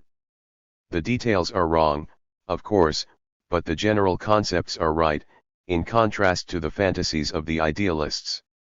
The more sophisticated views of Engels, reflecting, of course, the new science of the 19th century, are closer than those of Lucretius to the general picture being revealed today, a universe of blind, natural forces where qualitative change arises from quantitative and arrangement changes themselves based, directly or ultimately, on the oppositeness of elementary particles. 9. As I have noted, it was first theorized and only later confirmed, by atom-smasher experiments, that the electromagnetic and the weak nuclear interactions were basically one, improbable though this had seemed, for each is dependent on a different elementary particle. One of the theorists, Stephen Weinberg, on hearing of the experimental confirmation, commented, "There's now such a sense of confidence. It doesn't seem as if we are making it up as we go along." Even the scientists involved, then, have some sense of unreality about the extraordinary things they are uncovering. It has been suggested, this attitude that kept researchers from looking for the leftover radiation from the Big Bang. Although parts of the picture will prove to be wrong and new perspectives will emerge, enough basic data now fits together to indicate that the present picture is getting close to the reality, and the reality is close to us. there really was a Big Bang and its photons are daily showering on the Earth. The atoms that compose us originated in the fiery heart of immense stars. The particles that compose these atoms originated in the Big Bang. 20 The more the universe seems comprehensible, Weinberg writes. 129. In the conclusion of the first 3 minutes, the more it also seems pointless. He sees the universe as overwhelmingly hostile. We can see the universe as pointless, however, only if we are looking for a point, that is to say, for something that it is not in the nature of matter to possess, in short, if we are looking for God, or, more elegantly, for purpose. But although the universe is inconceivably vast, it is everywhere essentially the same and gives no indication of purpose or God in its mindless mechanistic repetitions. On the other hand, it is neither hostile nor non-hostile any more than is a chair or a window pane. True, the workings of matter will destroy Earth and us sooner or later, but they also gave us life. What we witness in the evolution of the universe is the evolution of matter to the point at which living matter could emerge from it. Living matter and life. As we look at a space photograph of Earth, with its forests, oceans, and swirling clouds, it seems alive, in dramatic contrast to the dead, pocked plains of Mars, the blazing vapors of Venus, or the still ice of Jupiter. Life on Earth consists of bacteria, plants, and animals in an interactive complex. Plants could not live without bacteria, and animals could not live without both plants and bacteria need one or both for food. The animals range from insects, fish, reptiles, and birds to mammals. Engels hailed as one of the milestones of science the discovery that the substances of life exist in interconnected cells, which are similar in structure to a plum or peach, with a central core, a layer of fruit, and a skin. He also believed, reflecting the science of his day, that the only substances of life were proteins, fats, and carbohydrates. And of these he saw the proteins as the basic and essential generative substance. Nothing was then known of the nucleic acids which shape the protein base. Nor was it known that proteins consisted of the molecules of simple organic compounds, the amino acids, linked together in long chains, looped and shaped in various ways. The differences between the elements in general, between, say, oxygen and iron, arise, as we have seen, from the number and arrangements of their atomic particles. So, too, with the chain molecules of 130. Life. Protein consists of hydrogen atoms, with 1 proton and 1 electron, carbon with 6 protons and electrons, nitrogen 7, oxygen 8, and sulfur 16. The electrons are arranged, as in all atoms, in various orbits, those in the outer orbits able to combine with the outer electrons of other atoms in negative-positive combinations and thus unite the atoms into molecules and the molecules into chains. Whereas in atomic matter, with its numerous elements, molecules are comparatively simple structures, consisting of a dozen or fewer atoms. The protein chain molecules contain between 18,000 and 10 million atoms, held together by carbon, the great binder among the elements. As Francis Crick notes, not knowing that he was looking at a general dialectical process in nature, how each protein acts depends on its exact three-dimensional structure. Qualitative change-producing function, then, depends on the number and arrangement of the protein's constituent chain molecules. We have moved from one level of matter to another, from atomic matter to living matter, from a stone to a dog, essentially through combinations of the same units. Although their functions are so different, the components of proteins, amino acids and the nucleic acids are very much the same. Like proteins, nucleic acid molecules consist of hydrogen, carbon, nitrogen, and oxygen atoms, but in the place of sulfur as a fifth constituent, we find phosphorus, with 15 protons and electrons to sulfur's 16. The names of the two main kinds of nucleic acid chain molecules, ribose and deoxyribose, or RNA and DNA, indicate that the sugar molecules of one contains one less oxygen atom than the other. And that is the only quantitative difference between them. both the difference in function between the proteins and the nucleic acids and that between the different types of nucleic acids, then, arise from the number or arrangement of the molecular groupings of 6 kinds of atoms, which themselves differ basically only in the number and arrangements of 3 particles: protons, neutrons, and electrons. The number and arrangement of units is crucial also in the process of heredity. The nucleic acid chain molecules in all the cells, including the sex cells, are, it was discovered in 1953 by Francis Crick and John D. Watson, arranged in double spiral formations, rather like intertwining spiral staircases. Their molecules flutter out like filaments into the spiral staircase well. In the well, molecular filaments intermingle in a complex of combinations. In the sex cells, these combinations shape those of the protein molecules that in turn shape the growing embryo. And when the embryo develops, is 131. Born and can itself become a parent, the nucleic acid molecules in its sex cells are transmitted again. T6 supply half the base for a new embryo, half from each parent. When the nucleic acid molecules are directly changed, as by X-rays or gene splicing, these changes, too, are transmitted and affect all future generations. Heredity, then, arises from the arrangement of the nucleic acids in the sex cells. The sex cells are spurred to interaction by their inherent opposite negative-positive atomic charges. The precise way in which the nucleic acid molecules mold the formations of protein molecules is now becoming clearer. The first stage exists only in the cell's inner core, the nucleus. In what seems to be a general process in living matter, it contains many more molecules than are needed for the production of the offspring. In fact, 98% of these molecules are eliminated by suppressor molecules until only the less than 10% needed for the offspring are left. This trimmed down nucleic acid is called messenger ribose nucleic acid. Whereas the DNA molecules remain tucked within the nucleus, the RNA molecules move out into the surrounding cytoplasm, where after further rearrangement, they latch onto bunches of free-floating amino acid molecules and shape them into the jigsaw-like protein patterns from which the embryo develops, rather like a magnet shaping iron filings. How, some tend to ask on first learning of these things, do the suppressor molecules know how to act in this way? The answer, of course, is that they know nothing. That their action is automatic is shown in the mechanical and roundabout way in which they operate, producing qualitative change by first increasing and then decreasing the number of nucleic acid molecules. Complexity, as with a computer, arises from 2 simple basic units, positive and negative atomic charges. And it all takes the particular forms that it does because it was molded by trillions of actions and counteractions in the long, volatile chemistry of evolution.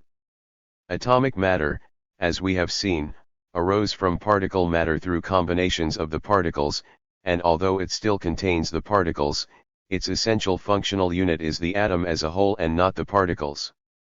Similarly, although living matter arose from atomic matter through combinations of its atomic packages into the still larger packages of the chain molecules, it is in these packages that, even though it still contains atoms, its viable essence lies.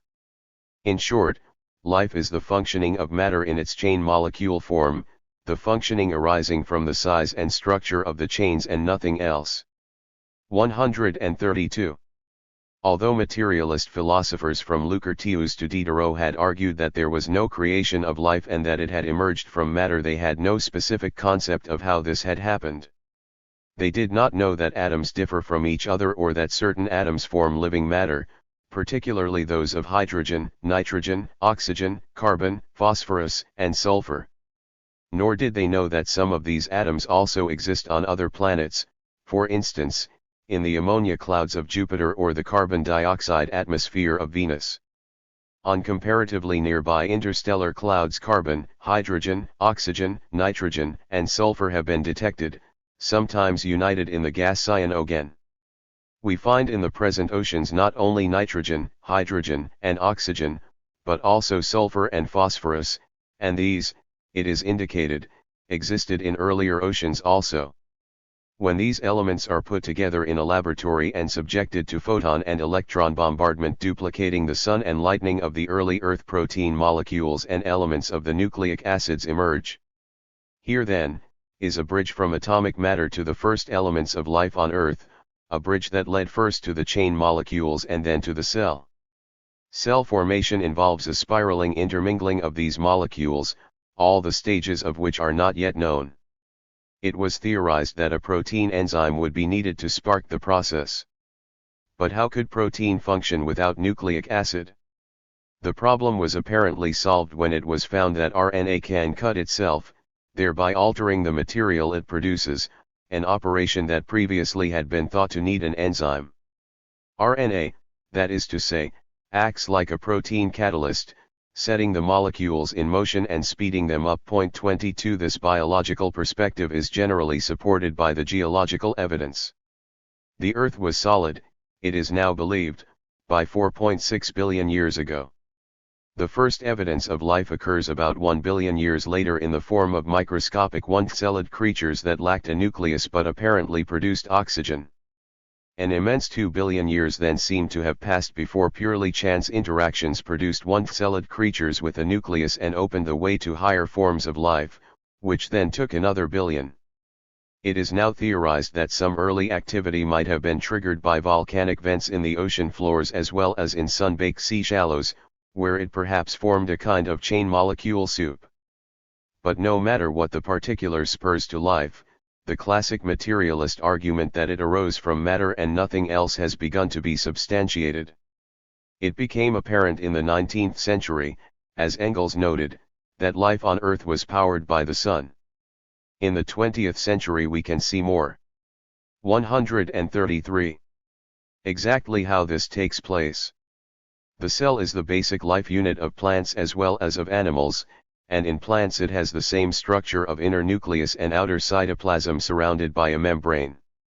In one of the smaller bodies in the cytoplasm of certain plants is a grouping of hydrogen, oxygen, and nitrogen atoms linked by carbon to a magnesium atom, the total forming the molecule of the green pigment chlorophyll. When the photons of light rain down on the chlorophyll molecules in the leaves, etc., the electrons of their constituent atoms shoot rapidly from one end to the other of the molecule. The photon shower, in other words, sets up a stream of electricity in the plant cells, the universal process of photons prodding electrons into action, and vice versa. One effect of this activity is the production of the molecules of sugar which, especially in its form of cellulose, is an essential part of the plant's structure. Although all the numerous and minute steps of this conversion process in plants are not yet known, the general outline is emerging. Carbon dioxide is taken in from the air, reduced to carbon, combined with water to form a carbohydrate, sugar, starch, or cellulose, and the extra oxygen restored to the air. 5. Thus the electrons of plants under photon bombardment from the sun turn, then, into a tool to make a biologically functioning energy source, namely sugar. When animals eat the plants, this bioelectric energy is transferred to the animals. For this and other reasons, a British science writer commented that the life force has turned out to be simply the electrical force. Not really simply, of course, for naked electricity would kill life, but an electrical force muted by the massive chain molecules of living matter. A physical force that would destroy life is thus converted by a quantitative process into the essence of life. 24 Animals, from insects to mammals, reproduce by uniting male and female sex cells. Usually fish and amphibians form an exception, through copulation. In the human female the sex cell, the ovum, is 1/200 of an inch long, the male sex cell, the spermatozoon, is 80,000 times smaller. One ejaculation contains between 3 million and 10 million spermatozoa, only one of which, in fertilization, penetrates the ovum. The fertilized ovum contains in its nucleus a double helix of DNA chain molecules, which if stretched out would be 1/4 of an inch long. In molecular terms, of course, 1/4 of an inch is enormous, and the 134 chain is extremely thin. If the cell's nucleus were to be magnified 100 times, it would be about the size of a pinpoint just visible to the eye. The DNA folded up in that nucleus would be the length of a football field. 25 In a fertilized ovum, half the DNA chain molecules come from the mother, half from the father. 4 In both testes and ovaries, the sex cells' nucleic acid chain molecules are divided in half. If body cells are artificially made to reproduce, they create a simple duplicate, clone of the individual containing them, but when the fertilized ovum reproduces, it creates a unique offspring from the intermingling of two different nucleic acid chain molecule groupings, half from the ovum, half from the sperm. The general process by which the fertilized ovum, a single cell, differentiates into different cells, those for skin, bones, nerves and so on, has become somewhat clearer in recent decades. The cells of the liver or of the brain or of muscle all have the same genes in their nuclei. Experiments have proved the truth of this statement.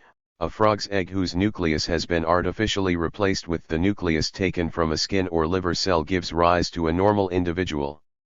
If a living cell is removed from its natural environment in the body and placed in a culture fluid in which it can grow and multiply, it often loses the characteristics of the organ it came from and becomes more or less similar to the undifferentiated cells from the early embryo. 26 Liver cells in a developing embryo, for example, have the potential to be skin cells or brain cells or sex cells. But if all cells have these immense potentials, why is life not a wildly chaotic profusion? The answer is that suppressor molecules eliminate most of the cell's molecules, so that some cells lose all their molecules except those that will form liver, and others lose all except those that will produce skin. There is thus no sudden creation but, once more, a long mechanical, roundabout process of elimination. The suppressor molecules do this not, as one would sometimes gather, by animistic clippers, but by atomic electrical actions and reactions which we might envisage as complexes of tiny lightning-like flashes.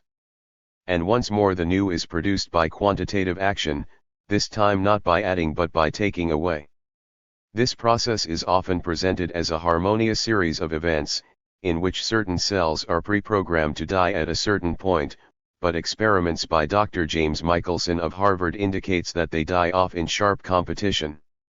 Thus behind the quantity-to-quality change there stands, as ever, conflictive forces. Life conflict begins in the embryo. 135. Such, then, is one general process at work. But what of the processes that change a mass of cells into an organism? It had been known that a certain group of proteins controlled growth in fruit flies. When the fruit fly was mutated by X-rays, the proteins also gave it a bristly appearance. Hence the group was dubbed hedgehog proteins. In January 1994 it was announced that these proteins also determine the shaping and differentiation of the embryo in mammals and other vertebrates. However, as the molecular structure of the proteins has not yet been unraveled, it is not yet clear exactly how they work. But, it is clear that they do work, and biology is on the threshold of a new major advance. 27 During the normal functioning of a cell in maintaining and renewing itself, string-like bodies containing the gene packets of the nucleic acid chain molecules are faintly visible under the microscope. When the fertilized ovum begins to reproduce, these bodies, the chromosomes, become prominent, and begin to take over specific tasks, including the determination of sex. There are in all the body cells of a male animal, again from lobsters to humans, 2 chromosomes that determine sex, an X and a Y, and in a female 2 X's. When the genetic material is split in two, the male sex cells get either 1 X or 1 Y and all the female sex cells 1 X. If the one male sex cell that penetrates the female ovum has an X chromosome, the offspring is female; if it has a Y, the offspring is male. This comparatively simple mechanism not only divides all animal species into male and female but has made the evolution of higher forms of life possible, including us. 28 To sum up, it is apparent that living matter is a form of matter, arising directly from atomic matter. Its atoms react as they do in atomic matter, say in a stone or a gas. Because they are clumped in large molecules, they react in more complex patterns, and it is this, and only this, that makes the difference. Although the basic mechanism is the same in both matter and living matter, namely negative and positive atomic charges, size and pattern, and not the atomic mechanism directly determine function. Like molecules, chain molecules do not act as random collections of atoms but as units.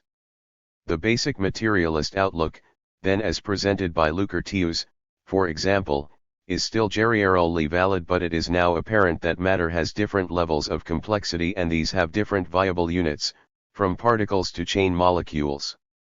It is apparent also that change takes place on all levels from light to life, by the same general mechanism, namely by additions, subtractions, and arrangements of various units spurred by the interactions of entities that are either directly or ultimately.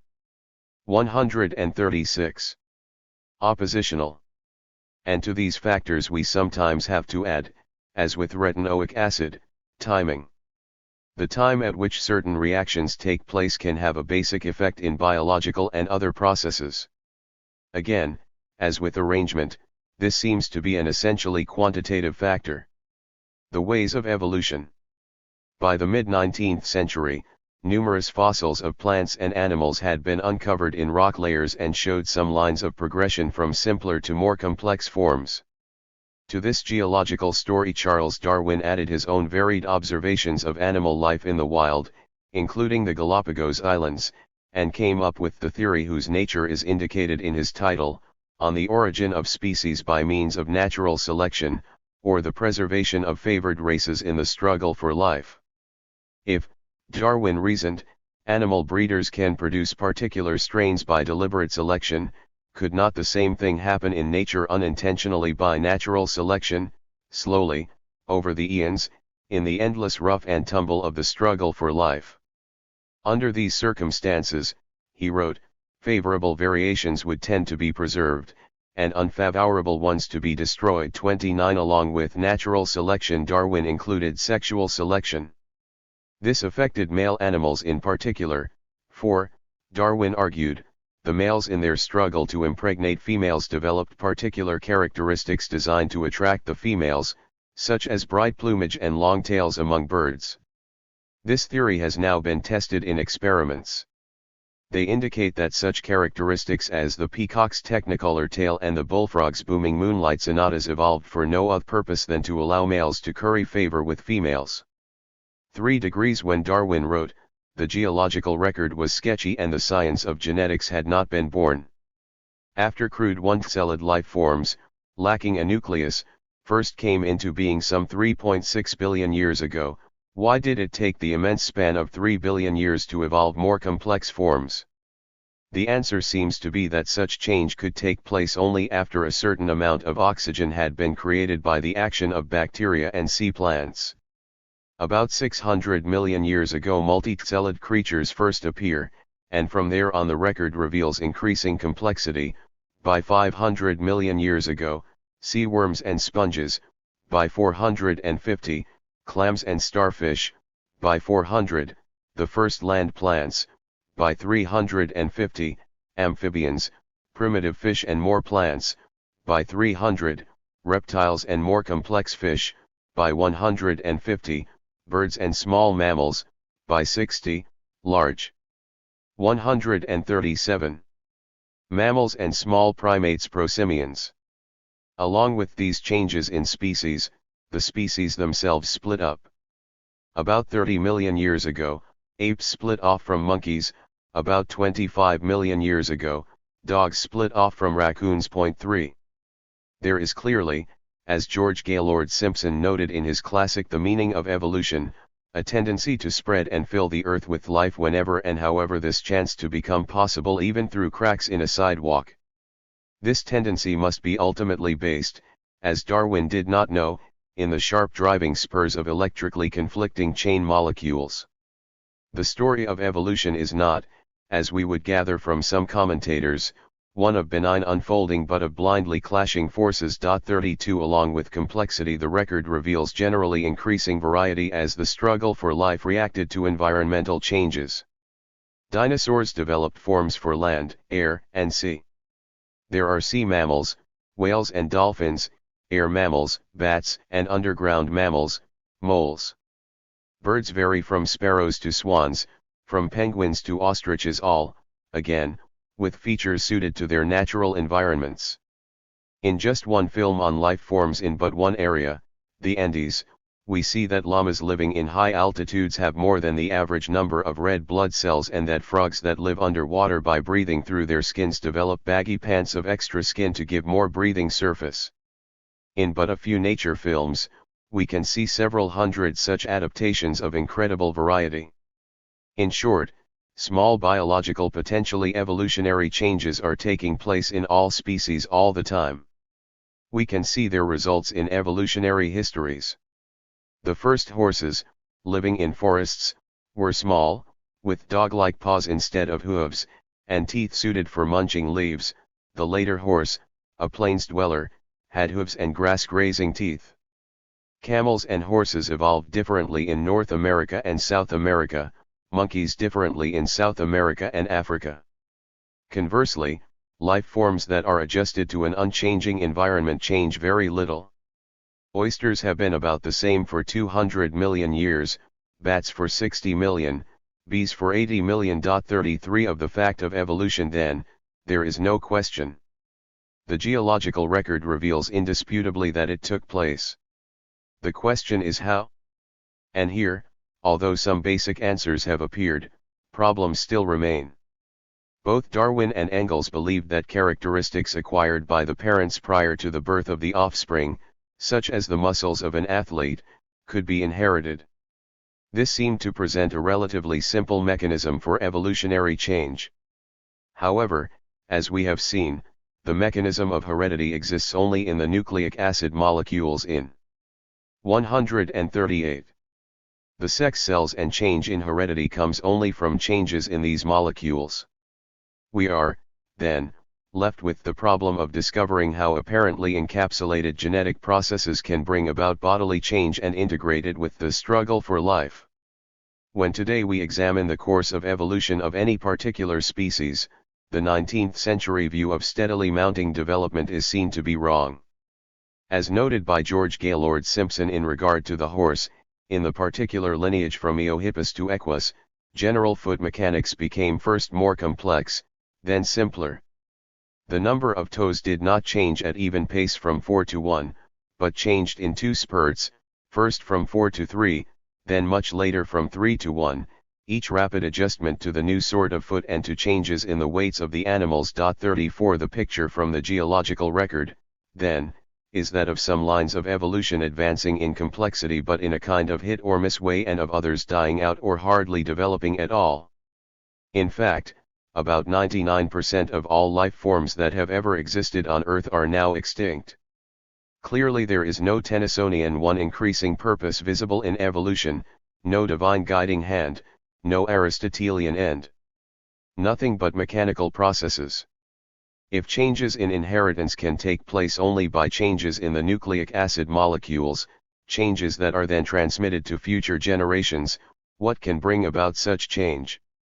It should be noted first that the nucleic acid segments do not sit like blobs in fixed positions in chromosomes but, to quote John Gribben, are in a state of dynamic change and occasionally move between chromosomes.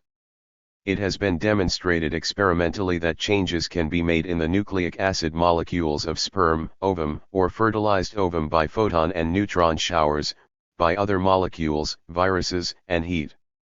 Thus the genetic material of fruit flies bombarded by X-rays in a laboratory have produced offspring with new wing shapes or colors, and these changes have then been transmitted to offspring and offspring of offspring.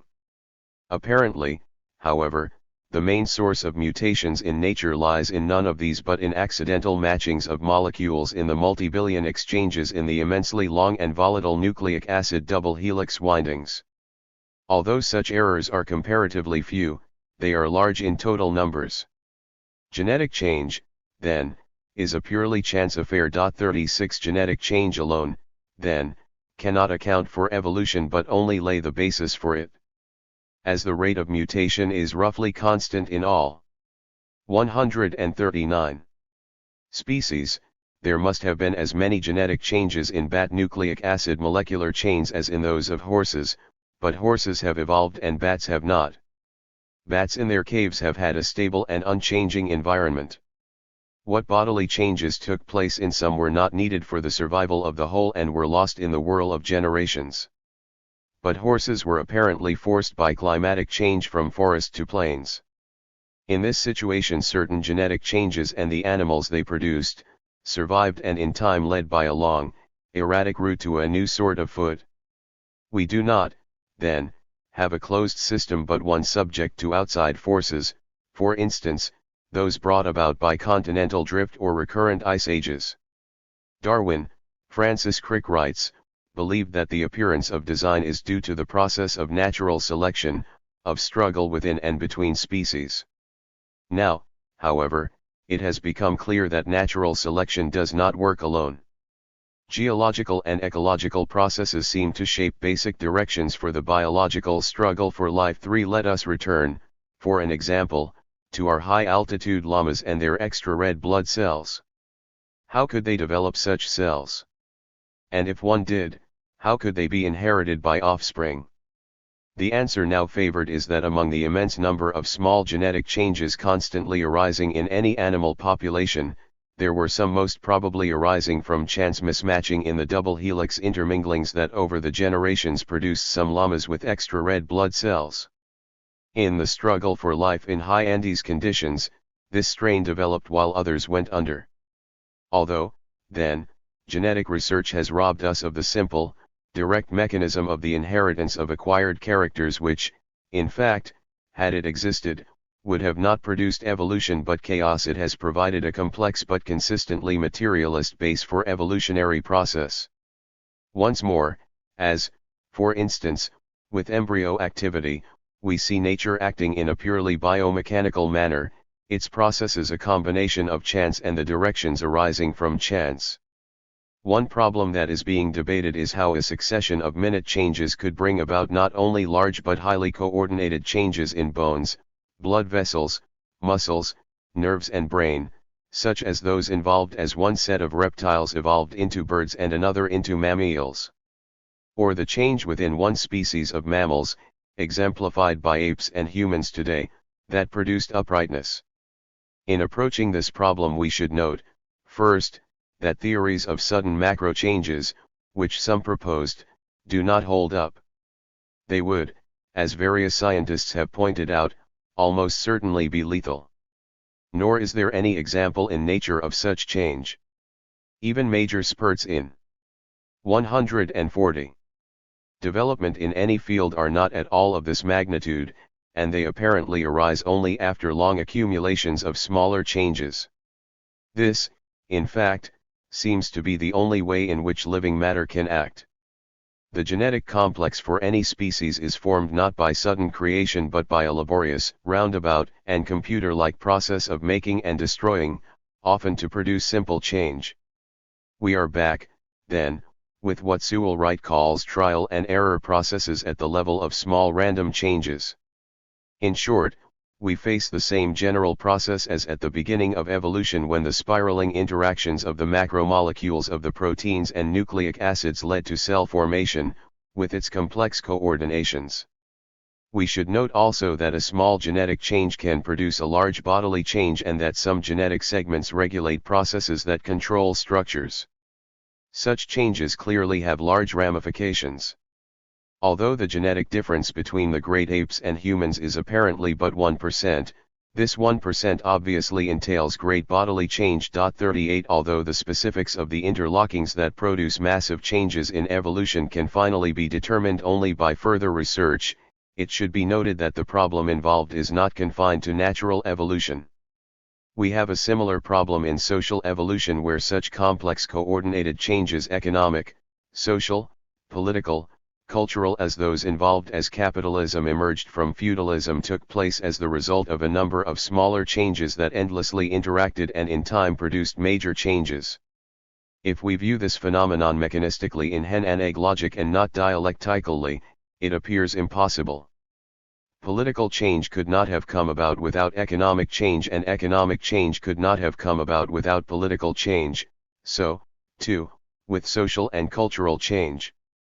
The solution appears only when we realize that these things did not develop in isolation but in mingling back and forth movements of basic and derivative elements on various levels. Human evolution. One of the most dramatic discoveries in the history of science was made in 1977 in East Africa. Two sets of fossil footprints preserved in volcanic ash some 3.7 million years ago which look very like human footprints left on a beach today. The subhumans that made them, and were trapped by a volcanic eruption, walked upright and were apparently similar to those represented by the skeletal remains of 141. Lucy discovered some 700 miles to the north, in Ethiopia, in 1974. Lucy, a female about 31½ feet tall and weighing about 60 pounds, also walked upright. She had human-like hands but her jaw, skull, and teeth look rather ape-like. The males of the species, found some 16 years later, were almost twice as heavy as the females as with gorillas, orangutans but not chimpanzees. Human males today are on the average 15 to 20% heavier than females. The Lucy subhumans seem to be of the same general nature as those of the first subhumans, who inhabited the East African plains from perhaps 5 million to 1 million years ago, named Australopithecines. One find ranged up to 5 feet tall, weighed up to 150 pounds and had a brain capacity of 380 to 450 cubic centimeters.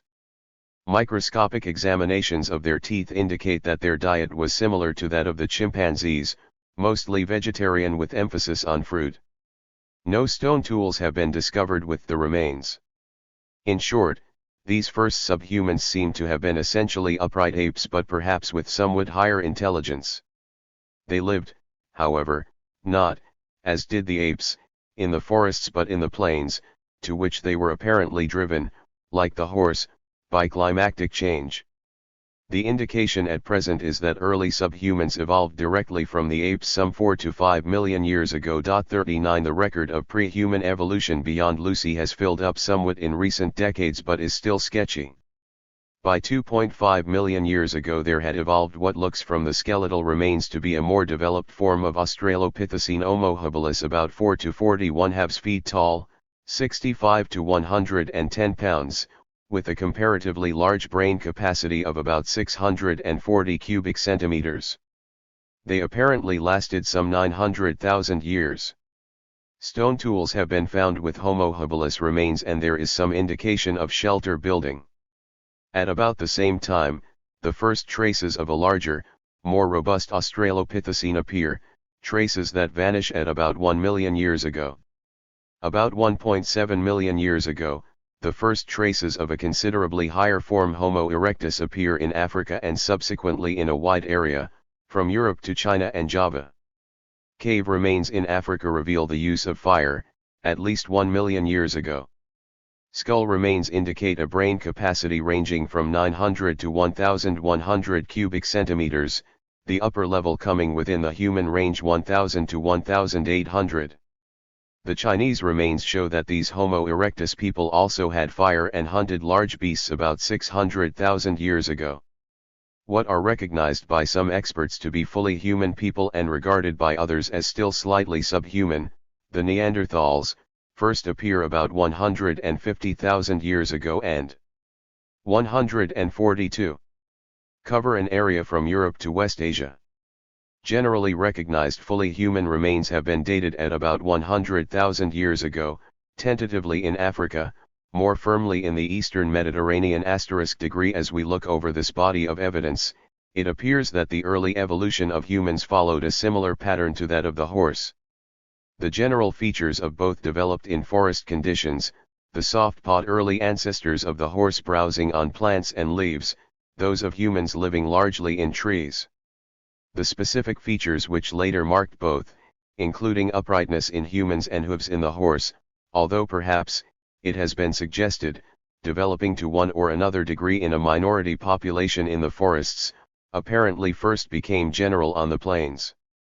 In both species further early evolution seems to have been connected with plains living, the horse as grass eater and swift runner, the human as hunter and food gatherer, the change in both species apparently forced by climatic changes that destroyed forest areas and spread grasslands. As with the evolution of the horse, that of humans went through a hit or miss process in which some lines, such as the robust Australopithecines, deadened, and for long periods there were apparently few changes. Some Australopithecines remained about the same for 3 million years. As Simpson noted of the horse, however, there appear to have been some comparatively rapid transitions, for instance in the emergence of Homo erectus. When we look at a considerable sequence of subhuman and pre-human skulls, such as that presented at the Museum of Natural History in New York in 1984, the Homo erectus skulls stand out immediately as the first to look more human than ape-like. There is some indication that the Australian natives are the direct ancestors of two streams of Homo erectus, one from Indonesia, the other from China. As the Australian natives are fully human, could this mean that advanced Homo erectus had a full human potential? If so, humans or virtual humans have been on the Earth for more than 1 million years. 4. The fossil record, then, indicates that humans evolved in the same ways as other animals. It shows also that Engel's suggestion via Haeckel that uprightness came before large brain size is correct. Nor is any special process needed to explain the evolution of the human brain from the ape brain. It must in fact, Stephen Jay Gould suggests, have been less difficult to evolve than uprightness. The fact that we look so different in some ways from the apes was early used to ridicule Darwin. These differences, however, as we noted, are produced by only a 1% deviation in genetic material. It has also been discovered, as John Gribben notes, that humans bear a stronger resemblance to the ape fetus from the shape of our heads to the absence 143 of hair on our bodies than to the mature ape. The indication is that basic difference between apes and humans resulted from a slowing down in human development which allowed the brain to grow long past the point where the baby's head would be too big for its mother to give birth and live. This difference could apparently arise from minute changes in the molecules that regulate growth rates. There was of course, no direct evolution of humans from apes but of hominids like the Lucy subpeople of some 4 million years ago, perhaps from chimpanzees or from a common ancestor of the chimpanzees and gorillas. The parallels between these subpeople and one kind of chimpanzee, the so-called pygmy chimp, appear to be very close. To the division of the sciences into physical and biological obscures the fact that we are dealing with a continuous story, from the earliest Big Bang forms of matter to biological evolution. Nor was there any break as social forces blended with biological ones to form people. New sciences have arisen that throw light on these blendings. Chapter 5. Brain, Body, and Mind. Although for centuries philosophers speculated about the nature of mind, all they knew of it was what they learned by observing the thinking process in others and in themselves. Earlier philosophers, from Plato to Kant, did not, in fact, know that there was a connection between mind and brain. Even after some elementary facts about the brain began to be discovered, philosophers on the whole tended to ignore them, preferring to deal with abstractionist models of the mind, and still do so today. However, the comfortable premise that this mind is a unique entity which, no matter how much we learn of the brain, is itself forever unknowable, has become increasingly untenable in recent decades in the face of psychological and neurological research. Today we stand, as it were, face to face with the brain, not only when we think but when we walk or fight or talk or make love. The general dependence of mind on brain was becoming apparent to later 19th century scientists. Thought and Consciousness, Engels wrote in 1877, stating the essence of the modern, evolutionary, materialist position, are products of the human brain and, man himself is a product of nature. Evolution had provided the basis, for the prehistory of the human mind, for following all its stages of evolution from the protoplasm, simple and structureless yet responsive to stimuli, of the lower organisms right up to the thinking human brain. Without this prehistory, however, the existence of the thinking human brain remains a miracle. The brain-mind puzzle, that is to say, cannot be solved by philosophical speculations but only by going back to our evolutionary roots and little by little, working upward. Marx, advancing beyond the current materialism, rejected the photographic, abstractionist mind separated from body and life. The chief defect of all hitherto existing materialism, he argued in Ad Feuerbach, is that the thing, reality, sensuousness, is conceived only in the form of the object or of contemplation but not as human sensuous activity, practice, not subjectively. The views inherent in both statements have been supported by 20th century science. Psychological investigations have begun to show how thought and consciousness are related to brain responses. Neurological Research Plus. 144. 145.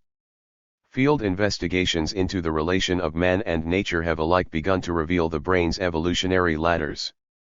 The implication of Marx's statement that mind cannot be considered in isolation from sensuous activity has been documented by the discovery of nerve and hormonal connections between brain and body. Lenin, in The Dawn of the New Physics, saw the energy of external excitation being transformed into sensation and sensation into consciousness. He argued that concepts are the highest product of matter. They arise from matter but are not themselves matter. These views, too, have begun to be substantiated as more is learned of the electronic aspect of the brain. Point 2. Nevertheless, although Marx, Engels and Lenin were on the right track, neither they nor anyone else in the period covered by their writings could explain how the brain could transform external stimuli into thoughts and emotions. Nothing was then known of the nerve cell or of hormones, and little was known either of the structure or the exact evolutionary history of the brain. What has so long seemed a mystery is, as Engels anticipated, solvable in terms of very small steps occurring over many millions of years. And it becomes a study in what Lucretius insightfully called the problem of how the sentient arises from the insentient. The nerve cell, as Marx and Engels would have been happy to hear, is the functioning cell of both the brain and the nervous system, thus forming an interactive unit of brain and body. Like all cells, the nerve cell, in cats or humans has a nucleus enclosed in a cytoplasm, with the whole encompassed in a membrane that admits some molecules and keeps others out. Like other cells it generates electricity. But unlike other cells it has long strings of its own substance branching out at each end through which the electric current flows. Like other cells, the nerve cell is largely liquid, a salt-water solution. A similar solution surrounds the cell on the outside. This simple pattern, when functioning in interaction with the nerve cell's unique branch-like structure, provides the mechanism for nerve and brain activity. In short, the functional difference between nerve cells and other cells simply lies, as with liver cells or skin cells, in structure of the same basic units. The salt solution inside the nerve cell, as in all cells, consists almost entirely of potassium and chloride molecules, the solution outside the cell of sodium and chloride but with less chloride. Thus we have sodium chloride outside the cell and potassium chloride. 146. Inside. As both sodium and potassium atoms with, respectively, 11 and 19 electrons have but one electron in the outer ring, they tend to lose this electron and become positively charged. Chloride, on the other hand, tends to gain one electron and become negatively charged. As there are more chloride atoms inside the cell than outside, the salt solution inside the cell tends to be negatively charged and that on the outside positively charged. It is this volatile imbalance between negatively and positively charged atoms that activates the electrical current and sends it through the membrane wall and, in the case of the nerve cell, down its long, filament-like branchings, which act like an electric wire. It is by means of this current in the nerve cell system that animals and humans are able to move and breathe, smell and remember. The nucleic acids and proteins, for all their extraordinary powers, could not give life above a single cell level, as in the amoeba, without the vital electric spark of the nerve cell. 5 The nerve cell is the same not only in mammals but in all animals that possess it. The lobster nerve cell has, in fact, served for experimental investigations into the general nature of the nerve cell, including the human. The difference between the nervous system of lobsters and humans does not arise, as one would think, from a new basic substance but from an increase in the number and arrangement of the cells themselves, that is to say from quantitative arrangement changes in the same entities, as with the photons of light or the atoms of the elements. Lobster and human nerve cells alike run on simple binary-based codes operating in response to the frequency and duration of electrical signals. Point 4 When it was first realized that the current running through the nervous system was electrical, it was assumed that it was simply continuous. But things turned out to be more complex than this.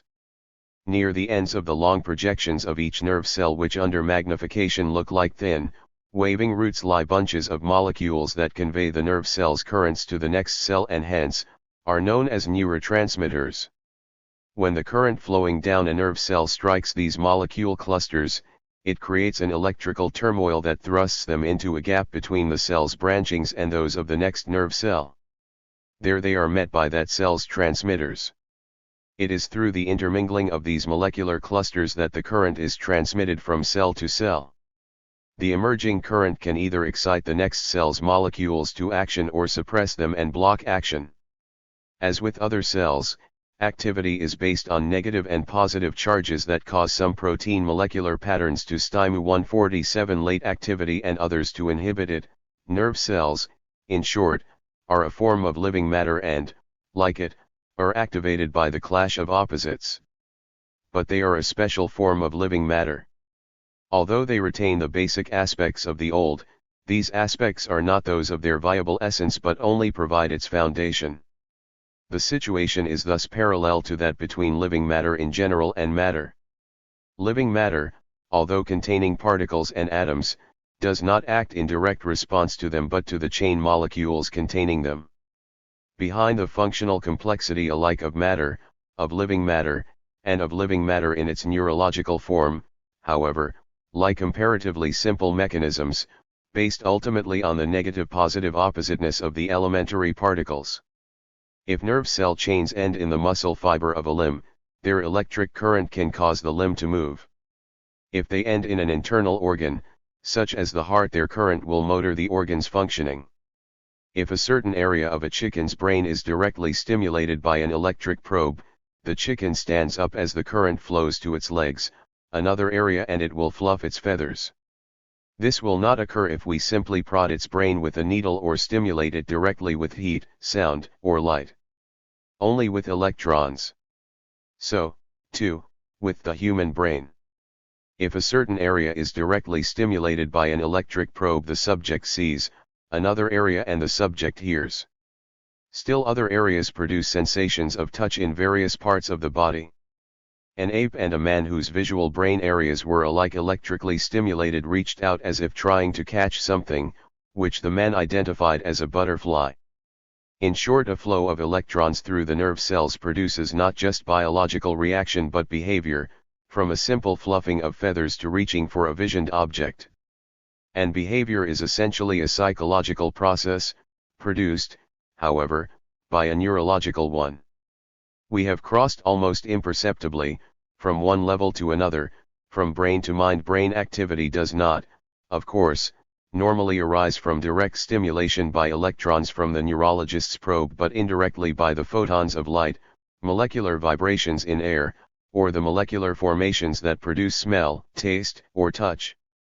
These, the nerve cells convert into electrons by breaking down the molecules or combining the photons. Differences between sight, hearing, smell, taste, and touch arise not from different kinds of internal stimulus, indeed, could not, as all are reduced to electrons, but from the different paths in the brain followed by the electronic current. In short, the difference between sight and taste arises from differences in unit arrangement. Further discriminations within each pattern of 148. Sight, hearing, etc. come from variations in duration and frequency in the electronic flow.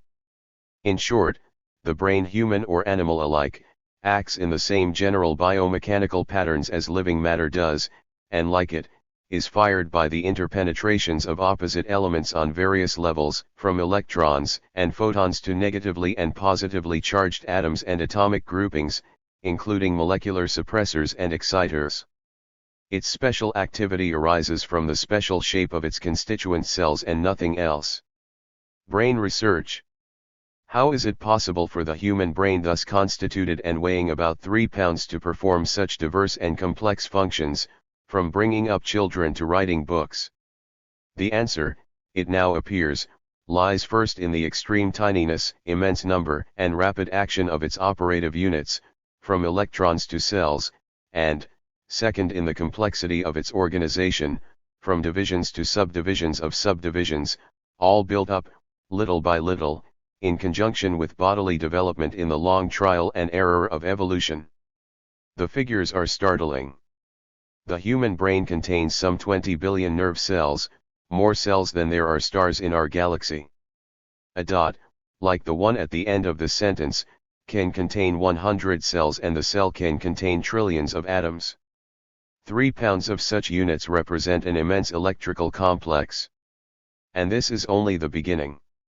Each nerve cell has 1,000 to 10,000 links with other nerve cells, microcircuits of electrons flowing from one neuron to another. It has been calculated that the number of possible interconnections among these neurons is greater than the total number of atoms making up the entire universe. As Carl Sagan noted in 1977, a modern computer able to process the information in the human brain would have to be about 10,000 times larger in volume than the human brain. When we realize the virtually infinite number of neurons and interconnections it holds within its patterned segments, the brain begins to become understandable for the first time, and in purely materialist terms. It is, in fact, in itself the supreme example of the creation of qualitative change by quantitative and arrangement change. We think and feel and act, in short, are what we are because of a combination of units that can neither think nor feel nor consciously act. As Lucretius long ago argued, registered, the major segments of the brain are the same in humans as in other mammals. At the top of the spinal cord is the earliest evolutionary layer, shared with fish and amphibians, the brain stem or medulla, a 149 kind of bulge at the end of the spine. The medulla controls a range of automatic activities from breathing to facial movements to the quick spotting of moving objects and, strangely, the stimulation of dreams. Above the medulla is the cerebellum, whose 2 hemispheres control, among other things, balance and coordination. Above the cerebellum is the limbic region, which affects some major sets of emotions, especially those connected with sex and eating. Like the animals, we first react instantly and without conscious thinking to fear-producing and similar impulses hitting this region. The conscious thinking comes a fraction of a second later. Finally, above the limbic region is the cerebrum, with 2 hemispheres, the center in humans of memory, thought and imagination. All these major brain segments have their own identity and yet all interact. For instance, the quick spotting of a moving object via the medulla is almost instantaneously connected in humans with thought and conscious emotion, so, with balance and coordination, sexual reactions, fighting and eating and fear. In recent decades, through surgical investigation and brain imaging machines, more has been discovered about the brain's divisioning. For instance, when a neurosurgeon touched a small area of an epileptic patient's cerebrum with an electric probe, the patient cried out, "My mouth moved." Actually, as the surgeon observed, only one corner of the mouth moved. And even more minute areas of specialized function have been found. One set of nerve cells responds to the sight of a horizontal line, another to a vertical, still another, to a diagonal. Other cell groups respond to triangles, still others to rectangles. High-pitched and low-pitched tunes stimulate different sections of the auditory area in the cerebrum. Brain-damaged patients may be able to write but unable to read, able to read numbers but not letters, able to name objects but not colors. Using a functional magnetic resonance imaging machine, scientists have discovered, for instance, that the region for spoken verbs is in the left frontal cortex, back of the left eyeball, deep down. about the size of a pencil eraser. It has also been found that there is a part of the brain that prepares for movement and a part that carries it out. The indication is that the human brain has been built up in the evolutionary process in extremely small specialized segments. So, too, with the animal brain. In a cat's brain, some cells fire in response to a bar of light at one angle, others to one at a slightly different angle. When a small area of the outer part of the hypothalamus is destroyed, cats will change from being easily handled to responding with blind rage to all contact. Minute brain perceptions or reactions do not occur in isolation. 150. Either in animals or humans, but as parts of interactive complexes. Even pigeons, it has been shown, do not react to isolated stimuli but to stimuli perceived as parts of wholes, fish, other pigeons, water. In experiments with human brain imaging machines, even simple tasks lit up several spots in different parts of the brain at once.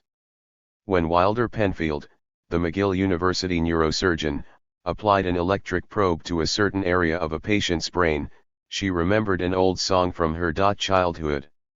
Such memories, Penfield discovered, are parts of patterns. It is obvious that there is, beneath the electrode, a recording mechanism for memories of events.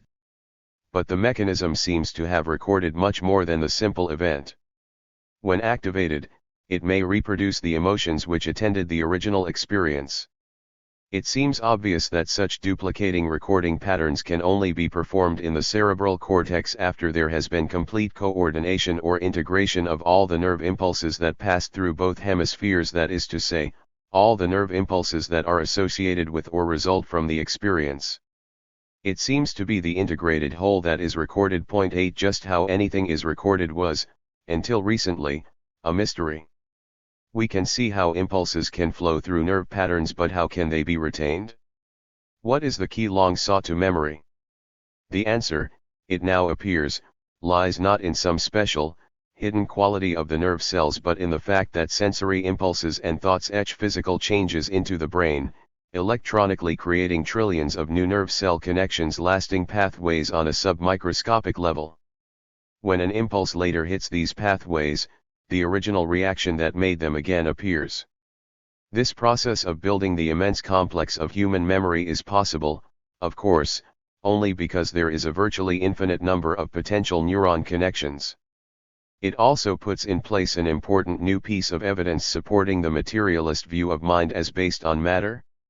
It seems, from studies on premature babies, that the main connections between nerve cells crucial for human brain functioning arise not in a smooth, continuous process extending throughout early fetal development, as had been expected, but within a comparatively brief period of time, namely between the 28th and 32nd weeks.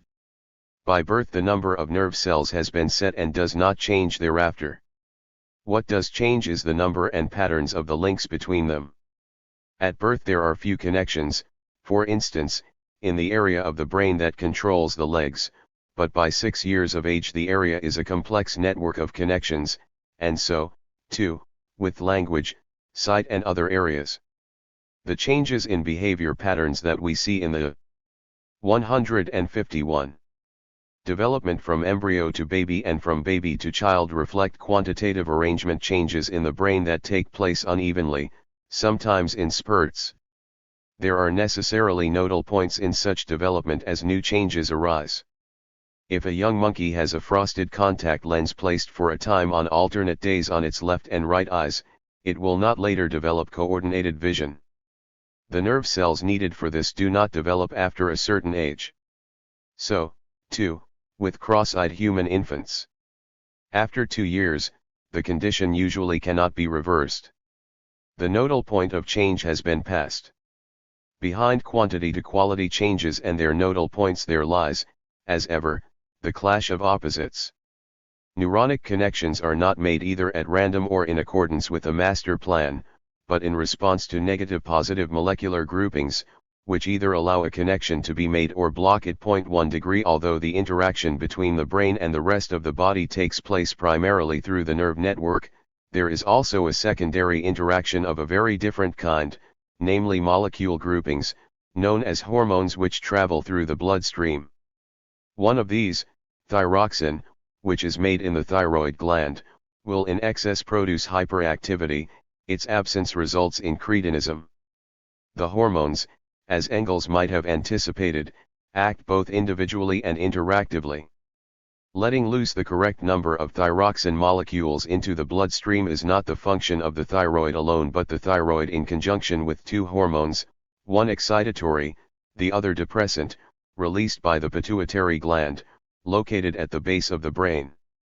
The pituitary gland seems to have general regulatory control over the other hormonal glands. It also produces the growth hormone. The epinephrine molecules released by the adrenal glands prepare the body for swift action, flight or fight. Sexual behavior is rooted in the sex hormones, produced mainly in the testes and ovaries but also in the adrenals, which, in both sexes, produce male and female sex hormones. In short, psychological reactions in general have roots in the hormonal system, which is itself biological in nature. And the hormonal system interacts with the brain and the body's nerve system. The mechanisms of the brain, human and animal, have not only a long evolutionary history but, as Engels suggested, a kind of or history in one-celled creatures such as amoeba or bacteria.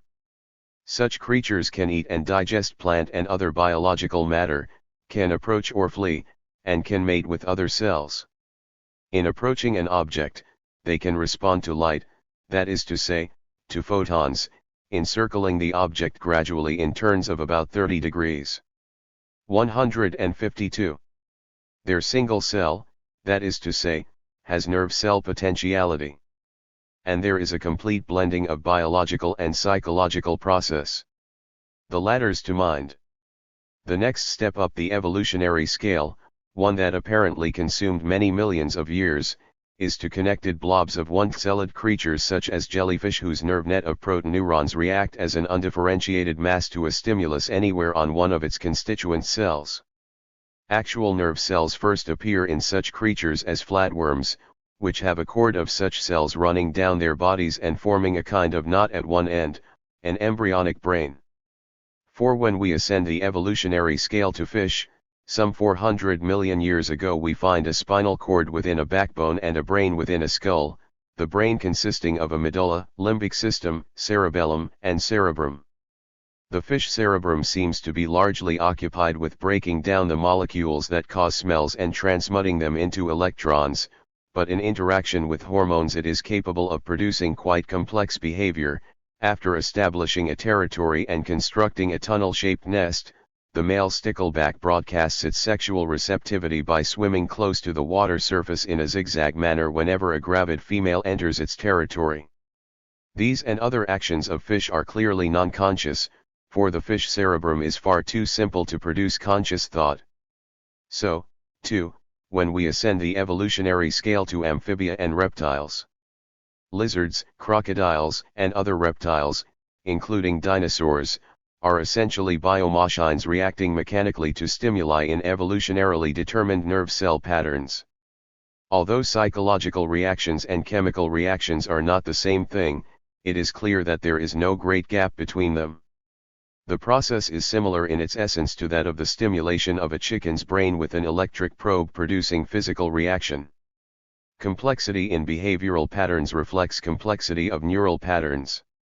3. In birds, automatic behavior sometimes assumes considerable intricacy, for instance, in the mating dance of the albatross.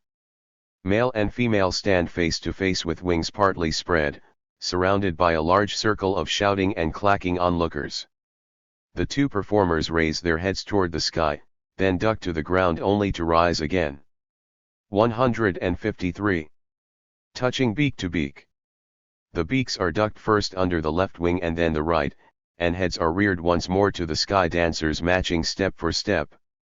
As the rhythm increases, the clacking of the outer circle reaches a crescendo, and if the dancing male should tire or falter, another on the sideline slips in and takes up the dance. 14. Darwin is said to have remarked that such ritual is as complex as a symphony. Certainly, if we observed it in humans, we would assume that it was a conscious process, that the dancers had consciously learned their parts and knew they were dancing. But, again, the lack of cerebral development in the bird shows that even so elaborate a ritual as this of the albatross is biomechanical. As such, it illustrates the extraordinarily complex patterns of behavior that a brain operating on what must be an entirely or almost entirely non-conscious level can achieve. The birds may somehow sense that they are birds, but they cannot know it or know that they are dancing. Their brains are transforming the particles, atoms, and molecules of the external world into electrons and moving them through a maze of inherited neuronic patterns where they mingle with the molecular spur of the hormones. These patterns are inherited to lay a base for similar actions in succeeding generations. This base is then supplemented by imitation. Even at this level, which includes the mechanical mathematical calculations of bees, we can begin to see the conscious mind, as it were, in early embryo. We might note also that as birds have been in existence for 150 million years, such behavior must also have been going on for 150 million years, almost all of it without benefit of human observers. When we come to mammals, which, like birds, evolved from reptiles about 150 million years ago, we take a giant step forward. Mammals' brains are 10 to 100 times as large as those of reptiles of comparable size, and the increase is primarily in the cerebrum, which becomes for the first time in evolutionary history basic to behavior. If fishes or frogs' cerebrums are cut out, they can still swim or jump much as before, but if a dog's cerebrum is removed, the animal is helpless, unable even to stand. Mammals, then, represent a major advance, the high points of which prior to humans were the apes who evolved from monkeys and the pre-human hominids such as Lucy. 15. Although mammals still perform complex mechanical tasks, such as the lodge building of beavers, they have elementary reasoning powers and superior memory. According to laboratory tests, fish can remember the location of food for no longer than 10 seconds, but cats can remember for half an hour and monkeys for a day. The elementary reasoning that we can 154 observe daily in dogs, or that Engels noted in the fox, can reach quite a high level in monkeys. As the story of Imo, the genius monkey observed by Japanese biologists, illustrates. To supplement the diet of a group of wild monkeys, the biologists threw wheat on a beach near the jungle. When the monkeys scooped it up, the sand made it virtually uneatable. Imo came to the rescue, throwing the sand-immersed wheat into the water. The sand sank, but the wheat floated, and was scooped up and eaten. Degree. Apes can solve quite complex problems and, aided by sign language and other devices, can express associative ideas. In a classic experiment, a banana was hung out of reach, from the top of a chimpanzee's cage, and 3 large boxes of increasing size were placed at random in the cage. The ape in time solved the problem by placing the boxes on top of each other in correct order of size and then mounting the crude stairway thus constructed to reach the banana. In another experiment, an ape was shown spots in a paddock where food was buried and a spot where a rubber snake was buried. Other apes were then allowed into the paddock. Within seconds, the first ape had conveyed the information to its fellows by almost imperceptible gestures and eye movements. They went straight to the food spots and dug up the food. When they came to the spot where the rubber snake was buried, they started back as though in fear. No doubt the early hominids had a similarly complex system of communication by gesture, which we, of course, still retain to some degree in body language. 7. Their natural signing method of communication can be further cultivated in apes by laboratory training. On seeing for the first time a duck land quacking in a pond, Washoe gestured waterbird, which is the same phrase used in English and other languages, but which Washoe invented for the occasion. Having never seen a spherical fruit other than an apple, but knowing the signs for the principal colors, Lana, upon spying a technician eating an orange, signed orange apple. After tasting a watermelon, Lucy described it as candy drink or drink fruit. Kanza, a pygmy chimpanzee, learned to type requests for ice to chew on, or for ice water or ice coke, or for a favorite TV video. When he wanted the movie Quest for Fire, about primitive early humans, he punched the symbols for campfire and TV. We should note, too, that apes have a sense of self-awareness. Unlike other animals, they can recognize themselves in a mirror. And like kanzi, they can relate to TV as dogs or cats cannot. 8. The limitations of ape mentality have also been demonstrated. In 155. Ape learned to take a ladle and dip it into a barrel of water to extinguish a fire placed between it and some food. It was then taught how to paddle a raft in a pool. Next the ladle, the food, and intervening fire were placed on the raft with the ape. The raft was then pushed from shore. Instead of dipping the ladle into the water of the pool, the ape paddled to shore, ran with the ladle to the water barrel, rushed back to the raft and extinguished the fire. The ape was unable to generalize, as a child soon learns to do. 19 Apes also possess a rudimentary aesthetic sense. If they are supplied with paint and brushes, they often work so obsessively that, like Shelley, they forget to eat. One ape, called Congo, produced 400 paintings. Although most of the efforts consisted of scribbling, the patterns were far from random. Lines and smudges were spread over a blank page outward from a centrally located figure. Congo's patterns progressed along approximately the same developmental path as those of very young human children, yielding fan-shaped diagrams and even complete circles. Other chimpanzees drew crosses. 2 degree. Unfortunately, no subhumans are still extant, so we cannot directly compare their brains and behavior with those of humans. However, the ape's behavior must be generally similar to that of such subhumans as Lucy of some 4 million years ago, with a brain but little larger than those of chimpanzees. Ape behavior clearly hovers on the verge of consciousness, yet we hear no religious paeans about the miracle of the ape mind. Clearly there is a considerable gap between the automatic behavior of fish and birds and the quasi-conscious behavior of apes. Nevertheless, the one must have grown out of the other, and we can observe an intermediate state in the non-simian mammals such as cats or beavers. It is apparent also that the differences must depend basically on increase in brain, especially cerebral, size relative to body weight.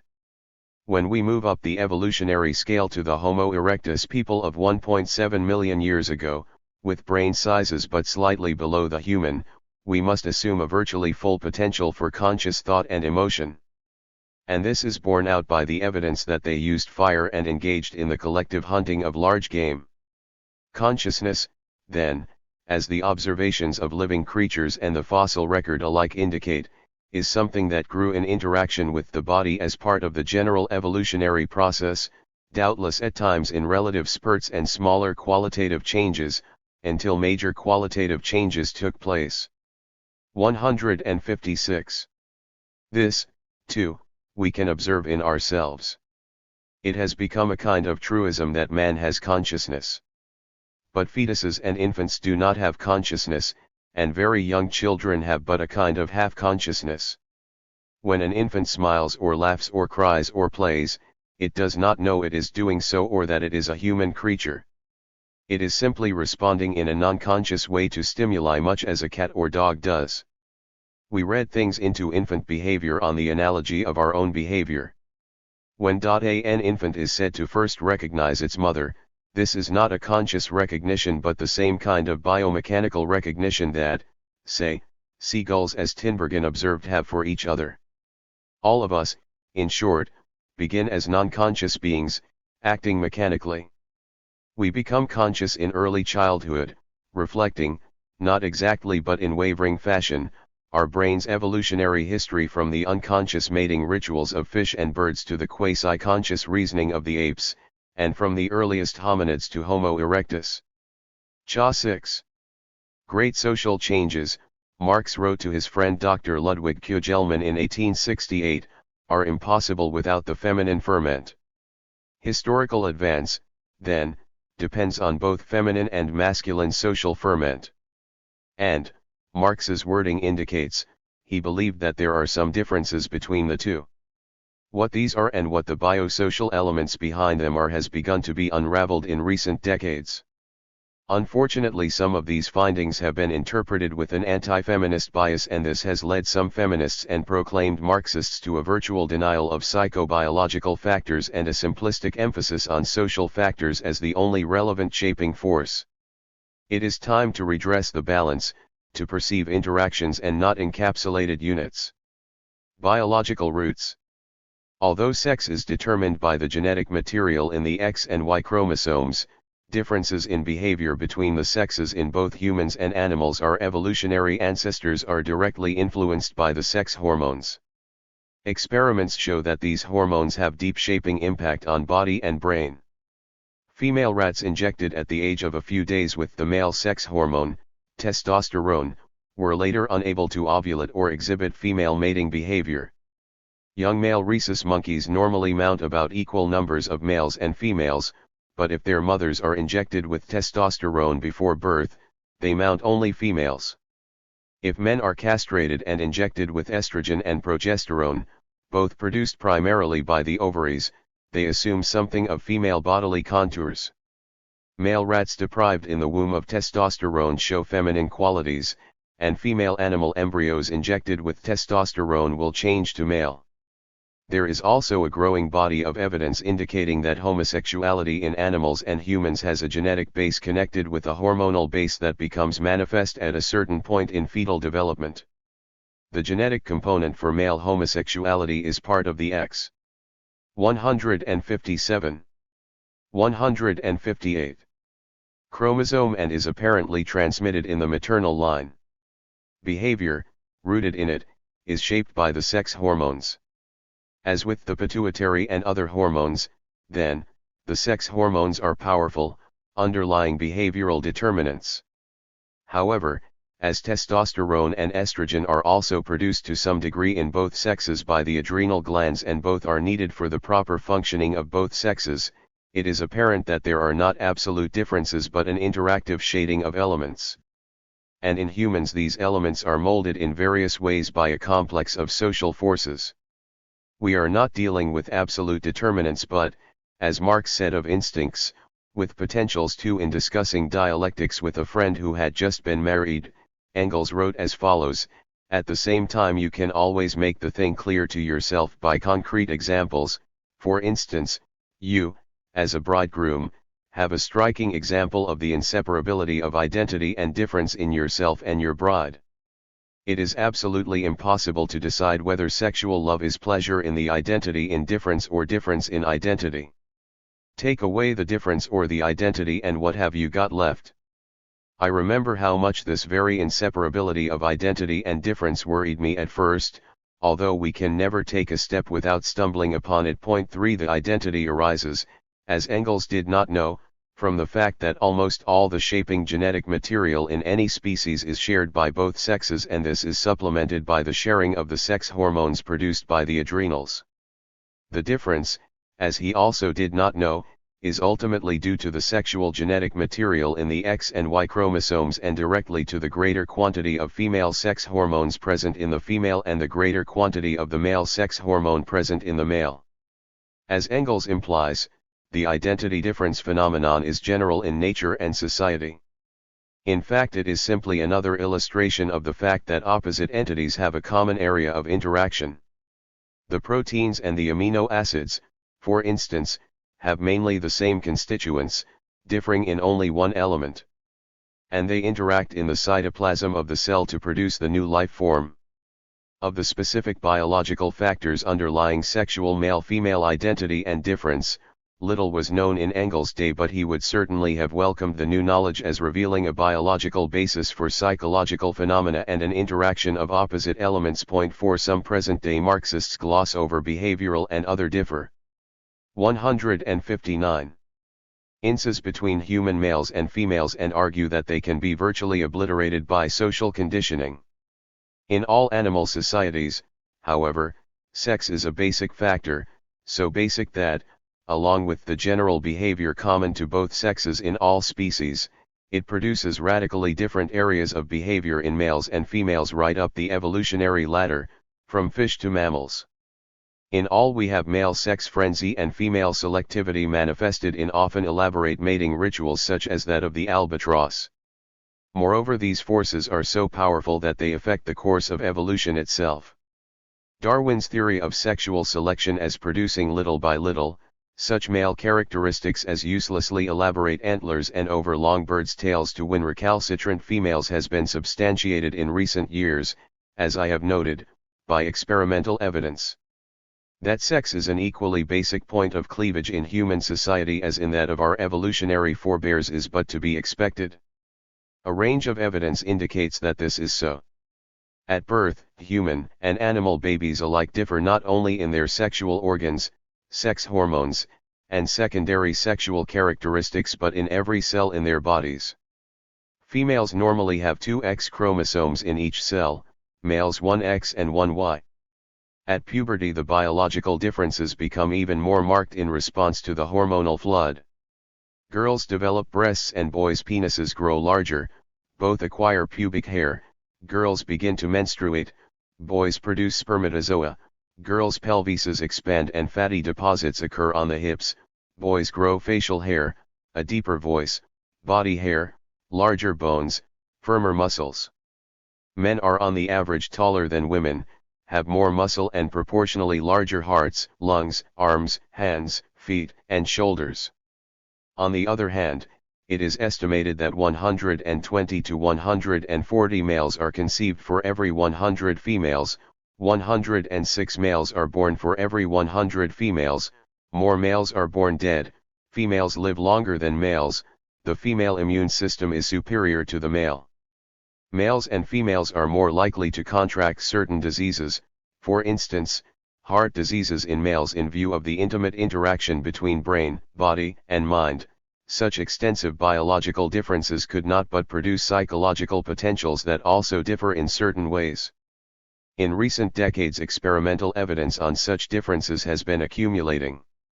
Girl infants seem more responsive to sounds than boy infants, but boy infants seem more responsive to light and to objects in space. Boy infants babble about equally to the mother's face or to a toy, girl infants normally babble only to the mother. Girl babies on the average learn to talk earlier and better than boy babies. Girls learn to read more easily than boys and in general have better 160 verbal skills. Remedial reading classes contain mostly males, 3 to 1. On the other hand, boys at an early age seem, on the average, better at mathematics and at solving three-dimensional visual spatial problems including mazes. Boys are more aggressive than girls and engage more in rough house play. Boys are clumsy in comparison to girls, girls can do finer work, requiring coordination of hand and eye. Girls have greater skin sensitivity. There are more left-handed boys than girls. There are differences between male and female psychiatric disorders. Males are more disposed to hyperactivity, females to depression, males to autism, females to anorexia. These various psychological differences are reflected in social actions. Violent crime, muggings, robbery, murder and rape, are almost entirely male phenomena. So too, with violence in war or fascistic regimes. Attendance at pornographic films or sex shows is almost exclusively male, as is sadism, reading pornographic works, and violent sex attacks on children. Males are routinely aroused simply by the sight of the female body, females primarily by a specific male. Men are more excited by nude photographs than are women. Registered as we consider these psychological differences, it becomes apparent that they cannot be caused solely by social conditioning. Some of them appear in infancy, others are so gross that social factors alone cannot account for them, and some of them also appear in our evolutionary ancestors, the animals, from reptiles to apes. Others have been tied to hormonal factors. It is the male sex hormone that decreases longevity and reduces the male body's defenses against disease, that makes boys engage in rough house play, and males to be particularly subject to autism and hyperactivity and less able than girls to do fine handwork. The psychological role of the female sex hormones is less clear because they are more complex than the male, but it is apparently their action that stimulates both sexual activity and evokes mothering in all its complex manifestations. The male sex hormone stimulates sexual activity in both males and females, sometimes excessively in males, bringing with it irrationality and violence. A Y chromosome, writes Candace Perd, a prominent brain research scientist, is a real cross to bear. It's a predisposition towards angry, violent, competitive, macho behavior. Behavioral differences between the sexes can be molded in various ways by social forces but, like all biologically rooted behavior, cannot be eliminated by them. As with hormonal biological differences, psychological ones are not absolutes but matters of degree. Some girls are good at mathematics. 161. Some boys poor at them, some boys can read as well as girls, some girls read badly. To say that girls are not as aggressive as boys does not mean that girls are not aggressive. Males can suffer from depression, females can become manic. In short, there are, as ever, variables within basic patterns. In recent decades, research has revealed that hormones can produce neurological change in animals. The first discovery came in 1976 when researchers found that the brain of the male canary had two small groupings of brain cells 3 to 4 times larger than in the female. These centers control the canary's song and they grow in the embryo in response to the male sex hormone. In the same period it was found that in male rats the back of the right hemisphere of the cerebrum was slightly larger than in females, and in females the back of the left hemisphere was slightly larger than in males. It was then found that the limbic system's hypothalamus is significantly bigger in male rats than in female ones. It was also discovered that the nerve cells involved differed somewhat in structure in the two sexes. Differences were also found in the neurotransmitters and enzymes in male and female animal brains. All these changes apparently also arise directly from hormonal action in the developing embryo.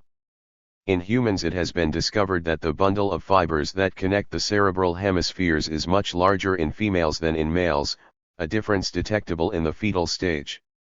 This difference, it is suggested, might be related to women's superiority on some tests of verbal intelligence. It could conceivably also provide the basis for the psychological research finding that human males tend to think and act primarily in response to one or the other cerebral hemisphere, females with more blending of the two. In all these matters we are, of course, only at the threshold, but they do indicate that Candace Pert is justified in arguing, basing herself partly on her own research, that in time we will be able to figure out the chemical coding for the differences between the sexes.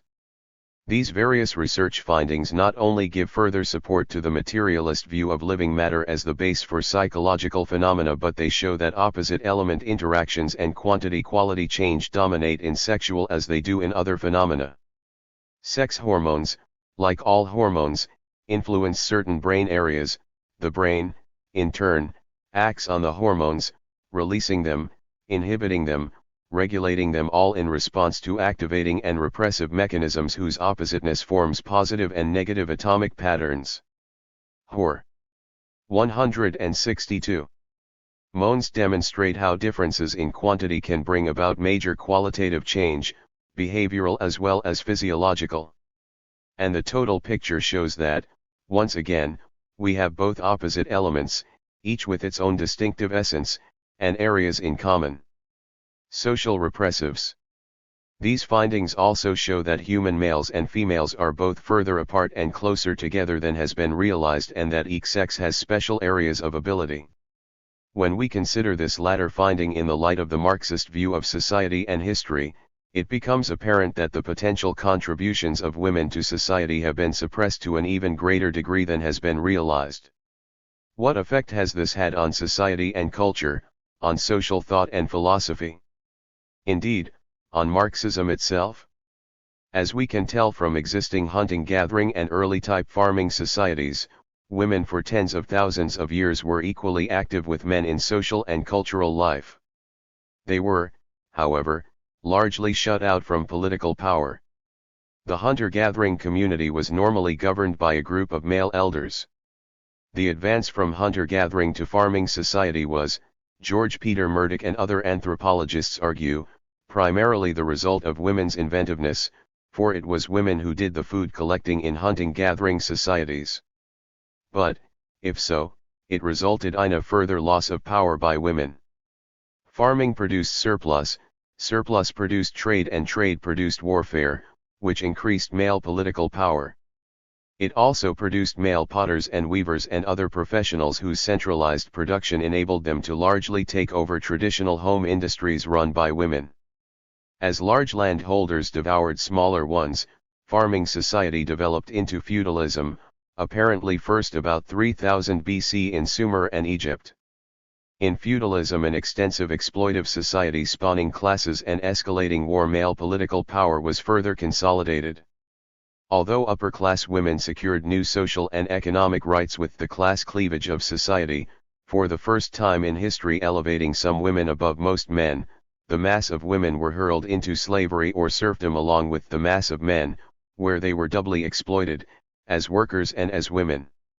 In the long trail of exploitive class societies, slave commercial, feudal and capitalist, that followed, women remained cut off from central economic and political power, and still 163 are. Hence, the kings and parliaments, wars and oppressions of history, although presented as somehow neutrally human, have been male-dominated. So, too, today. Today, also, the new nuclear and environmental threats to the life of humanity arise from ruling class males, not from us. In recent years, feminist social scientists have been emphasizing the special qualities of women. Women, they find, are more interested in collective thinking than men, more interested in building support than antagonism. These and other special talents achieved new status in the Russian Revolution and in building socialism. It was, in fact, a group of women, celebrating International Women's Day, that by defying and cajoling the Tsar's troops first got these troops to join the revolutionary forces. In the Revolutionary War of the People of Vietnam against U.S. imperialist invasion, communist women, fighting along with men, were often more successful than men in converting peasant groups and gaining support for the Revolutionary Army. In 1936, in early socialist USSR, women made their greatest single advance, a constitution that, uniquely, provided women equal economic and political rights with men. 1. Degree feminist scholars also contend that women tend more to envision things as a functioning whole than to reduce them to their component parts. Research has also shown that women are better able to make interconnection between apparently unrelated phenomena than are men. According to Joe Durden Smith and Diane DeSimone in Sex and the Brain, the evidence indicates that men have, on the average, superior visual spatial skills and think more aggressively than women, but women have a more balanced and discriminatory brain. Over-aggressive thinking is clearly a two-edged sword. It can both drive to discovery, and block discovery by initial, hostile rejection of the new. It also appears that men tend more to abstract, women more to concrete thinking. As we consider these differences, it becomes apparent that they are all matters of degree and are complementary, and that every society would benefit from an unrestricted mingling of them. In considering these differences, we must not lose sight of the fact that most thinking, feeling and creative endeavor is simply human, neither distinctively male nor female. What has been suppressed is not only women's unique abilities but their general human abilities. The fact that women's abilities have been thus repressed in exploitive societies through the centuries suggests that the rulers of those societies would rather tolerate decreased efficiency than grant power to women.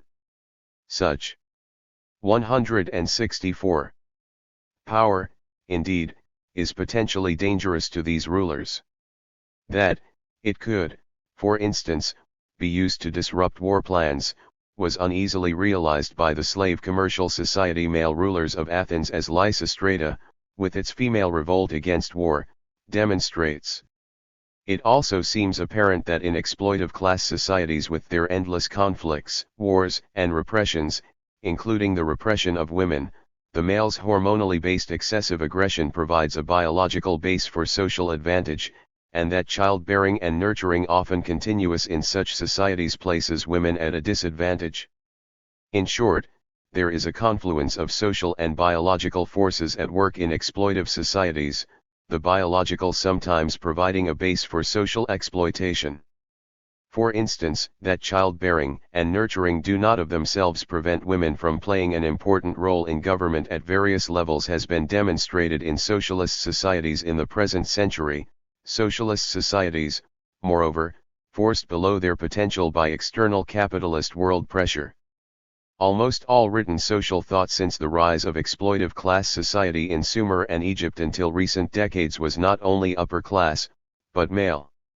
Along with the general social advances forced from later capitalism, mainly by the working class, came some feminist ones, including voting rights and access to publication, but the fact remains that while throughout the history of civilization upper-class men needed to understand the economic and political systems that they ran, women were generally excluded both from the systems and the knowledge, technical and theoretical, needed to run them. Upper-class men used idealist philosophy as an adjunct to religion to control opposition to their rule, both from rival classes and from women.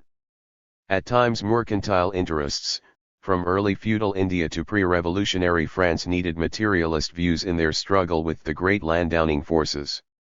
In the intellectual ferments thus generated in feudal, slave commercial, and early capitalist society, women were on the whole prevented from playing a direct role, although, from Sappho to Lady Muriski, they were able to break free sometimes to write literary works.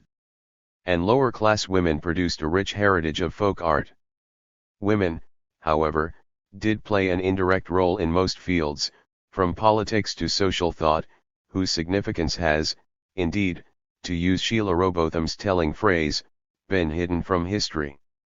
Even class exploitive societies with their discriminations against women are, nevertheless, societies of men and women living and working together. In family life and community living, women's views and ways of thought have been central and sustaining. Even though these were seldom directly recorded, they contained a complex mass. 165. Of knowledge and artistry, whose extent is grossly underestimated, passed on from generation to generation, particularly by mothers to daughters. That women have had social and psychological views that differed from those of men is apparent from at least the days of the Athenian drama with its powerful women rebels, from Lysistrata and Medea to Antigone and Clytemnestra. It became directly evident in the works of Mary Wollstonecraft and more obliquely of Germaine de Stael some 200 years ago. Both writers had immediate predecessors, some of whom wrote and published, and these too had predecessors. All were fighting a stultifying oppression and forged their views as they fought. As literature and history alike reveal, women also recognized the weaknesses and dangers inherent in some male thinking and did what they could to counteract them, particularly by influencing sons and husbands. These efforts were seldom recorded or even recognized, but their ubiquity is clear from both earlier fragmented and later fuller statements. What we have, then, from social thought to philosophy, is not just male but male and female views with, however, a female component well below its potential and a male component dominant in key areas. In considering the differences between male and female outlooks and ways of thinking, we must avoid a current tendency to exaggerate them. Men and women think in fundamentally the same way. Both have consciousness as no other animal does and reason consciously, sifting evidence and coming to conclusions. The differences lie in tendencies that can be molded to various degrees, but not eliminated, by social forces. Both men and women can think aggressively, both can think abstractly or concretely.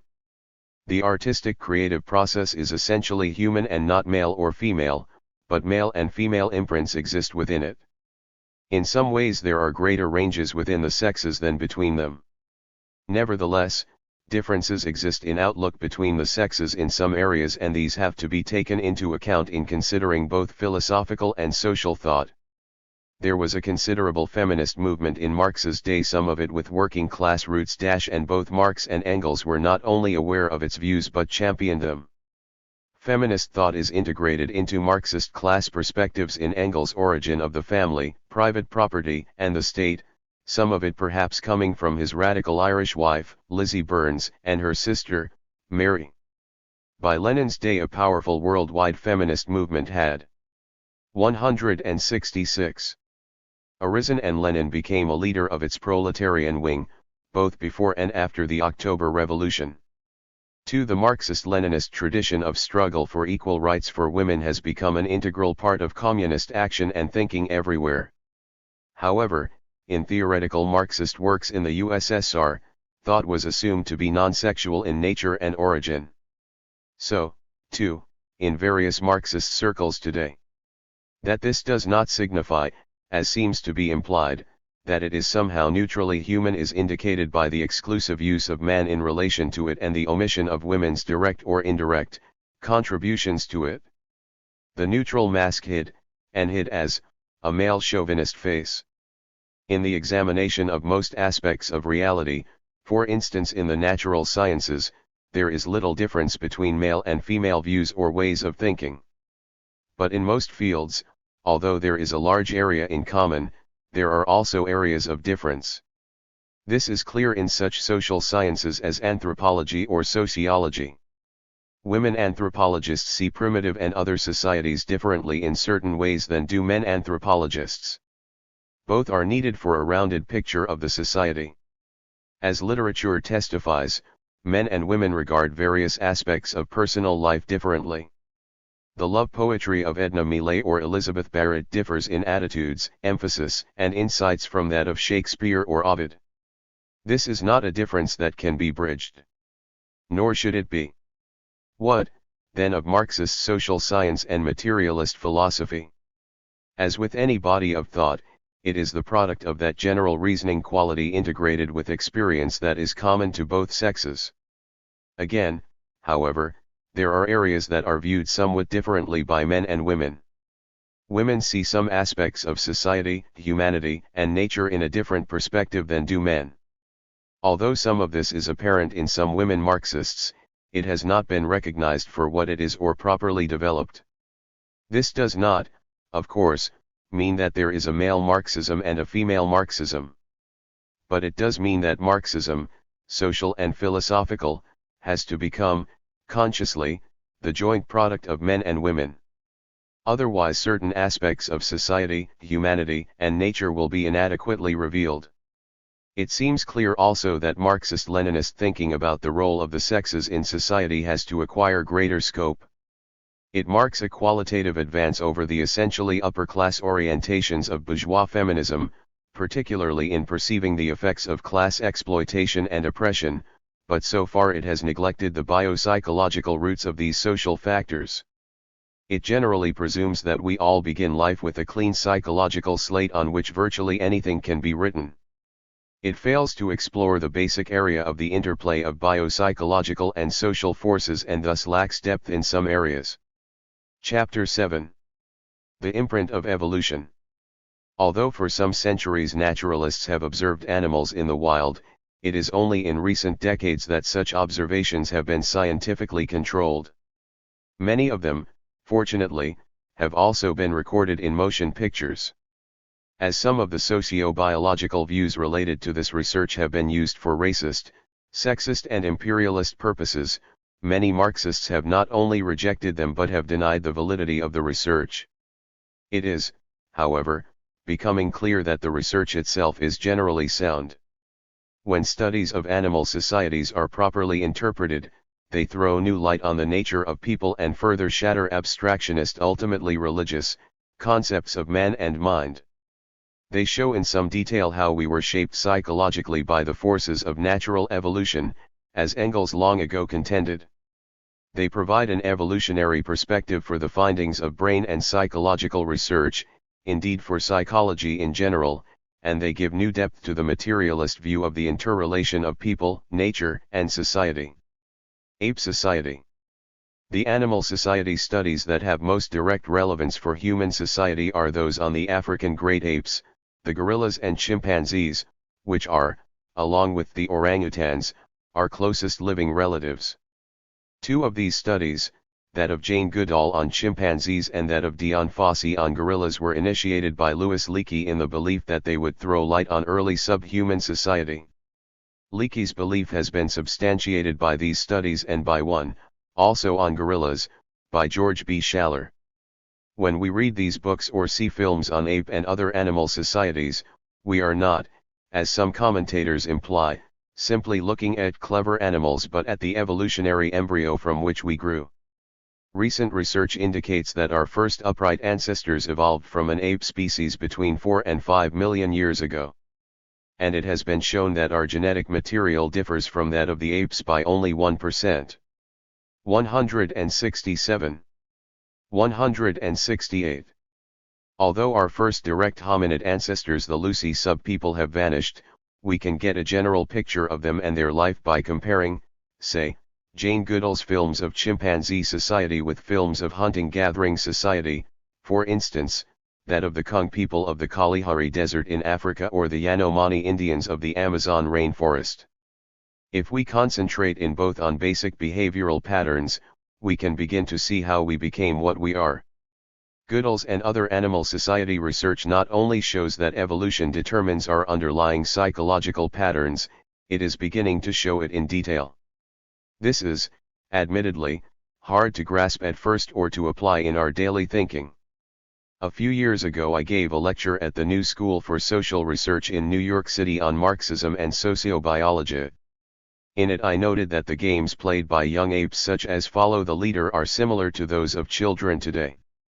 This young ape behavior, I argued, showed why children all over the world act in essentially the same ways.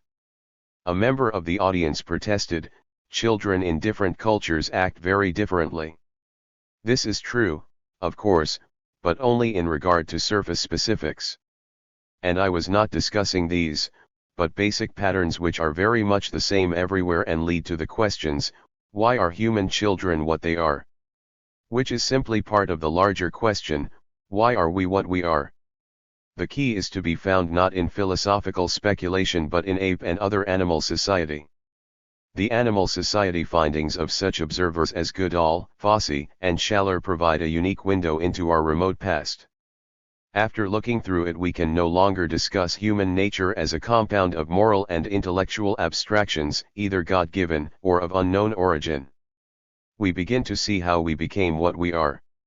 The study of such works, in short, has profound, if generally unrecognized, philosophical import. They open a window on the remote past.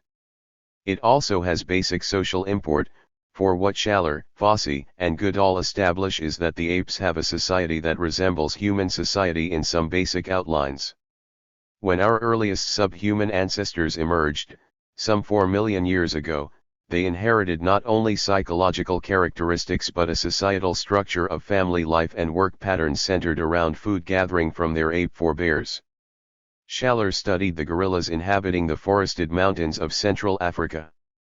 From early 1959 to the fall of 1960, he lived with gorilla groups, often sleeping near them at night, and made detailed notes on his observations.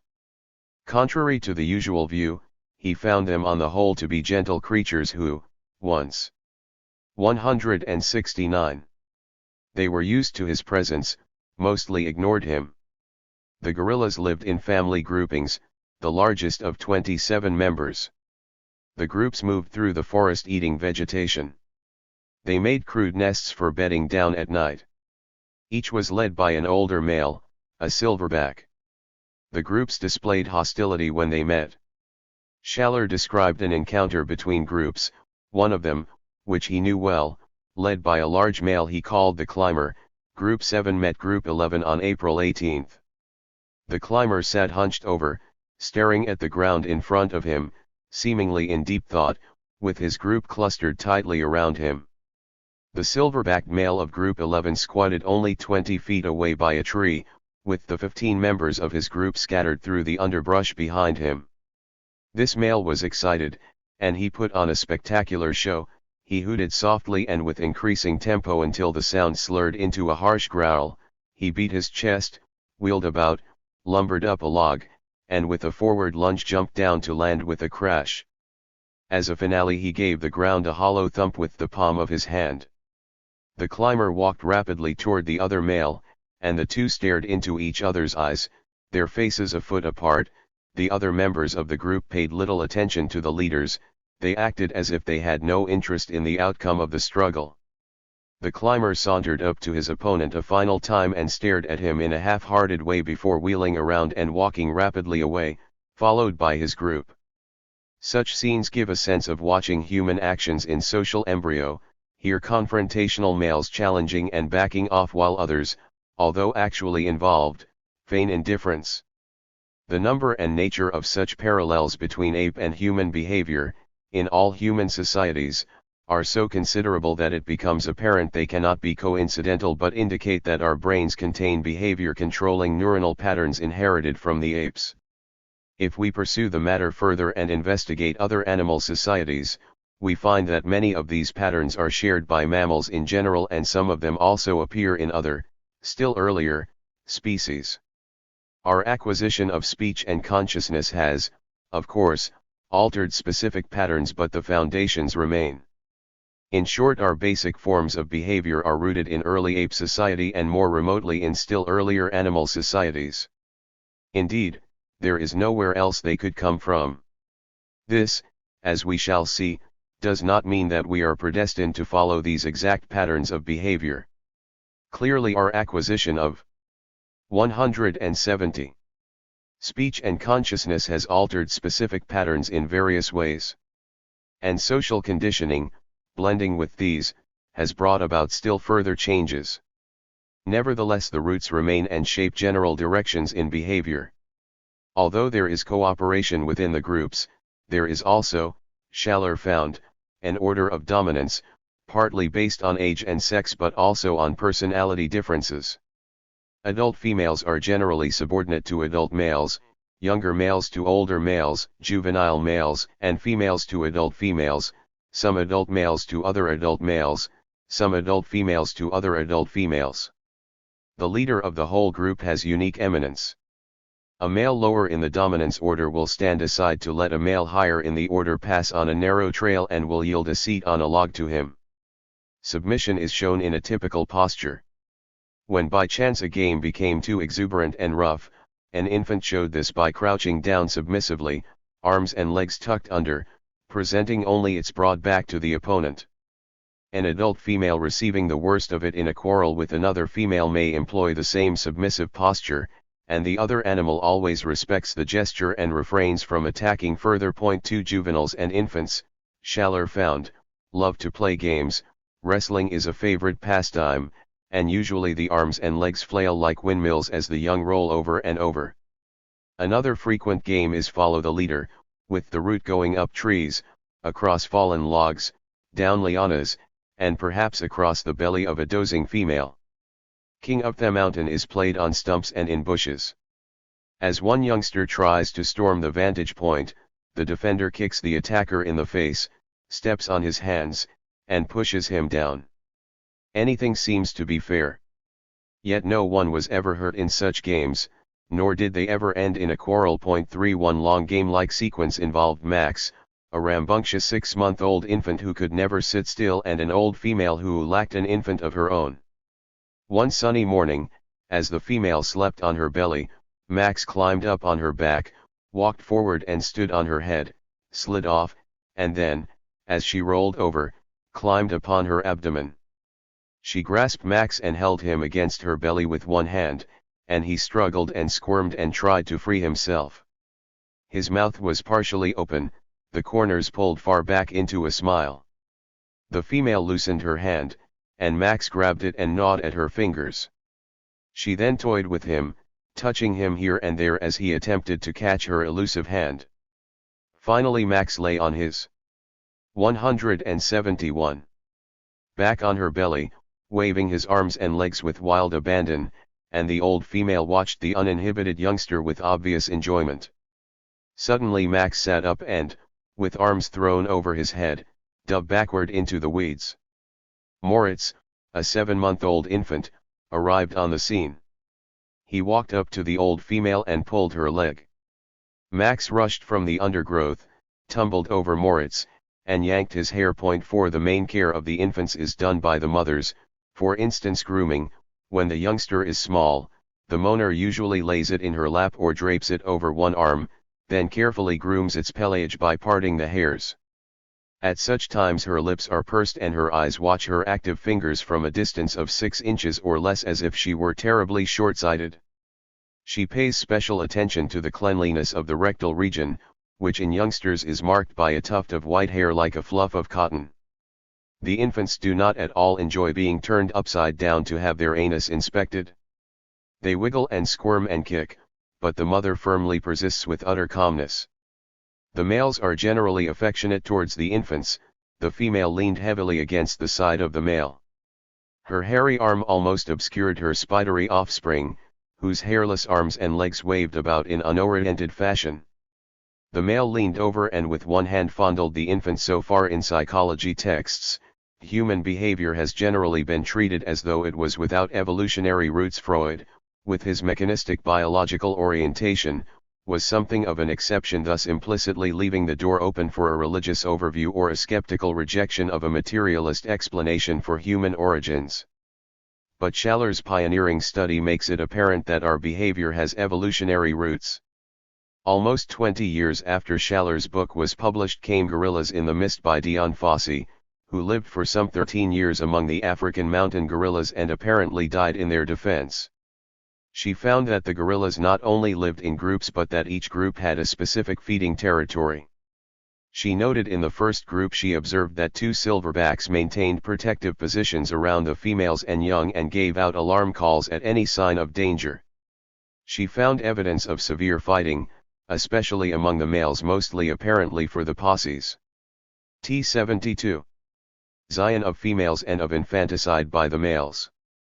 She found more aggression among females than Schaler had, including one severe beating.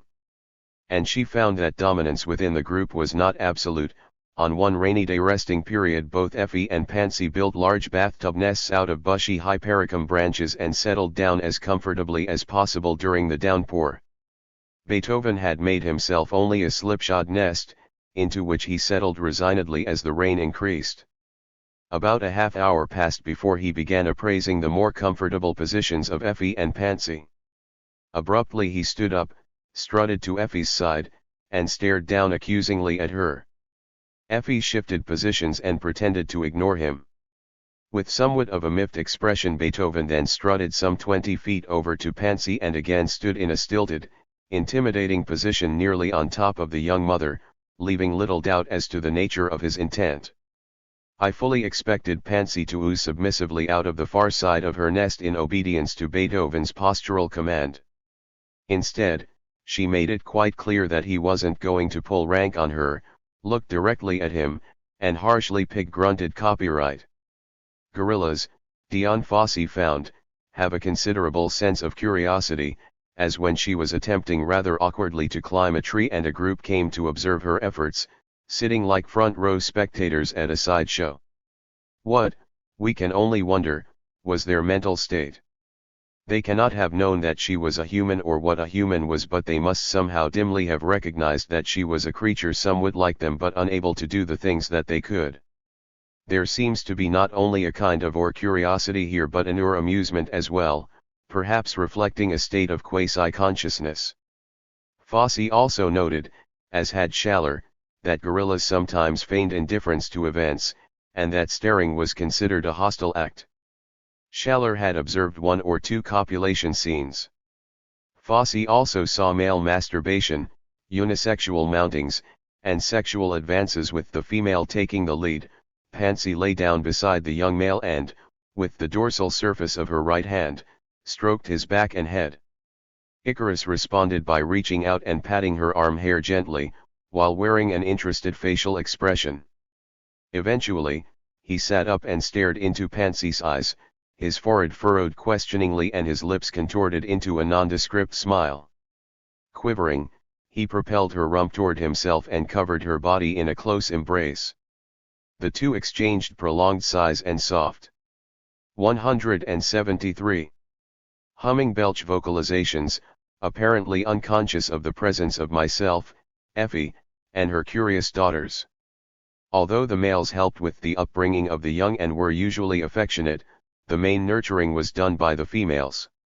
Fossey, like Schaler, found that each gorilla had its own distinct personality, and that there were good and bad mothers, Flossie was very casual in the handling, grooming, and support of both her infants, whereas Old Goat was an exemplary parent. The female juveniles, but not the males, early developed an interest in the infants and were sometimes allowed by the mothers to cuddle, carry, or groom them. Apparently, then, we inherited from the apes not only general behavioral patterns but a tendency to individual personality traits. Among the most extensive studies of African apes are those made by Jane Goodall in Tanzania on chimpanzees. That chimpanzee behavior is essentially, although not exactly, the same as that of gorillas is evident from her first observations on arriving at the area. While many details of their social behavior were hidden from me by the foliage, I did get occasional fascinating glimpses. I saw one female, newly arrived in a group, hurry up to a big male and hold her hand toward him. Almost regally he reached out, clasped her hand in his, drew it toward him, and kissed it with his lips. I saw two adult males embrace each other in greeting. I saw youngsters having wild games through the treetops, chasing around after each other or jumping again and again, one after the other, from a branch to a springy bough below. 8. It soon becomes apparent, however, that the chimpanzees' group and family structures are more flexible than those of the gorillas. Instead of a family group of a dominant male, his females, and offspring, the chimpanzee family consists only of the females and their offspring, although males and females live together in general groups. The females mate with a number of males, and it is not known who is the father of any particular infant. Although males and females are in the same group, there is more interchange between groups than among gorillas and a combining of smaller groups into larger ones.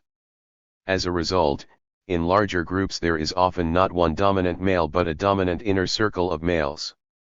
Nevertheless, although the group structure appears to be looser, it is still of paramount importance both for protection and feeding rights. Leadership is a basic drive as illustrated in the anecdote of Mike, a chimpanzee subordinate to Goliath. 174. The group leader, and to others. Mike became group leader by charging the group not, as was usual, with large branches but with 2 kerosene cans he had stolen.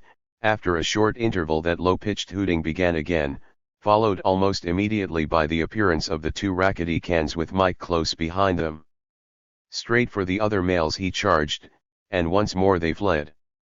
This time, even before the group could reassemble, Mike set off again, but he made straight for Goliath and even he hastened out of his way like all the others.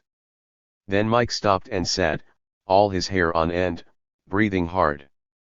His eyes glared ahead and his lower lip was hanging slightly down so that the pink inside showed brightly and gave him a wild appearance. Rodolphe was the first of the males to approach Mike, uttering soft pant grunts of submission, crouching low and pressing his lips to Mike's thigh. Next he began to groom Mike, and 2 other males approached, pant grunting, and also began to groom him. Finally David Greybeard went over to Mike, laid one hand on his groin, and joined in the grooming. Only Goliath kept away. In time, however, Goliath returned, assumed the submission crouch and groomed Mike. Goliath then lost the typical slow swaggering walk of the dominant male. Unlike gorillas, chimpanzees hunt and kill, running the last few yards. Through some thick bushes I glimpsed Rodolphe standing upright as he swung the body of a juvenile baboon above him by one of its legs and slammed its head down onto some rocks. Whether or not that was the actual death blow I could not tell. Certainly the victim was dead as Rodolphe, carrying it in one hand, set off rapidly up the slope. Other chimpanzees in the valley, attracted by the loud screaming and calling that typifies a hunt and kill, soon appeared in the tree, and a group of high-ranking males clustered around Rodolphe, begging for a share of his kill. Often I have watched chimpanzees begging for meat, and usually a male who has a reasonably large portion permits at least some of the group to share with him. Rodolphe, on the contrary, protected his kill jealously that day. When Mike stretched out his hand, palm upward in the begging gesture, Rodolphe pushed it away. When Goliath reached a hand to his mouth, begging for the wad of meat and leaves Rodolphe was chewing, Rodolphe turned his back.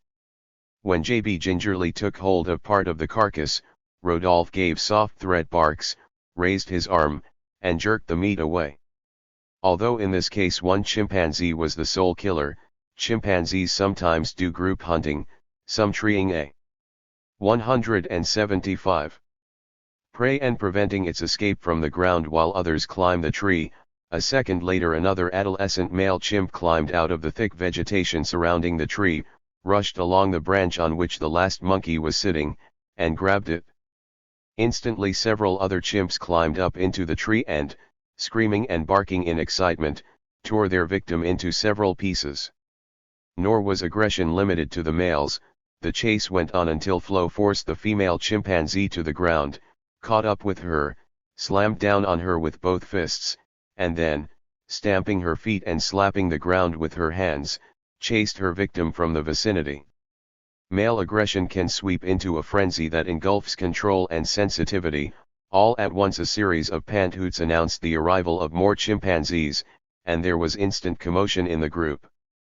Flint pulled away from the game and hurried to jump onto Flo's back as she moved for safety halfway up a palm tree. I saw Mike with his hair on end beginning to hoot. I knew he was about to display. So did the other chimpanzees of his group. All were alert, prepared to dash out of the way or to join in the displaying. All, that is, save Goblin.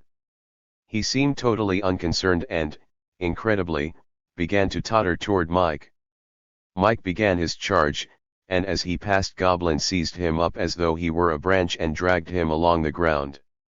And then the normally fearful, cautious Melissa, frantic for her child, hurled herself at Mike. It was unprecedented behavior, and she got severely beaten up for her interference, but she did succeed in rescuing Goblin. The infant lay, pressed close to the ground and screaming, where the dominant male had dropped him. Even before Mike had ceased his attack on Melissa, the old male Huxley had seized Goblin from the ground. I felt sure he too was going to display with the infant, but he remained quite still, holding the child and staring down at him almost, it seemed, in bewilderment. Then as Melissa, screaming and bleeding, escaped from Mike, Huxley set the infant on the ground. As his mother hurried up to him, Goblin leaped into her arms and she rushed off into the undergrowth. 10 Chimpanzees form friendships in which reciprocal favors are sometimes performed. When Mike became the group leader, J.B., his buddy received increased status. Then when Goliath, the previous 176 leader, refused to give up bananas to JB, JB summoned Mike. Goliath then gave JB the bananas. On another occasion, a male chimpanzee came to the aid of a buddy in a fight with baboons. One of the most extraordinary sights Jane Goodall witnessed was a kind of rain dance. The rain was torrential, and the sudden clap of thunder, right overhead, made me jump. As if this were a signal, one of the big males stood upright, and as he swayed and swaggered rhythmically from foot to foot, I could just hear the rising crescendo of his panthoots above the beating of the rain. Then he charged off, flat out down the slope toward the trees he had just left.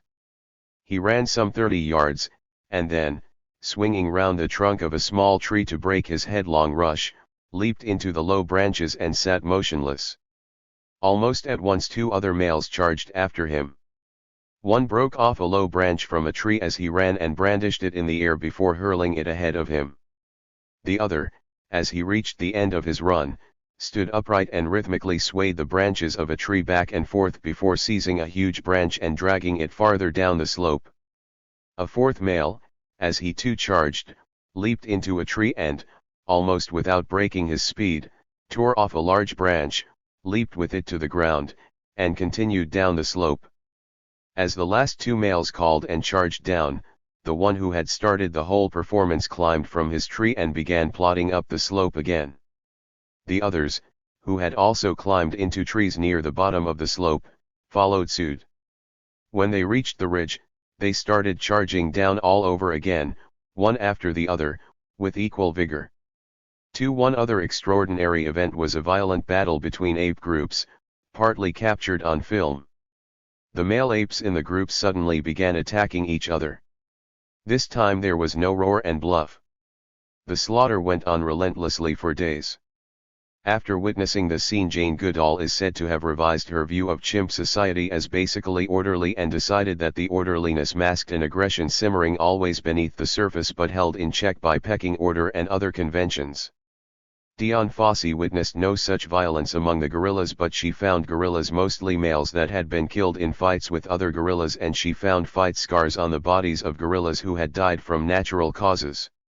There seems little doubt that Goodall's view is correct.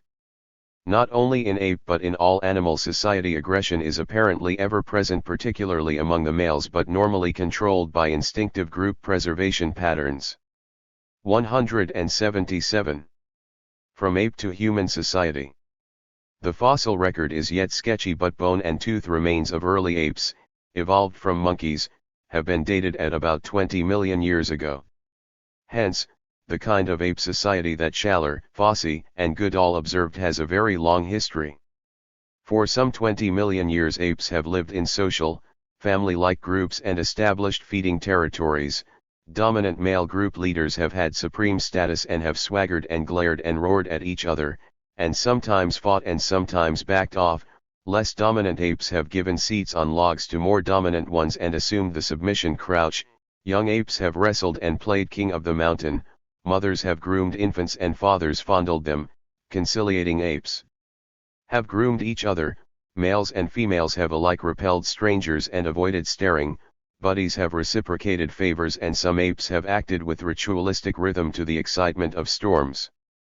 That ape society is also a form of animal society very much the same as that of our first upright evolutionary ancestors, the Lucy subpeople of some 4 million years ago, is indicated by the close parallels between the two species in bodily shape and brain capacity, so close, in fact, that a pygmy chimp and an Australopithecus have been placed together in a roughly composite drawing. Only a fraction of a percentage point must separate their genetic materials. The Lucy subpeople, too, must have hunted collectively, using primitive language and weapons, lived in family groups, with mothers grooming the young, the children playing lively games, mothers and fathers happily nurturing babies, males struggling for group leadership, subordinate males yielding to dominant ones, coherence within the group and hostility between groups, with male group leaders trying to stare each other down, while other group members pretended indifference, and, doubtless, at times savage fighting between groups. The brain and behavioral changes brought about by uprightness and plains living doubtless modified these patterns in various ways, but in general they must have remained about the same. That these general patterns continued up the evolutionary line through Homo habilis and Homo erectus along with growing speech and dawning consciousness is indicated by hunting-gathering societies that have existed into the present and have been researched and sometimes recorded on film. In these societies, virtually untouched by civilization, people live in groups, with cooperation within the group and hostility between groups, individual dominance structures within the group, with a leader or leaders at the top and orders of dominance below, the group usually being run by a council. 178. Of male elders. The hunting and killing is done by the males, child raising done mostly by the females, with help from the males, who are affectionate towards the children. The children play follow the leader and king of the mountain, wrestling and chasing each other. We find rites of greeting and submission and, as Darwin noted for man, the same outline facial expressions as among the apes for different moods and emotions: smiles, tension, fear, even indecision. 3. Ronald M. and Catherine H. Berndt in their pioneer study of a food-gathering people, the first Australians, write, people try to teach him to talk. They laugh and play with him, petting and teasing him, saying the same words over and over again until he repeats them. Although the central attention here is on language and the attitudes are conscious, the basic reactions of the humans to the child are much the same as those of the adult apes. So, too, with the children themselves. The Lucy subpeople children of 4 million years ago must also have played on the plains much as did the young apes in the forests. So, too, children in the Homo erectus societies of 1 million and more years ago in Africa and Asia, and in early human societies 100,000 years ago. The fact that children today all over the world play some of the same games that the young apes play indicates a genetic and social inheritance of many millions of years. For in ape societies some aspects of behavior clearly come from teaching and imitation, but it has become apparent in recent years that this learning takes place on the basis of what Nicholas Tinbergen has called a template of instinct evolutionarily inherited behavioral patterns. That such patterns can be inherited is clear in the lower stages of animal evolution. Amphibians, reptiles, and birds from the moment of birth are capable of complex behavior. A cuckoo, placed as an egg by its mother in the nest of another bird, will on hatching push the other bird's eggs out of the nest, using its back in a complex series of work motions. Turtles on hatching in underground nests get to the Earth's surface by cooperative effort. One turtle alone could not do so and then walk, sometimes quite a long distance, to the beach from which their mother came. These things, as Candace Pert might say, indicate a wiring in the brain's neurons, a wiring that is inherited generation by generation through particular formations in the nucleic acid chain molecules. Whatever learning is then imposed on such instinctive patterns is a secondary factor, for this behavior advances comparatively little beyond that present at birth. When we come to mammals, with their brains, relative to body size, up to 100 times larger than reptiles, the situation is more complex, but both observation and experiment indicate that the under 179 lying instinctive patterns still form a template for behavior. Let us look, for example, at wolf society, of which there have been a number of studies. Wolves live in groups that are led by a dominant breeding pair. The pack stakes out its feeding territory, hunts collectively, and has pack unity but hostility towards other packs and stranger wolves. The pack has a well-defined pecking order. In an encounter with a subordinate, a dominant wolf stands tall and struts about with head and tail held high and ears erect. The subordinate, however, will slouch, with head and tail lowered and ears bent back. Sometimes the tail is held between the legs, and sometimes the subordinate wolf rolls over on its back, bearing its stomach in an apparent plea for mercy. 5. When we learn that similar behavior patterns are shared not only by wolves and apes but by all mammals, from sea lions to lions, from polar bears to elephants, all recorded on film, it becomes apparent that they can only be explained on the basis of evolutionarily inherited instincts. There are, as we might expect, variations in specific patterns. For instance, in the dominant pair among wolves, but there is an unmistakable overall series of patterns shared in part or whole by widely differing species: group coherence and cooperation, group feeding territories respected by other groups, a group leader or leaders, bluff fighting, as with gorillas, self-sacrifice for the group, alarm calls, reciprocal favors, dominance, submission, begging, greeting ceremonies, initial rejection of the stranger, grooming and reconciliation ceremonies, aversion to staring, feigned indifference, delayed reactions, play, rhythmic displays. In addition to these general characteristics are those peculiar to each sex. These, too, vary in specifics, but general patterns generally apply: an aggressive seeking for mates by the males, including sex displays and fighting, selective choosing of a mate by the female, the main nurturing of the young by the female. The nature of these various behavioral patterns, both the general ones and those of each sex, indicates roots in the evolutionary struggle. The leader and dominance systems strengthen the group, family or community and cut down on harmful inner conflicts. Self-sacrifice and submission, hostility to other groups and to the stranger, conflict displays without fighting, alarm calls, reciprocal favors, grooming and reconciliation help to preserve the chain of life as much as do the teeth of the lion or the swiftness of the antelope. Some of these patterns of behavior are found also in bird and other pre-mammal. 180. Societies. Which patterns are discarded and which retained by different species must depend primarily, as with physical characteristics, on environmental continuity and change. We have thus a series of evolving behavior patterns for all life forms, of which those found in the more advanced mammals, particularly the apes, have the most direct significance for humans.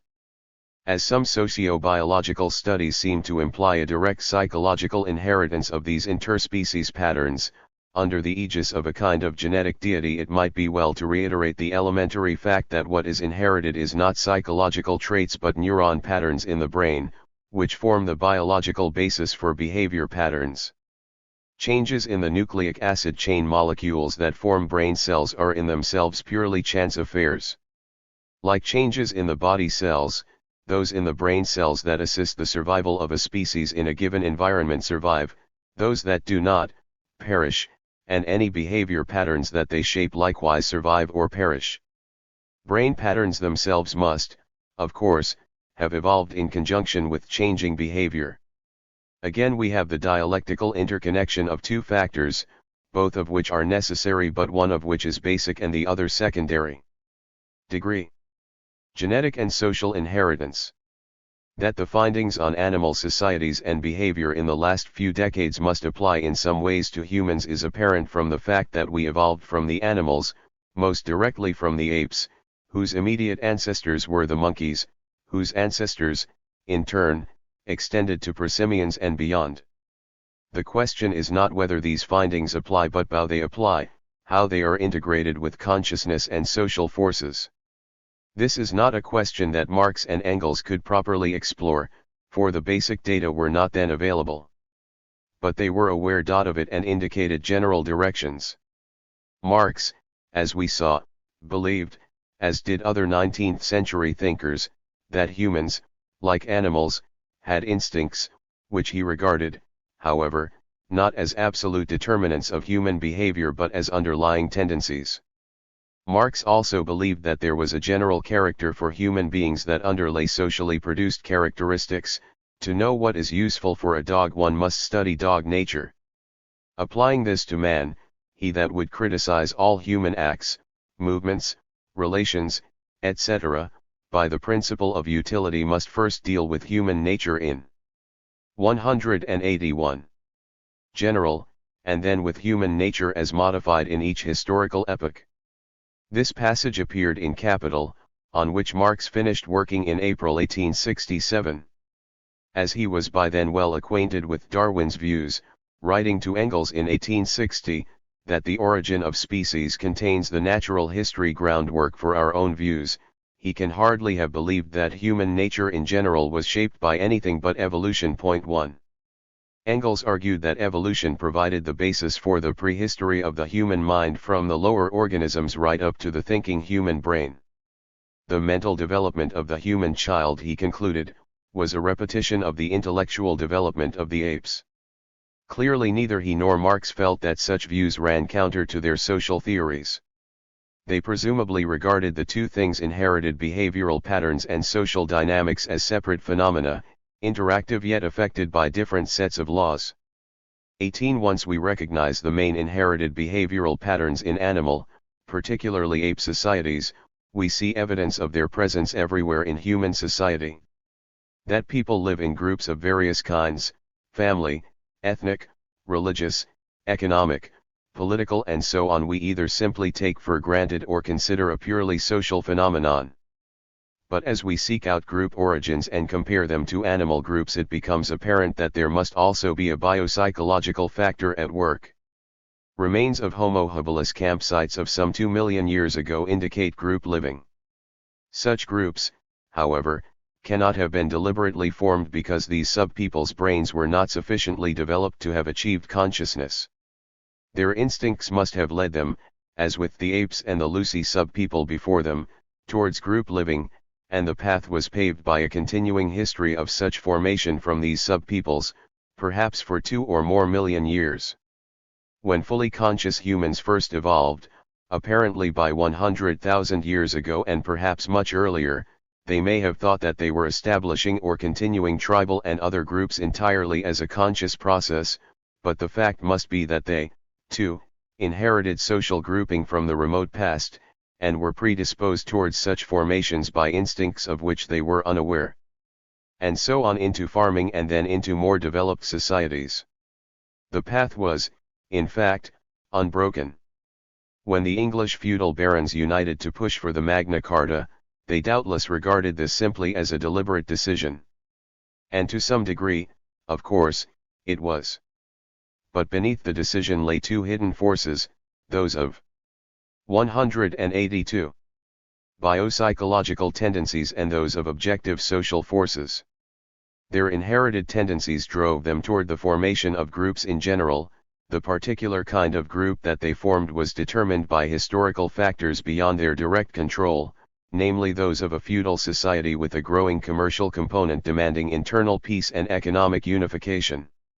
When we examine groupings in modern capitalist society, we find some of the same general characteristics as in animal societies, including group leaders and rungs of dominance. Although these tendencies are clearly molded by socio-economic factors, that biologically based survival drives underlie them is shown by the elemental nature of group loyalties, familial, tribal, ethnic, racial and national, all of which can explode into irrational violence. So, too, with self-sacrifice for the good of the group. A remnant of the alarm call, with its swift rallying of the group, seems to lie behind phenomena from the lynch mob to a national frenzy for war. We find, also as in animal society, feigned indifference and delayed reaction to threatening events, both of which may have roots in the early animal instinct for immobility in the face of danger. We also find the begging posture, the slow swagger of the dominant male as in highway patrol cops and the bowing submission of the dominated. It has also been suggested by Jane Goodall that the bow from the hip and even the casual nod of recognition are vestigial remains of the animal submission crouch. The killing frenzy that we find in the apes as in the chimpanzees savagely tearing a monkey apart can in exploitive class societies be escalated on a monstrous scale, as the long, bloody history of war and massacre, rape and torture reveals. The human creature everywhere, particularly the male, clearly gets an orgasmic thrill from killing. The degree to which this instinct is developed, of course, depends on social factors, but the instinct itself is always there. So, too, with greed.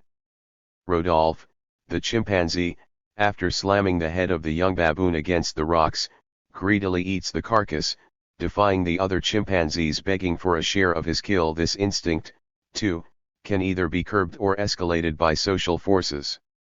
Animals, from swans to gorillas, sense that leadership is vital to group survival.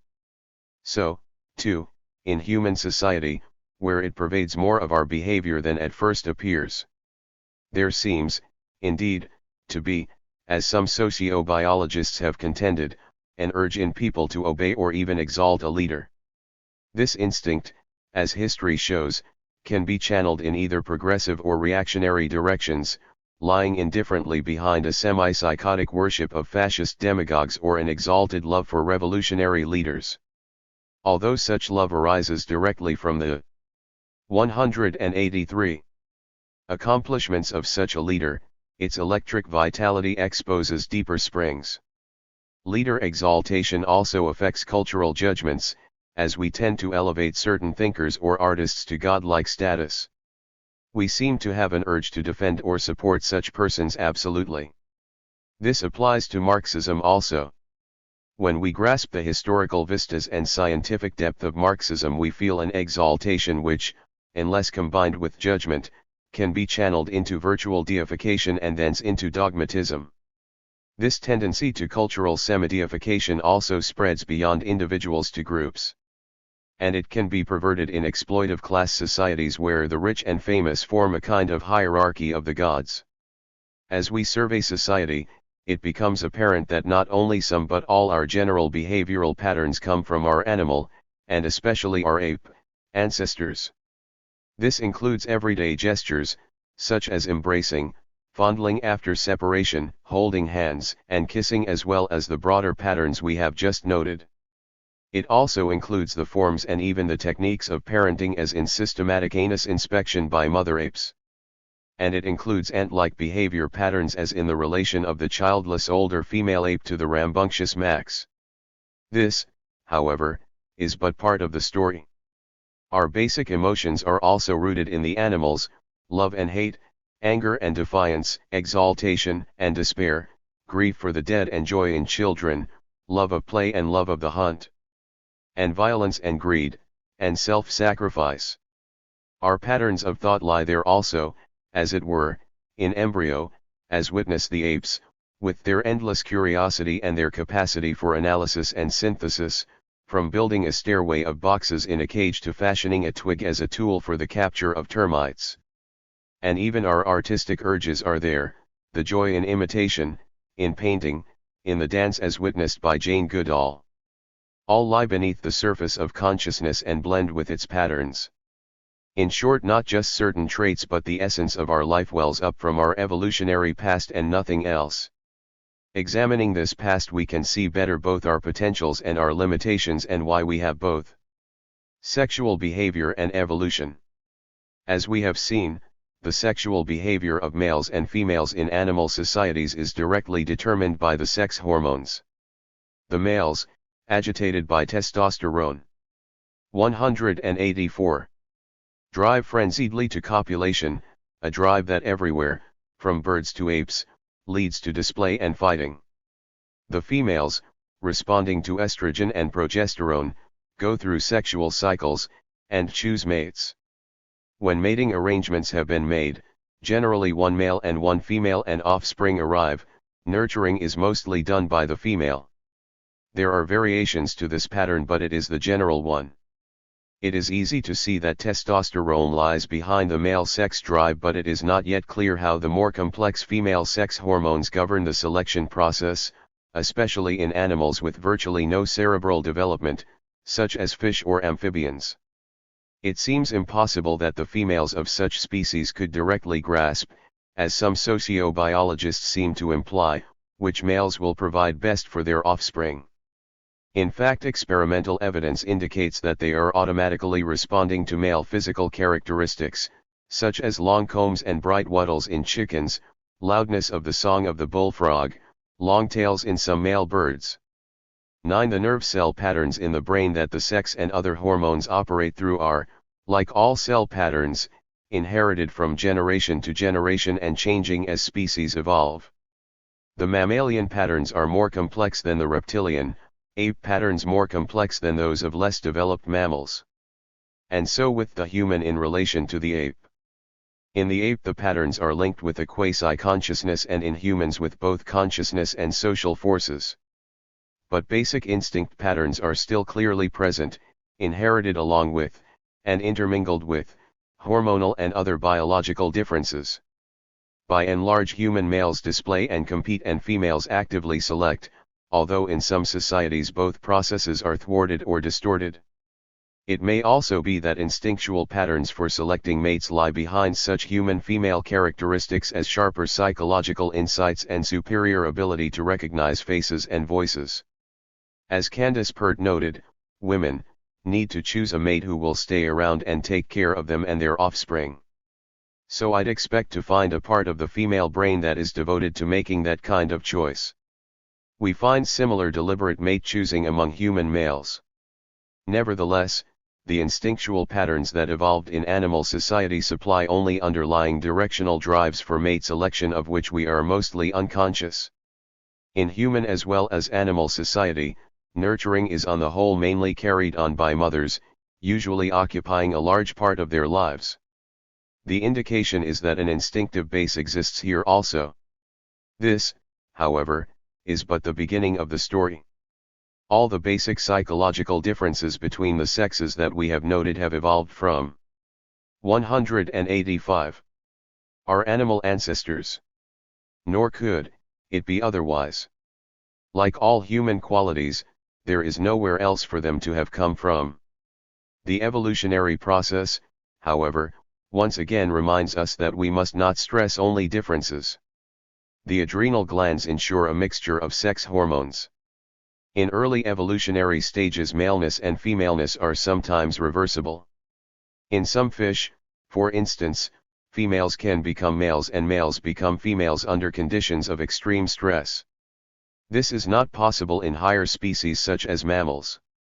Nevertheless, male mammals, as we saw with wolves or great apes, can become less or more male under psychological pressure, again an example of the interaction of psychological and biological factors. In humans, as Engels noted, the general identity is greater than the difference. The differences, as J have noted, are not absolutes but a matter of degree, based directly on a mixture of hormonal elements arising from the adrenal glands and created in the evolutionary process. 29. Marxism and sociobiology. In exploitive class societies from the earliest feudalisms to monopoly finance, capitalism, exploitation, and oppression have not only an economic but a biopsychological base. The ruling classes, even though they are not fully aware of what they are doing, manipulate innate behavioral patterns. They use male aggressive and sex drives to herd young males into war. They encourage them to fight each other and not the boss, economic or political. They use group coherence, anti-outsider, self-sacrifice, and pro-leader tendencies either to escalate the war process to a frenzy or to consolidate their rule from Caesar to Hitler. They distort female biopsychological leanings to form a base for exploiting women economically and sexually. The same patterns also lie behind human progress, mass struggles and revolutions, past and present. Without such innate tendencies as leader following, group coherence and self-sacrifice, there could have been no October Revolution and no struggle for socialism. Artistic and cultural life is everywhere shaped, in its basic underpinnings, by our evolutionary inheritance. The roots of our aesthetic sensibilities are visible in the apes' paintings. The young ape's play, with its mock fighting, reveals the patterns that underlie dramatic presentation, just as animal ritual suggests a genetic base for human ritual. Such general fictional themes as a struggle for power or love and conflict between the sexes. 186. Clearly have an ultimate base in instinctive patterns. We have an innate feel for such things. Our tendency to exalt a leader seemingly lies behind the urge to create and worship a god or gods extended to religious leaders and is a formative force behind religion in general. We can also see the roots of morality and moral judgments in the need for group coherence, with its accompanying reciprocal favor behavior. Morality, that is to say, is neither God-given nor evolved by social needs alone but is rooted in the instinctive tendencies behind such needs, primarily the drive for group survival. We instinctively tend to condemn conduct that is contrary to the welfare of the group and support conduct that is beneficial to it. Our often obsessive sense of guilt may have roots in an instinct-created taboo against countering the interest of the group, family, or otherwise. Moral judgments and the turbulent emotions often connected with them must arise from similar patterns. In short, animal society research has given us a new weapon to refute both the idealist view that the basis for morality resides in the divine and the simplistic social determinist argument that it has a purely social base. Even more broadly, we are provided with a materialist explanation for the foundations of human nature. We can no longer speak of man in the abstract and deduce his characteristics from general principles. It is now becoming apparent that humans have been built by evolution in all aspects of their being. The notion, direct or hidden, that the mind is a unique creation shaped by God has been further rooted by the accumulating evidence of evolutionary psychological origins, evidence that supplements that on the interaction of body, brain, and mind. So, too, the idea that the mind is shaped in its essence by social forces. As we perceive the detailed ways in which the brain originated in the evolutionary process and unite this with modern researches into its development from infancy on, it becomes evident that behind social molding lie inherited biopsychological patterns. We are not at birth simply blank tablets on which anything can be written but come with an elaborate underpattern that directs the wiring of the brain as its neurons form their trillion-fold interconnections. It is for this reason that we are able to feel joy and sorrow, loyalty and hatred, fear and hostility, in short, to be part of the stream of life. If there was nothing, as some Marxists really imply in spite of hedging disclaimers, but social molding on a brain virtually indirect at birth, we would be, if anything at all, emotionless automatons. Although Marx and Engels were aware of these things only in a general way, they would certainly have accepted the new evidence as in line with their beliefs in a general human. 187. nature and human instinctive tendencies and put it in materialist perspective. Curiously enough, much of the evidence was there all the time. It simply needed systematic observation of animal societies to bring it to light. Point 22. Marx in his famed summary statement of 1859 depicted human society as a spiraling interacting sequence from socio-economic to cultural dynamics. In the social production of their means of life, human beings enter into definite and necessary relations which are independent of their will, production relations which correspond to a definite stage of the development of their productive forces. The totality of these production relations constitutes the economic structure of society, the real basis upon which a legal and political superstructure arises and to which definite forms of social consciousness correspond. The mode of production of the material means of life determines, in general, the social, political and intellectual processes of life. It is not the consciousness of human beings that determines their existence, but, conversely, it is their social existence that determines their consciousness. At a certain stage of their development, the material productive forces of society come into conflict with the existing production relationships, or, what is but a legal expression for the same thing, with the property relations within which they have hitherto moved. From forms of development of the productive forces, these relationships turn into their fetters. A period of social revolution then begins. With the change in the economic foundation, the whole gigantic superstructure is more or less rapidly transformed.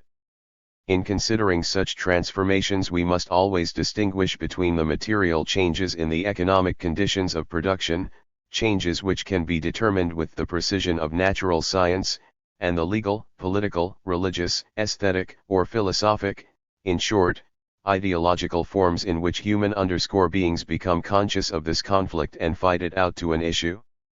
3. The nature of the productive forces, such as the windmills and plows of feudal society or the blast furnaces and tractors of capitalism, determines the nature of the production relations, the great landowning system and peasant labor of feudalism, the capitalist ownership and industrial worker labor of capitalism. These production relations in turn determine the general nature of the political and legal structures, the barons' councils and absolute monarchies of feudalism, the bourgeois democracies or political dictatorships of capitalism. They also ultimately shape some of the ways in which people think, definite forms of social consciousness, legal, political, religious, aesthetic or 188. Philosophical, ideological forms. In class societies, these forms are directly created in the maelstrom of class struggle. As the economic and social foundations of society change, the class struggle changes, and with it people's ideas on political, religious, and other matters. People in general are not aware of the basic reasons for these changes because they are not aware of the function of the underlying socio-economic structure. The ideological forms, we should note, do not comprise the whole of social consciousness but only a part of it. The rest of it consists of the ideas and emotions of personal, family and everyday life, and these are rooted more deeply in biopsychological elements than in economic structures. Clearly there is nothing in this view to contradict the existence of instinct or the evolution of the brain. There are simply two different areas involved, historical process and the nature of people, each with its own central dynamic. The areas, however, although distinct, have an area of overlap between them. Social life reflects the nature of people, a nature whose foundations were shaped by evolution. Inherited behavioral patterns play a basic part in family life and community life. The nature of people is, of course, reflected in the historical process. Even though the production relations provide the basic shaping force, they are created by people and hence bear a human stamp. So, too, does the class struggle, which no matter what its central socio-economic dynamic, is still a struggle of people. The fact that people have innate behavioral patterns that are shaped in various ways by social forces does not, as some imply, contravene Marx's argument that the socio-economic processes constitute the basis for historical evolution. The change from feudalism to industrial capitalism in Europe that Marx here in part reflects was not directly shaped by human instincts but by socio-economic dynamics over which people had but indirect control. Yet without innate human behavioral patterns these dynamics would not have arisen in the first place. Imperialist war is obviously not, as some socio-biologists argue, caused by aggressive instincts but by the contradictions of capitalism. Nevertheless, unless imperialism had such instincts to work with, people could not be propelled into war.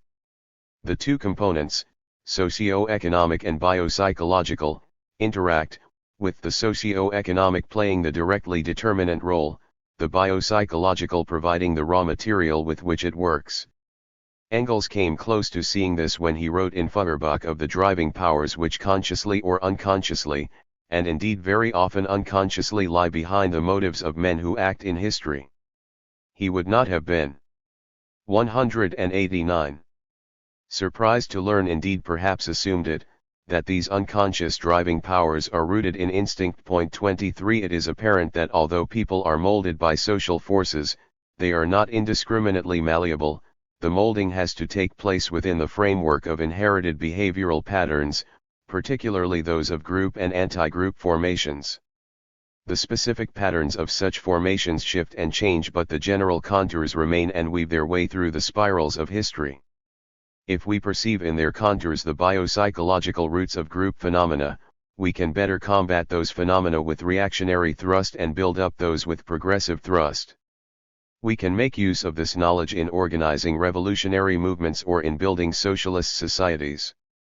Marxists working in a capitalist or other exploitive society should be able to perceive movements based on group loyalty patterns at an early stage and, realizing their elemental nature as shown, for instance, in nationalistic frenzies, better assess how to develop or retard them.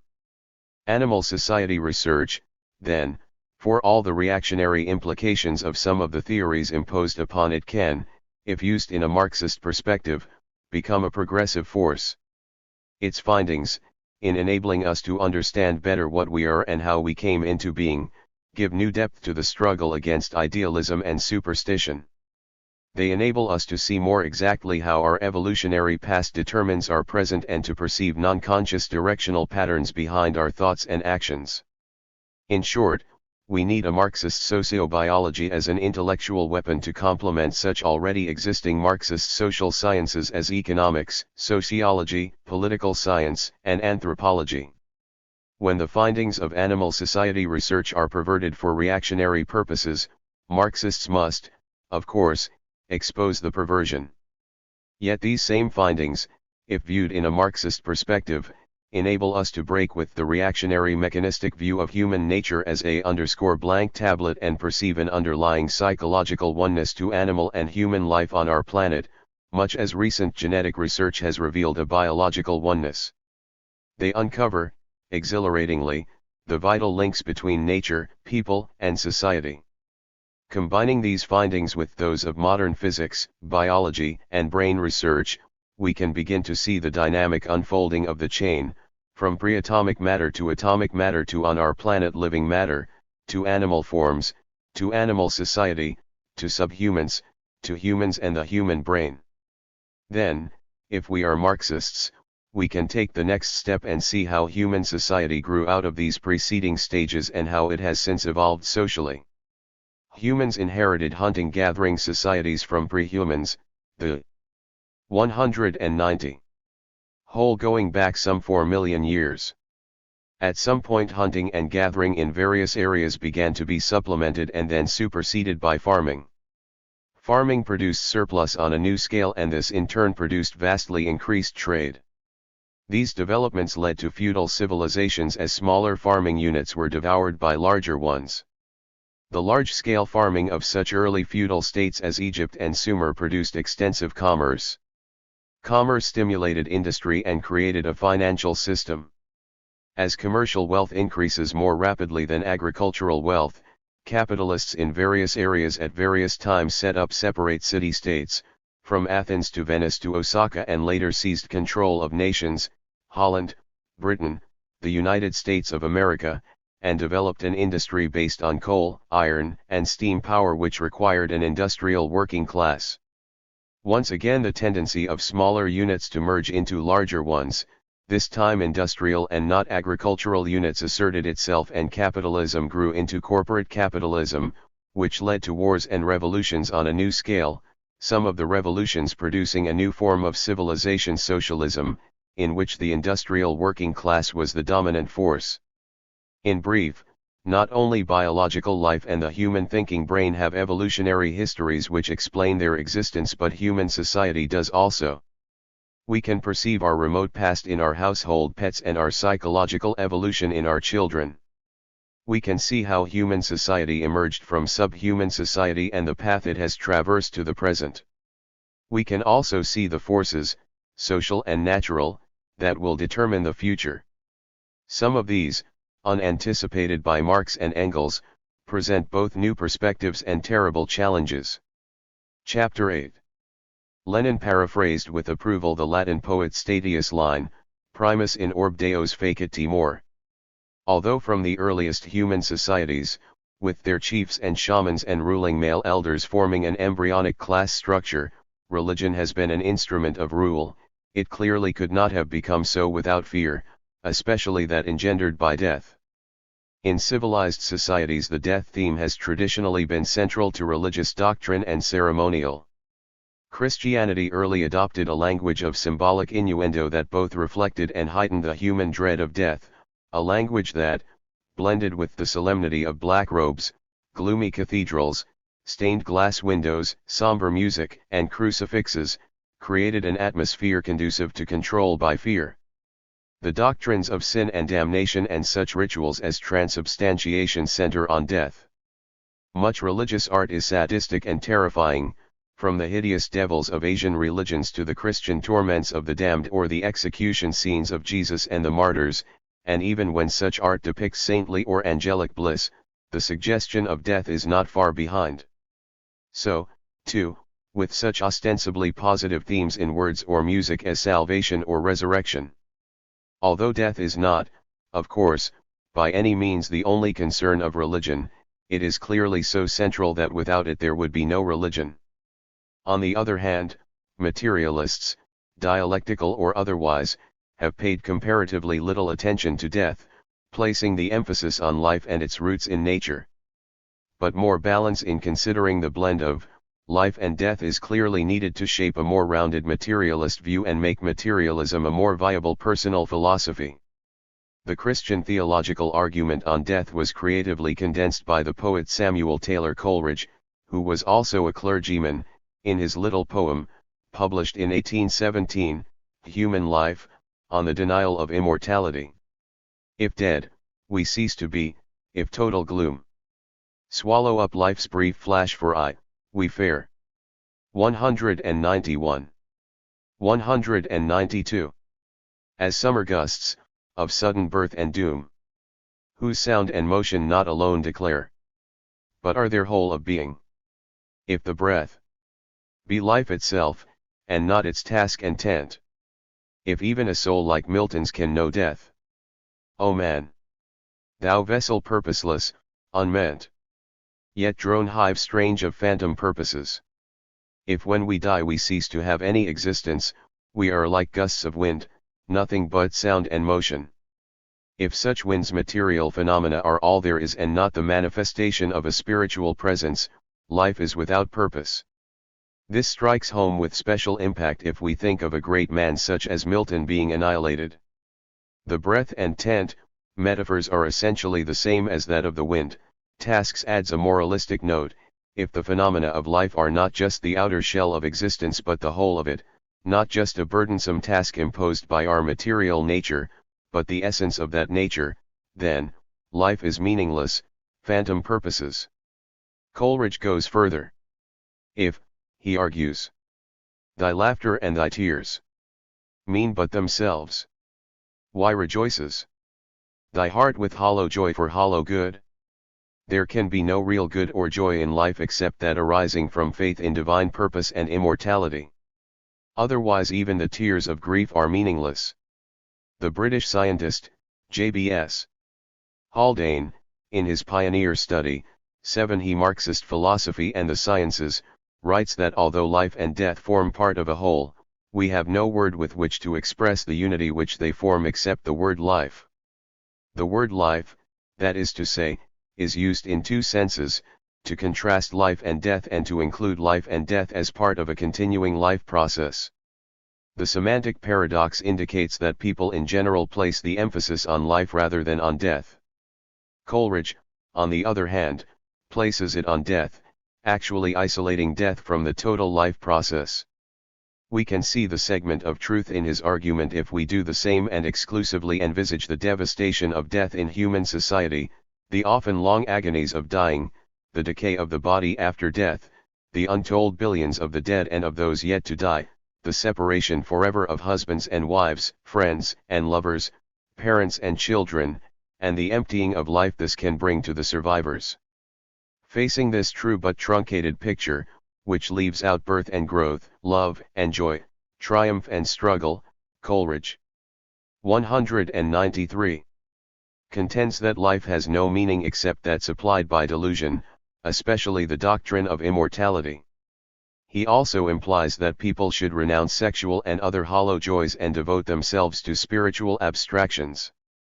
The Garden of Love, William Blake Coleridge's contemporary, protested was being transformed into a cemetery by such views. And I saw it was filled with graves and tombstones where flowers should be. And priests in black gowns were walking their rounds, and binding with briars my joys and desires. Such a doctrine, Blake contends, is psychologically destructive and socially repressive. Moreover, it discourages progressive political activism. The doctrine, including its central thesis of immortality, is for all its subtle eloquence not only false but reactionary, breeding both delusion and social apathy. The classic arguments of idealist philosophy for immortality, although having roots in Hinduism, were first formulated by Plato about 400 BC in his dialogue, Phaedo, with, as usual, Socrates as the principal exponent. Socrates contended that the soul or, more exactly mind, is absolutely different from the body. The mind is akin to the unchangeable and indivisible essence of being, the body to matter. Men or horses or garments are always in a state of change, but essence or true existence, whether essence of equality, beauty, or anything else, is self-existent and unchanging. The body is a substance that can be divided, the mind is an indivisible essence. Hence the mind can survive death but the body cannot.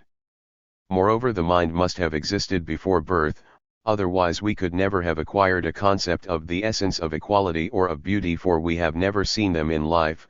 But when did our souls acquire this knowledge? Not since we were born as men? Certainly not. And therefore, previously. Yes, then Simmias, our souls must also have existed without bodies before they were in the form of man, and must have had intelligence. Socrates then draws the implication that if the mind existed before birth it must continue to exist after death, when it will, shedding the 194 evil body, pass once more into the realm of eternal spirituality with which it is akin. The truth rather, is that the soul which is pure at departing and draws after her no bodily taint, having never voluntarily during life had connection with the body, which she is ever avoiding, herself gathered into herself, and making such abstraction her perpetual study, which means that she has been a true disciple of philosophy, and therefore has in fact been always engaged in the practice of dying. For is not philosophy the study of death? Certainly that soul, I say, herself invisible, departs to the invisible world, the divine and immortal and rational. Thither arriving, she is secure of bliss and is released from the error and folly of men, their fears and wild passions and all other human ills, and forever dwells, as they say of the initiated, in company with the gods. For Plato, then, as for Coleridge, the essence of philosophy is the study of death. Idealist philosophy in general is, in fact, centered around an obsession with death. The theme of death is never far below the surface in Bishop Berkeley or Kant or their followers, direct or indirect. When, for instance, Kant was trying to shore up the remnants of idealism after Hume's devastations. He concentrated on re-establishing the doctrine of the mind as a unique essence and, hence, hypothetically capable of immortality. On the other hand, the skeptics, from Confucius to Hume, although close to the idealists on some issues, were skeptical about immortality. As we consider the views of Coleridge and Plato on death, it becomes apparent that, simply put, the emperor has no clothes. Their pious-sounding abstractionist arguments could not withstand 5 minutes of rational examination. Moreover, their main thrust is egocentric. Although Coleridge is ostensibly contemplating death as a general phenomenon, he is clearly thinking primarily of himself. The vision of the great soul escaping annihilation is, we might suspect, inspired more by Coleridge's contemplation of his own death than of Milton's. Socrates' arguments on immortality center on himself. Whither, if God will, my soul is also soon to go, and on a small elitist group who look to him for personal assurance, and where shall we find a good charmer of our fears, Socrates, when you are gone? Such arguments have an air of shrunken self-absorption when we consider the massive afflictions of society and the billion-fold cycles of birth and death. In both Coleridge and Plato, also, the emphasis on the evil of wild 195 passions hides, as ever with such obsessions, an underlying anti-feminism. Plato does not attack homosexuality. Indeed, just the opposite. The classic materialist arguments on death were those proposed by Lucretius: there is no more need to fear death than to fear a sleep prolonged to eternity. Death is necessary if life is to continue. We do not trouble ourselves about the eternity that passed before we were born, so why be obsessed with the eternity still to come? And to these we might add the general materialist emphasis on the predominance of life, expressed, for instance, in the lines of William Ellery Leonard, poet and editor of Lucretius, on the death of his young bride. I build her many a fire for love, for mirth. We dare not think too long on those who died, while still so many yet must come to birth. 3. Marx and Engels write even less about death in their works than do earlier materialists, because they placed the emphasis not only on life in general but on the social struggles in which they were so totally involved. Like other materialists, they doubtless agreed with Lucretius' general views, but they saw them within the context of these struggles. We must turn to their letters to find comments on death, usually inspired by personal tragedy. Although they express the usual and initial human reaction of grief and wonderment, as materialists they see death without illusion and in the context of life. Engels, great though his grief was, believed it was well that Marx had died when he did. Medical skill might have been able to give him a few more years of vegetative existence, the life of a helpless being, dying to the triumph of the doctor's art, not suddenly but inch by inch. But our Marx could never have borne that. To have lived with his uncompleted works before him, tantalized by the desire to finish them and yet unable to do so, would have been 1,000 times more bitter than the gentle death which overtook him. Death is not a misfortune for him who died, but for him who survives, he used to say, quoting Epicurus. The comment of Epicurus was doubtless given special meaning for Marx by the death of his son, Edgar, at the age of 8. I have already suffered many misfortunes, but only now have I come to know what 196 real grief is. When the German socialist, Ferdinand Lassalle, died in a duel, Engels commented to Marx, "It is hard to believe that such a noisy, stirring, pushing person is now dead as a mouse." When Engels' companion and lover, really wife, of 20 years, Mary Burns, died suddenly, Engels, then 42 years of age, wrote to Marx, "I feel that I have buried with her the last particle of my youth." For Marx and Engels, then, did not try to mitigate the tragedy of death or stifle their natural grief. Nor did they become obsessed with it or with their own inevitable end. This was doubtless because, along with their intense involvement with the working class, they realized the absurdity of the hypothetical alternative, the tedious notion of personal immortality, as Engels called it, a concept that was wittily concretized by Bernard Shaw in a remark to the effect of, "Imagine a million years of Bernard Shaw. When the doctrine of immortality is thus put in personal terms, it is evident that it can only be retained by invoking the irrationality of faith.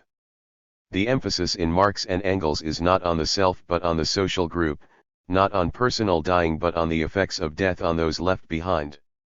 Personal death, devastating though the thought of it may be, has to be accepted as necessary for the continuation of life. The survivors mourn, for they are human. The pain of grief is inevitable and can be shattering. But if it is not to become chronic, the survivors must throw themselves into work and living, putting the interest of society above personal feeling, as Marx did after the death of his son and Engels after the death of Mary Burns. The implication of their words and actions is the opposite of that of Coleridge and other theologians, who present death as an all-dominating force that can be faced only by the narcotics of delusion. An obsession with one's own death no doubt seemed a petty thing to Marx and Engels in the light of what Keats called the giant agony of the world. 5. What would Marx and Engels have said of the death of Milton? They would have said, first, that we simply have to accept the fact that every human life at some point comes to an end and its significance is not to be found in the fact of death but in itself. They would have viewed Milton's death in the perspective of his life struggle against tyranny, as the leading intellectual in the first anti-feudal revolutionary government, as the pioneer author of works advocating divorce and freedom of speech, and as a passionate supporter of revolutionary justice. Even though the narrow religious content of Paradise Lost hampered philosophical insight, Milton's central thrust was one of struggle against reaction, with an unconscious sympathy for the rebel Satan. With the magnificent rebel. 197. Samson. In Samson Agonists, Milton identified consciously. On the whole, Marx and Engels would have seen Milton as a bright and lingering light in the ascending struggle of humanity, his works, both in poetry and prose, lending truth, power, and beauty to the struggle.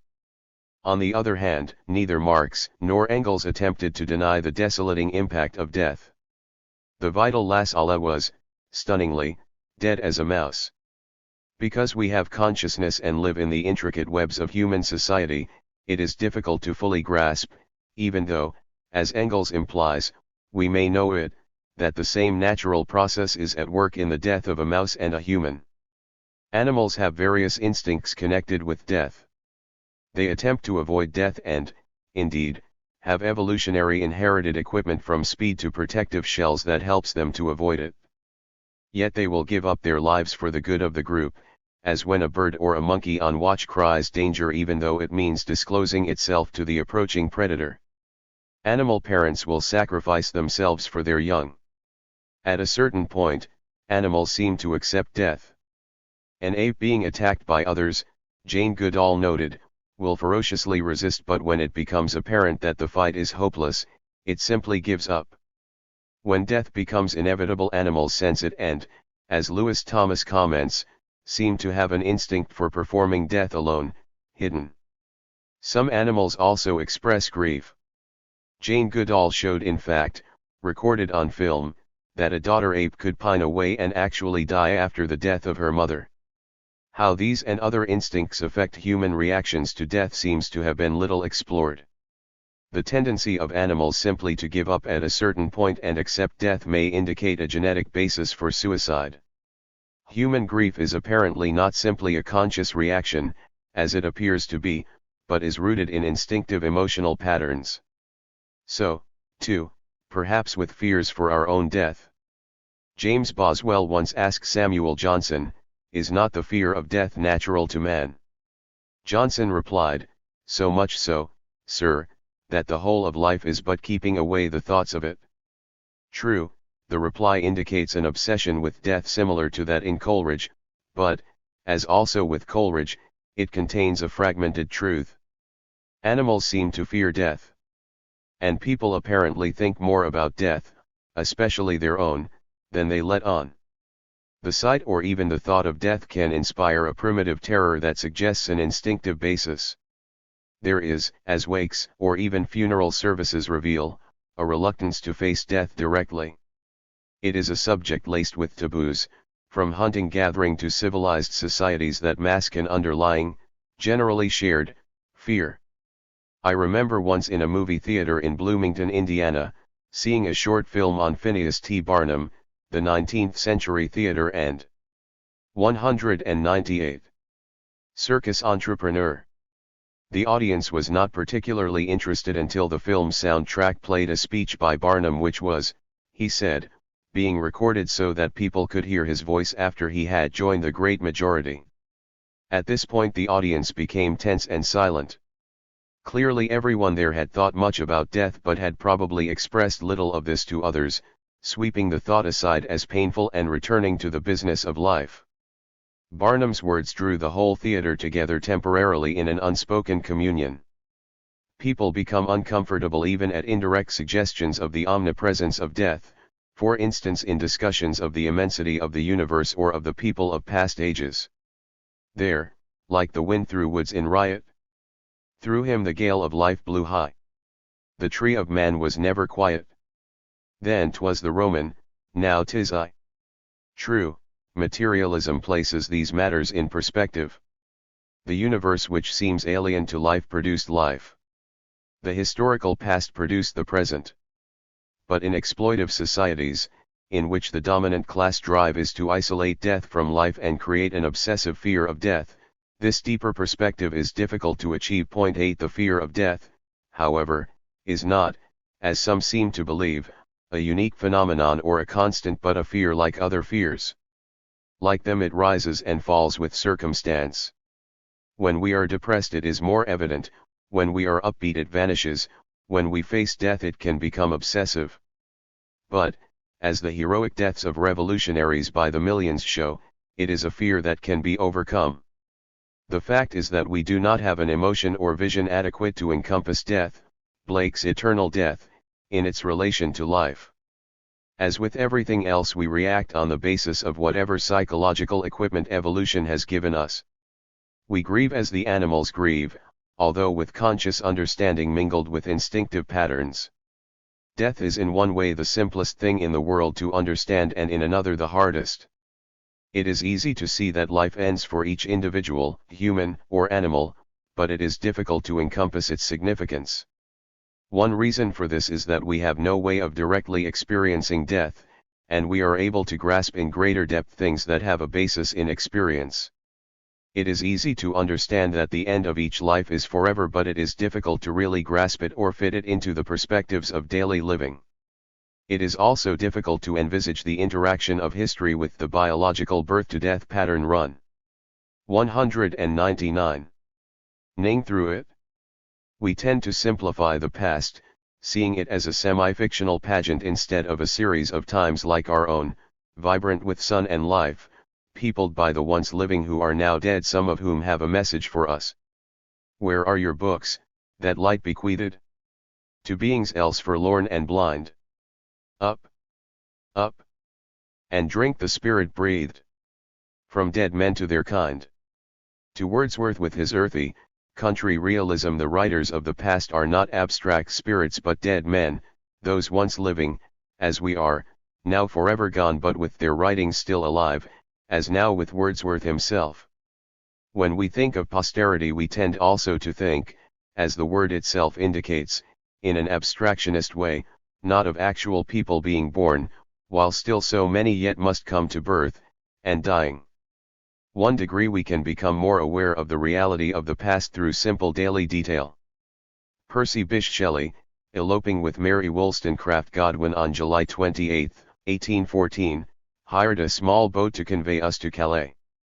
The evening, he recorded at the time, was the most beautiful, the sand slowly receded, we felt safe, there was little wind, the sails flapped in the flagging breeze. True, we need to perceive the great movements of the past, in 1814 of the Napoleonic era, the age of Metternich and Nelson, of Beethoven and Goya. But it was not just an era. It was the scene of everyday human activity, of gently flapping sails above two young lovers off the beach at Dover on the evening of July 28, 1814.1. When I was writing background essays and notes for the 4 volumes of Shelley and his circle that I edited, I was always turning up the names of people of whom I had never heard. This sent me to the London city directories of the time, and as I surveyed the seemingly endless alphabetized rows of names now utterly forgotten, it became apparent how distorted is our view of the people of the past. Particularly in class exploitive societies, we are directed only to a kind of hierarchy of the gods, the few writers, generals, statesmen, actors, and so on whose names have survived.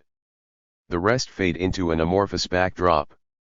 Reading such directories also brings the theory of immortality down to earth. Are we to suppose that all these people exist somewhere as eternal wisps of mind, or as bodies that lie awaiting resurrection and judgment for perhaps millions of years? Are some family members then to go eternally to hell and others to heaven? 200. As we grow older, it becomes somewhat easier to envisage the birth-death cycle of the ages because we have experienced something of it. We have lived through the reality of past periods. We can see old people as they must have been as children, and we can see children as they will be when old. We begin to grasp at the essence of the immense life-death stream of life. As we survey the panorama of evolution, it becomes apparent that life is not primarily an individual but a group phenomenon. When Schaller went back to Africa after a brief 3 years, he found considerable changes in his guerrilla groups. Some guerrillas had died, others grown old, groups had broken and mingled, of one group of 21 only 10 were left. Yet the groups as groups continued, the whole continued. With animals shorter lived than the apes, such as butterflies, the omnipresence of the group and the ephemeral nature of the individual is even clearer. If it is less clear in human society, this is because we live longer than most animals and are conscious of our existence. But it still holds true. And for a Marxist it supplies a basis for a view of life and death that was hidden from Lucretius and other earlier materialists. Lucretius had, of course, no concept of objective social evolution and its relation to progressive collective activity. He did not, indeed, could not, perceive that those fighting collectively for social advance are vitally supported by the knowledge that their group will continue after their death, and they can put the life-death cycle into this perspective. Especially is this true of the members of a Marxist-Leninist party, for such a party projects from the present a society of a radically new kind, based not on the economic exploitation of the mass of humanity but upon a mass democracy economically geared to its needs. The first stage of such a society existed for some decades in the Soviet Union and elsewhere, and doubtless will again, as a harbinger of a world communist commonwealth. Our reaction to death is not, as Lucretius implies, primarily intellectual. As Marx early emphasized, we are a mixture of thought, emotion, and practice, and each affects the other. All play a part in philosophical matters, including our reactions to death. The easing of grief is not brought about mainly by reasoning but by group actions, religious or secular, family or otherwise. Radical social groups can help those who have suffered a loss through death by encouraging activity and combining it with philosophical discussion of the views on death of Lucretius and other materialists. This will not, of course, 201. Eliminate grief or the fear of death, but it can mitigate them and help to rebuild the lives of the survivors. Those who flush the narcotics of delusion out of their minds may lose a comforting crutch, but they are also no longer racked by the terrors of hell and sin or the useless torment of sustaining faith in the face of an obviously intractable reality. The philosophical implications of animal society have, as I have noted, been largely missed. Even those who accept evolution may not see it as part of their living or integrate it with their everyday thinking. Here our household pets can help us bring things down to earth. A few minutes ago our cat leapt up beside my typewriter. He did this because he needed contact with another living creature, me, and he complained when I lifted him down. He sought this contact, however, not because animals are like us but because we are like the animals. Although our evolutionary ancestors long ago branched up and away from those of the cat, we are still in some ways the same. The cat, like us, can feel fear and joy, love and hostility. Humans and cats can respond together to these feelings, for instance in play, even though they are essentially unconscious in the cat and blend with consciousness in us. It is, in fact, mainly because of this emotional reciprocation that we can feel close to pet cats and dogs and other animals. They are, so to speak, still within us even though we transcend them. When we realize this, it is an exhilarating thing, for we can see that we and our pet animal alike embody the world life process. Yet it is also depressing, for it brings us up against our own mortality. We die as the cat dies. Death is strewn like kelp over the waves of evolution. We begin also to perceive the artificial situation of the cat, which should be in a jungle with its young instead of being a lone creature looking for affection in an alien setting. Yet, is it really looking for anything? Does it really complain? The more we observe the cat, the more we realize that in spite of its seeming consciousness, it is a primarily biopsychological mechanism. For instance, if we watch as it is about to leap on a thin balcony railing, it seems to be judging its distance and the nature of the landing area. In fact, it is acting automatically, the source of its actions lying primarily in the cerebellum. Yet in seeing this, we begin to see more of ourselves, to see that our conscious thoughts and feelings arose as compounds of a blind natural process, one of whose stages we can perceive in the cat. In short, although it is difficult to visualize the mental world of the cat because it is both complex and non-conscious, we can see how such 202 complexity, when carried a stage or two further in the apes, trembles on the brink of consciousness. The cat shows us also that our consciousness arises from a compound of non-conscious elements. We can see this also in dreams, for in dreams a mechanism in the brain which is not us takes over and arranges thoughts, emotions, and images into patterns over which we have no control. This is, when we first consider it, a disturbing thing, for we see that what we had considered as an inviolable whole, namely our being, is actually a composite of parts built up by evolution.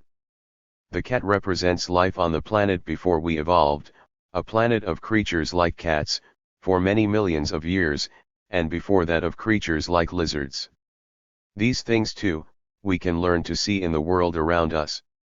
One day I was on the beach off West Basin Road at Gay Head on Martha's Vineyard, observing, as I had for many years, the swift tern swooping for fish, when it occurred to me that this spectacle must have been going on for tens of millions of years, long before there were any humans around to watch it. There seems to be little in the works or letters of Lenin on death. His life and writings were so consumed by the working class struggle, first for overthrowing capitalism and then for laying socialist foundations, that he considered death, when he considered it at all, in the light of this struggle. During the turmoil of the 1905 revolution he wrote, "Contempt for death must spread among the masses and thus secure victory." When in left-wing communism, an infantile disorder, he discussed the components of a revolutionary situation, he included among them the fact that the majority of the class-conscious workers must fully understand that revolution is necessary and be ready to sacrifice their lives for it. The implication in both comments is that people have a natural fear of death, and this must be conquered if a revolution is to succeed. In another passage in Left-Wing Communism, he wrote that although the modern bourgeoisie might in a reactionary frenzy slaughter thousands, and hundreds of thousands of revolutionaries and set back a particular revolution, in time life will assert itself and the revolution triumph. 3. Lenin, then, recognized the intrusion of biological factors into the historical stream. The slaughter of communists may not stop a revolution, but it can delay it. Similarly with war. A second war cannot follow immediately after a really devastating war, for it is necessary to wait for a new generation, especially its young men, to be born and bred. Individual death can also have historical effect. The death of a political leader such as Stalin or Mao cannot change the basic direction of 203 events, but can certainly modify it. The life cycle, from youth to age, as it weaves its way through the patterns of history, has an effect on those patterns. Revolutions generally represent a blending of younger and older revolutionaries, the younger supplying most of the energy and physical valor, the older most of the basic guidance. The young party members, Stalin noted in 1939, develop and acquire knowledge so rapidly, they press forward so eagerly, that the time is not far off when they will overtake the old fellows. Moreover, the old are already partly going out of commission owing to the operation of the laws of nature. We might note, too, that without the instinct for self-sacrifice for the good of the group, the willingness to sacrifice one's life for a revolutionary cause that Lenin speaks of would not exist. For because Marxism regards history as evolutionary, it sees a philosophical significance in it that other worldviews do not. For instance, the slave revolts of slave commercial Italy, and the peasant revolts in feudal Britain or China, are not meaningless incidents in a cyclical pattern but parts of a historical spiral. The challenge to oppression by Spartacus and Wat Tyler, Ali of Basra and Hung Xiuquan, by Cromwell and Robespierre, by Toussaint L'Ouverture and Mary Wollstonecraft, by Paine and Byron, has a larger social meaning than they were aware of, for it was part of the historical ascent of humanity to a world communist commonwealth.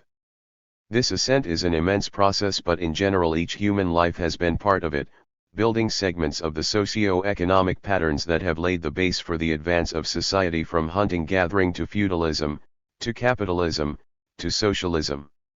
Many millions have also taken part in the socio-political struggles, from, for instance, the early Chinese peasant revolts to the Vietnamese Revolutionary War against French and U.S. imperialism, that integrate with the structural economic patterns to drive society forward.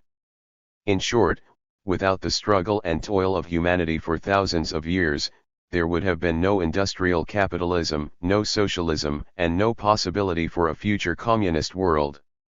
Thus, there has been a collective purpose to life derived from sharing a universal effort, a purpose arising not from supernatural benevolence but from the nature of society.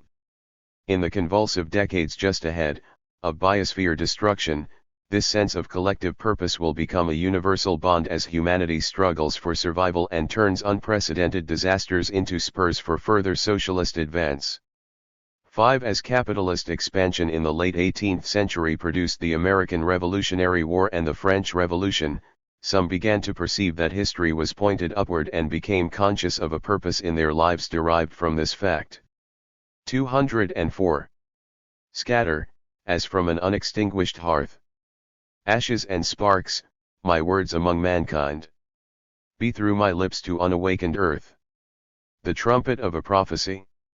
Oh, wind. If winter comes, can spring be far behind? Shelley's winter symbolized the reactionary bastion of post-Napoleonic Europe, spring the egalitarian utopia to follow. Shelley saw his words as helping to shape that future. 6. As the Industrial Revolution continued, the historically new class of industrial workers produced a new world outlook. An entire change in society, a change amounting to a complete subversion of the existing order of the world, is contemplated by the working classes. They aspire to be at the top instead of at the bottom of society, or rather that there should be no bottom or top at all.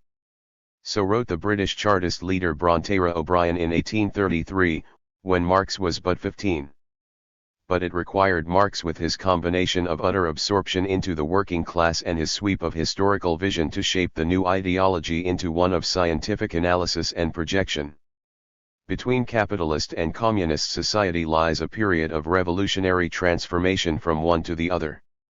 There corresponds also to this a political transition period during which the state can be nothing else than the revolutionary dictatorship of the proletariat. 17 In the present century we see a new phenomenon, namely a new mass sense of purpose, which arose when, for the first time in history, people created revolutions that gave them economic control of society, first in the USSR and then in China and other socialist countries. At present this sense of purpose and the society behind it face two threats. The first comes from the severe setbacks socialism has received in the Soviet Union and the countries of East Europe, from Poland to Romania. At first these setbacks were gleefully presented in the capitalist media as the collapse of communism. But it soon became apparent that political change did not automatically bring with it socio-economic change. Basic socialist economic and other structures continued to exist, particularly in Russia and some other former Soviet republics. It has also already become apparent that capitalism, represented as an endless vista of rich and famous television glamour, has instead brought economic crises, social impoverishment, and bourgeois nationalist slaughter. Instead of instant communist collapse, we 205 are now witnessing a growing class struggle, particularly evident in Russia, between the forces of capitalism and socialism. When we note that at the same time the corporate capitalist world is itself caught up in a worldwide socio-economic crisis, it appears that beneath the seemingly chaotic sound and fury on the surface, the deeper historical currents are still moving, as they were in the first half of the century, towards socialism. Massive and rapid change is in the offing. It is, as Paul Madoud pointed out in a review of Sidney and Beatrice Webb's Soviet Communism, a new civilization? Easy to see events when they are spelled out on the blackboard of history, the thing is to see them, as Lenin did, before they happen. The second thread I discuss in Appendix 2, Socialism and Planetary Destruction, in my book Marxism, A Living Science. The subheads give the drift of the presentation: global warming, ozone destruction, the way out. The corporate media have for some years spread confusion about global warming, including a specialty of the New York Times raising doubts on the validity of the theory. There are enormous uncertainties. But although scientists acknowledge some uncertainties, these are matters of detail. Of the fact of global warming, the evidence has been clear for the past 10 years or more. And recent evidence indicates that it is already in operation. Moreover, it is not, as the corporate media contends, a phenomenon of limited scope. Unless it is halted, it will destroy humanity, turning the planet into a furnace like Venus. Behind the media's obfuscations lies the simple fact that corporate capitalism's profits basically arise from the burning of the fossil fuels that produce carbon dioxide, the gas that regulates Earth's temperature. Life on land became possible only when some 400 million years ago an ozone layer was formed in the stratosphere and began to filter the sun's lethal streams of ultraviolet radiation. In recent decades, the CFCs, essentially chlorine and other chemicals, have begun to destroy this layer, which will result not only in an epidemic of skin cancer but in the destruction of the plankton at the root of the oceanic food chain, and of such basic crops as rice and soybeans. To the destruction of the upper atmosphere we have to add the pollution of the lower atmosphere, ocean, and land, particularly nuclear pollution, all in a gigantic dialectical swirl, with upper atmosphere destruction as its central component. It is now becoming ever more apparent that capitalism, with its profit-driven anarchy of production, cannot build a clean energy economic base or, indeed, take any measures that would threaten its interests. For this, socialist mass-oriented planned economy is needed. 206. In the next few decades we can expect to see a confluence of two struggles, that for the salvation of humanity and that for socialism. Both will certainly be conducted amid unprecedented natural disaster and social turmoil. As we have seen, our instincts for survival underlie morality. We exult in actions that we perceive to be in the group interest and condemn those that oppose it. These forces blend with the socialist society's sense of purpose and give it special vitality. They also underlie the growing sense of purpose apparent in the masses in third world countries as their anti-imperialist struggles increasingly reveal their actions to them as moral and those of their exploiters, external and internal, as immoral. These insights, consciously or unconsciously, become part of the political struggle. So, too, with Marxists in monopoly capitalist nations, continuing a tradition begun in the 19th century with its great labor struggles, economic and political. Those who see life as supernaturally created, directly or remotely, necessarily place a primary emphasis on death, for birth and growth are taken for granted as a kind of gift from God. But when we see that everything arises from natural forces and from nothing else, life is seen as primary. Life came into being from one complex of material interactions and evolved from another. It could just as easily never have come into existence or never produced mammals or primates. The gossamer vibrances of the nucleic acids that shape the fabric of life are rooted in matter and matter alone. The essence of our being lies in the vitality provided by the oppositeness of matter visible in the clash of atoms. As infants become children, innate instinctive patterns develop in response to social activity and blend with consciousness. If social activities ceased, if for instance, parents, particularly mothers, ceased to devote part of their lives to their offspring, the human race would perish. The patterns of human life, unlike those of reptiles, could not develop on their own. Although it seems likely that lower forms of life exist on other planets in the universe, when we consider our evolutionary course and its roots both in the cosmos and on Earth, it seems infinitely improbable that human life could exist elsewhere. We are almost certainly alone in the universe. There was no miracle involved in the emergence of life on the planet, and no miracle will avert its destruction. When we consider the trillion-fold chance combinations of sperm and ova over the centuries that were needed for the making of each individual, it becomes clear that it is also virtually infinitely improbable that any one, 207, of us should exist. The extraordinary thing is not that we die, but that we are here, collectively and individually. Religious thinkers and philosophical idealists like to assert the oneness of humanity with nature, but they see this oneness as arising from supernatural forces. Plato fantasized it as a spiritual union between God, who suffuses nature, and the human mind. And religious-minded people in general feel the link between themselves and nature to be divine. In fact, such fantasies obscure the actual links between nature and humanity, some of which have long been noted by materialist philosophers.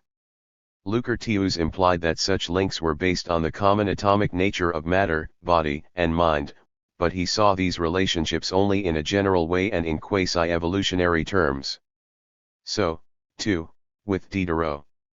Then the 19th century discovery of the cell and the theory of natural selection began to reveal the actual links between the varied forms of life from bacterial to human. Marx and Engels, like Darwin, saw the connection between nature and people as arising from evolution. But still little was known of the nature of living matter or of the brain. Contemporary science, however, has begun to uncover the specifics, from elementary particles to molecules, from animals to humans, so that today we can have a deeper understanding of nature and people than was possible in the past. On the other hand, non-Marxist scientists, even as they uncover specific connections, blunt their significance by placing them solely within the boundaries of their specialties, unaware of their relation to the general processes of nature. And even these specifics they sometimes distort by mysticism. I see in the brain all the beauty of the universe and its order, constant signs of God's presence. 8 By combining such diverse but nevertheless related phenomena as star explosions and the evolution of the brain, it becomes apparent that the intense identification with living nature we find in such poems as Blake's The Tiger, have evolutionary substance of which their authors were unaware but had some sense of. Tiger, tiger, burning bright in the forests of the night, in what distant deeps or skies burnt the fire of thine eyes? The elementary particles of life and light were born in the Big Bang. The carbon, oxygen, iron, and other minerals in our bodies came from the explosion of stars many millions of years ago. Our brains run on the interactions of electrons and atomic clusters. The fragmented 208 elements of life exist on meteors and in cosmic dust. Shelley was able to identify with the skylark partly because although he did not know it, both were the products of evolution. So, too, Swinburne and his sister, the swallow. 9 We are part of living matter and its unwinding spirals. Our growth process from conception on is not only basically the same as that of the animals, it illuminates the stages of our evolution as well as theirs. We can now see in colored motion pictures the earlier evolutionary fetal forms from which we arose. The past within us is being blended by science ever more intimately with our living and thinking. In Engels' day, the electric aspect of the atom was unknown, and it was just being uncovered when Lenin wrote Materialism and Empirio-Criticism.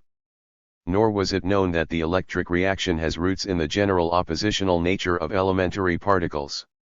We can now see that our life essence is not just one with living matter as vividly revealed in films of the agitated dartings of spermatozoa or the growth of the fertilized ovum, but also with the clash of atoms and particles, with clouds, wind, and lightning, as well as with plant or animal life. The force that drives the water through the rocks drives my red blood.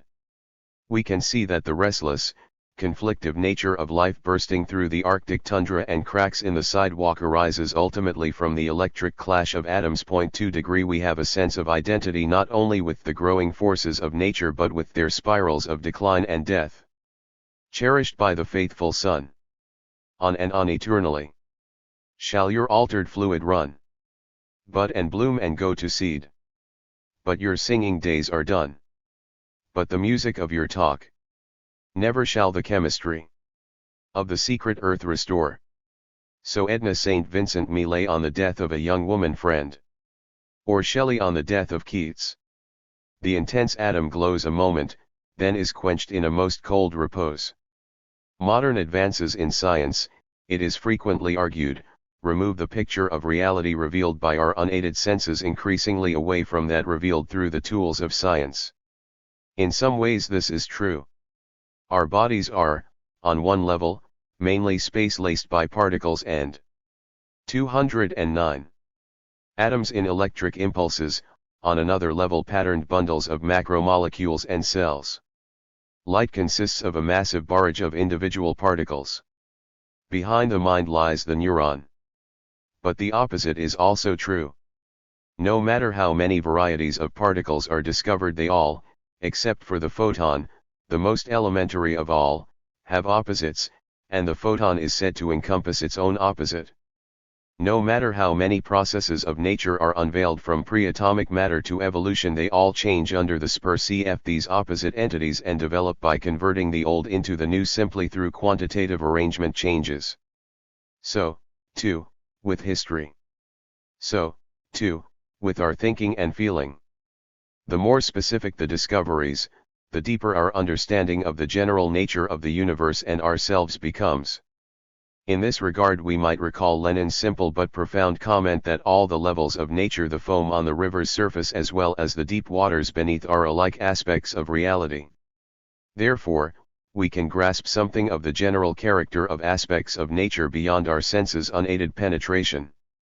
The extraordinary degree to which this is possible is illustrated by Lucretius, who, with almost none of the tools of science at his disposal and relying primarily on observation and reasoning, came up with views generally similar to those revealed by science today. For example, but multitudinous atoms, swept along in multitudinous courses through infinite time by mutual clashes and their own weight, have come together in every possible way and realized everything that could be formed by their combinations. 22. The argument, advanced even by some scientists, that we can never know the truth about nature is at bottom, even if advanced as skepticism, religious mysticism. The fact is that we are more and more penetrating surface appearance and discovering underlying process, not only in nature but in society and ourselves. There is no hidden something else, no supernatural beyond the natural. This was argued by the early Greek materialists and perhaps the Indian materialists before them, and has become vividly apparent as science has filled in the picture. So, too, as Marx discovered, with society. Society, which appears to respond solely to direct human endeavor, responds on a deeper level to social structures that have their own dynamic. The only basic forces shaping society and people are those arising from social and natural interactions. Neither the hand of God nor fate guides human destiny. The human psyche is not akin to the divine but is rooted in the animals and nurtured by society. It is not, of course, in the interest of an exploitive ruling class, with 210. Its inherent need to spread debilitating superstition, to encourage the development of a dialectical materialist viewpoint. Although natural science may be needed for advancing the economic interests of the class, its philosophical implications are routinely distorted. Social science Marxism is not only not needed by such a class but is abhorred, and to distortion is added the persecution of its exponents to whatever degree the balance of class forces allows, from wrecking careers to imprisonment, torture, execution and mass slaughter. Our brains were evolved by natural selection not to indulge in pure reason but to hunt, to fight, to mate, to work in groups, follow leaders, nurture and protect offspring. Integrated with this development were the perceptions and thinking processes needed for such tasks. We combine living with reason, but living is the basic motivating force. And this is just as well true. Nature and society are not quite what they seem, and we are part of an interaction of atomic, molecular, and social processes, but our understanding of this is prevented from becoming dominant in our living by the fact of living itself. As I put it in an earlier work, we live on our life juices. Otherwise, life would be impossible. We accept, in thought and activity, the world as it appears, even though we acquire knowledge of its basic aspects, and this vitally affects our thinking and living. We accept the growth of a baby not primarily as a neurological but as a human phenomenon, and we respond primarily not with scientific analysis but with love or joy or fear. So, too, with our living in general, in our relations with people, society, animals, and inanimate nature. In short, we necessarily live primarily on our own level of reality. But it is scientific analysis that gives understanding and power. Knowledge increases our understanding of the connections between our own and other levels of reality and enables us to utilize both natural and social process, and so live more deeply. Here the Marxist worldview is the supreme blender, driving us to integrate our living and thinking in the ascending struggles of the present. The point is to change it. 23.